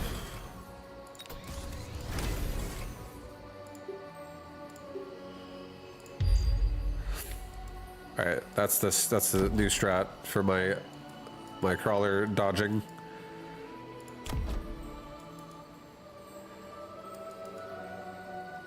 And now we're gonna make power shot. 2 more of these bad boys. We're gonna get our mid, you know, formed up here. Gonna make range on my melter pots, and then I'm gonna get range again.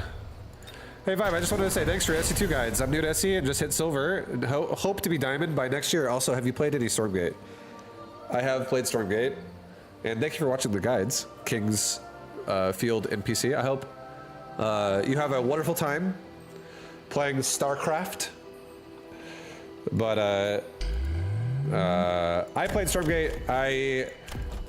I had a little bit of fun playing it, but then I ended up not having fun while playing it, and I overall think I'm happy to wait to play Stormgate until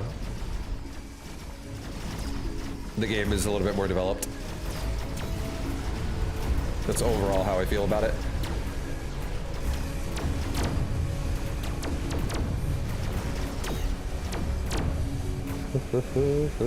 Oh, here we go. There we go. There's that melting point DPS. No more air shit to deal with.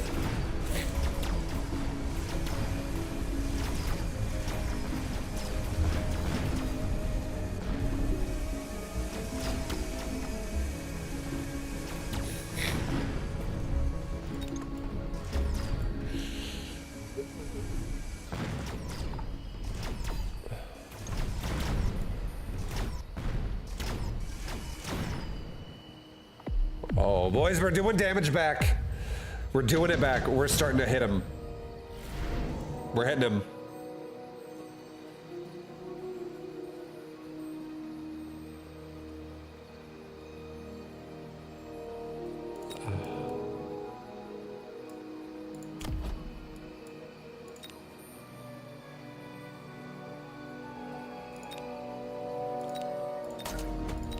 Put on him.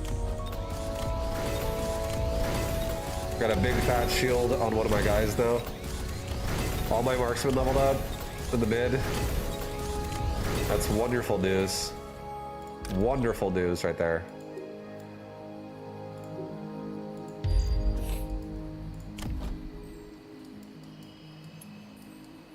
I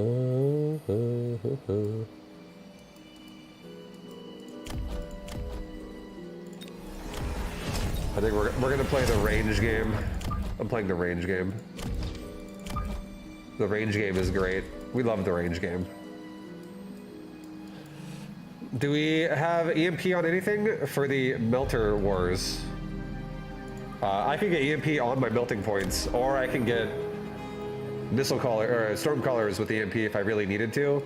But I honestly think I'm not even gonna need to worry about the melting points because my arc lights are going to outrange them, and they're gonna kill them. A level 2 arc light has like the same range as the melting point, and then it'll just get more in my favor as time goes on.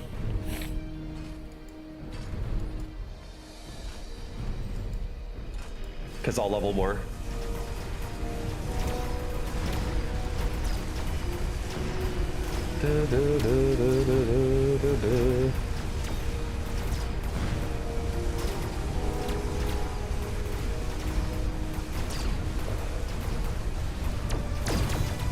Yeah, melting, sorry, not melting point. Stormcaller would be a good addition though, because it also would be killing all of his chaff with fire.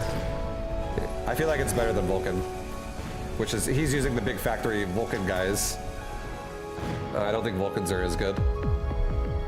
Vulcans aren't bad, but I don't think they're suited the best for this.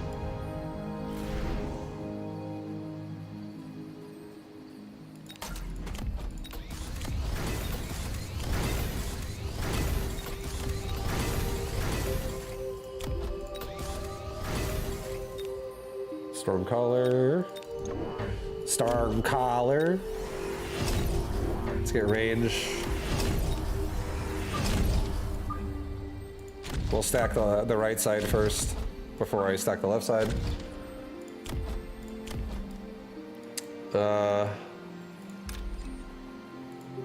He's gone back to missiling us again, so let's do that.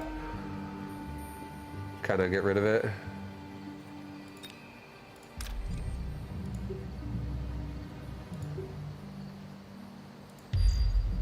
Okay. Steel balls for fire? I don't really want the steel balls to be upgraded. I'm really highly considering selling them very soon for more money. They're kind of shit at this point, I feel like. I don't really like their addition to my army as much anymore. They're nice early when I need bodies, but I don't really feel like I need them as much as I did before. I'm gonna leave it as is for now.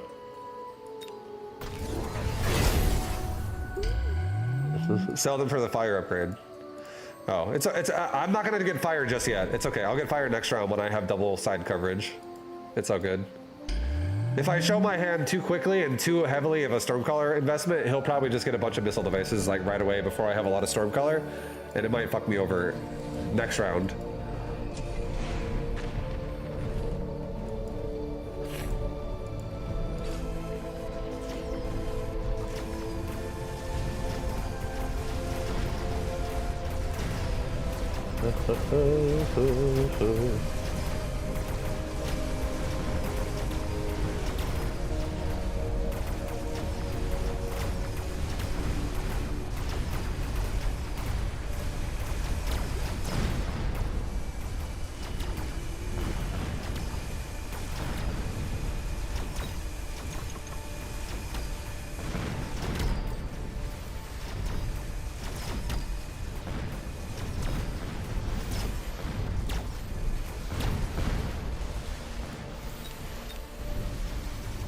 He definitely likes his giant units.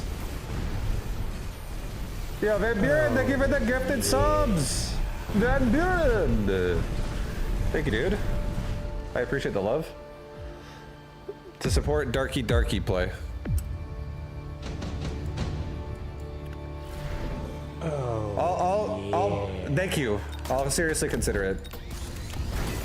Playing it soon. Not now though. I know not now. I don't really have time now anyways. But I'll keep thinking about it, and I'll genuinely. Oh yeah. I probably will. I promise you I'll play that game at some point, but maybe soon. Maybe sooner than later.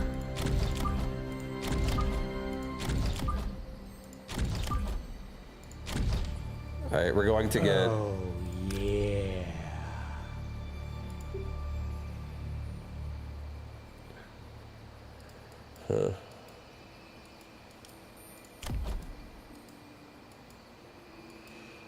We're gonna get Burning Fire. We're gonna get EMP. That's what we're gonna do.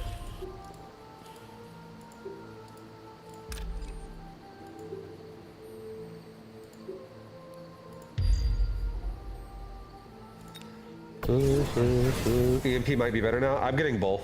I can afford both. Stormcallers are definitely gonna pull their weight pretty heavily. He's got Smoke Bomb. Fuck me.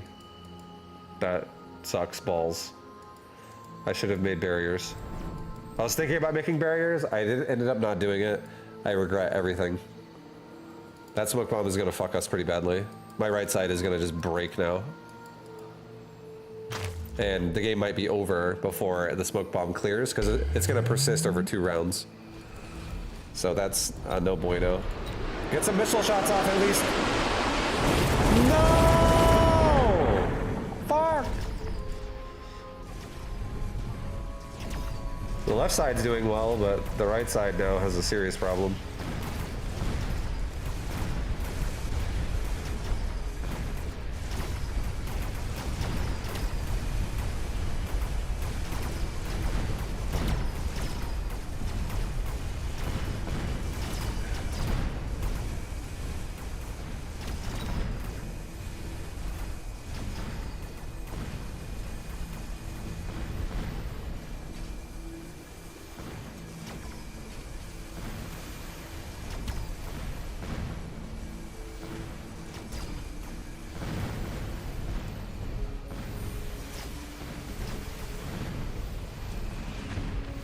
Nice, we set his missile off too. Good shit.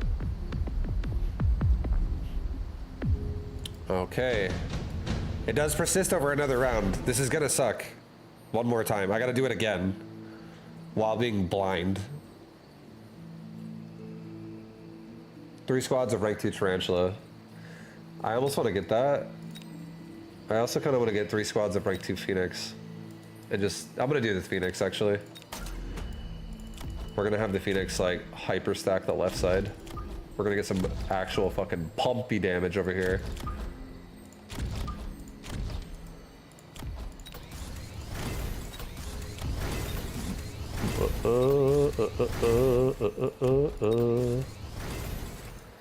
Okay.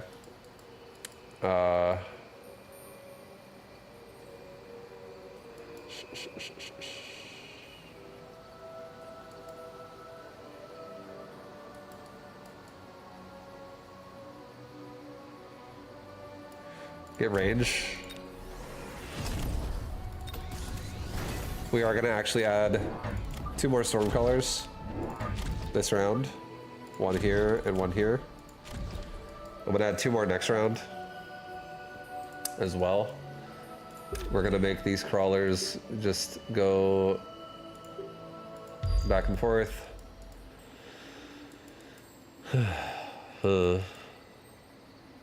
Maybe we actually do a 3rd Stormcaller on the right side. The far right side, like outside of the smoke, so I can actually like get some burning shots going off and killing some of the chaff. Wasp for barrier. Oh my god, I didn't fucking... I had 900. Holy shit.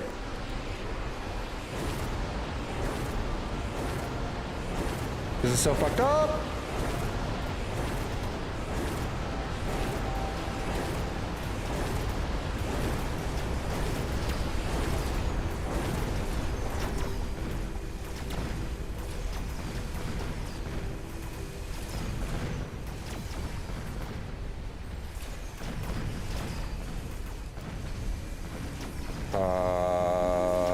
If we win this round, I'm gonna win the game. If we lose this round, I'm gonna lose the game probably this round. This is everything right now. I think I lost the game. I lost the game. God damn it. I didn't make barriers 2 times. I would have made barriers that 2nd time, but I did not realize I had fucking no time. I did not pay attention to that. That's what I get for talking. Talking kills us.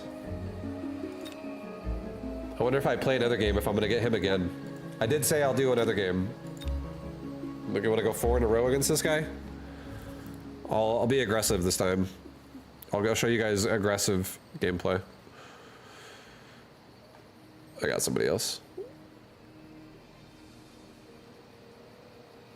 Zergen time. Jurgens. Other guy won best 2 out of 3. This is bullshit.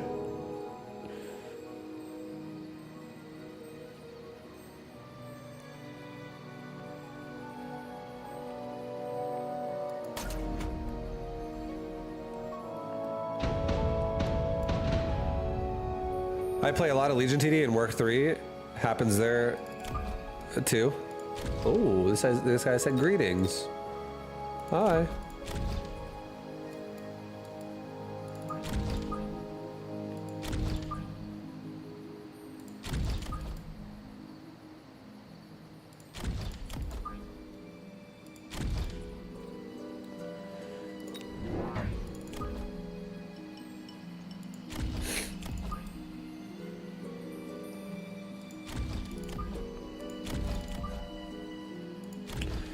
Okay, we are elite spec, so we are kind of like limited on what I could be making every round.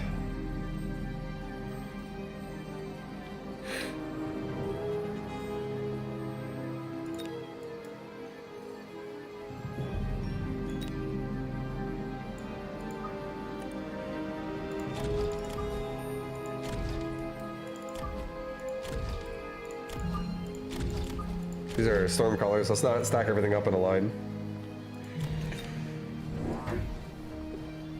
Did you know the Sparkle Pony horse in WoW made more money than SC2? Yes, I know that.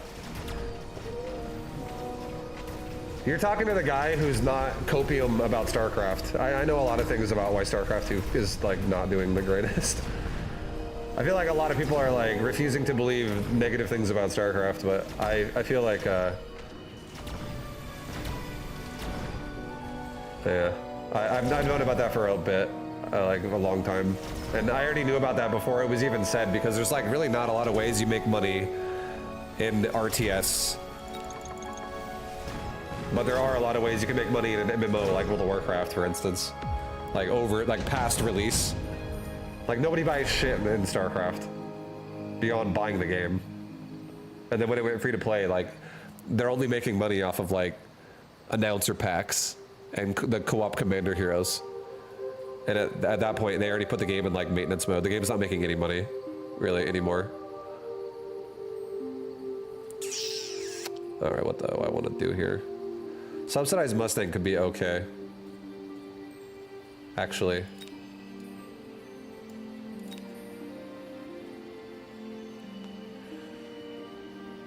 I'm gonna skip it though. We're gonna skip it.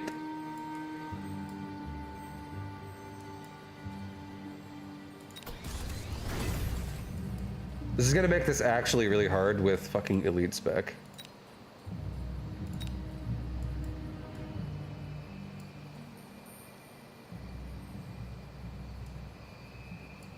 I'm gonna do crawler.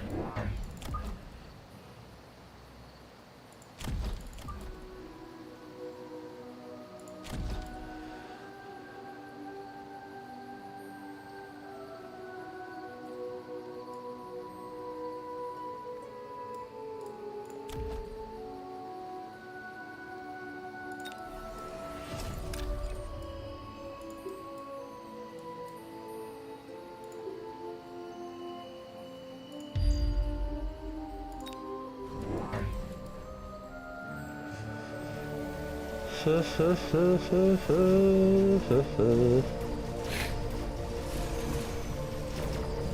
a missile turret early be good or no? No.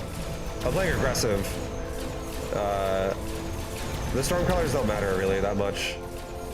Sure, they're like a little annoying that they're shooting at me, but if I can't run in and kill the storm colors, you gotta really rethink about what I'm doing then.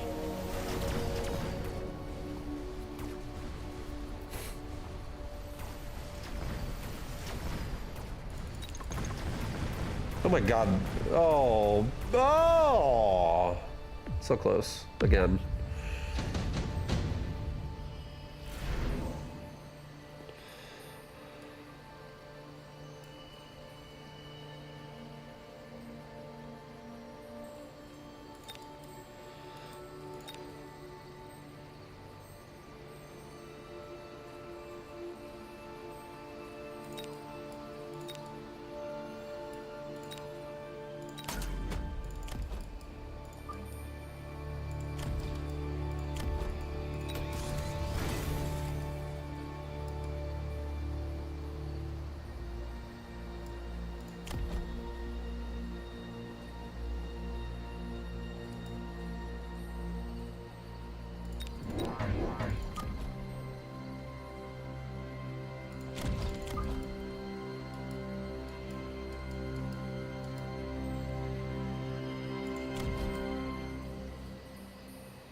Okay, he's going for my tower straight up.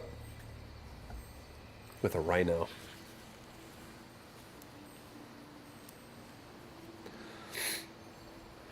With a nice rhino.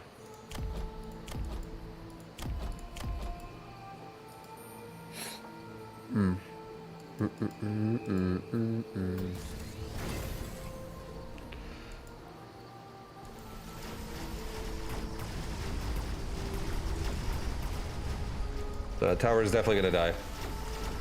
That's a dead tower, guys.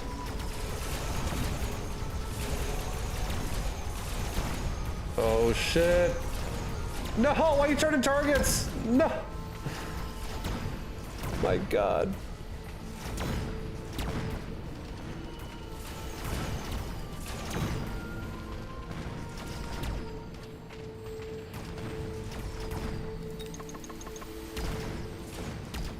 Nice, we won the round because of the Phoenix.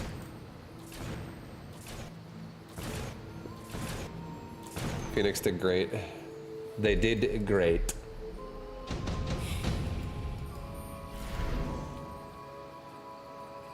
A nuke.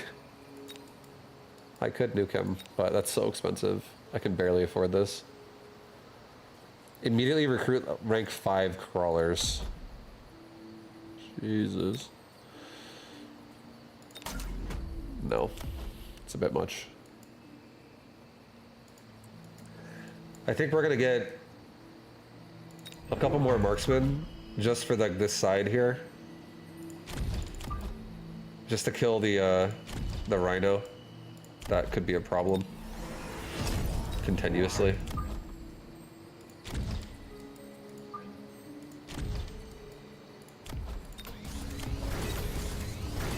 And then we're gonna mobile beacon this Phoenix right here.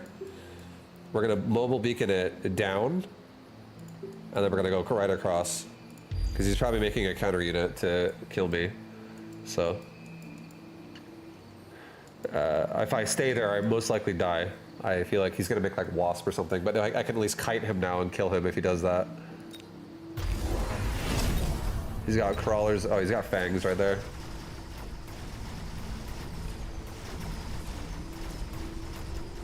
Come on, Phoenix, survive, bro. Kite! It's dead.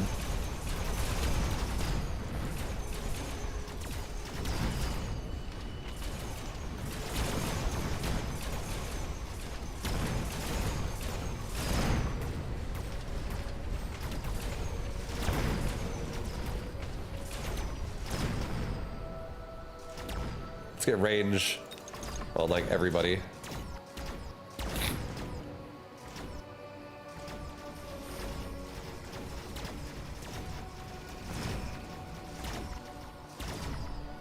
We're gonna get range on my marksman and range on my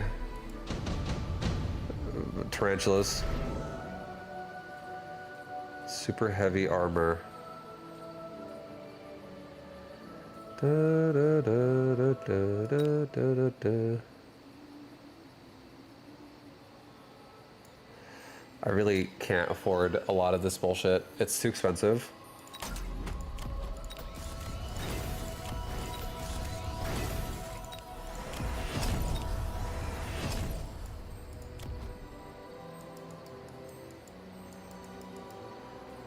Alright, we're gonna make... So that's a level 5 crawler right there. I don't think we should,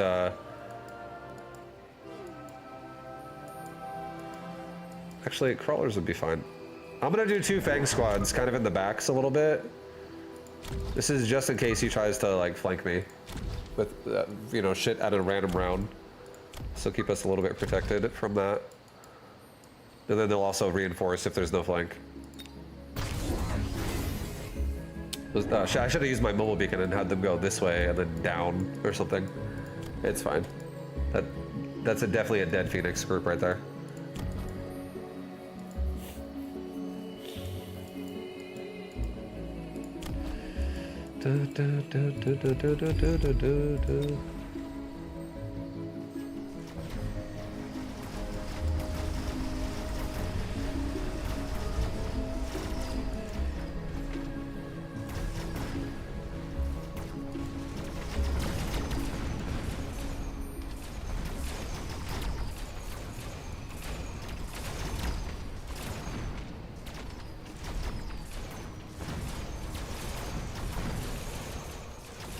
We got crawlers in the back of my base right now. No, stop shooting the same one, guys. What the fuck? Oh.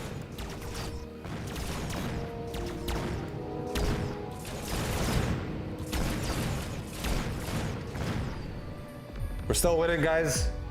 We're still winning these fucking rounds.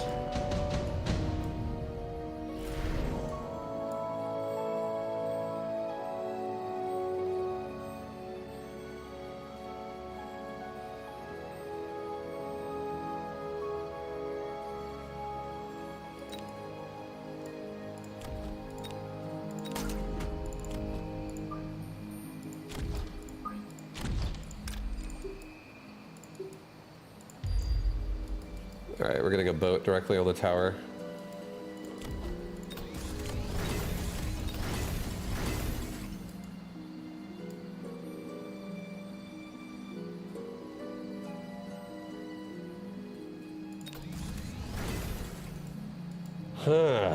And then I think I'm gonna make the flanking even more annoying overall. I want to make the flanks actually more viable.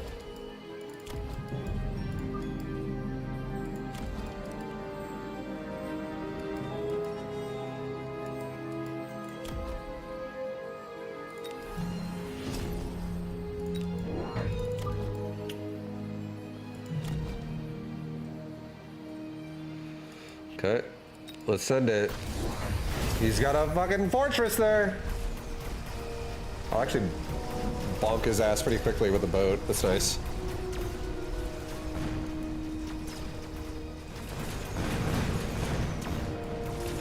Alright, so this round we lost our flanks because they had to phase in, but from now on they won't have to. So unless you overinvest and do it again, it'll be a perma thing from now on.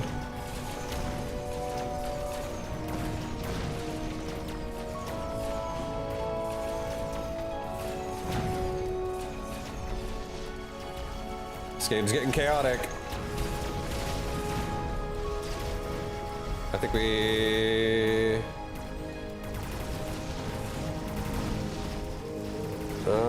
it's hard to say.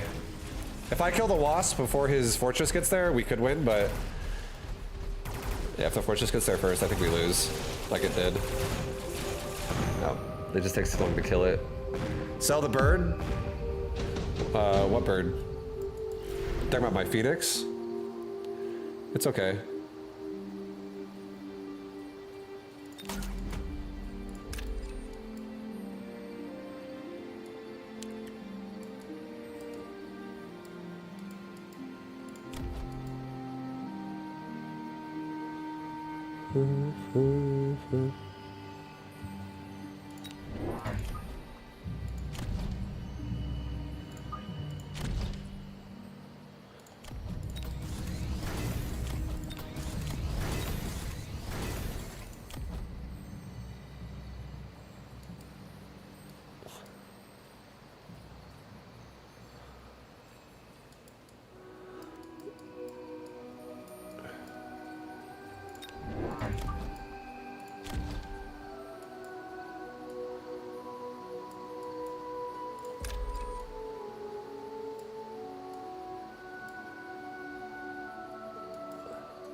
I feel like this is a good fire right here.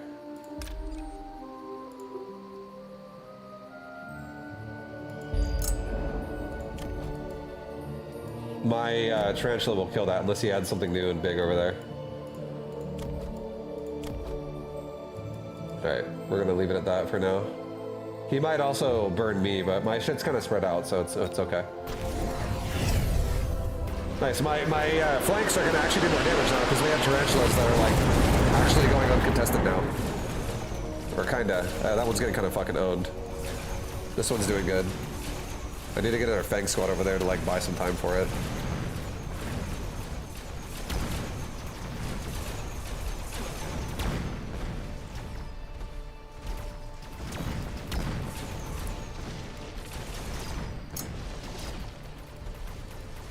Shit. Boats are doing great.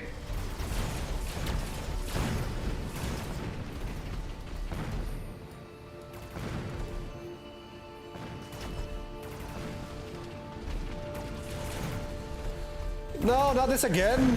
Oh.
Okay, we're gonna get spider mines. I'm actually gonna get spider mines. We're gonna make 2 more tarantulas. Fuck it, dude. We're going mine crazy right now. I'm gonna get another tarantula in the bottom here, and I'm gonna get another one kind of like in the mid-ish here to help kill this counter and also make more mines. We're gonna have mines for fucking days, guys. Get ready. It's gonna be sick. Let's also back these Phoenix up.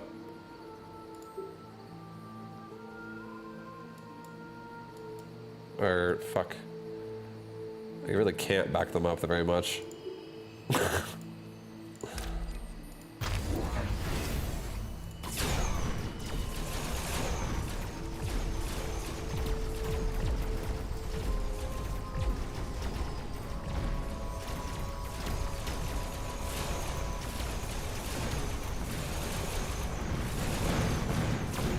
Alright, the mines are definitely owning.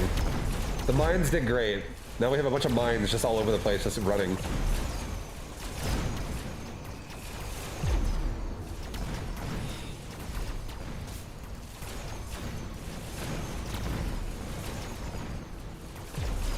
Get them, mines! Get on that fortress! Blow them up! Didn't do much. Let's get anti-air on Tarantula now. Did the people developing Mechabellum work on SC2 custom games? I don't think so, but yeah, I don't know. There's a chance someone who worked on this game also was a custom game guy. There's a possibility. It's possible.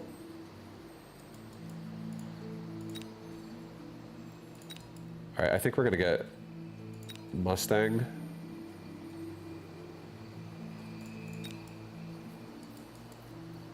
And the Mustangs will just get their little bodies in the way. I'm gonna do it in the back. I don't want to have him go early because he also has tarantulas, and that's like definitely gonna lose my units if I run early into that.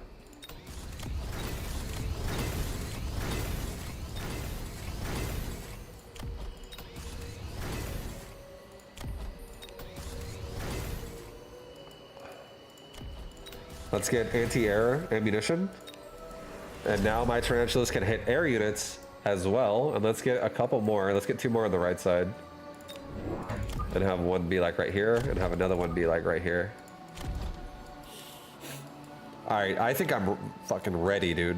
I think we're ready, guys. I have a full box of tarantulas, and we got tarantulas flanking him in the back as well.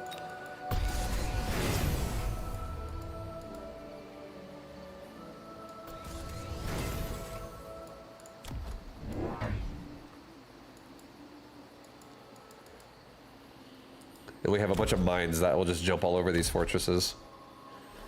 I just played 3 games of SC2. The guy kept leaving, so I asked him not to leave, and he apologized and toyed with me. When I said GG, he left and gave me the game. Hell yeah. That counter is no longer a threat.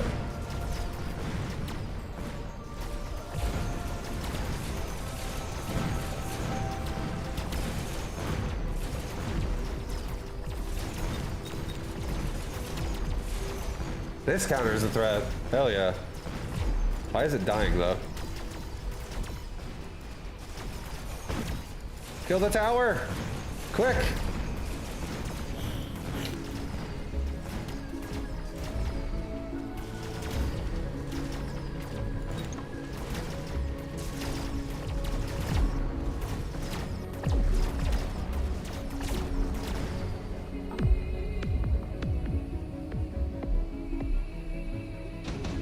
Okay, guys. Okay then.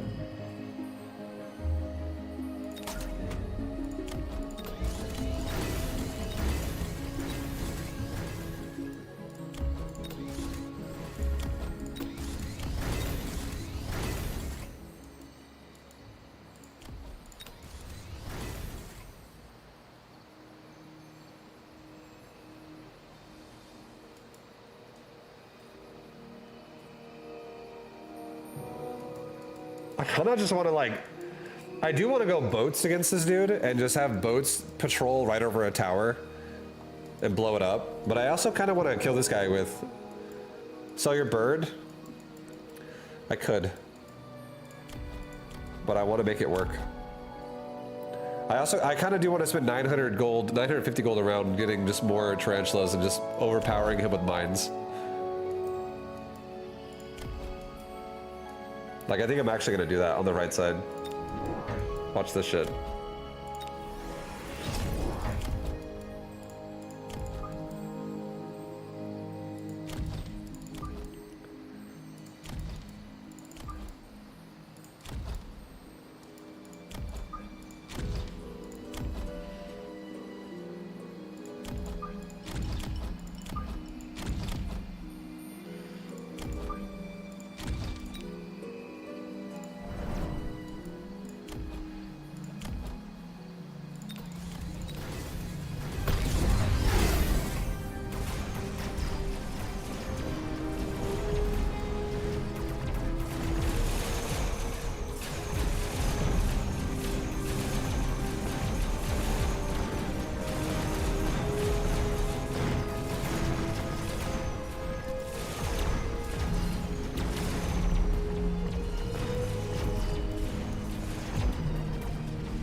Our snipers are actually owning.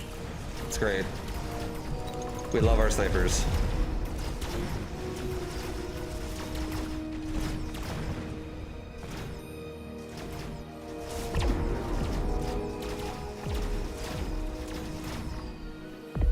I've been testing grounds. Maybe I have found a new way to counter tarantula aggro. Oh yeah, what'd you do?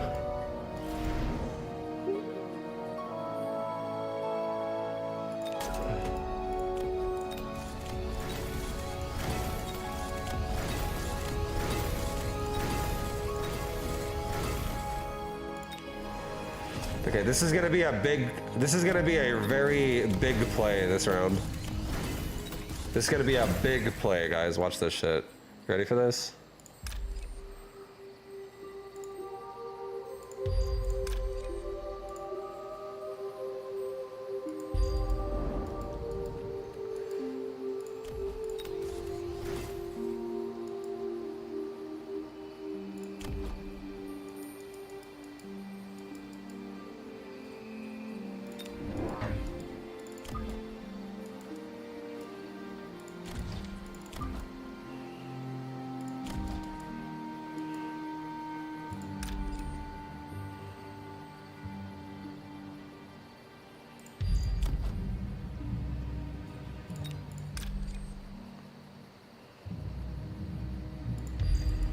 Okay, EMP, get range. Let's get some aggressive anti-EMP as well.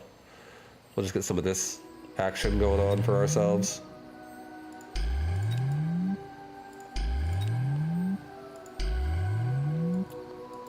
Get a missile here for this guy. All right, let's see it.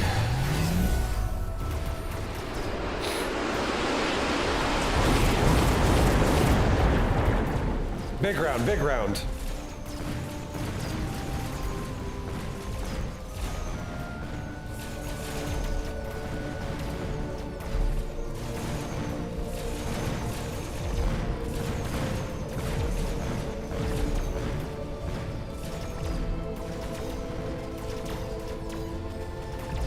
I think he's dead.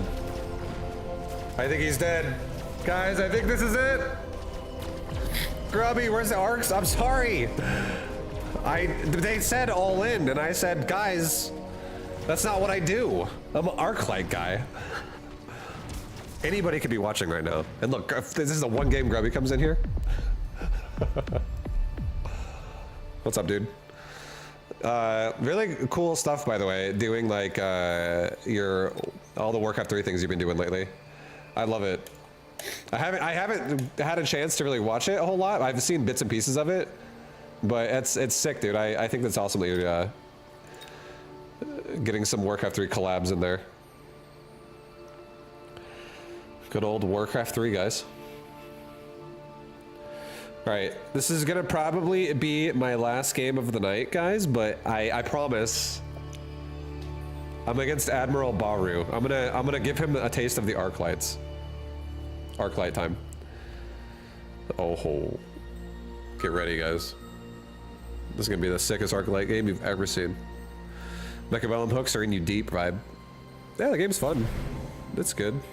Look at this. We got marksman spec, steel balls. Let's go. Let's get it. Arcs suck.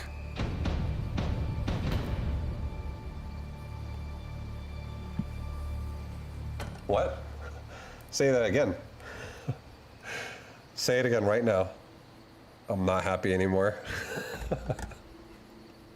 I can't even say it without laughing.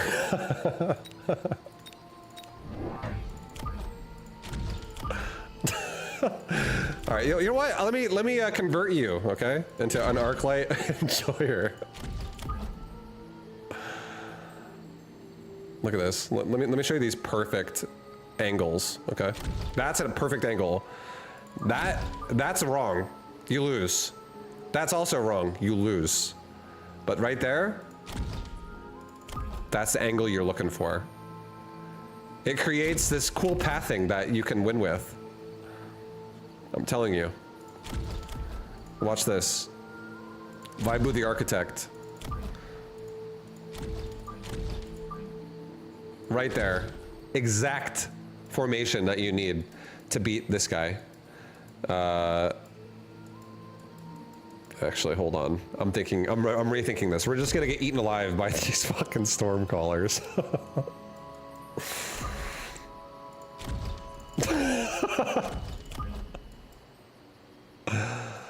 Hold on, guys. Give me 1 second. I need to think about this for a minute. That's decent. That's decent. Tarantula? No problem. I could kill spiders in my sleep. Look at this. You see this formation? I thought about it for a second and I swapped it. And I was like, wait. This is perfect versus everything except for Stormcallers. And I got that one Rambo steel ball getting in there, really doing work on those callers back there. That's perfect. The rest of them all said, all right, 10-4, we're gonna kill the tarantula. This is quite the formation. All right, but right now this guy hasn't done anything to make us happy. I'm not gonna lie. We're not happy with our Arclights yet.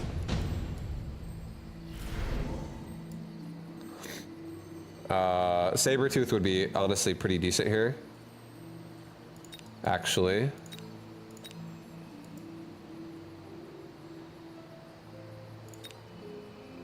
I think it's probably what we're gonna do. He's playing so aggressive. I think we need Sabretooth. Okay, so we're gonna get Sabretooth. Vibe, are you winning? Definitely. We're winning, baby. We're gonna get ourselves...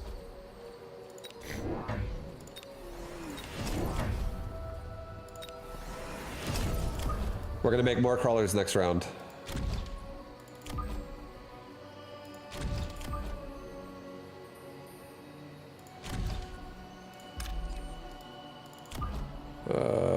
What's the range here?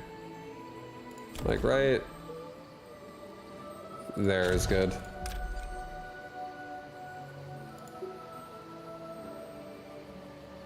We're gonna give him a tower run by. It's a tower run by, guys. While we also bait shots. Let's see if he actually flanks us. I don't think he will, but yeah, he's just stretching the line. All right, we're gonna run right into another missile. We actually got both missiles for that. Not bad, honestly. Come on, kill the other tarantula, yes! Oh! You see this? Arc light, get in there! He's not really giving me a lot of ways to feed my arc lights, I'm not gonna lie. It's getting difficult to munch on his XP. But I think if we get ranged, it'll help a lot. Also, deployment spec, super good. Definitely gonna take that. Your units level up? They do level up. Yep. Indeed. We're gonna get a couple of chaff units now. We're actually gonna get... I'm gonna take his backside. Make him force a reaction up here. He doesn't have one up here either. I'm just gonna hit both sides. I don't really care. That sounds good to me. We also made him burn 2 missiles that round, so that's 100 resources wasted. That's really nice. All right, here we go again. Here we go again, guys. Let's get ourselves a sniper unlock, because why not? It's free. Let's go. What is this? Is Phoenix flanking me? Okay, that's actually gonna kill towers. So, they have jump drive. They don't have jump drive. I'm just gonna make fangs and deal with that next round. But I now 100% lose the round because he has an air unit. That's just what's gonna happen. Wow, he actually predicted the counters. This guy's stream sniping.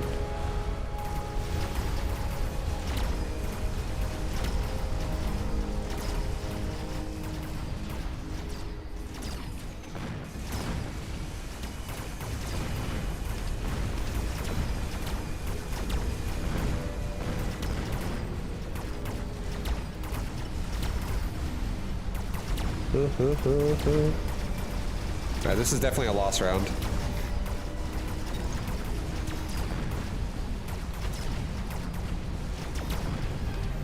He's cost control, I'm supply spec, so I should win the crawler battle because I have just better units. So I'm gonna leave it. I'm not gonna like sell them or anything like that. Mobile beacon again. No, I'm gonna go orbital. Just nuking. I'm gonna nuke him from the sky with a satellite. And then I'm gonna get 2 fangs. We're gonna put them right there. And right there. Level that guy up. Get another arc light. And we're gonna get range here. So that I can actually kill his stuff a little bit faster. We're doing this again because it's still open, kind of. Until this closes off, we're not gonna stop doing that.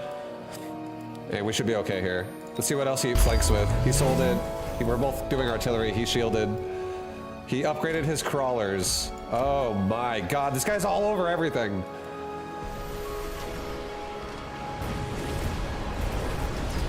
We're losing this round too.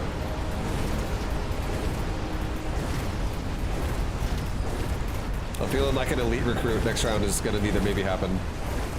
Actually, maybe not. I actually feel like next round is gonna be mass wasp. That's actually a good play. I think wasp is the good play because we need to create a situation that I can level off of. And I think right now would be the perfect time to do that.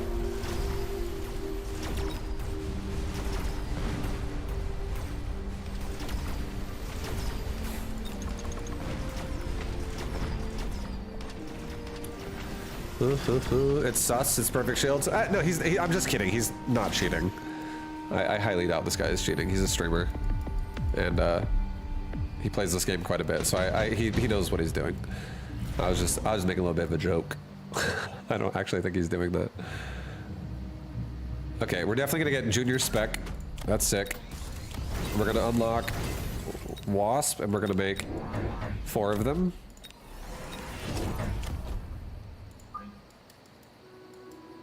I am gonna make Wasp in the back, and I am gonna make Wasp in the front. We're gonna remove my Wasp next round. Alright, this is ideal. That's perfect. That's perfect formation. Same thing again. Just in case he missiles. And then, yeah, we'll move my Wasp next round. We want him to make Mustangs. Ideally. That's the idea here.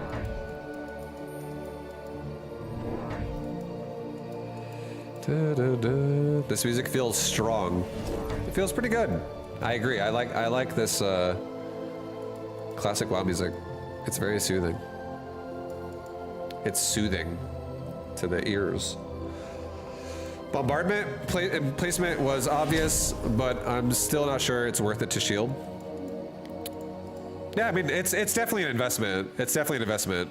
I'm not like it's hard to say whether it is or is not a great thing. Okay, we definitely got to sell. He's replicating now. Let's not keep feeding him replicate in the top with my crawlers.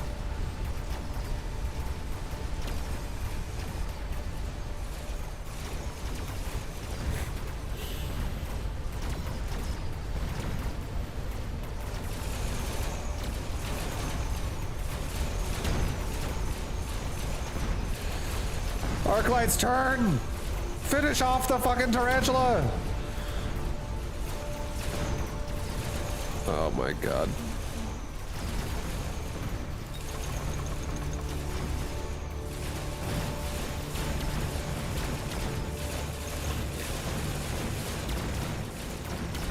If I could kill the barrier, that would be nice. Kill the barrier! Please kill that marksman.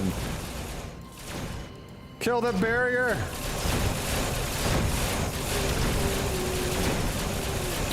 Oh, baby. Delicious. Vibe wins the Grubby show match in Mecca. I already played him, and Grubby actually won 3-2. It was actually a really fun series. I actually don't have a ton of experience versus Tarantula, so this unit, I haven't really figured out like how I like dealing with it. Honestly. I'm selling off my crawlers up there.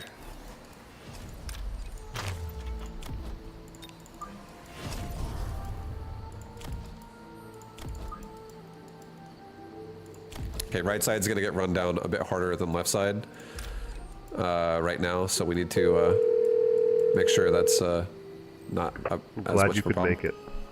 Arthas, watch your tone with me. Arthas. Arthas? You may be Arthas, but I'm still your superior. As an Arthas. As if I could forget. Listen, Arthas. There's something about the Arthases you should know. Oh no, Arthas is too late. These Arthases have all been infected. They may look like Arthas now, but it's just a matter of time before they turn into the un-Arthas. Okay. What? This entire Arthas must be purged. How can you even consider that? Damn, dude. There's got to be some other Arthas. Okay, we have a line. We have our line. This is the ultimate formation, guys. Get ready. This is the true W, right? Oh my god, he's got a fucking line, a beam. Oh my, I can't think with all these phone calls. As your future Arthas, I order you to purge these Arthas. You are not my Arthas. Arthas, nor would I obey that Arthas. Even if you would, then I must consider this an act of Arthas. Arthas. Have you lost your Arthas? Arthas have I, Lord. Arthas, by God, my I right was of one shot Arthas from and the killing that. sovereignty of my Arthas, I hereby relieve you of your Arthas and suspend your Arthas from service. Arthas, you can't just... We're so close to being able to overpower this. We're so close. There's one more thing that needs to happen. Just one more thing.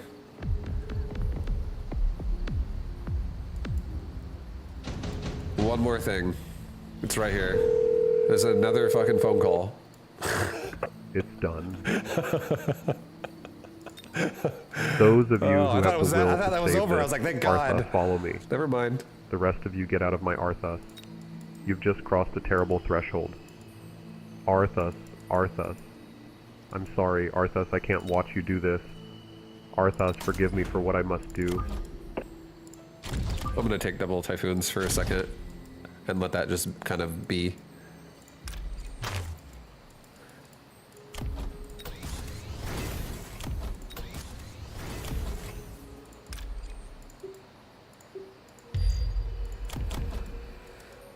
Okay.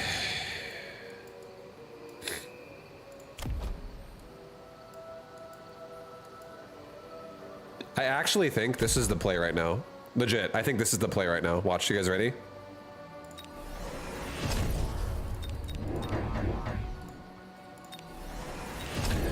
I actually think this is the play.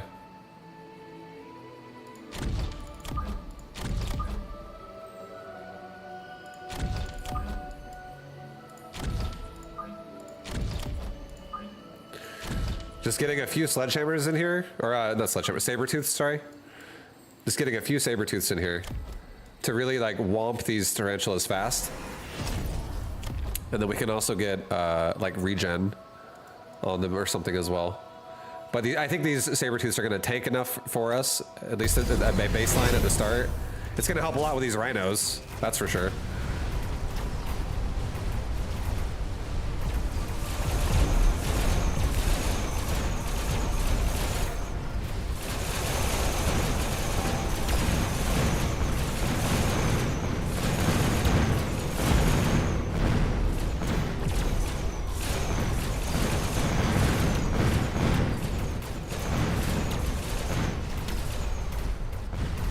Very good. Oh, the damage. I saw Grubby play the custom map, which is actually the cooling of Arthas. Ooh.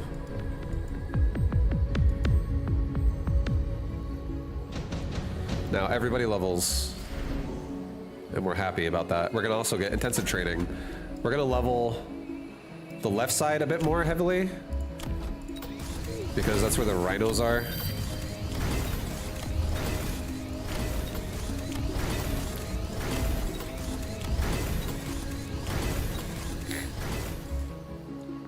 Huge round. It was actually a very huge round. I don't think I'm ready to make the commitment to investing into regen just yet on my saber-tooths. I don't think I'm ready for it. I don't think I'm ready for it. Oil the rhinos. I don't want to oil them up. I'll make them slip through my fingers. I think it's actually time for portable shield. Actually, no, it's not. It's time for elite marksman and another range upgrade and a lot of fangs this round because he doesn't have fire. And we're gonna put these fangs on the sides.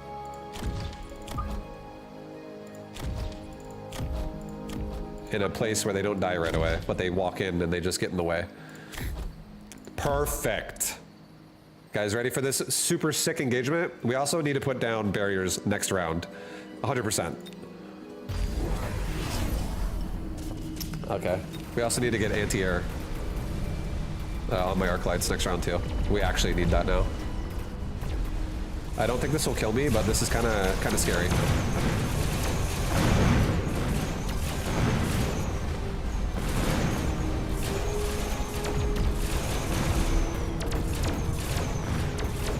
It might kill me.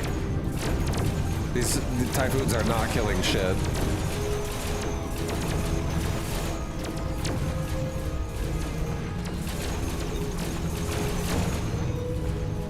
We're dead. Should have went anti-air arc light. Shit. Honestly, I feel like it's that simple. That right there. If we just like, I didn't expect the donut swap, but he did. All right, well, GG guys, we lost. We just lost.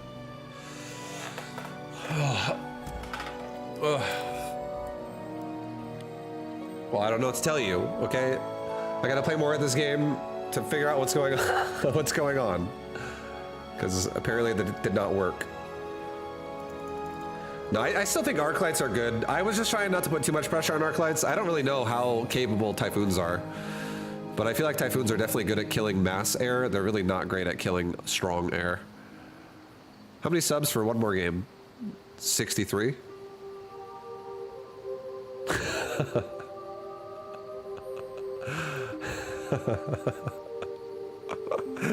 Or 69, yeah.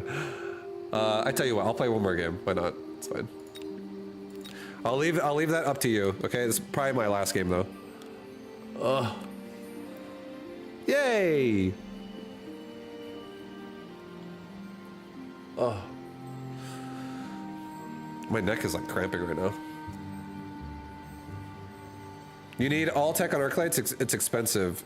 You can't spread too much. Oh, we like our arc light tech a lot.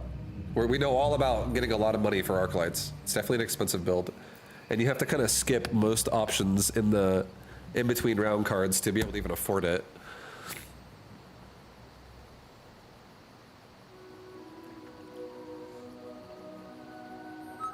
Owl, I did not. I was joking. Yeah. Owl, I was. You didn't have to give me any, but you gave me 50. What the fuck? Owl, thank you so much for the 50 gifted subs. Oh my god, you want 2 more games? I'll give you 2. Yeah. Good lord. I appreciate the love, man. Thank you so much. Owl, hey, I tell you what, Owl, tell me what you want to see, okay? I'll do your build. I'll do any build you want with subs like that. You have any preferences? Yeah. Thank you so much. Vibo gift in the chat for Owl. And also Van Buren earlier. Vibo gift in the chat for Van Buren and Owl for being so generous. Appreciate the love. Easy dodge. Oh, yeah. Wait, do you think I'm dodging you? What just happened? I don't dodge anybody. Owl, you have a preference on unit?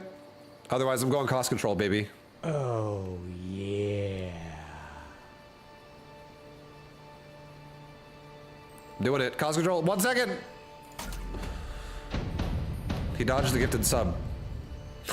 Do you have Sandstorm on Worms? Look at that right there. I present to you Sandstorm. Okay, we can do Sandstorm Worms. I'll do that.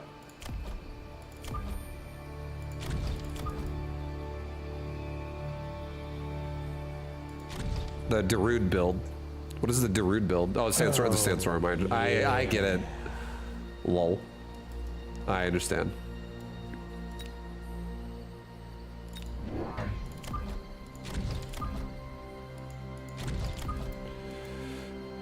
Oh, yeah.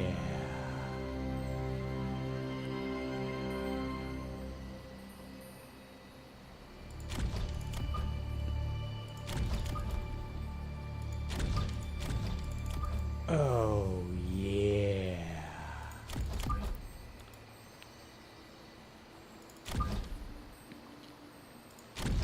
Okay. I'm gonna fill my board out like that for now. Oh, yeah. This guy's got really forward pressure. I'm gonna crush his pressure so fast. You go a mix of Crawler, Wasp, Rhino, and Worms with Sandstorm and armor, or the health regen, whatever you have. It's really strong.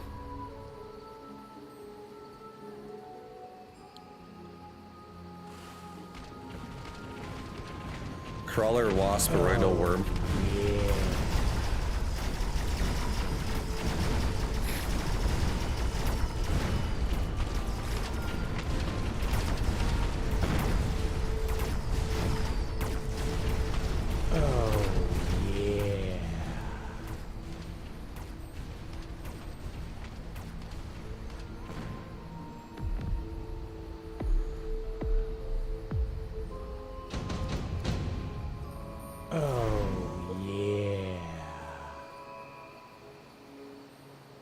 I'm gonna take that, and we're gonna use that later. I'm gonna take this. I'm gonna make this right now.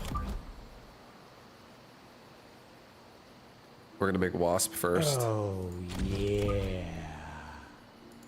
I need to get out of this situation I'm in right now. I'm also gonna put this on that tarantula. I'm gonna take it off him later. I'm gonna delete that guy in a minute, but not yet. Oh, If you want to do something else, totally cool. No, you said I gotta do it. Crawler, wasp, rhino, worm. I'm gonna try and make that somehow work.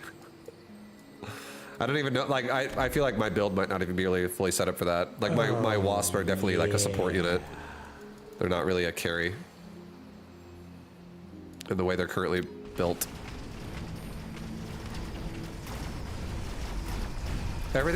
Everything is better than buying arc lights. That's not true. yeah. False news. I don't know why you're a hater. Arc lights are sick. Look at all these shadows, guys. That's scary. Oh, yeah.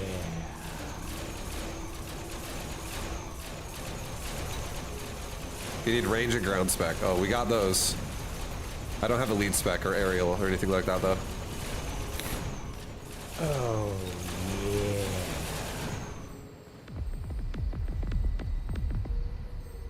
Okay.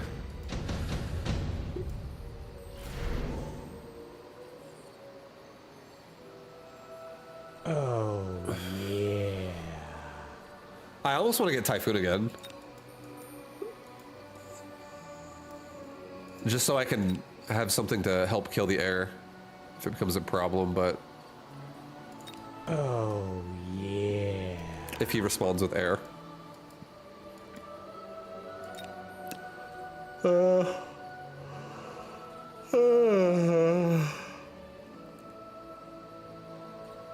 I think I'm going to do it. Yeah. I think a lot of these other things don't really feel like they... Wraith would be okay. I don't really feel like Fire Badger and Sabretooth. Sabretooth would fit more. I don't think Fire Badger fits at all right now. It's like triple dipping in AoE. I already have tarantulas and arc lights. Oh, yeah. I'm gonna make this. We're gonna put it in the back. And we're also going to...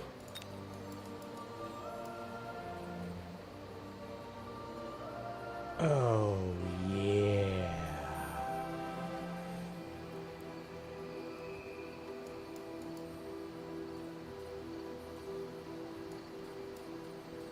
I'm gonna create chaos in the situation right now in the game. Oh, yeah. There are crawlers right there. That will definitely kill me.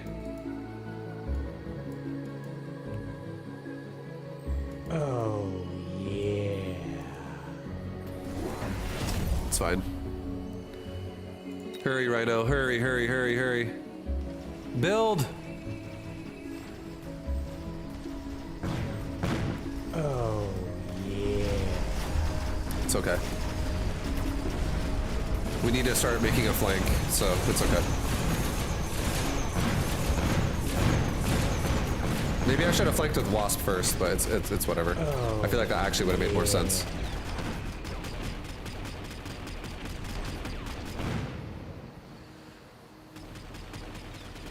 You want your melee inside the sandstorms.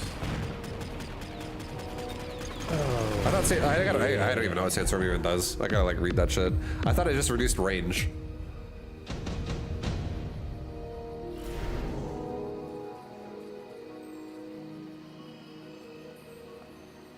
Oh, yeah. When sandstorm burrows out of the ground, or sandworm burrows out of the ground, create a sandstorm with a radius of 120 and lasts 10 seconds. Units in the sandstorm attack range is reduced by 58. Attack and damage taken from ranged attacks is okay. It's like a shield wall for range.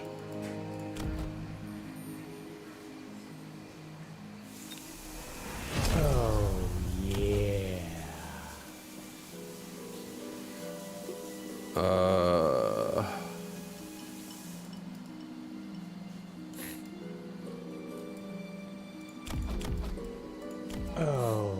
yeah.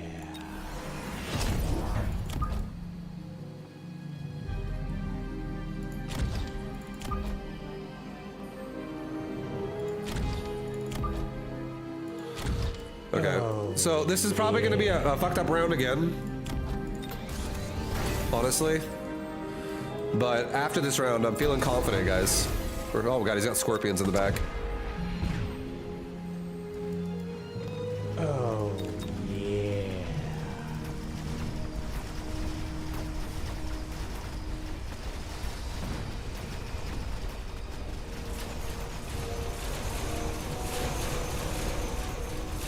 Oh, yeah.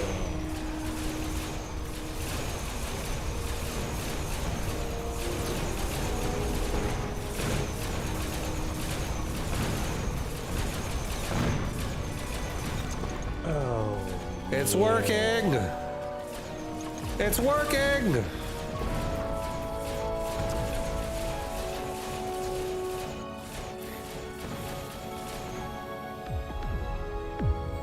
Oh, yeah.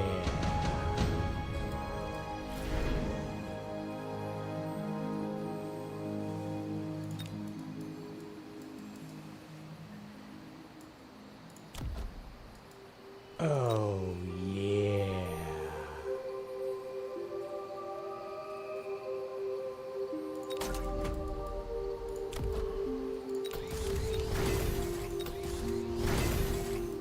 Okay. Oh, yeah. He's got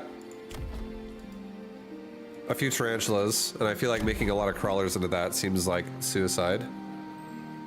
Oh, yeah.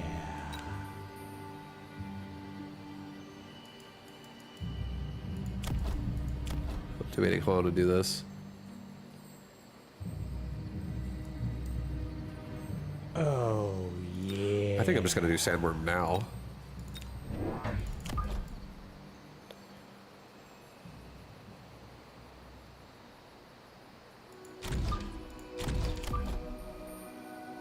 Oh, yeah.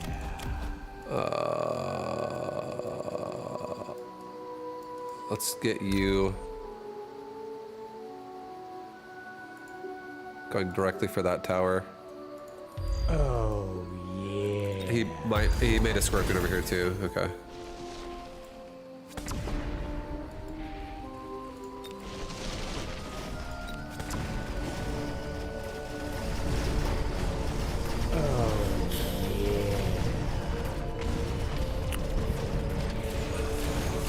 Vibe, have you ever played Hardcore WoW Classic, and does that interest you? I have. I have 2 level 60s. I have a level 60 rogue and a level 60 priest. And it's cool. I don't play it very often anymore, but I did play for a little while.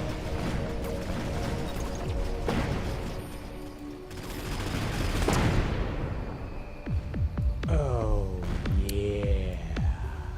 Yeah, I don't know how I feel about what I'm doing in terms of like an absorption module could be sick on a rhino. I'm gonna get attack. It's all good. Oh. I'm gonna sell this guy. Yeah. Field recovery, sell him off. And I'm going to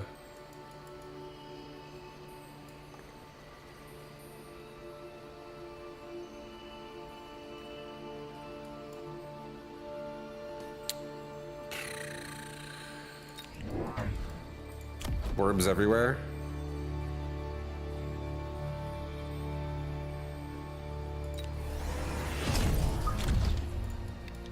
Worms everywhere, guys.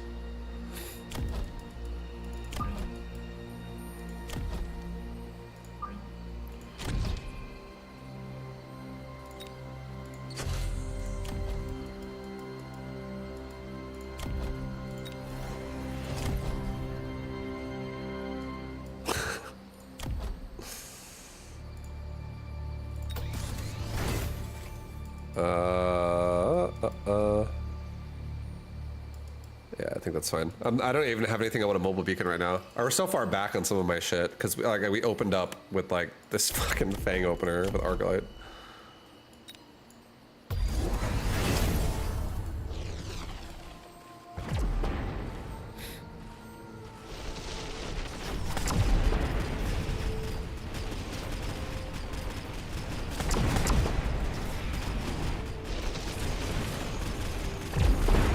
That like kiting scorpion's pretty sick actually. I like that.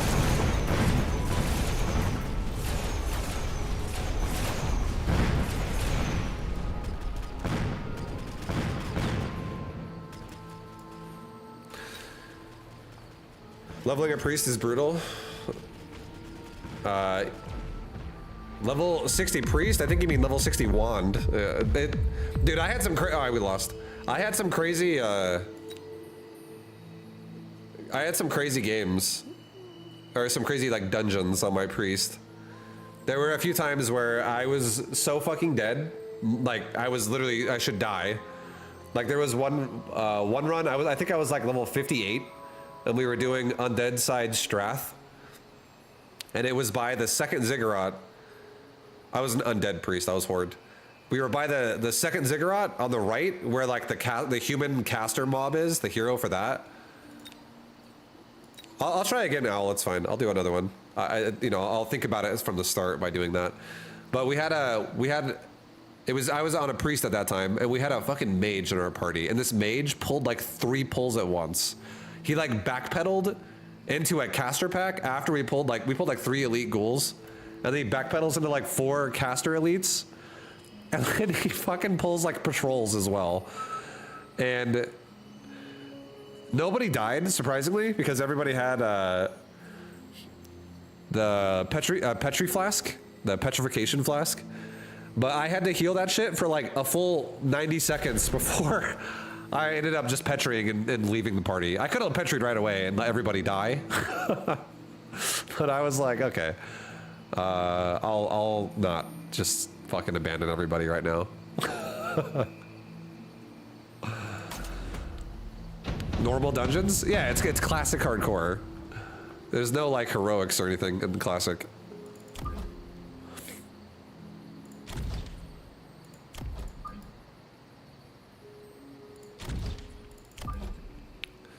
Okay, we're gonna do I'm doing an aggressive build again, guys. We're gonna do the same exact thing I just did, but now in this game.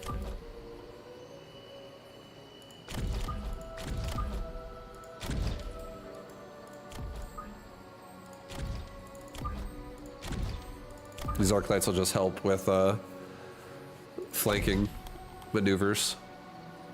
The flanks.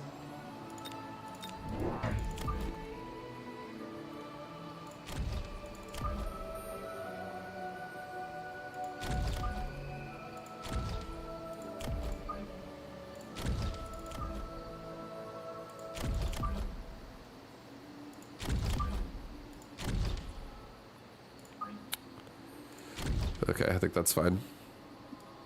I think that's what makes hardcore cool, is that there are items you normally don't use, but can stay alive. You can to stay alive more. I think so too. I think hardcore is really fun. I love hardcore. I played hardcore like in Path of Exile. I played hardcore Diablo, multiple Diablos, Diablo 2, 3, 4. All of them had hardcore. I played hardcore in all of them. Hardcore WoW was really fun. I would actually, you know what I want them to do? I want them to do a hardcore WoW like community event where you have like it's like a new server or like a fresh start, kind of something that forces characters to be fresh. Like if WoW Blizzard themselves coincided this with like an event server, like a seasonal hardcore server, that would be super sick. But I feel like if there was a seasonal server where there was no one that could like rush anymore, everybody's level 1. And the server had like a 2-month lifespan or like a 3-month lifespan. And it was like, let's say it was like a tournament at the end of it, where if you made it all the way to the end, it was an Alterac Valley tournament, and your guild would sign up to Alterac Valley. And it would just be a hardcore Alterac Valley versus Alterac Valley, like war game with another guild.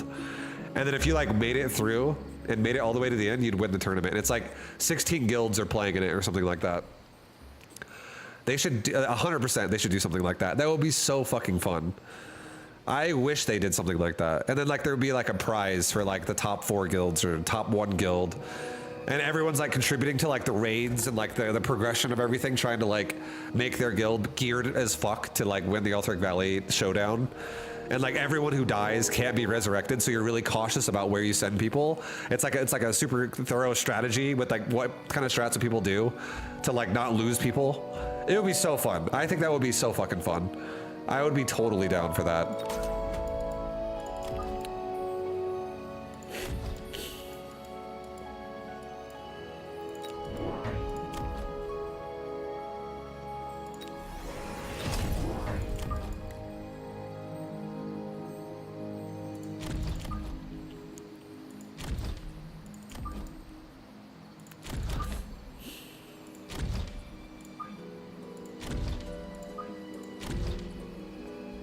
All right, let's get it, guys. Let's get that tower. Actually, move over a little bit. Holy fuck, that sounds so cool. I know, right? Make it happen. Someone make it happen. I don't have enough pull in the World of Warcraft community at all. I don't have like an ability to do that myself, but I feel like that would be so badass. That would be so cool.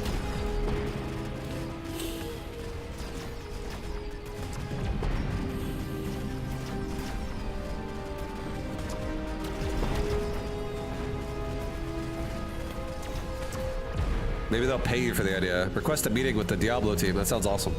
I feel like it would be so fun.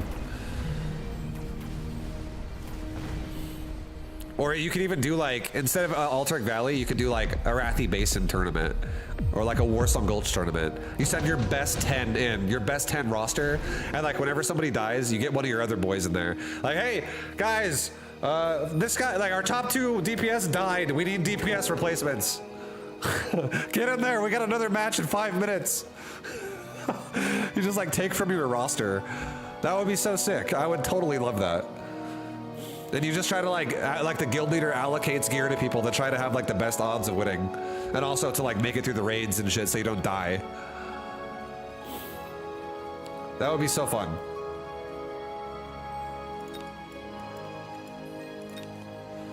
I think we're gonna take a Rhino. So, do I like hardcore WoW? Yes, I do. I think hardcore WoW is really cool. I'm a fan of I'm a fan of it, for it, all about it.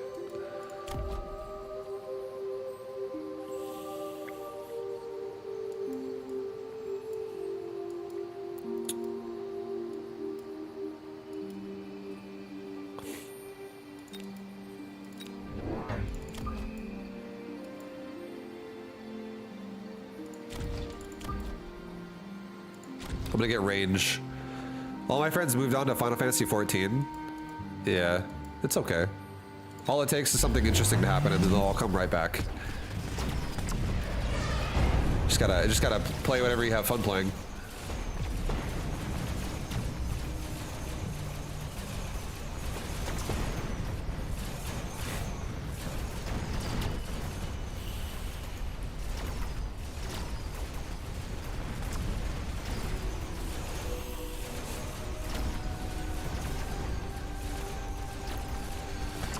That's the slowest I've ever seen a Rhino kill a tower in the bottom right. Only Fangs is the best name in Mechabellum. They would be so fun, man. I think that would be such a fun event to run in WoW.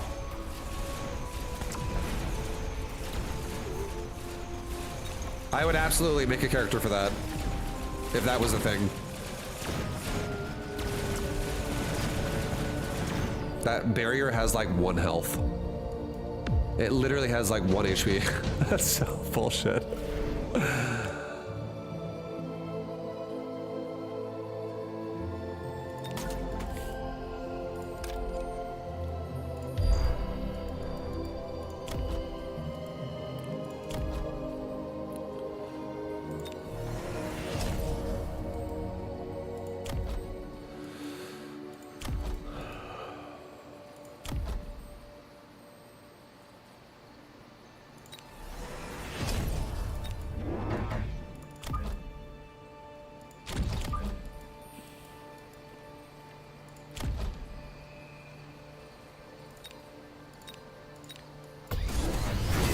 Oh god, he leveled up. Miss Efendaria Classic. Oh shit. If there was a fresh TBC server right now, I would play the shit out of that. I played all of TBC. I played the entire thing. Like 2 years ago or whatever, when it was out. It was really fun. TBC was fun. TBC was definitely my most favorite expansion as well when I played WoW in the past as well. It's the one I played. I feel like TBC is the version of WoW I played the most by far. Like the initial iteration of Arena. I remember your Arena streams, that was good times. Yeah, dude, Arena streams are fun. I fucking miss playing some PvP sometimes. I do miss it. I really enjoy Arena.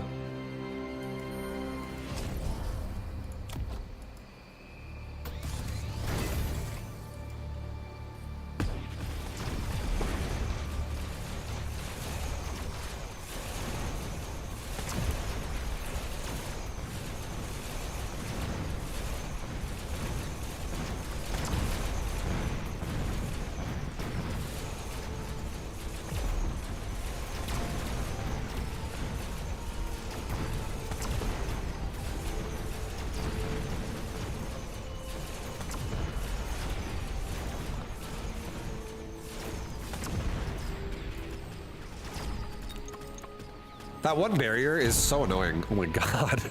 I feel like I need to use more barriers when I get all in by people. I feel like it changes so much of the game.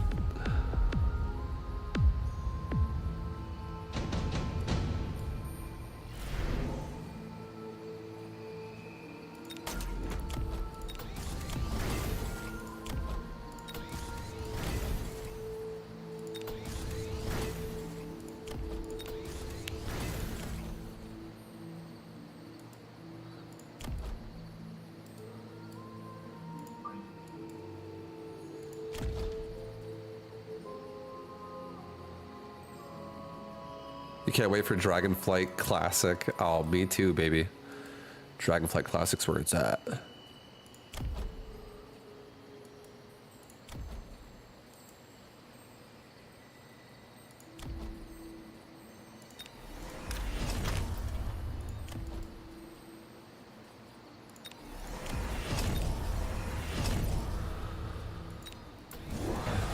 Oh god, he's got fire badgers. Oh my good lord.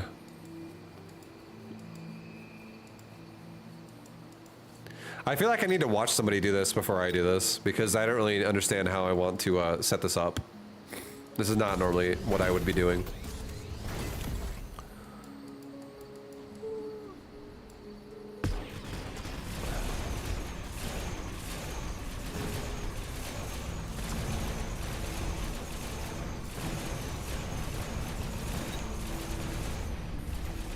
My left side is just getting absolutely fucking roasted. Soon they're gonna start over again and call it WoW Vintage. Yeah. You play WoW Vintage? No. I play WoW Classic. Oh, dude, WoW Classic sucks. It's all about WoW Vintage now.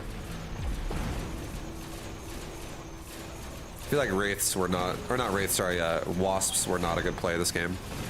I feel like it's actually terrible. I should have just invested more into like, I was like, I don't want to go Rhinos. This guy's already got Scorpions.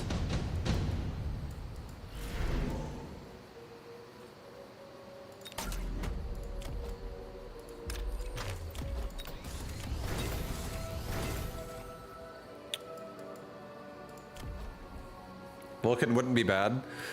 I don't really like Vulcan only because a barrier would fuck me over every round. I wouldn't be able to break through it with a Vulcan very fast, and I don't really have anything that's gonna break the barrier because all my units are melee, except for Wasp. And he's got a lot of range units.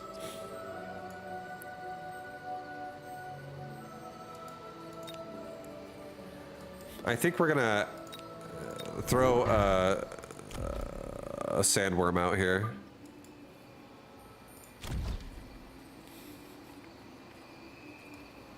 I think it's worm time. I don't have the ability to sandstorm right now. Darude's not playing yet, but yep, it's out there.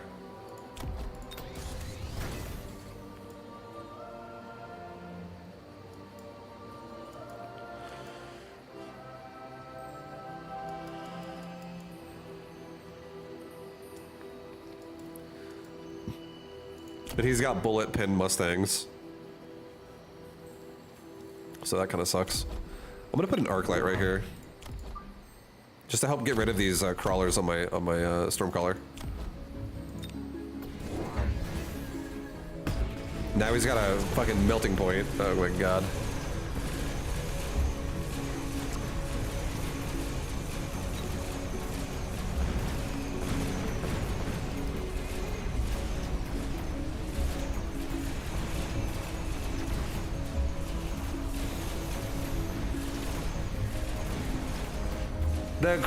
The sandworm is going to town. Actually.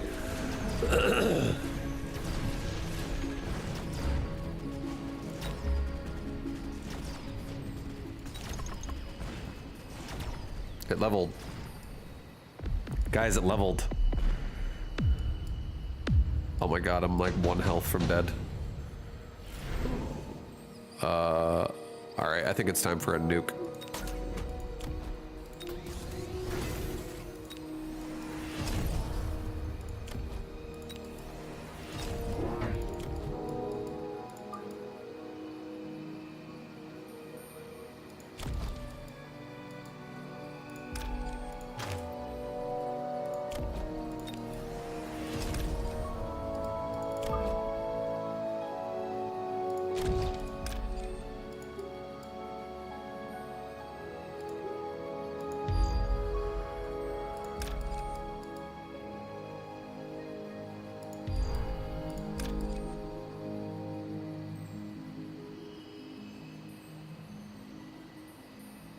I don't want to nuke myself.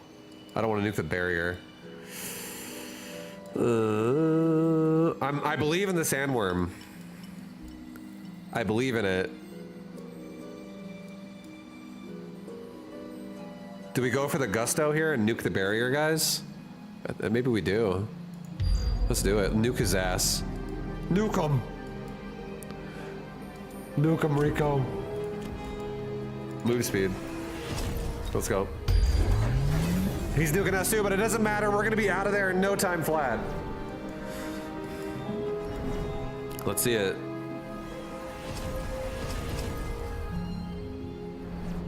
Oh my god. That's a lot of missiles. He's trying to really close the game out. You know, this is gonna be a pretty painful. I basically got nuked right there, and now he's gonna kill my tower.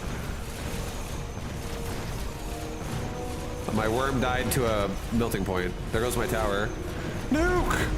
He's nuking himself! We nuked him together! Both our nukes just hit him. Come on, Rhino, it's all up to you! I can't even kill a fire badger! GG.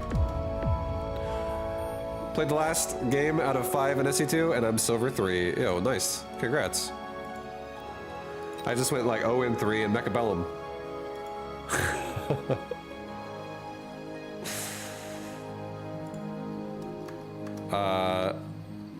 Hell yeah. Poop Feast 420's on this game, guys. That's where he is nowadays. You ever wonder where that guy went? There he is. He's playing Mechabellum. I was wondering where he was. Yeah, me too, actually. But there he is.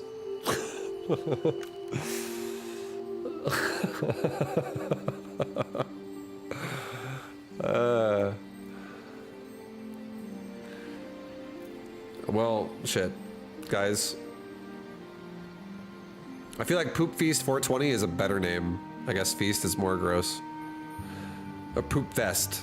Well, Poop Feast 420 is actually a OG, guys. He's from the early days of StarCraft 2.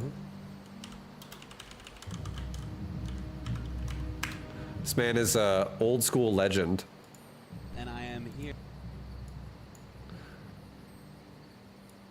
here with ST Ace. He just took out I'm Cumer, a really great player. We have some questions from the GOM TV Net forums. Go leave questions. We might use them.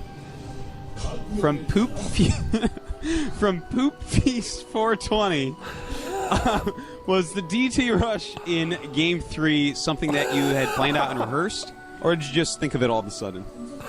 세 번째 경기에서 사용하신 암흑기사 러시가 미리 계획하고 하신 건가요? 아니면 즉각적으로 떠오르신 건가요?